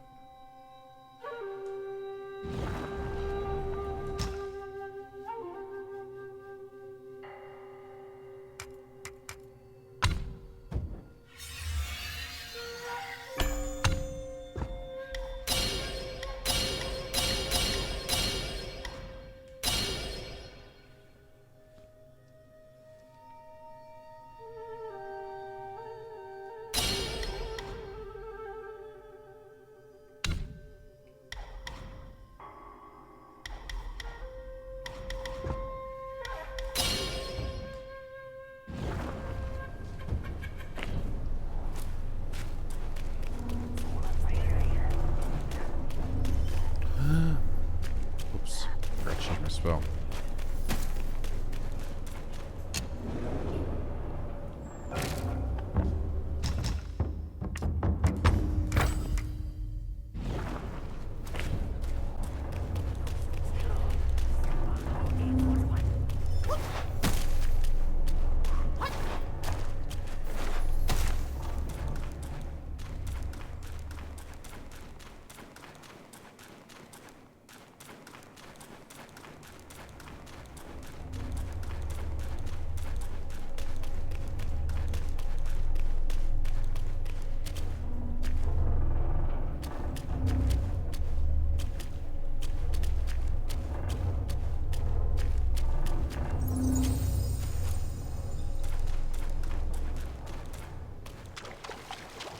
Grab that real quick.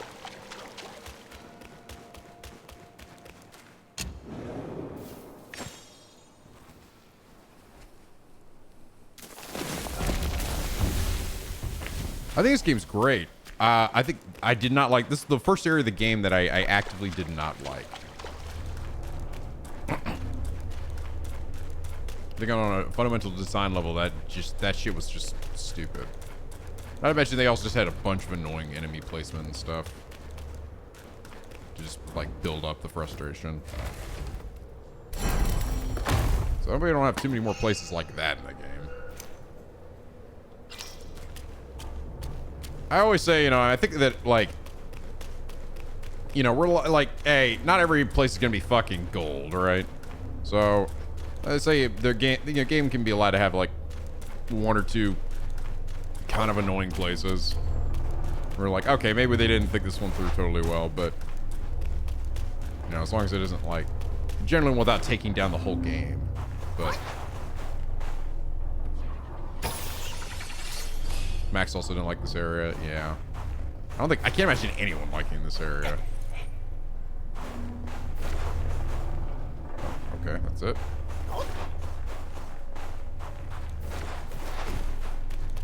Yeah, this to me was, like, this feels like this was designed to piss you off, which is like, why exactly? Oh, okay, cavern. Where's the hidden boss? Is it, I assume this way is progress. Is it back over here? Is it back behind me?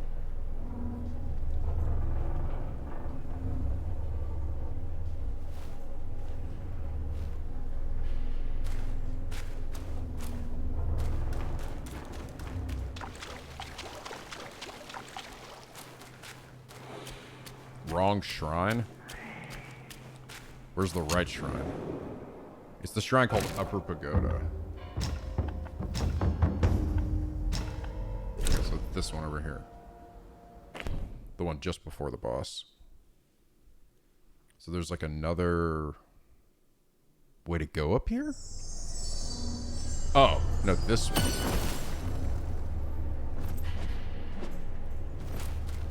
Really? Where the hell is it?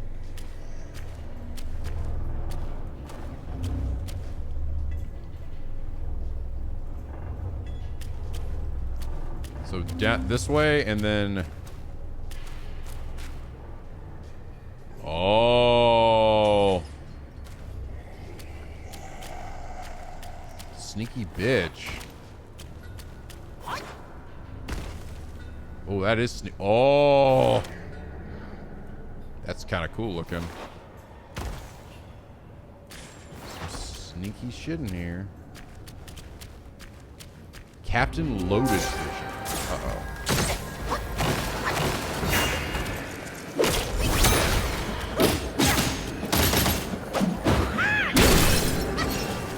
Oh, he's got friends.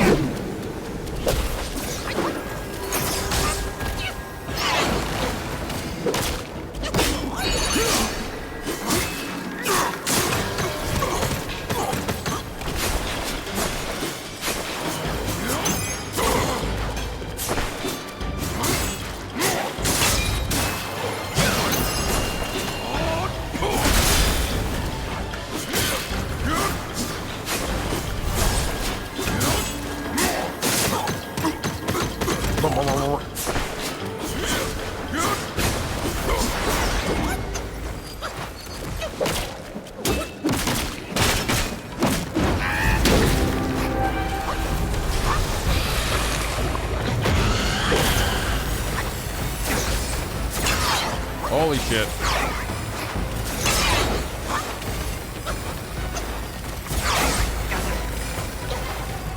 Kiss.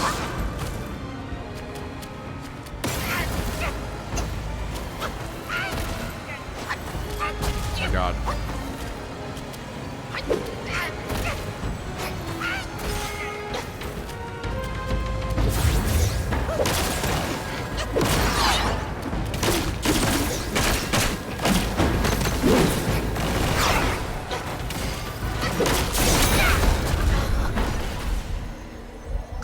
What?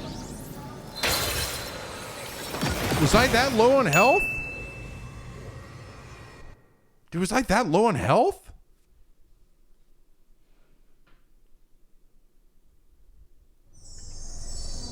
Am I drunk? I thought I still had a good bit of health left. Didn't we see that? Was I that low? I was? Alright. I think.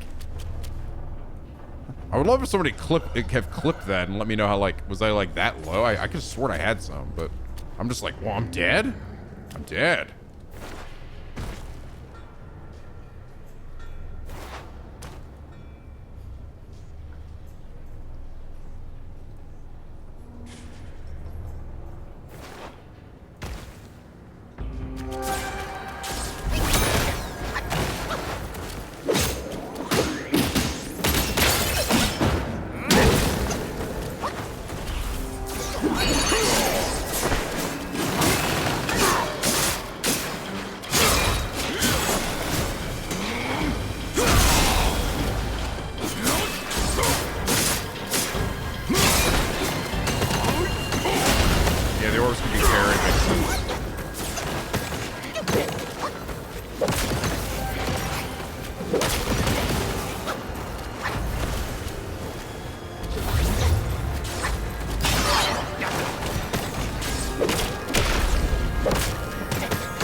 Okay, so I did. I just had low health.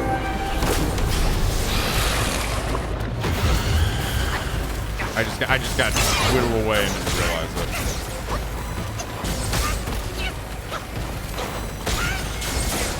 Fucking hell.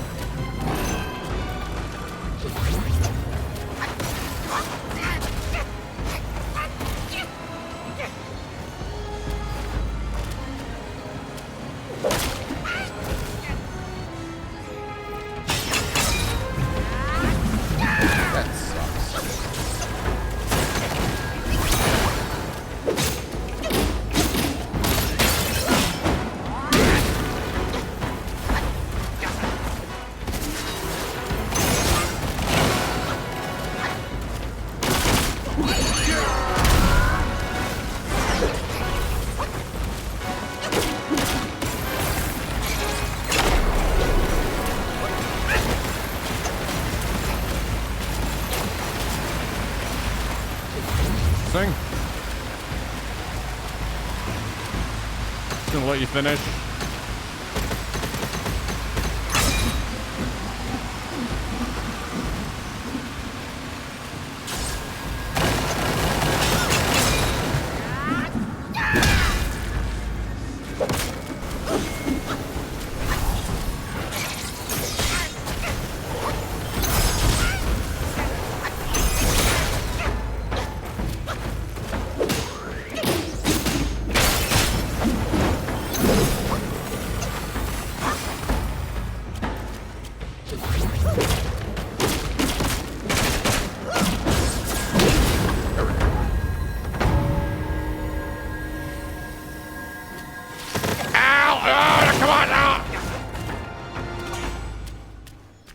almost died after the fact. Mildly increased chill resistance. Okay.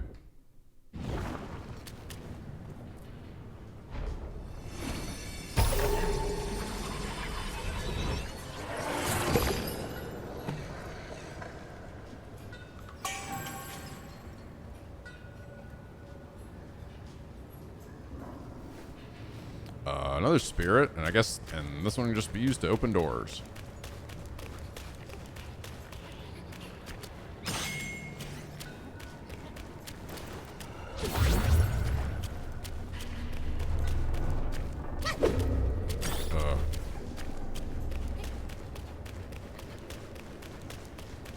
Oh, now the purple seals are gone. Okay.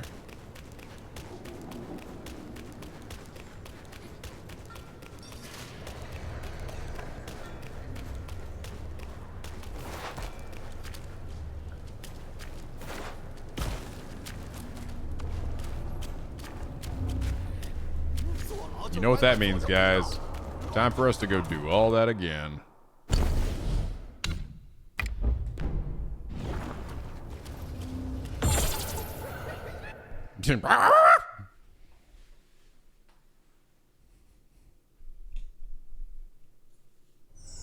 Let's do that again.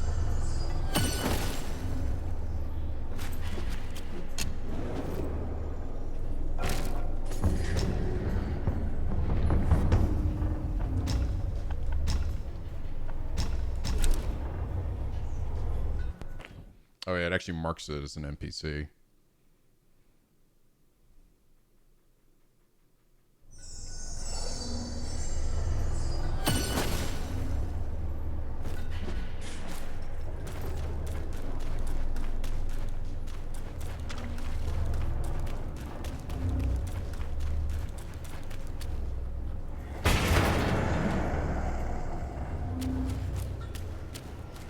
Hi.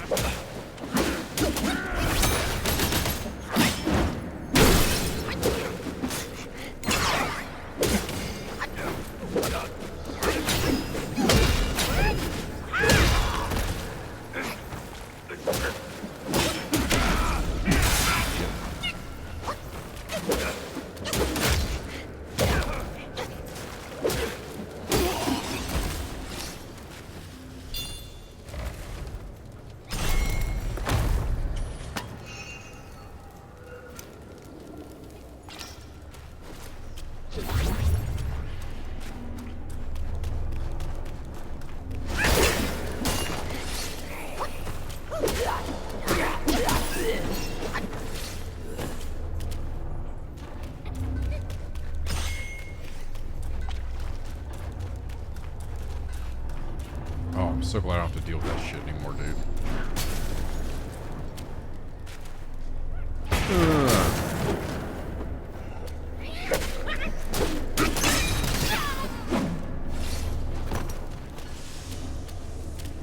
You're free, friend.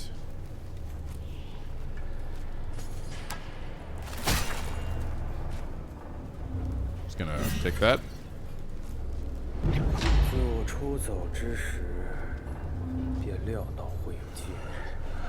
Blow forth flames where ashes laid. For days of glory shall soon fade. Transform into a giant rat guai, slashing at enemies while blowing fierce flames at them. Inflicting scorch bane. Focus built before transformation can be converted for use afterward. Cool. 是你呀，还杀了我部下将领，打开了这扇门。我部下共有4家，你若真是天命人，可黄眉假扮弥勒，若非我一时天真，可怜4家，我为保全本心，自绝耳目。黄眉老怪，这猴子或许真。 昔日大圣到4周求助，吃了人种带的亏。黄眉老，这猴子或……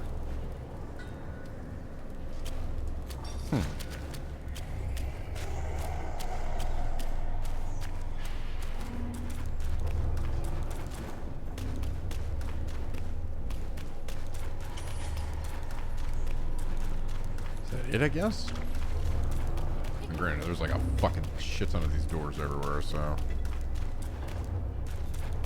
Big stutter.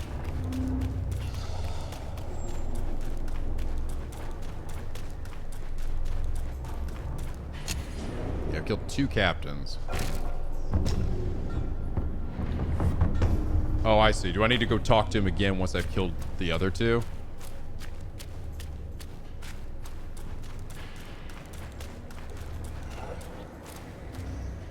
So the game's trying to tell me.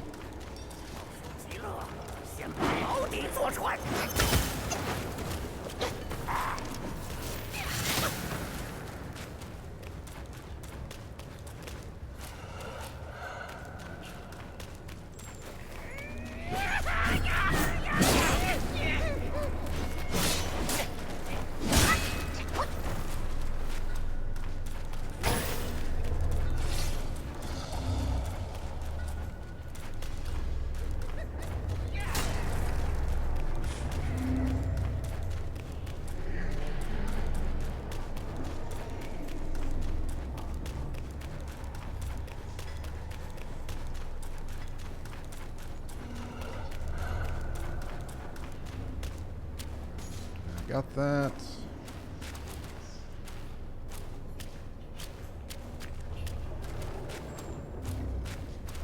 Yeah, that's all that's over here.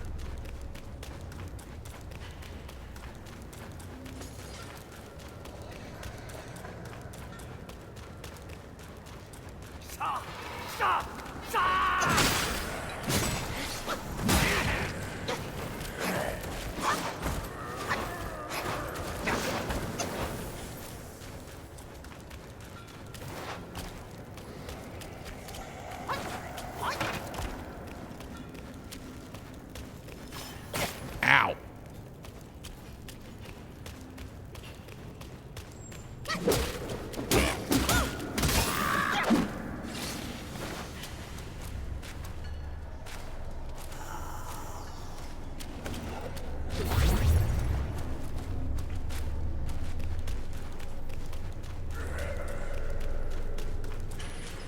Huh, what's this? I don't know.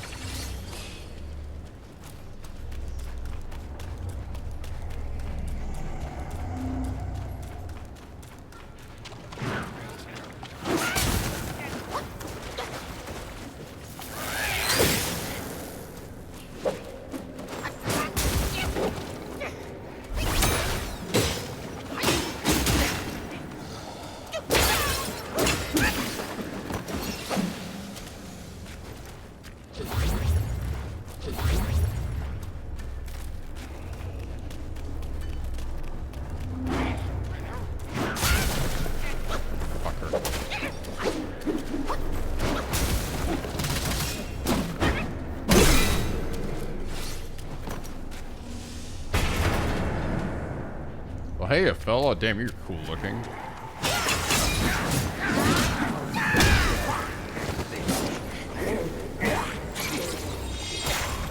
Shit.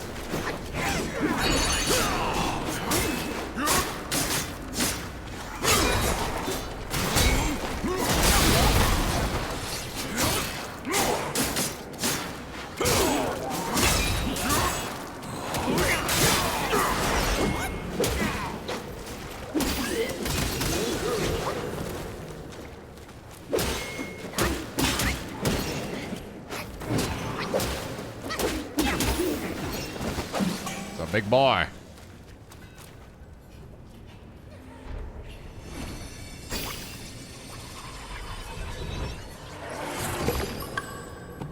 Enslaved Yaksha.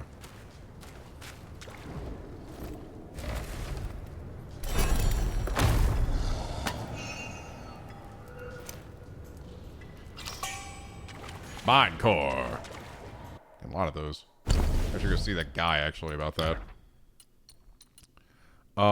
Take the forward and slave. She's Yaksha. Swing a long blade to stab the foe in the heart. This can stagger them for a moment.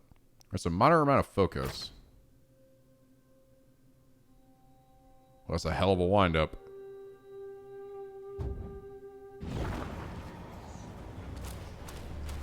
Regular dudes are more tanky than boss in this game. God And granted, that's a special regular dude, but a lot of the other ones are kind of that way too. Oh man, I'm so glad I don't have to deal with that.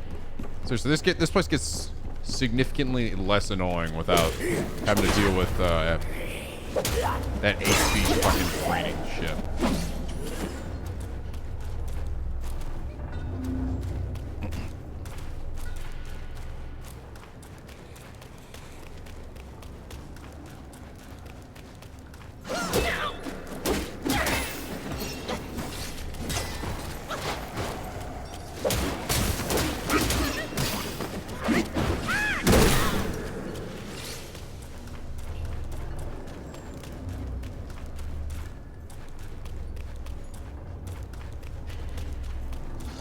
Those are much quieter.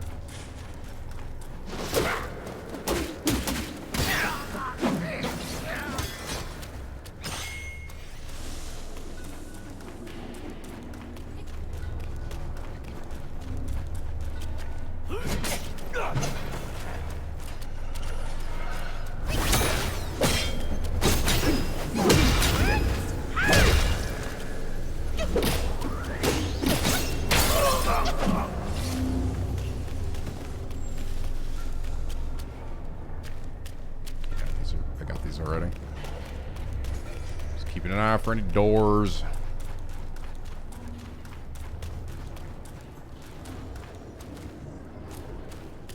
Okay.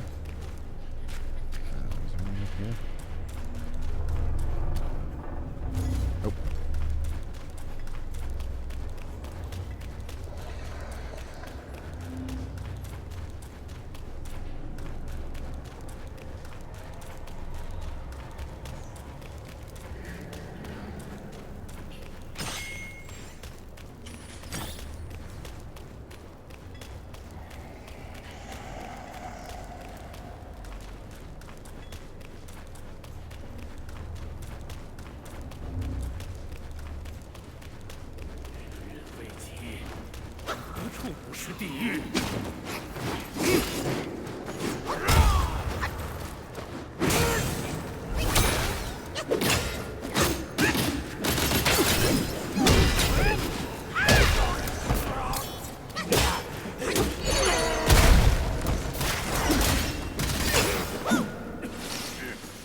They did.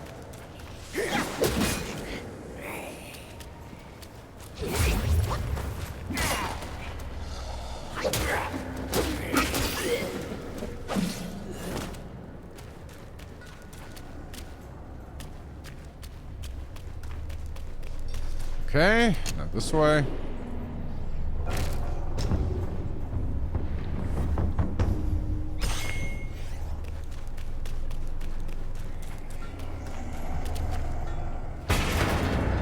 there a guy on the ceiling? Yep, there sure is.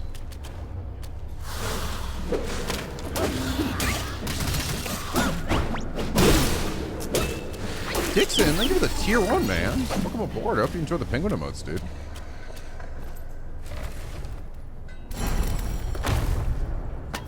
Oh. They're stressful, though. I'm getting shit now.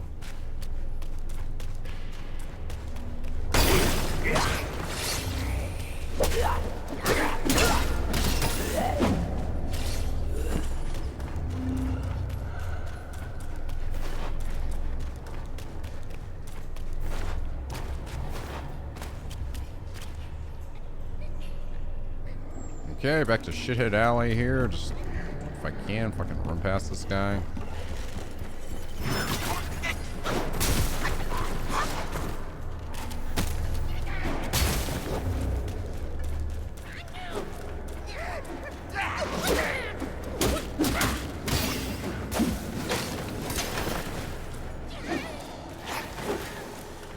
Wait.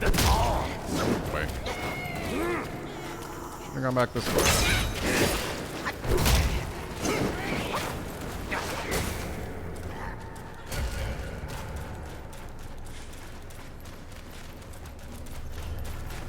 Oh lord, he is fucking coming.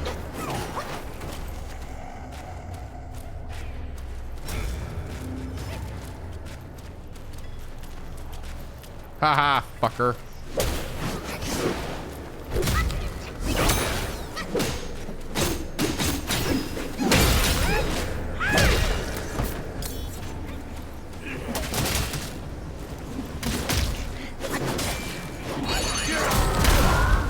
Can't see shit.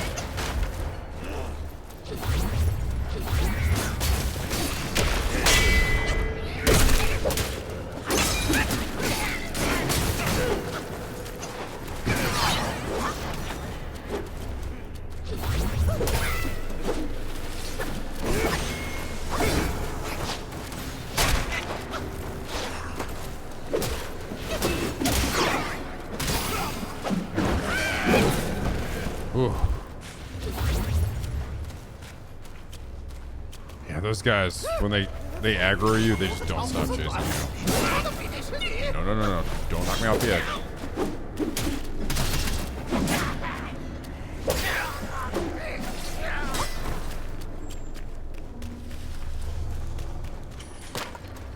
Okay, there's the path up, but I think there's a door down here.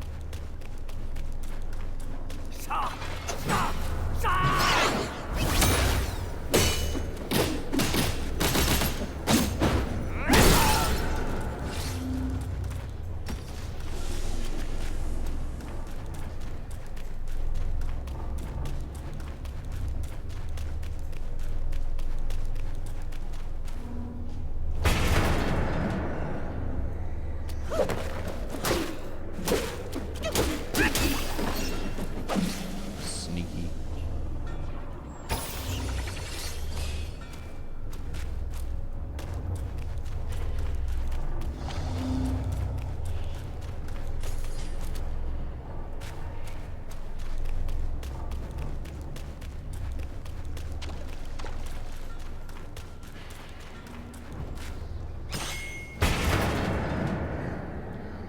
There's a guy right there.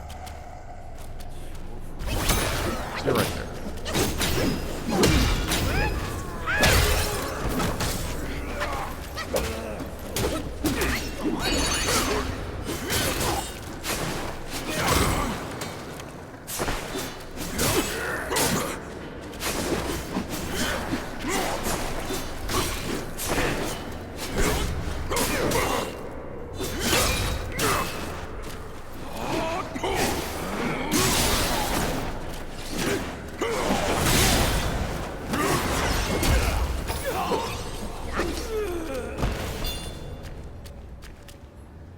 Oh, okay.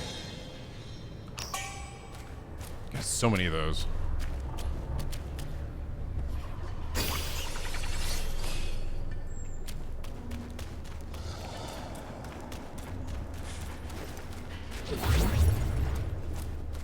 I just want to make it so I never have to come back to this place ever again.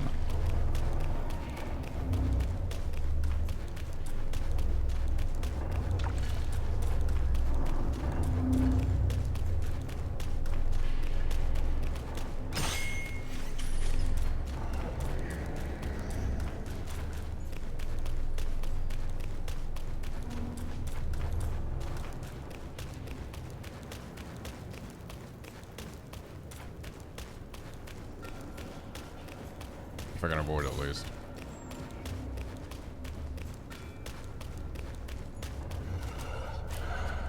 Don't try to leap over there.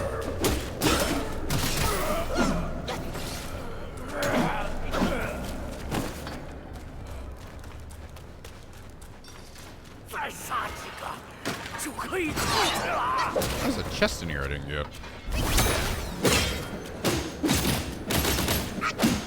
I guess it's not running out of here.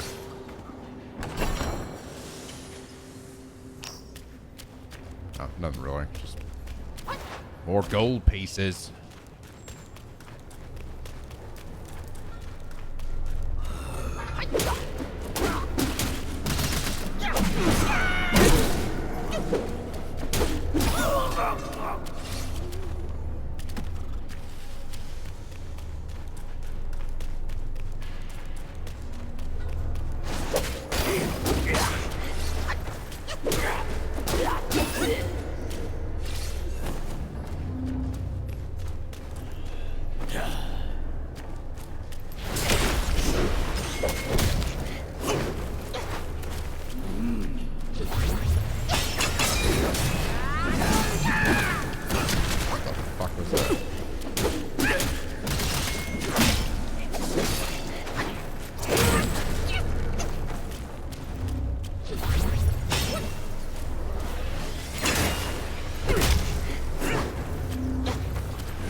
Okay.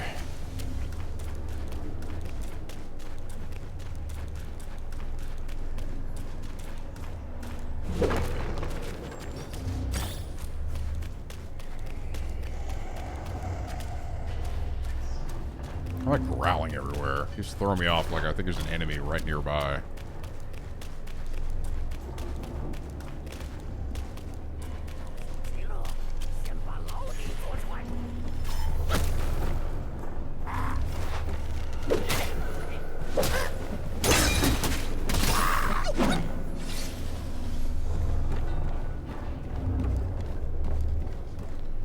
Okay, but there's still one last door we gotta get.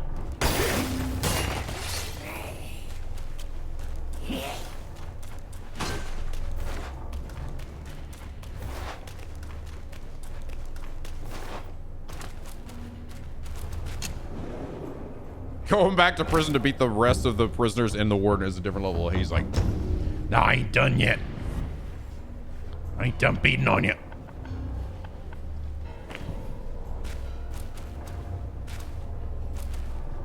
one last thing to get, which was the one we found earlier. The little secret spot over here.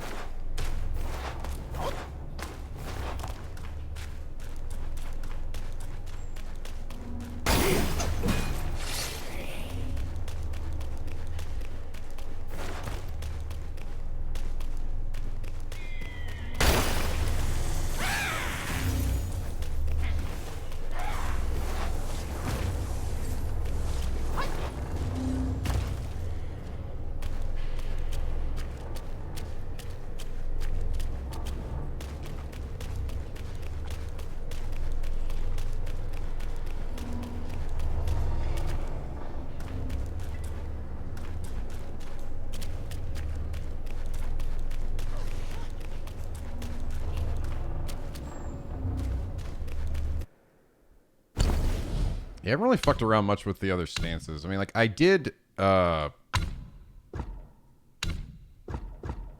like thrust stance.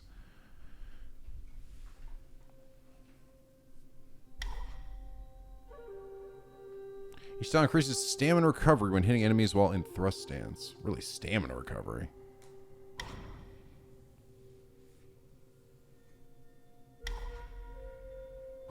I've just been making use of this one mostly.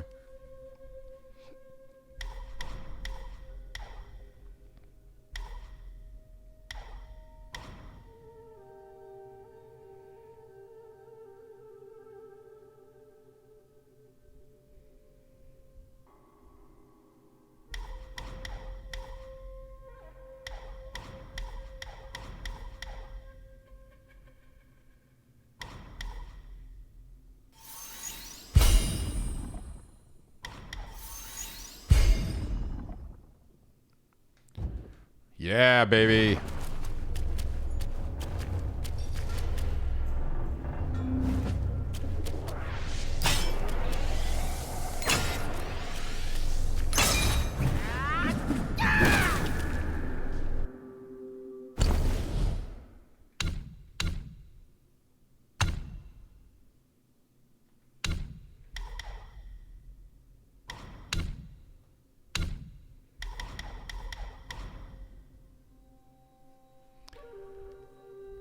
The fourth focus one does not sustain for long, and its gauge depletes over time.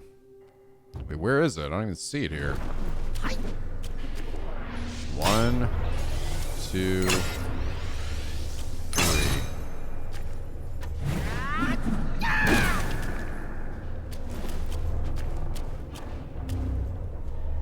I don't even see it. I don't see a fourth one.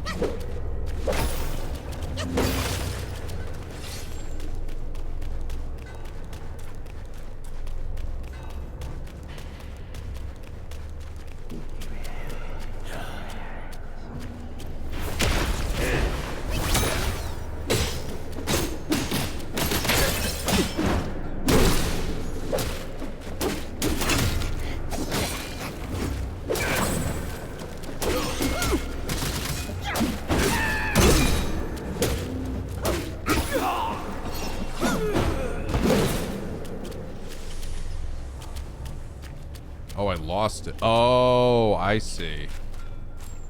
There's like one other gauge or something beyond that.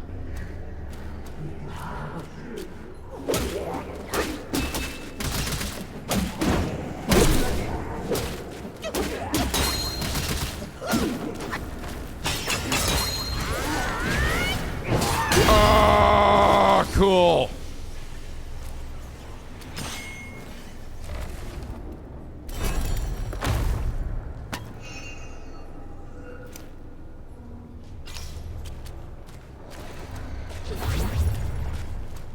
That might be it.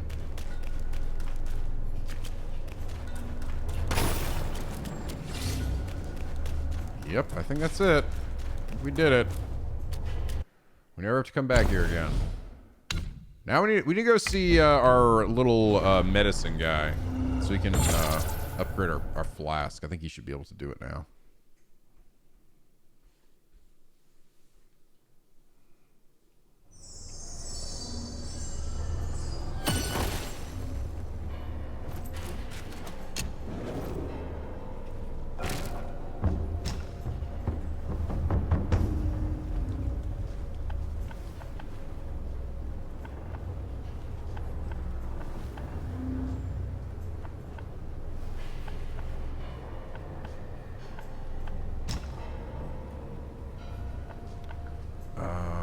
Let's see, we're gonna go back here.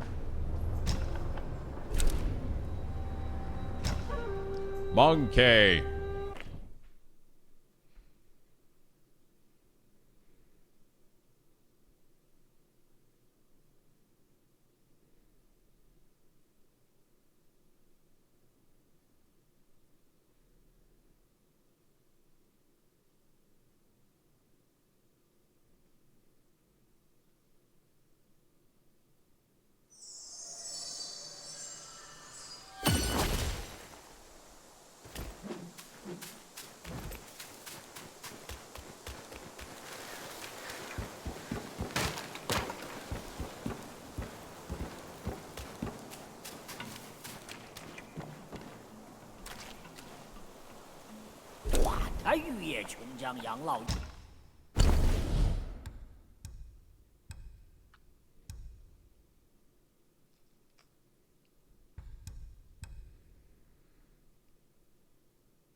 但得酒中去，勿为行者传。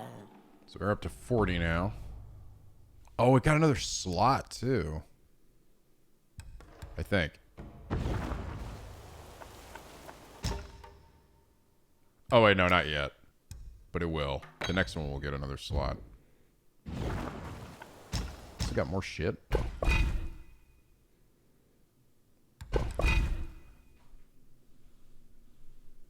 Oh, interesting. Epic. Recovers a considerable amount of health for nearby duplicates upon using the gourd. 买卖随意，爽到要紧。 Oh, you've got another one of these. 全当是挣些买酒的盘缠。 One of these. Using the gourd automatically increases shock resistance for a short period. 小老弟眼光不错。 This guy actually gets more shit too.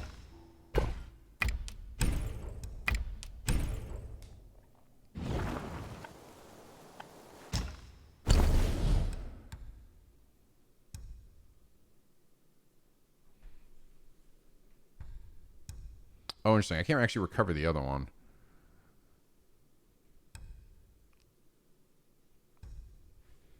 This one will just knock it up to 8.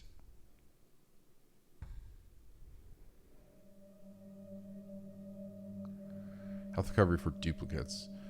That's interesting. So if you have an army of... 这回保你能喝个够了。 Hey, and it changed how it looked again too. I like when it does that.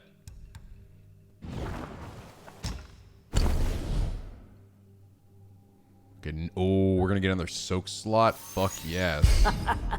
这般好酒，才配得上你这葫芦。 Ooh, this is good.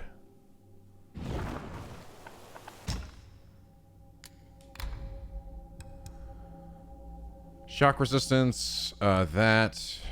Rock solid for no stamina duration.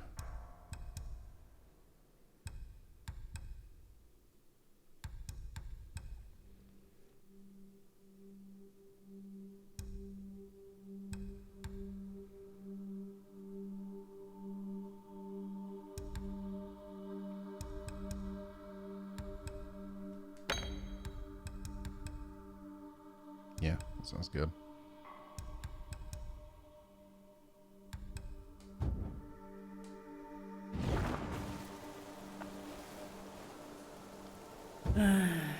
天上宫阙回不去喽。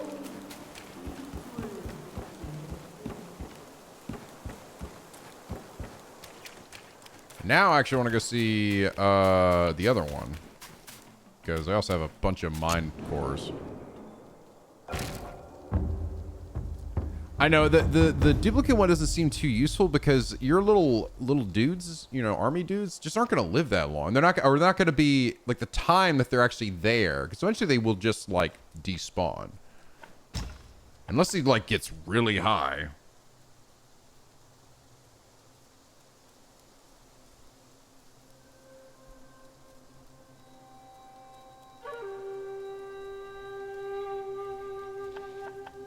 Let me see.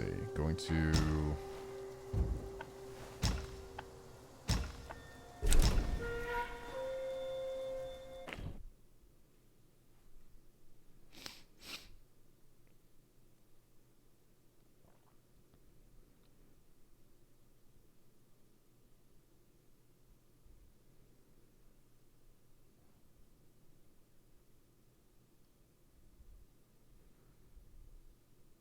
You upgrade. I mean, I know you can upgrade it, but I'm like, I mean, I don't know. I don't know what the max time is. They're not exactly specific about that.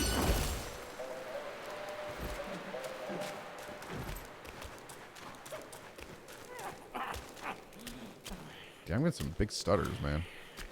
不出户知天下，不窥有 You got more shit too. Upon use, instantly gain a considerable amount of... Oh, I thought I said magic. Considerable amount of might. Increases damage for a long duration. Considerably increases maximum stamina. Maximum health. 天道，好汉别来无恙。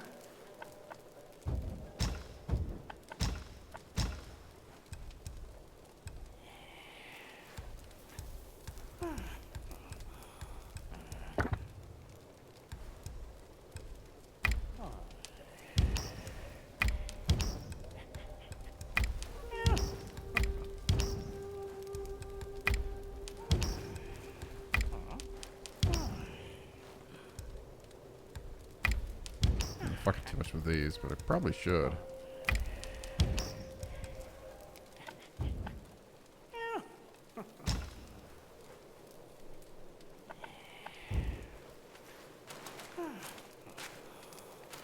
道祖慈悲，好汉福寿无量。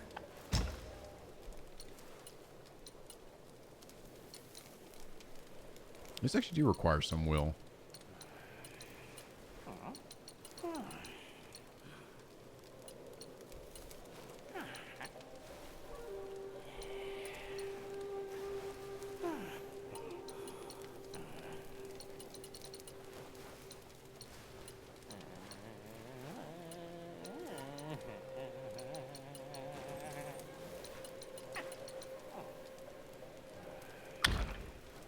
察天地动静之机，探日月造化，一心。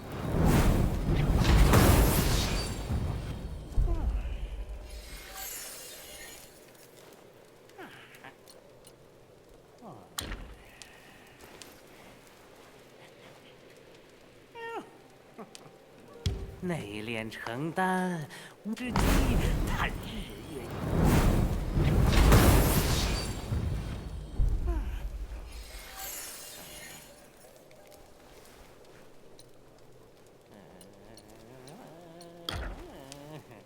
阴阳强生五行，外敛。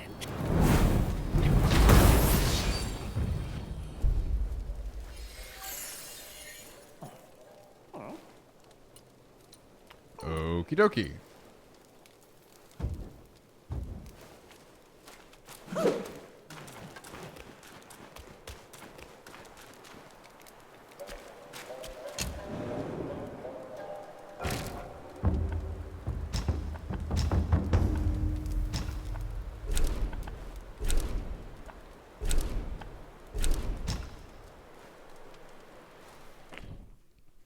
All right, we're fucking done, dude. Give me the shit out of this place. Kill all those dudes and locked all the doors.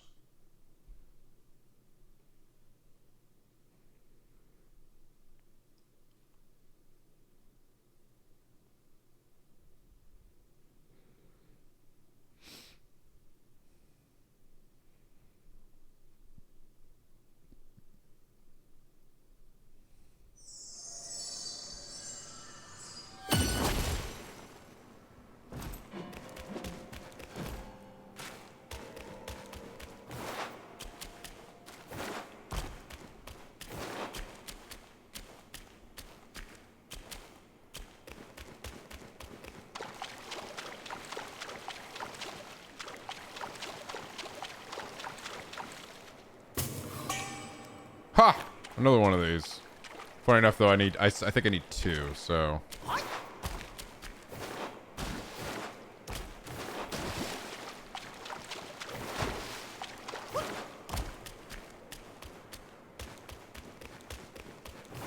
What's up, Robocop, dude?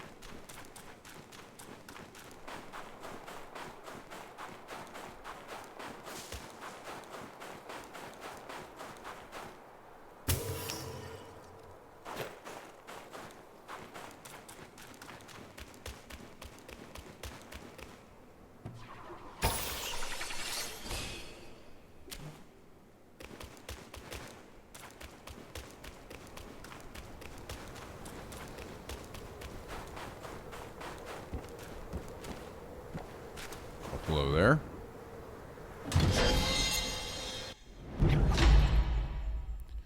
Magic.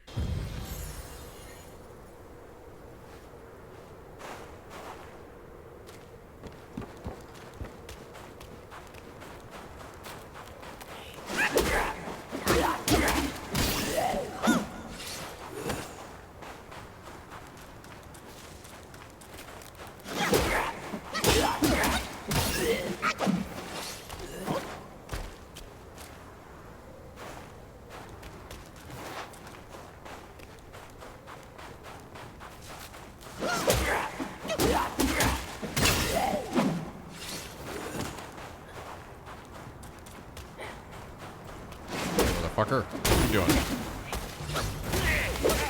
Weird looking thing.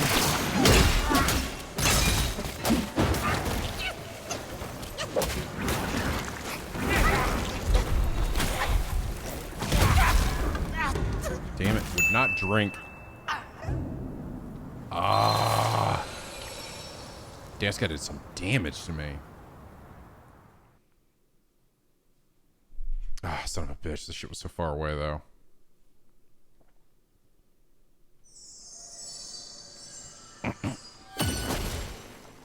Hentai, man.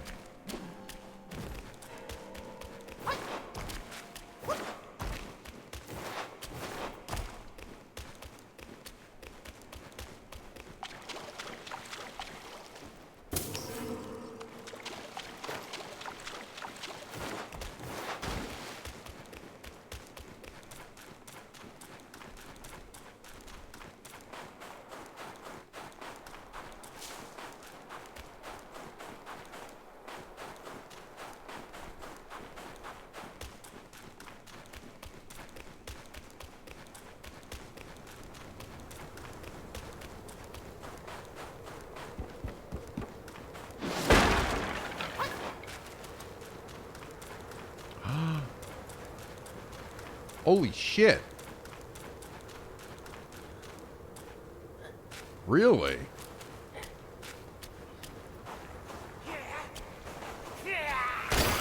Wow, that's a hell of a secret.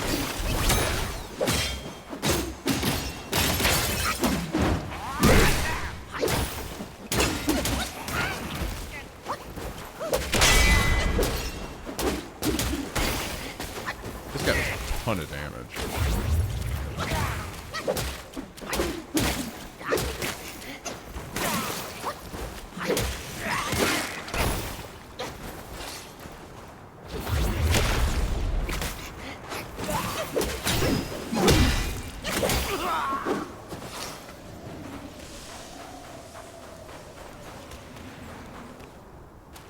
Meditation spot.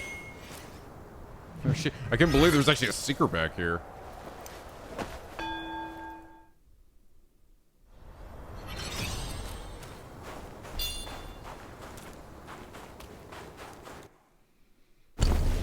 I'm shocked because there's so many invisible walls in this fucking game. It's just like...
Consume a moderate amount of additional mana to massively extend mobilization duration.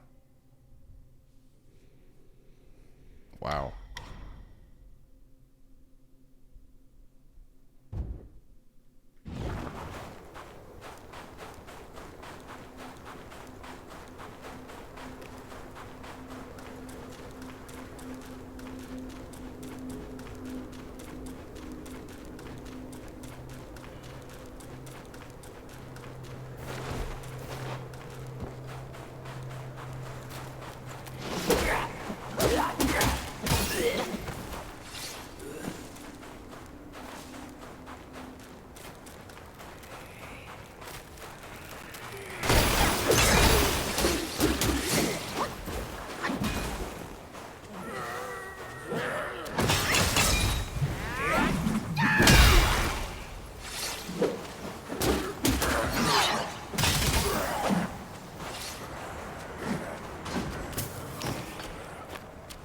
Tree Pearl.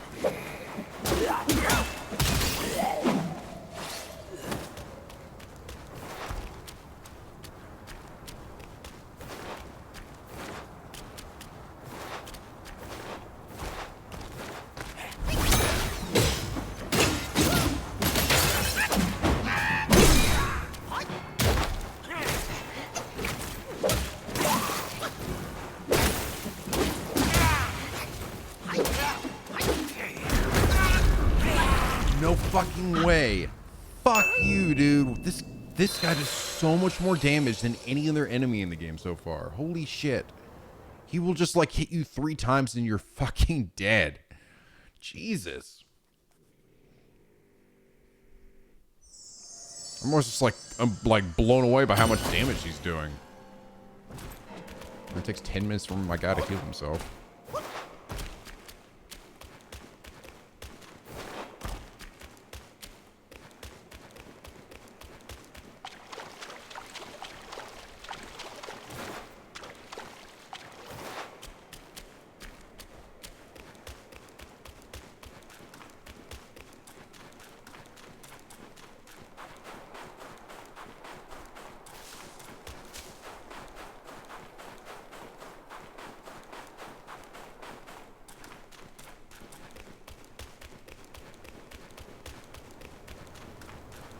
How much the trick out here is Ugh.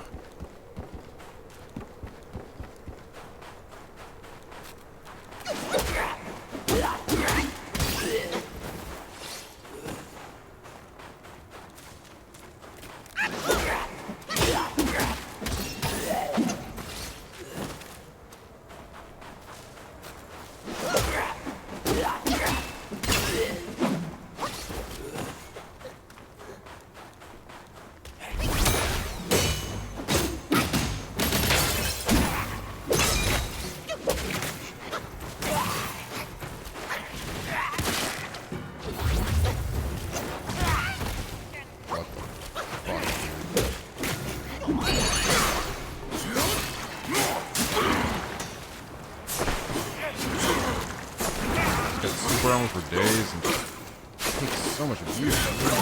Fuck.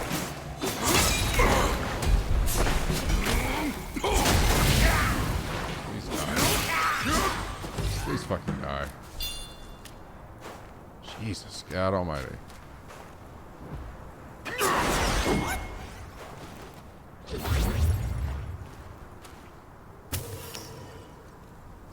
See you, Leon. Have a good one, man.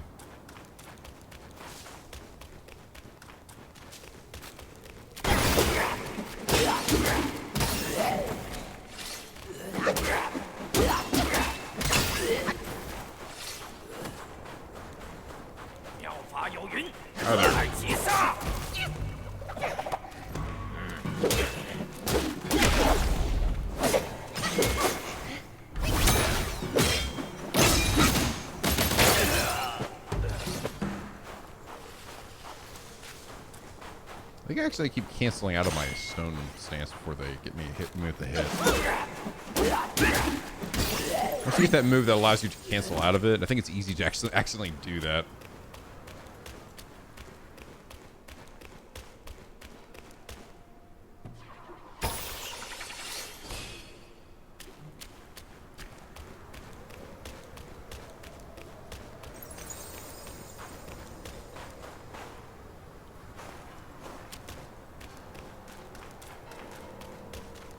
All right.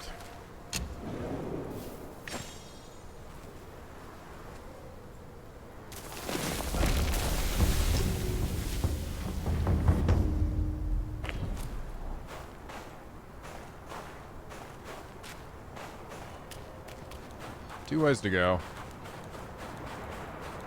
We got a bridge. And we got wherever this is. Apparently wherever these guys want to go.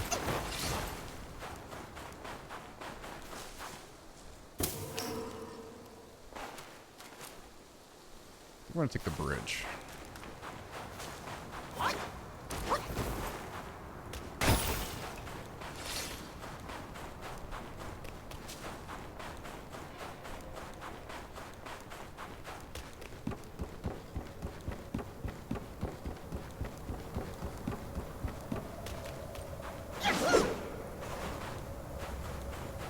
Ton of these spirit things everywhere in this area.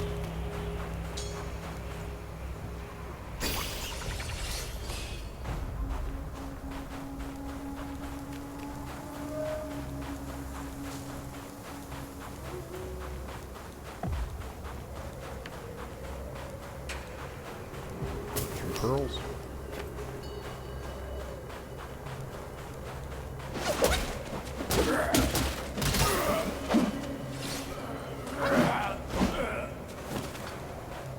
That's an invisible wall.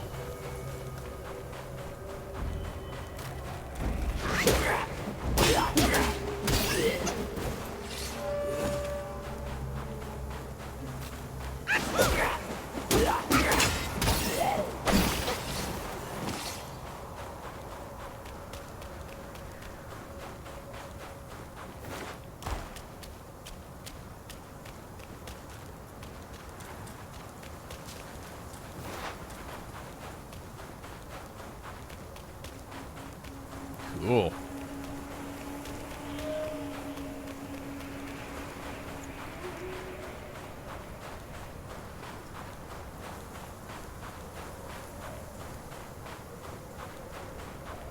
Uh-oh.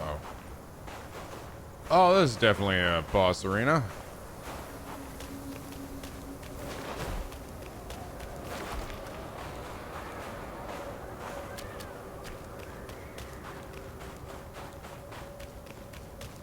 Maybe just the entrance to a place? Faked you out, maybe so.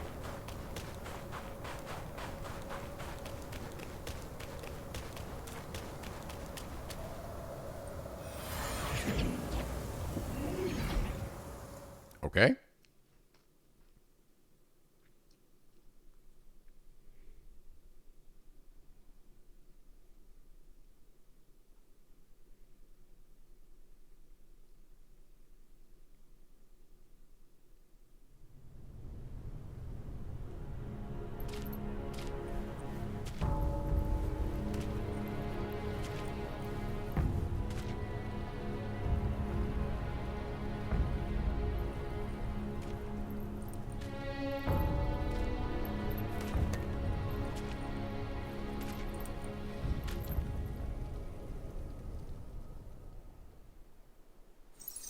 Hello there.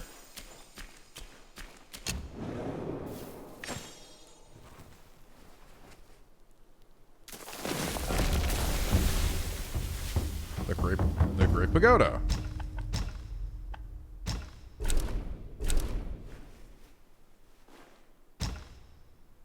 Go back here again.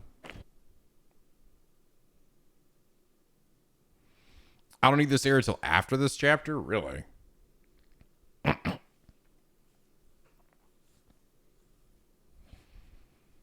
Well, okay, I guess I'm going back in then anyway.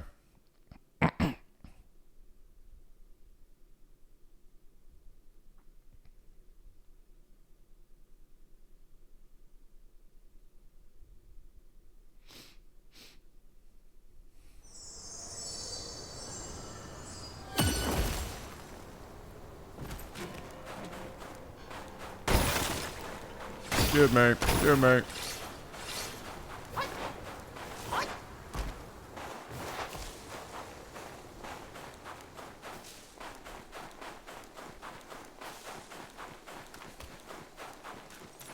Got a path up that way. Ooh.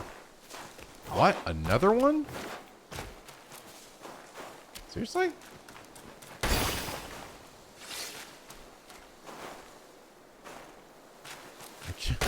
Not that far away from the other one.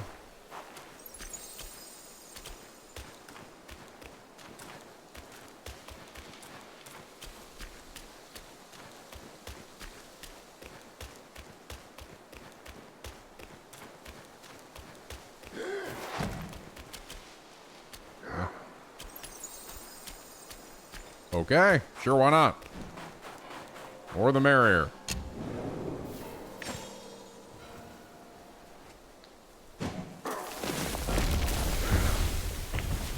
Got grunting over here.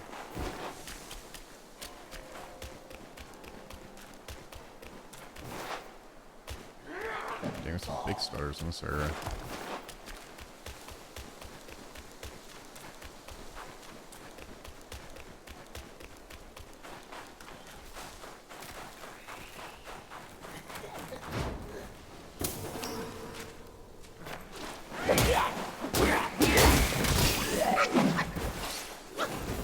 Oh Lord, not you again.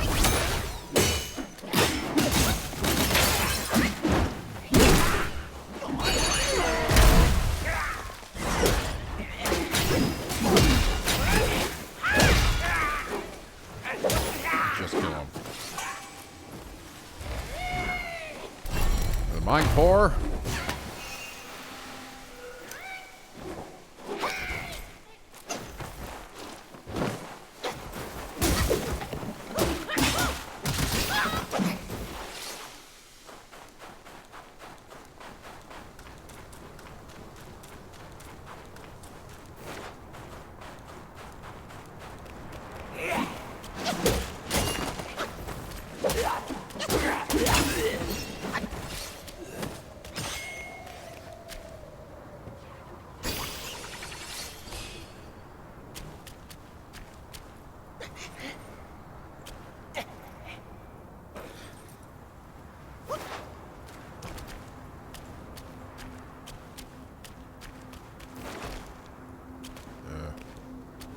else over here.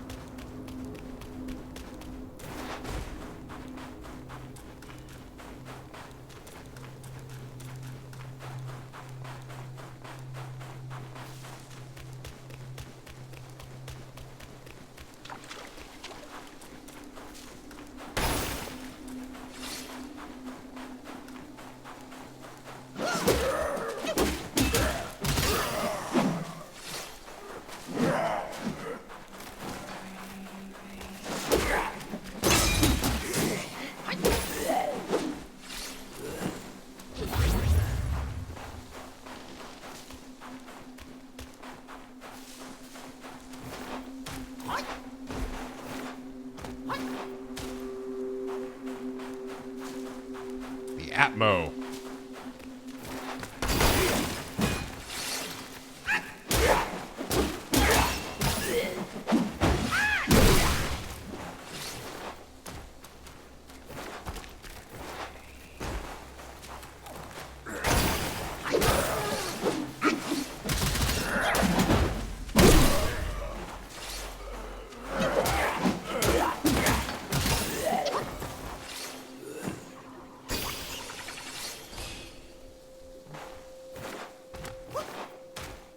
Something actually over here? The answer is no.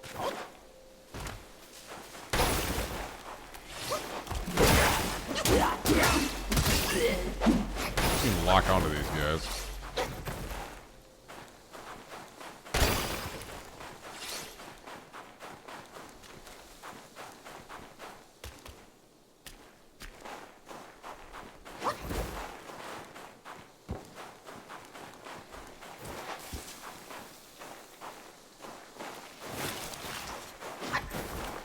What the fuck?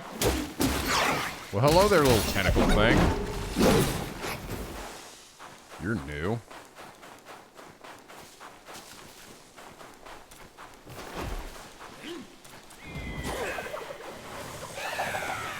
Uh-oh.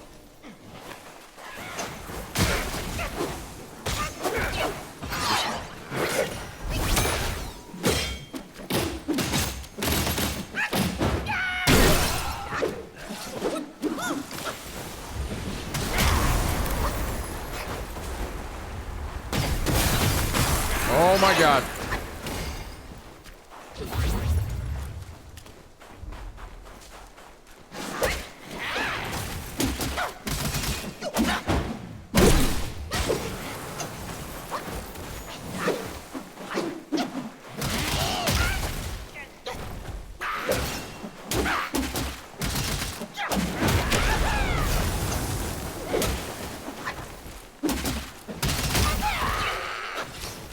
Ow.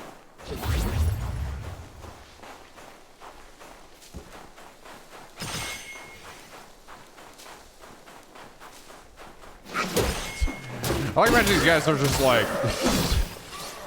just sitting here fucking waiting in a frozen state, like just gonna wait for some motherfucker to come by, ruin his day.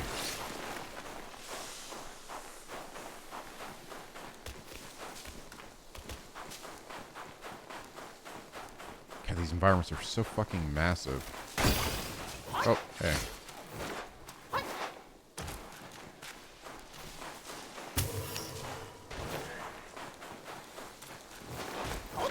Tree Perlman.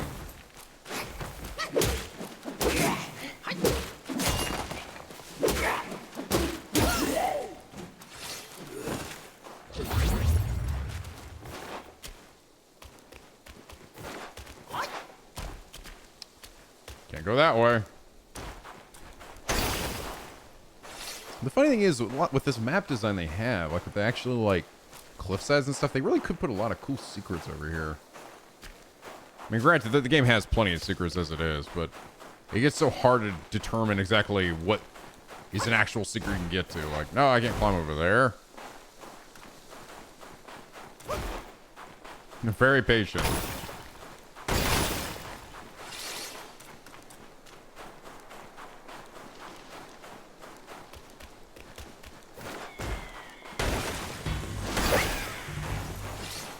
Uh-oh, it's a, oh god, it's a fucking spear version of one of these. This is gonna take forever to kill.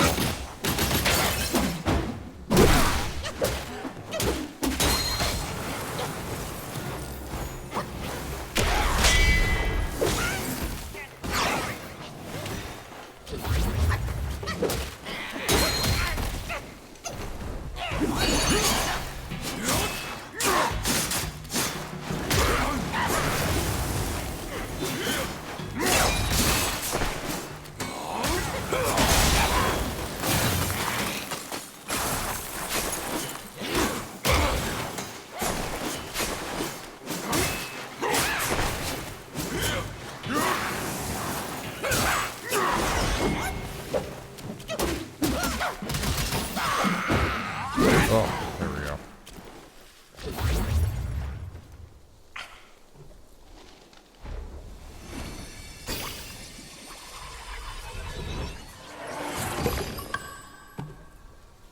Falcon Hermit.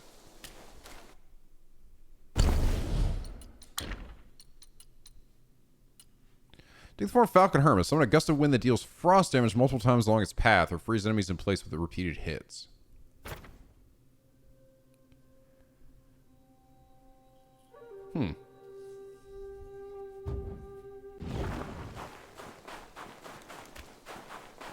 I don't know, man. I feel like I've just been sticking with my big ass baby here. It's been real effective. I felt much need to switch to somebody else.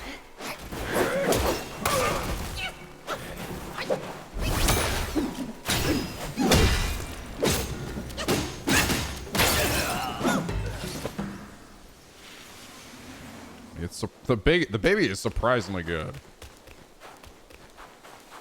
You get a big stagger, you get big damage. The only bad thing is it's very shallow, but usually it's kind of like a mid combo kind of thing.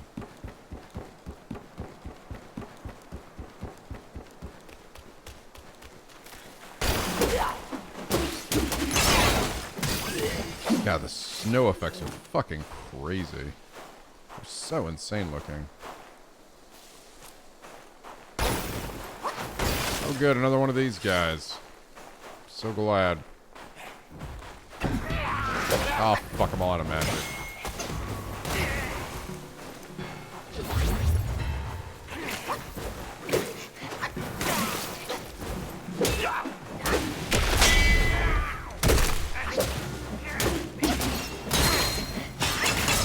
Here we go.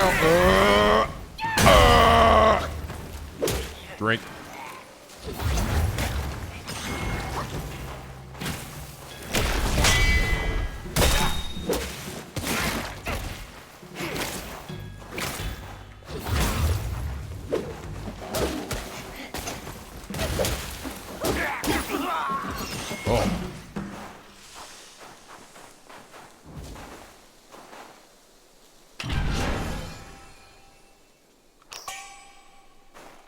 Oh, hey, and not avoidance. Fantastic. I can max out my baby with this.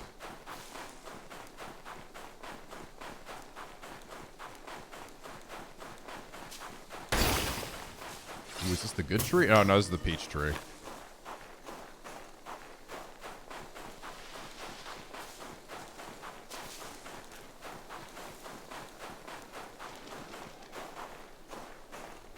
And I'm above where I was.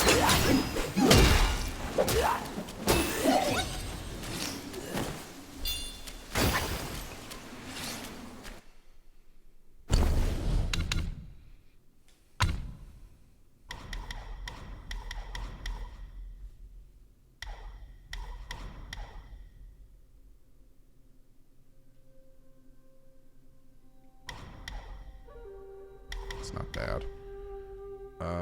Ooh, each talent level slightly increases attack. Really? Stamina recovery rate. Ooh, that's also very good. No, these cost 2.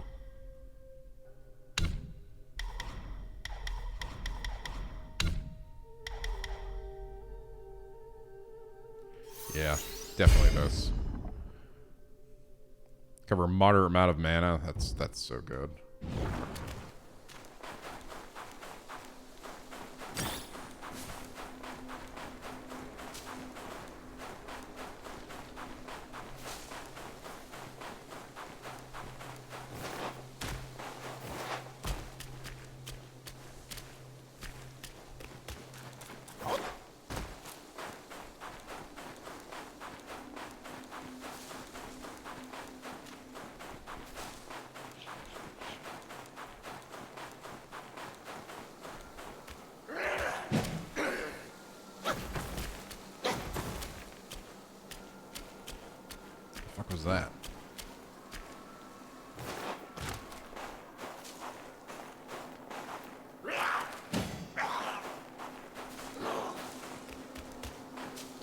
back here now.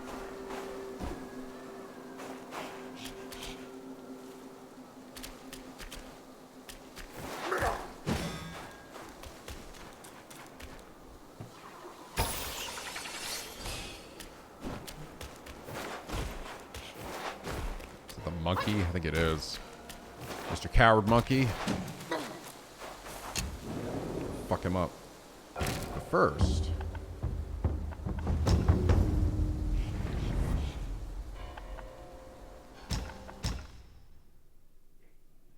cultivate, baby.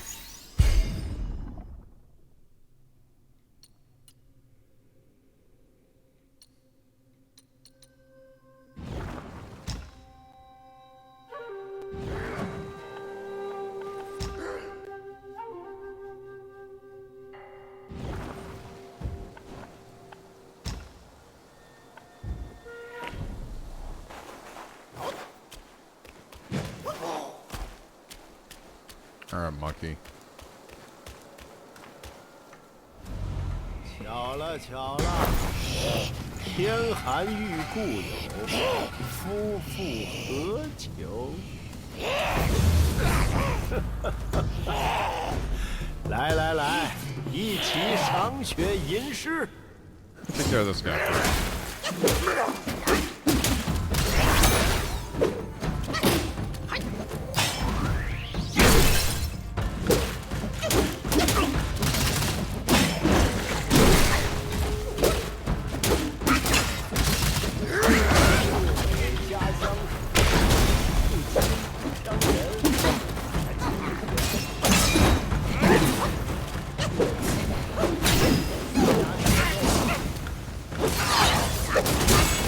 Oh my god.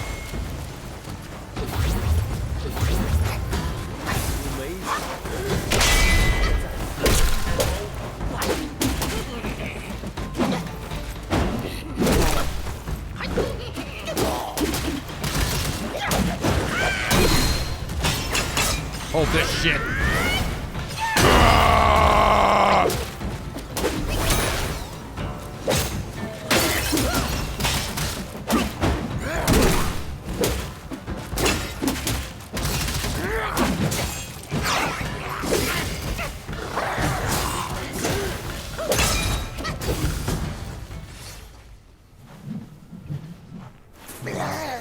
You gonna piece out again?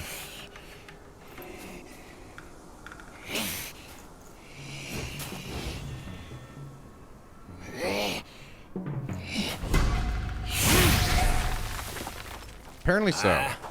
莫急，猴兄弟，来，先坐下。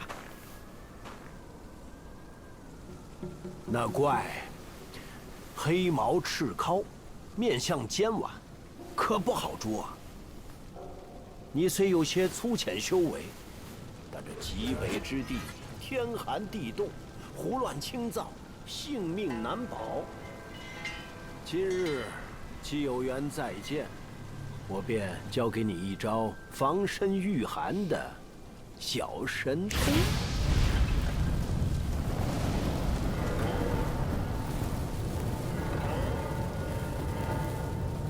我非一般人，此非一般火。以后无论伤了、累了、冷了，就用棒子在地上画个圈儿，凭他什么虎豹狼虫、妖魔鬼怪，哼，俱莫敢近。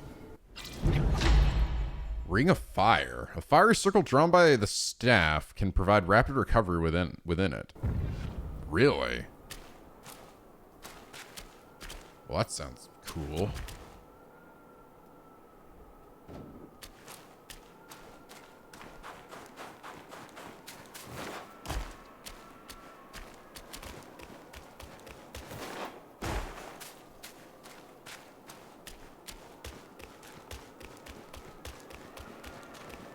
I fell into a burning ring of fire.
avalanche comes down and fucking nails me.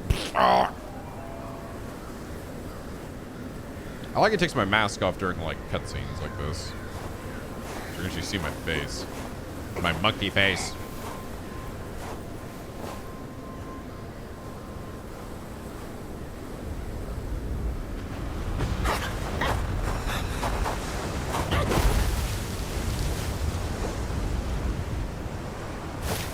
元帅还是不肯归顺吗？再忍一时三刻，怕是就要化为脓血了。好妹妹，里面凉快得很呐，就等你进来与我一起双修了。元帅说笑了。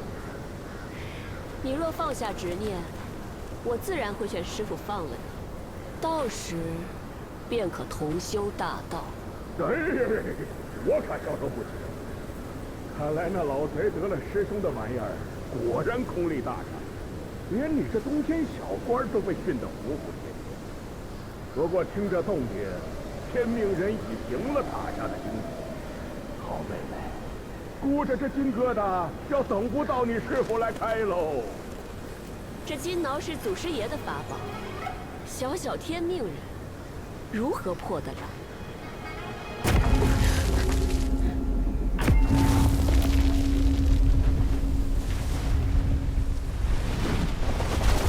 ？Speaking of avalanche.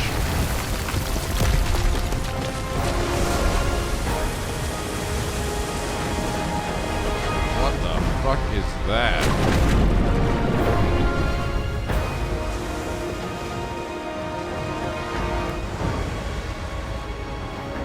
Whale Island. Turtle Island. Turtle Island. Want a fucking turtle? 你唤醒了龟将，你怎知这下面是他？什么舍不得归不归的？刚刚闻到一股骚味，这味道好生亲切，忍不住敲锣迎接。师傅惜你父性，饶你一命，让你在浮屠塔底清修，既不识相，小西天的极乐之境，怕是与你无缘了。Oh boy.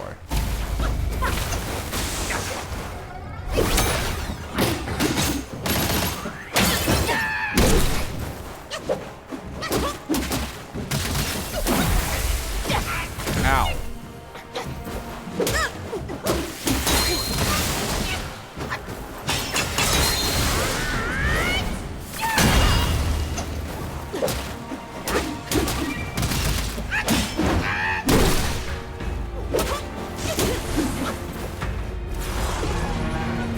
Uh-oh.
Bye, lady.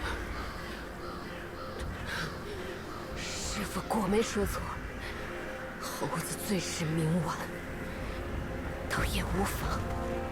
这金脑休想打开！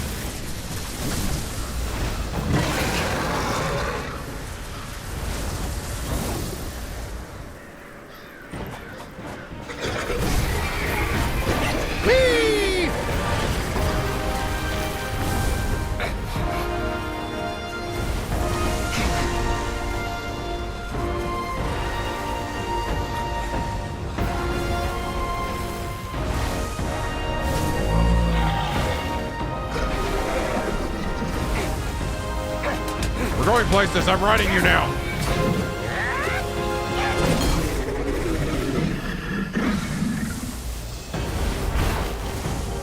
Not exactly what the plan is here, Destin 1. Well, that works.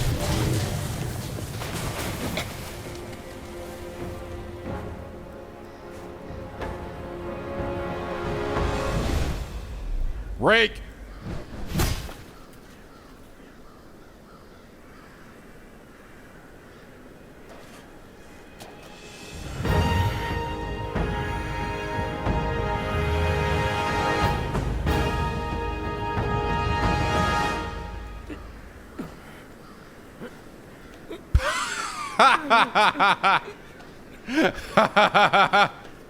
Funny.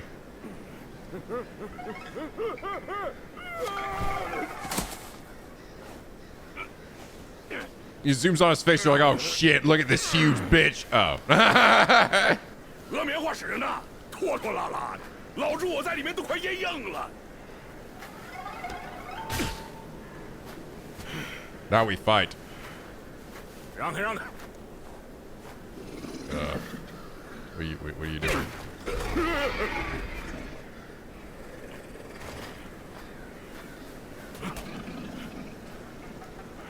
我呸！人不人鬼不鬼的婆娘，不想想当年在天上，我几时拿正眼看过她？唉，又是这模样，毛脸毛眼，尖嘴缩腮，全长着命大。又是个哑巴。算了算了，正事要紧。Another mute. 这只老龟，我倒有几分交情。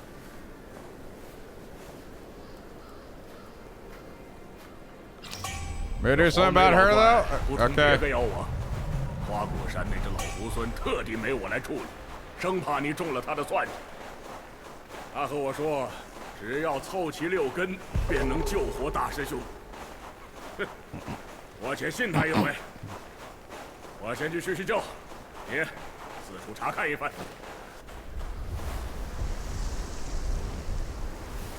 Okay.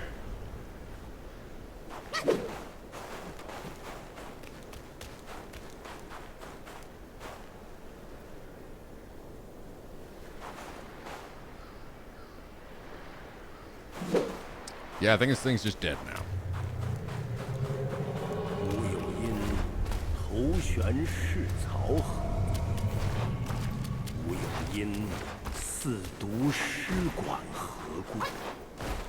吾有因诸色亡何故？吾有因慈悲颠倒。Hi.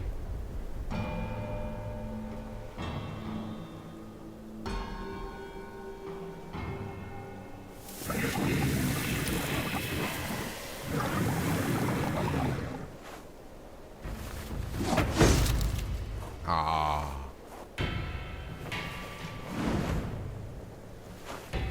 Cool looking though. Cyan Long.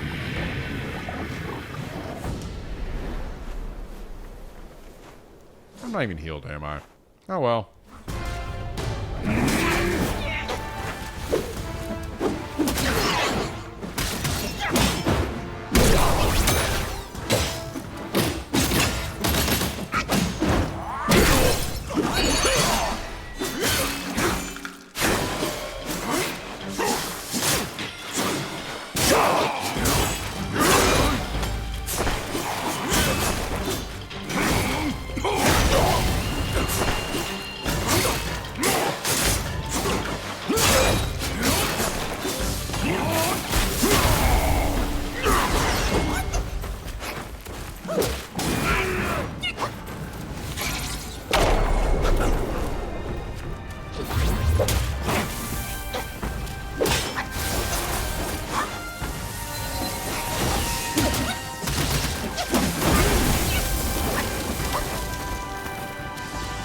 Oh well. Oh fuck.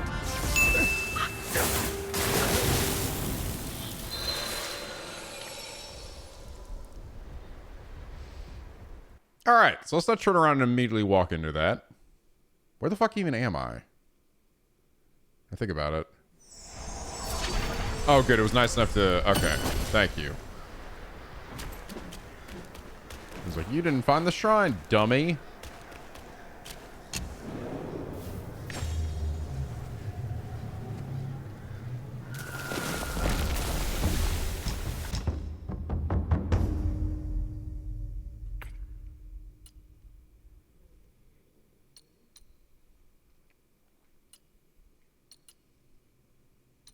Vengeful Mirage will inflict a Thunderbane.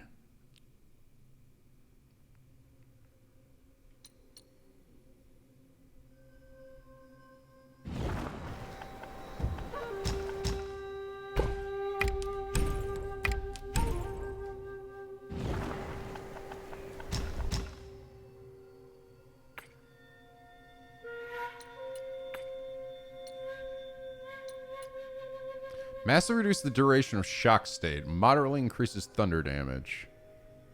It's nice.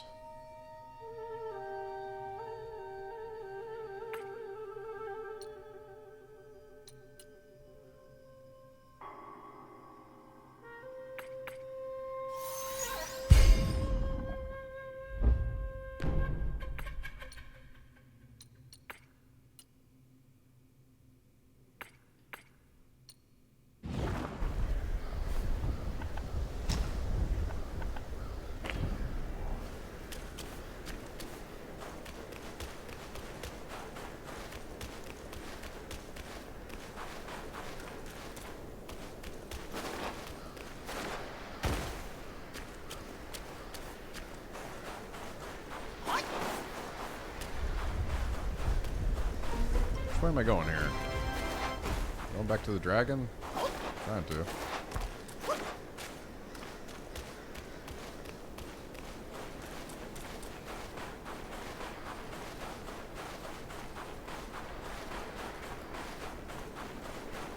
There's a pack this way. What's up, Yuki? Thank you for the 67 months.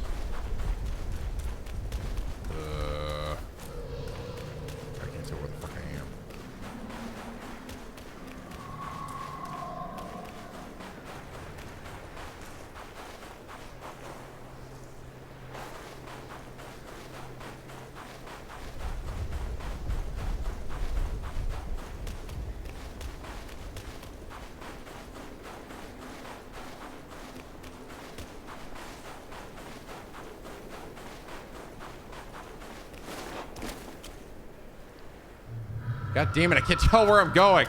Fuck. This is going back to the right. No, this is going to the other side. I don't know where I am because it fucking teleported me to a place where I like hadn't run into yet. I think it's back this way.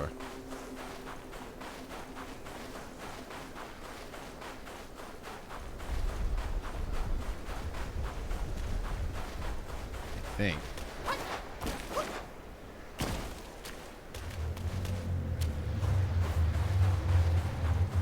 There he is. Hey, numbnuts.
That move actually hit me. I felt like it wasn't hitting me.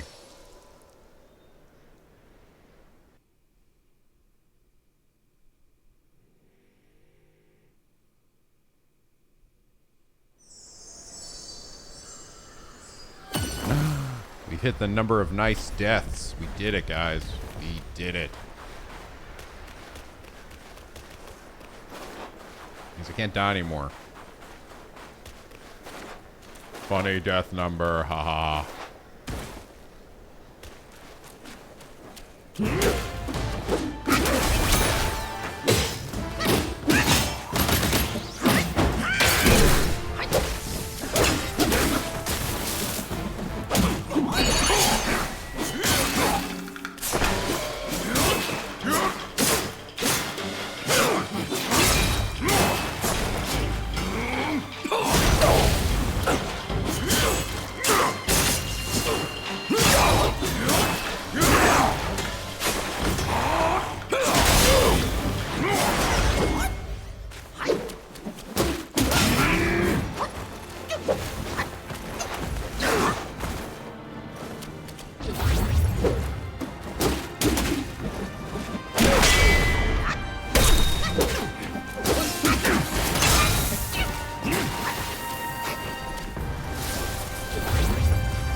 No, I did it in a fucking bad place.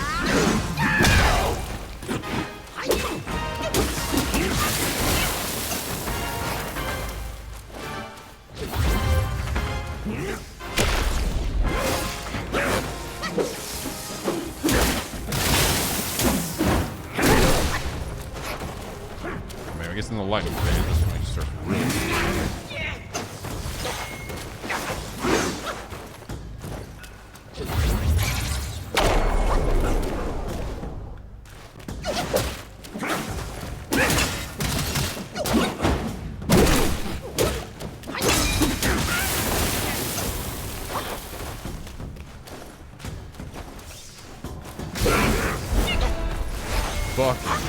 Fuck me.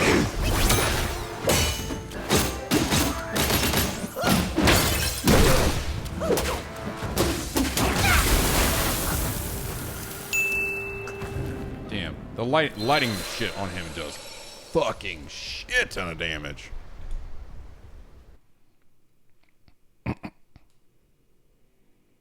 Farewell, funny death.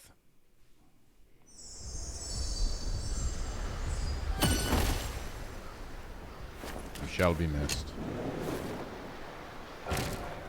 Start from the beginning now.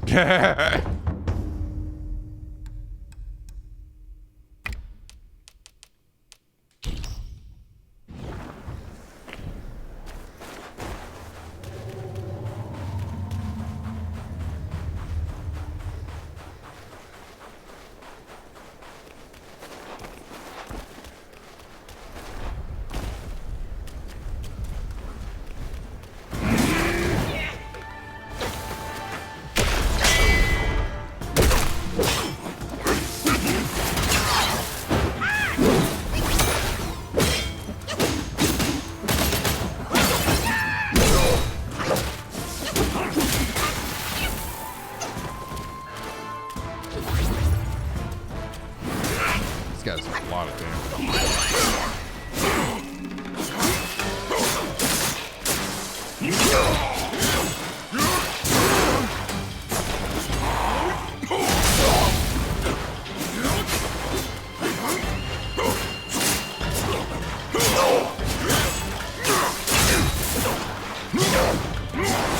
Ah, fuck, I can get it off before.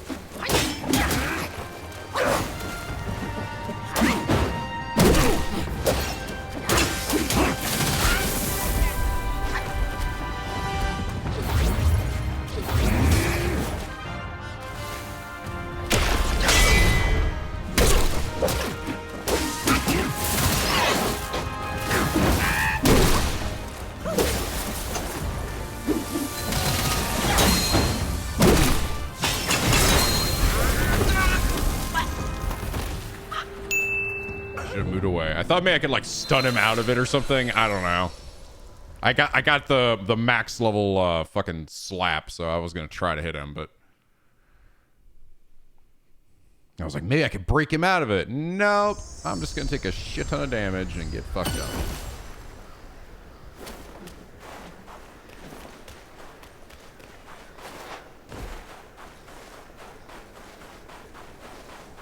It's funny. The armor I just got feels like it was made for this guy.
Why does that do so much damage?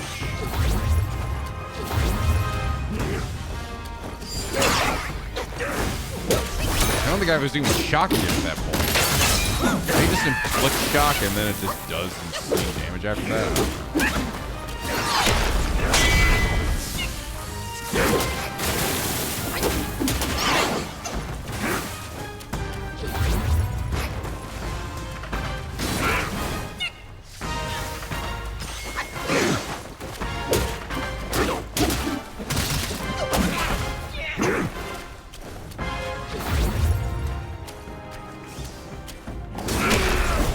Yeah.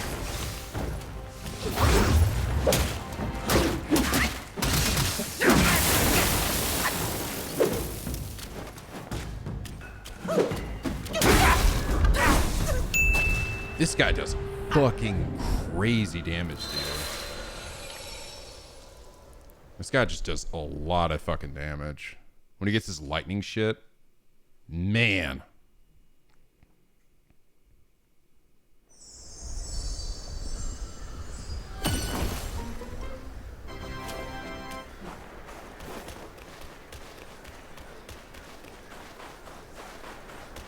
Richie Villa with the 35 months. Thank you, man. Am I enjoying the gameplay so far? I am.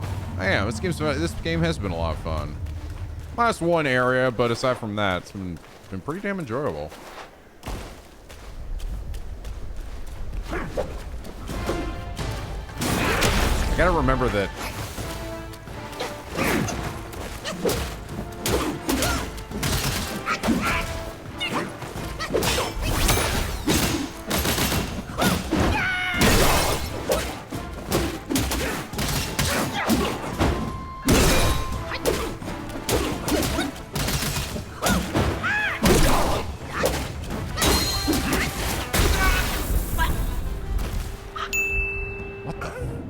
Fuck, how much fucking damage did I just take there? That one move, fucking hell, was I that low on health?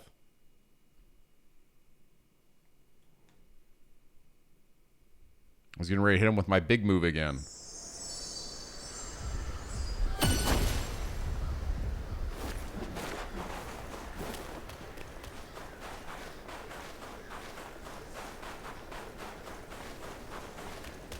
Looks like I might need to get the armor, the rest of this armor set first before I fuck with this guy.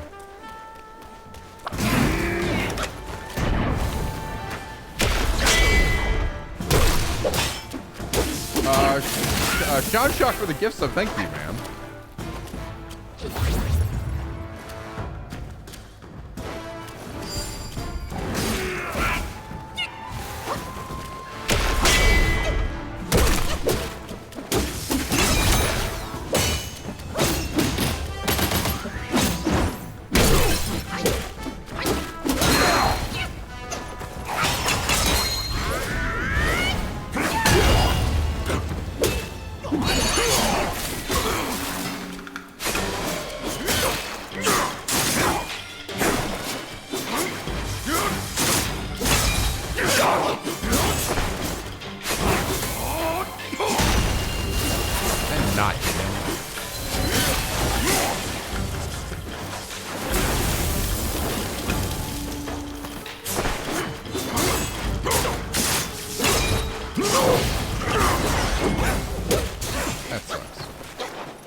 It does so much damage.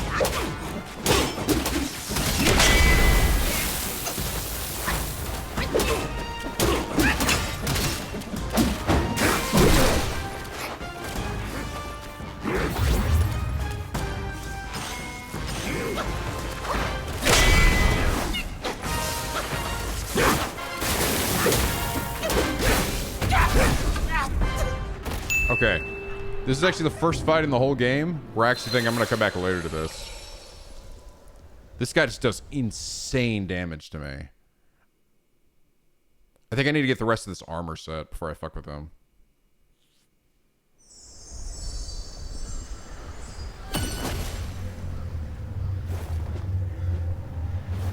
This is actually the first fight in the game where I'm like, I think I can't do this now. He's just doing way too much damage, and the shock status effect just makes it then like he can like one shot you essentially.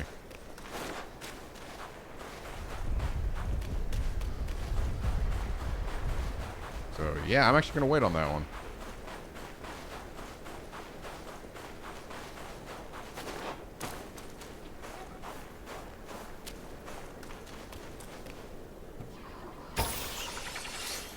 It's legitimately like the first fight in the whole game I felt that way about.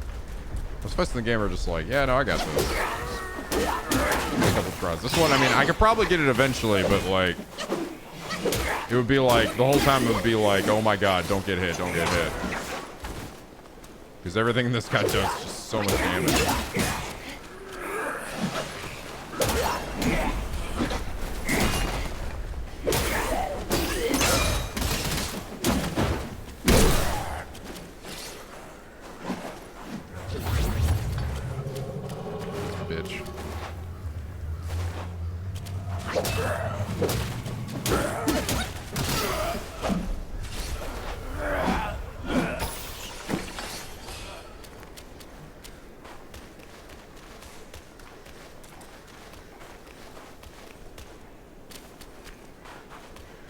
There's so many of these little weird things.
Going kind of far down here. Where am I going? I want to jump into the ocean.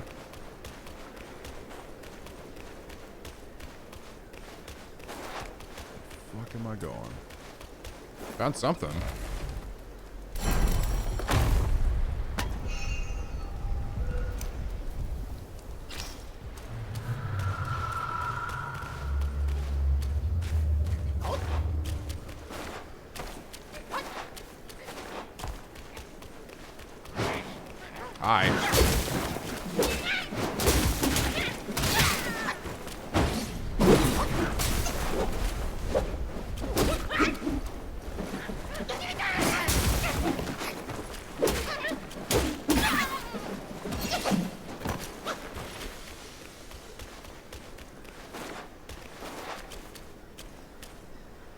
You?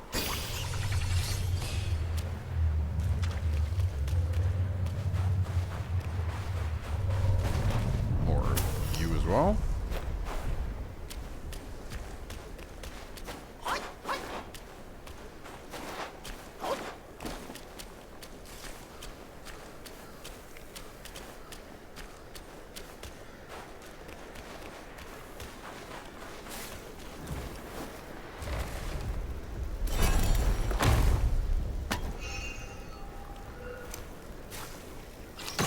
Ow.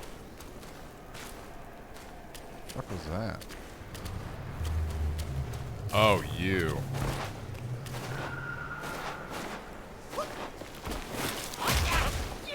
Nice.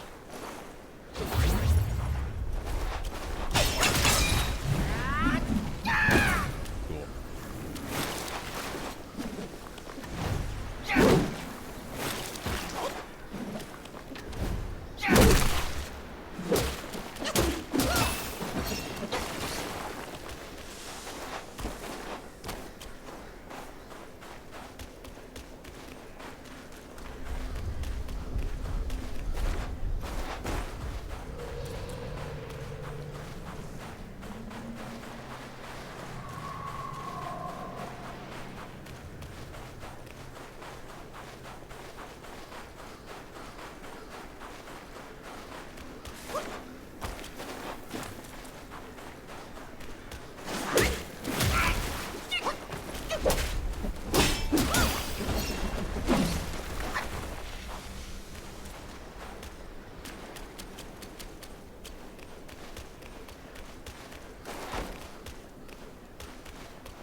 There's little nooks and crevices in this area. On the side, at least.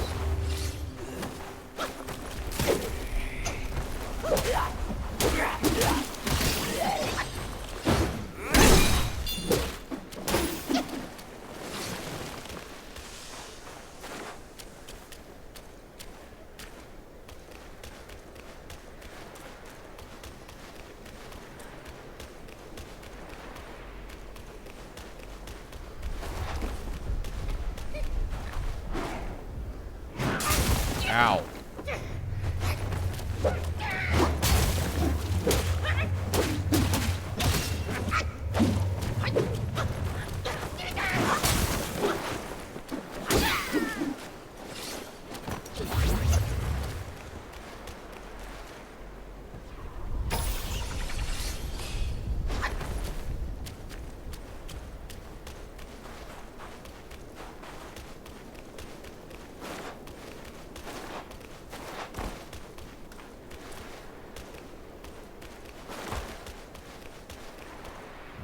Life bolt, wait, dead end?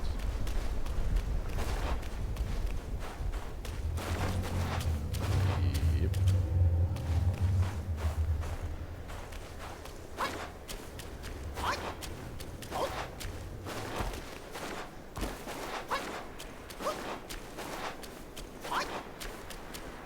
Ah! Oh no, not you again. I was like, at some point, I'm going to accidentally run into this guy again.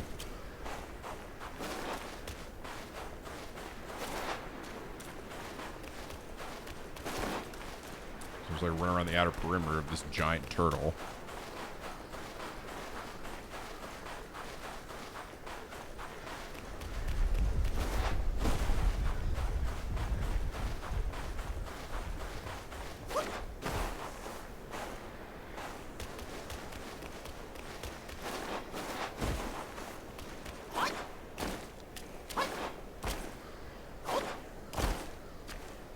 Go that way.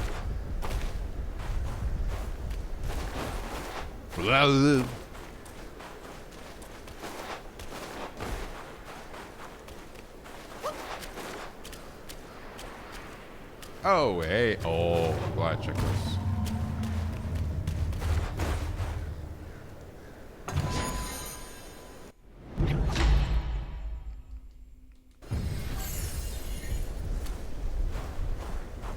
Definitely worth. Very worth.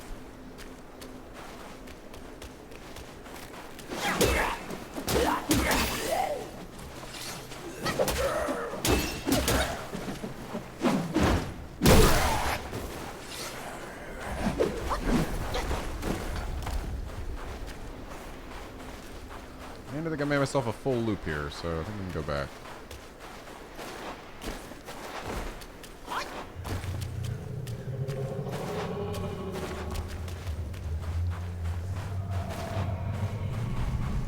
All the big earlobe kid over at the front of the head on this thing.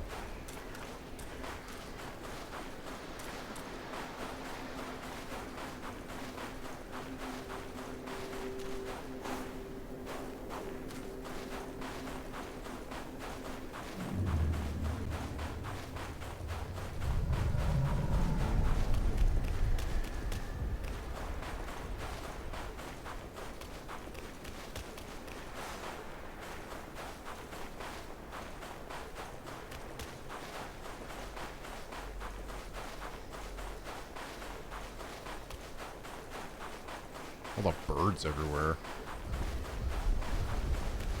Oh wait, no, it's not the earlobe kid. It's the little dude I rented before. Little furry guy. I forgot he said he was gonna go on ahead. 太子嘴了，愣着做甚？走是不走？回老弟，这么多年被封在这鸟不拉屎的地方，苦了你了。Whoa.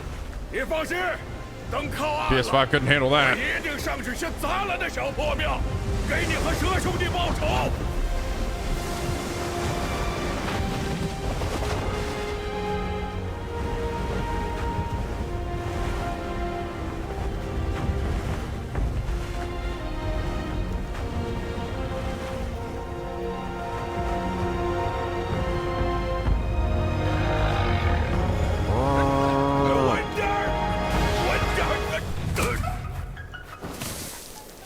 我懂，这世道，活着死了，都不如变回石头疙瘩。你呀，空长了许大年纪，耿耿夜夜的成何体统？哎呀，知道。哎呦，别哭了，老师在这候着，我去看看你那兄弟怎样了。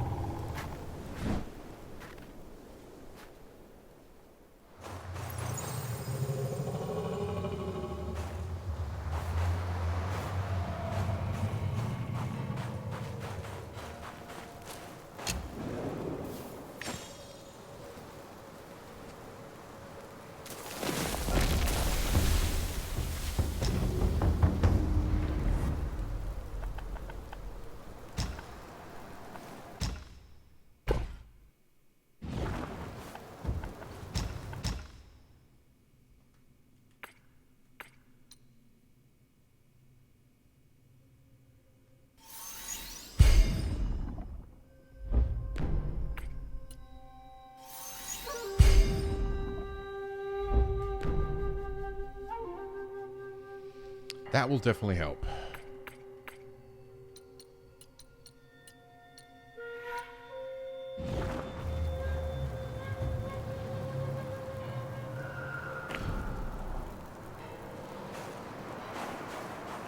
An important NPC near the turtle. I mean, down this way?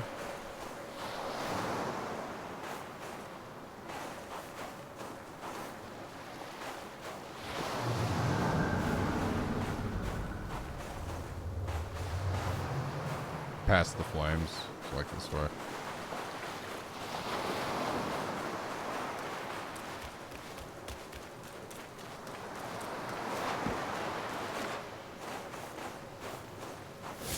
Huh? 又一位老朋友，黄眉莫不是把老朱的旧友都抓来了？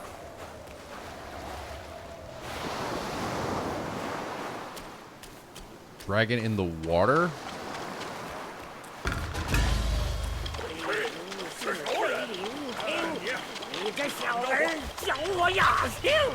God damn, how many of these things are there?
Game's lagging. 老头，这下老朱不得不给你养老送终了。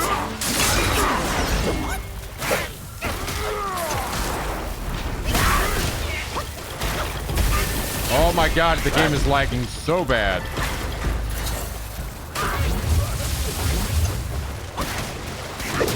He's a turtle.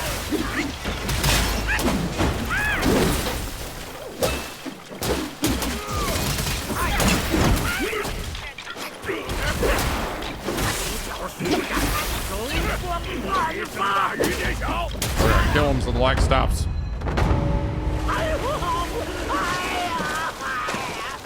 我死了算了，神仙做不成，又被你这猢狲欺负，哎呦！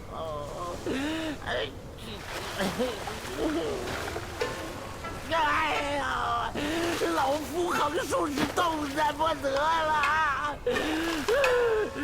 非吃一颗虚狗老弟炼制的还魂丹药不行啊！哎呦！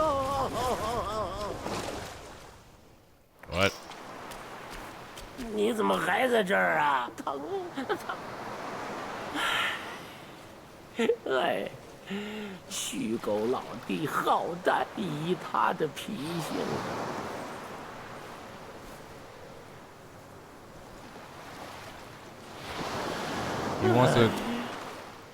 我这小别无所。 Oh, okay.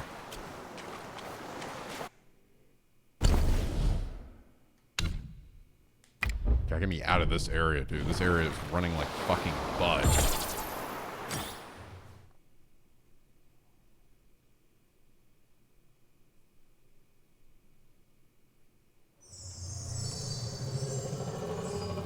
Yeah, oh man, it's the turtle. The turtle just lags the fuck out of the game. Or if it's just the PS5 version that's like that, or if it's the PC version does that too.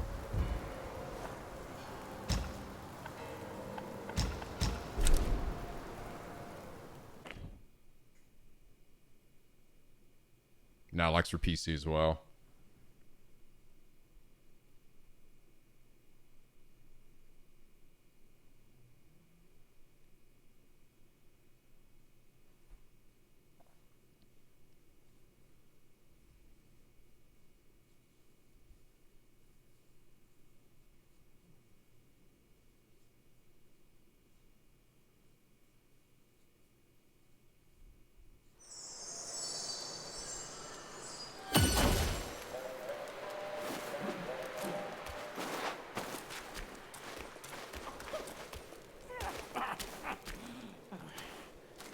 “金丹之道，炼己为先”，好汉怎么看？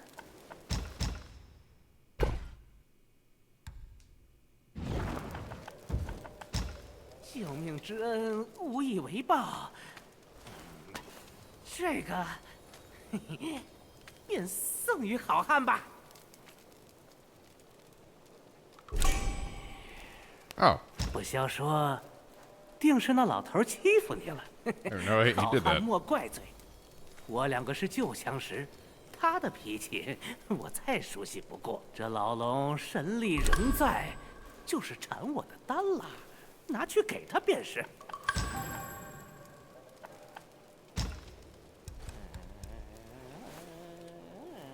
He has the tenacity of effects of certain staff abilities, make them less susceptible to interruptions for a short duration. That's cool.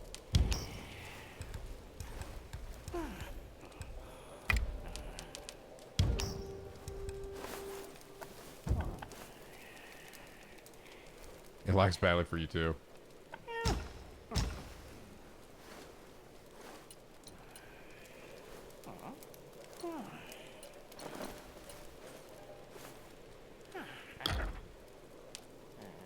内炼成丹，外炼丹。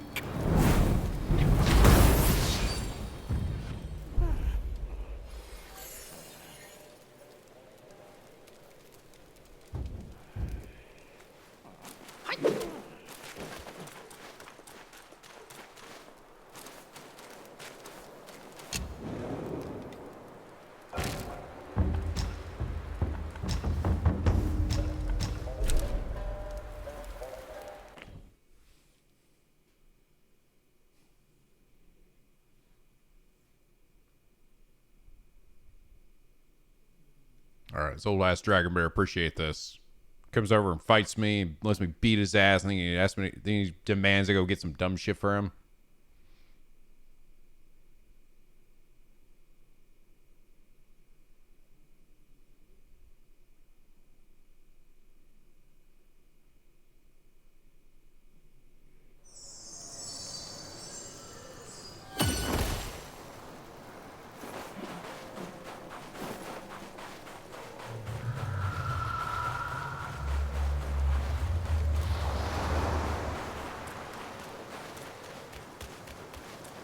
Old dragon person. There it is.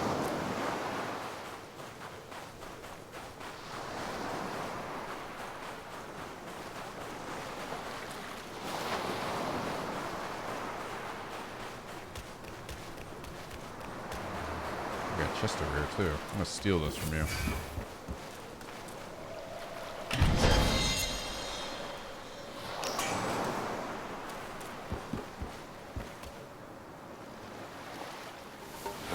Here we go. 孺子可教，孺子可教。得此弹药，便有了开启那宝地的法力。这画中圣境，乃是我等合力打造的世外桃源。猴子既已归位，6丁6甲也当重聚了。哈哈哈哈哈哈！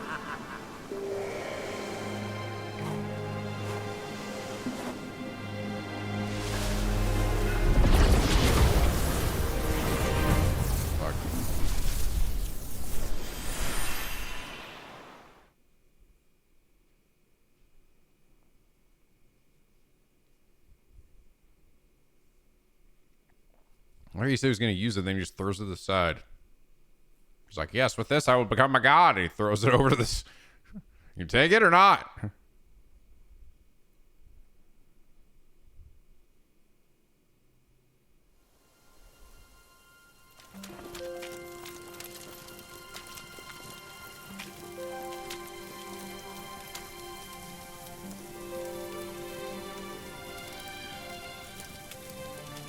Oh, it moves all my friends over here? And he's here too? This shit is important. He gives you essentially a hub world that has extra features and you can just miss this completely. What the fuck? Are you serious? Well, that's fucking wild. There's some wild shit in this game, man. That's completely missable.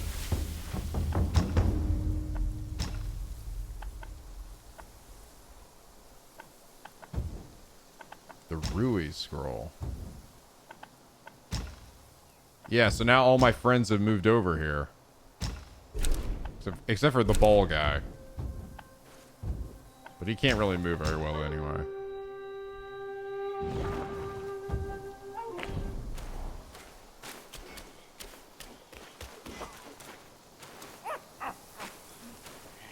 不出户知天。哎呀，多谢好汉，此地风水极好，往后好汉可。金丹虽成，仍为外道，好汉谨慎处置。 Oh, that's cool. Like newly made medications. Cool. You're my friend. 想走近道的人多了，才有了炼丹术。有酒处处神仙。无天老。 Yeah, I need 2 of these. "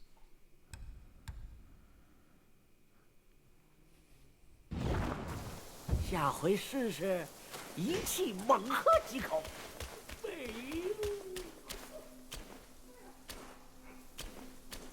Hi. 现在我等兄弟姊妹往来无碍，莫小瞧了我等。这一路的艰难险阻，你怕是也难走到此地，轻易不赢。老夫是看你有余。The Deliver seeds? Gather your journey, have them planted in the painted realm? What? Sure. 春生夏长，秋收冬藏，你等着便是。正所谓，好土出好苗，好苗结好果。嘿呦，老夫的手艺尽管放心。Possessing a cool fragrance bestows relief and solace upon inhalation. What the fuck? I guess at some point I got some seeds. 余生在此安身，叫我倚靠何人养老？ Wow.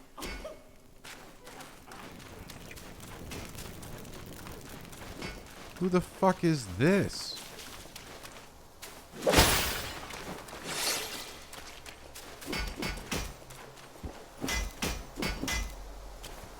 闲话少提，我没兴趣。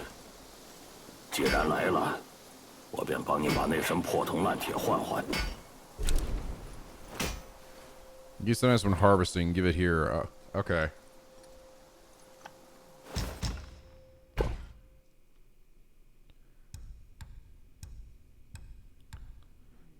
Buy materials from him. You can craft like unique armor. What?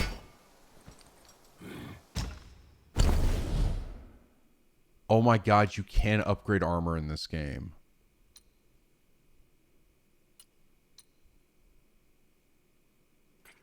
Holy shit. I was wondering if this was even possible. Oh my god, seriously? So now your old shit can actually... This is totally missable.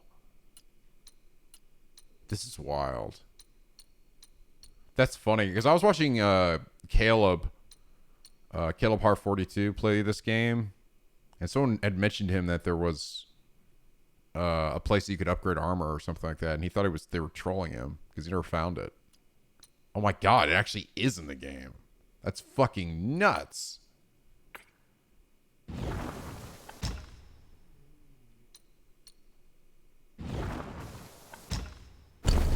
Can't craft any new shit for me there. That is crazy.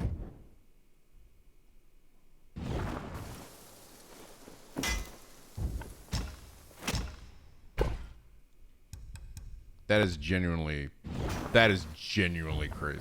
A challenge. Uh-oh. 刀打好了，手痒得很，正愁没人来试。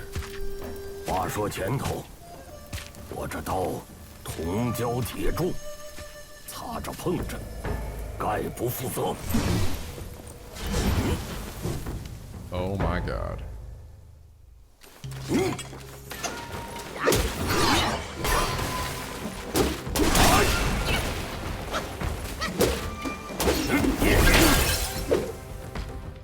Ah! I broke out of it.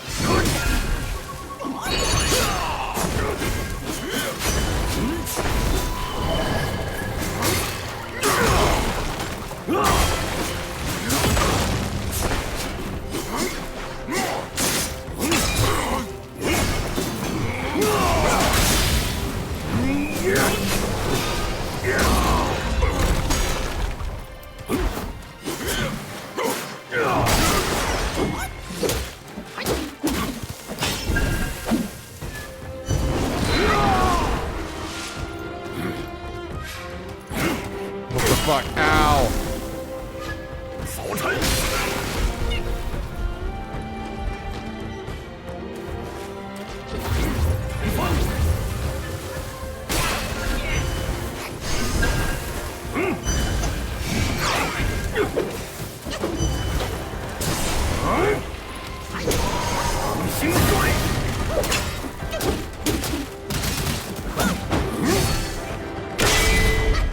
Has Max found this place yet?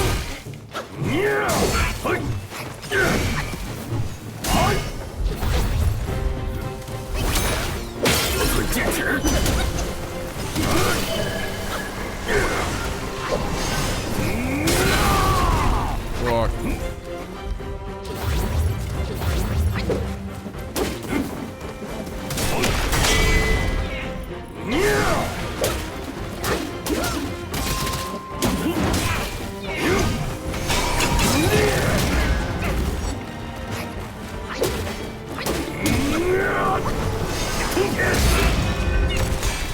What the fuck?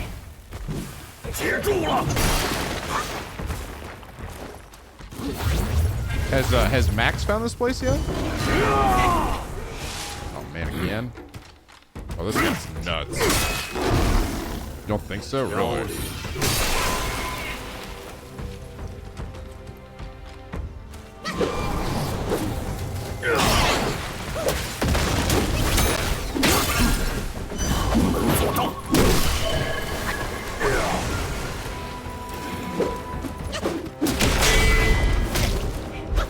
This guy doesn't give a fuck, dude. This guy doesn't give a shit. 6丁6甲，从不吃素，跟他比，你还差得远。练好了再来。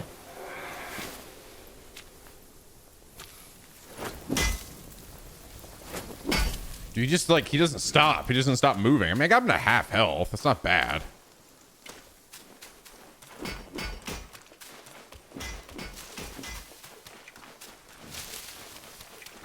I think I can beat him.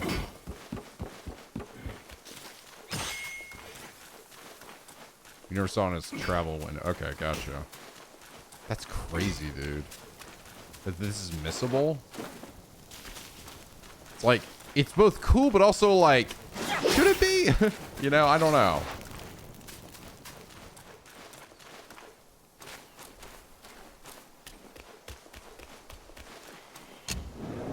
All right. It's worth being. Oh, I will. I will. But it's late. I gotta stop.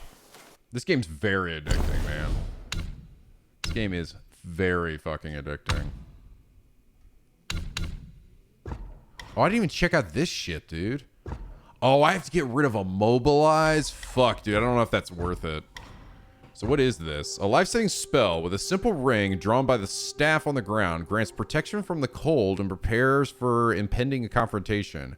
Staying within the ring accelerates recovery, and the effects of drinkings are enhanced. The duration of the ring allows stepping out to engage in battle and returning while its effects still active. Once the time is up, the ring will vanish. Each talent select extends the duration of the ring. Generate additional focus every second while within the ring. Increases maximum stamina while within the ring. Standing within the ring slowly recovers HP. Moderately increased damage reduction received while within the ring of fire. After staying in the ring for a short duration, this effect continues even after exiting it. The mana cost of the spell is mildly increased upon awakening this talent. Oh, man. I don't know. I mean, this looks cool, but at the same time, Immobilize is just godlike, dude. It's just so fucking good.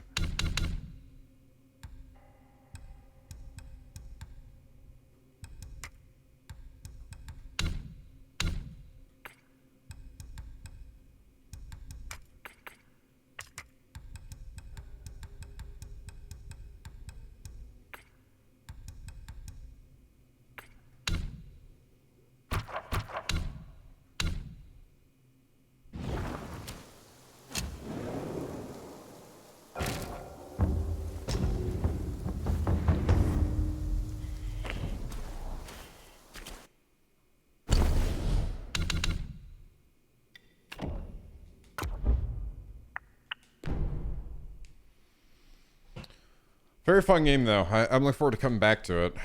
Shit, man. There's so many things to play, though.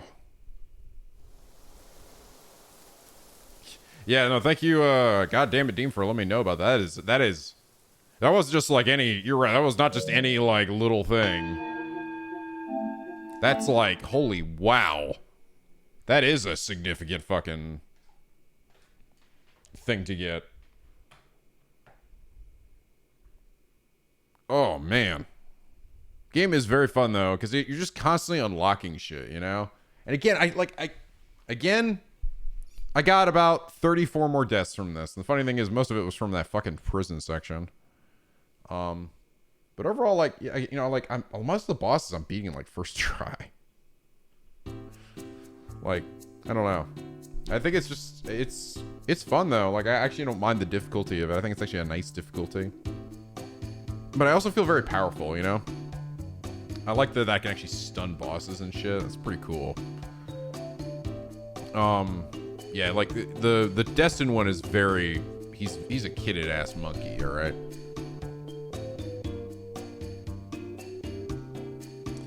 Being the boss that most people, is it really like which one?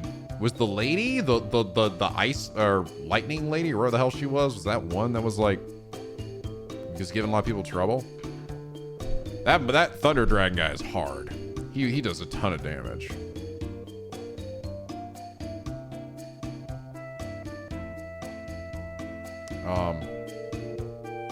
I don't know. I was noticing that before, where I was watching some other people where I seem to be like doing decently.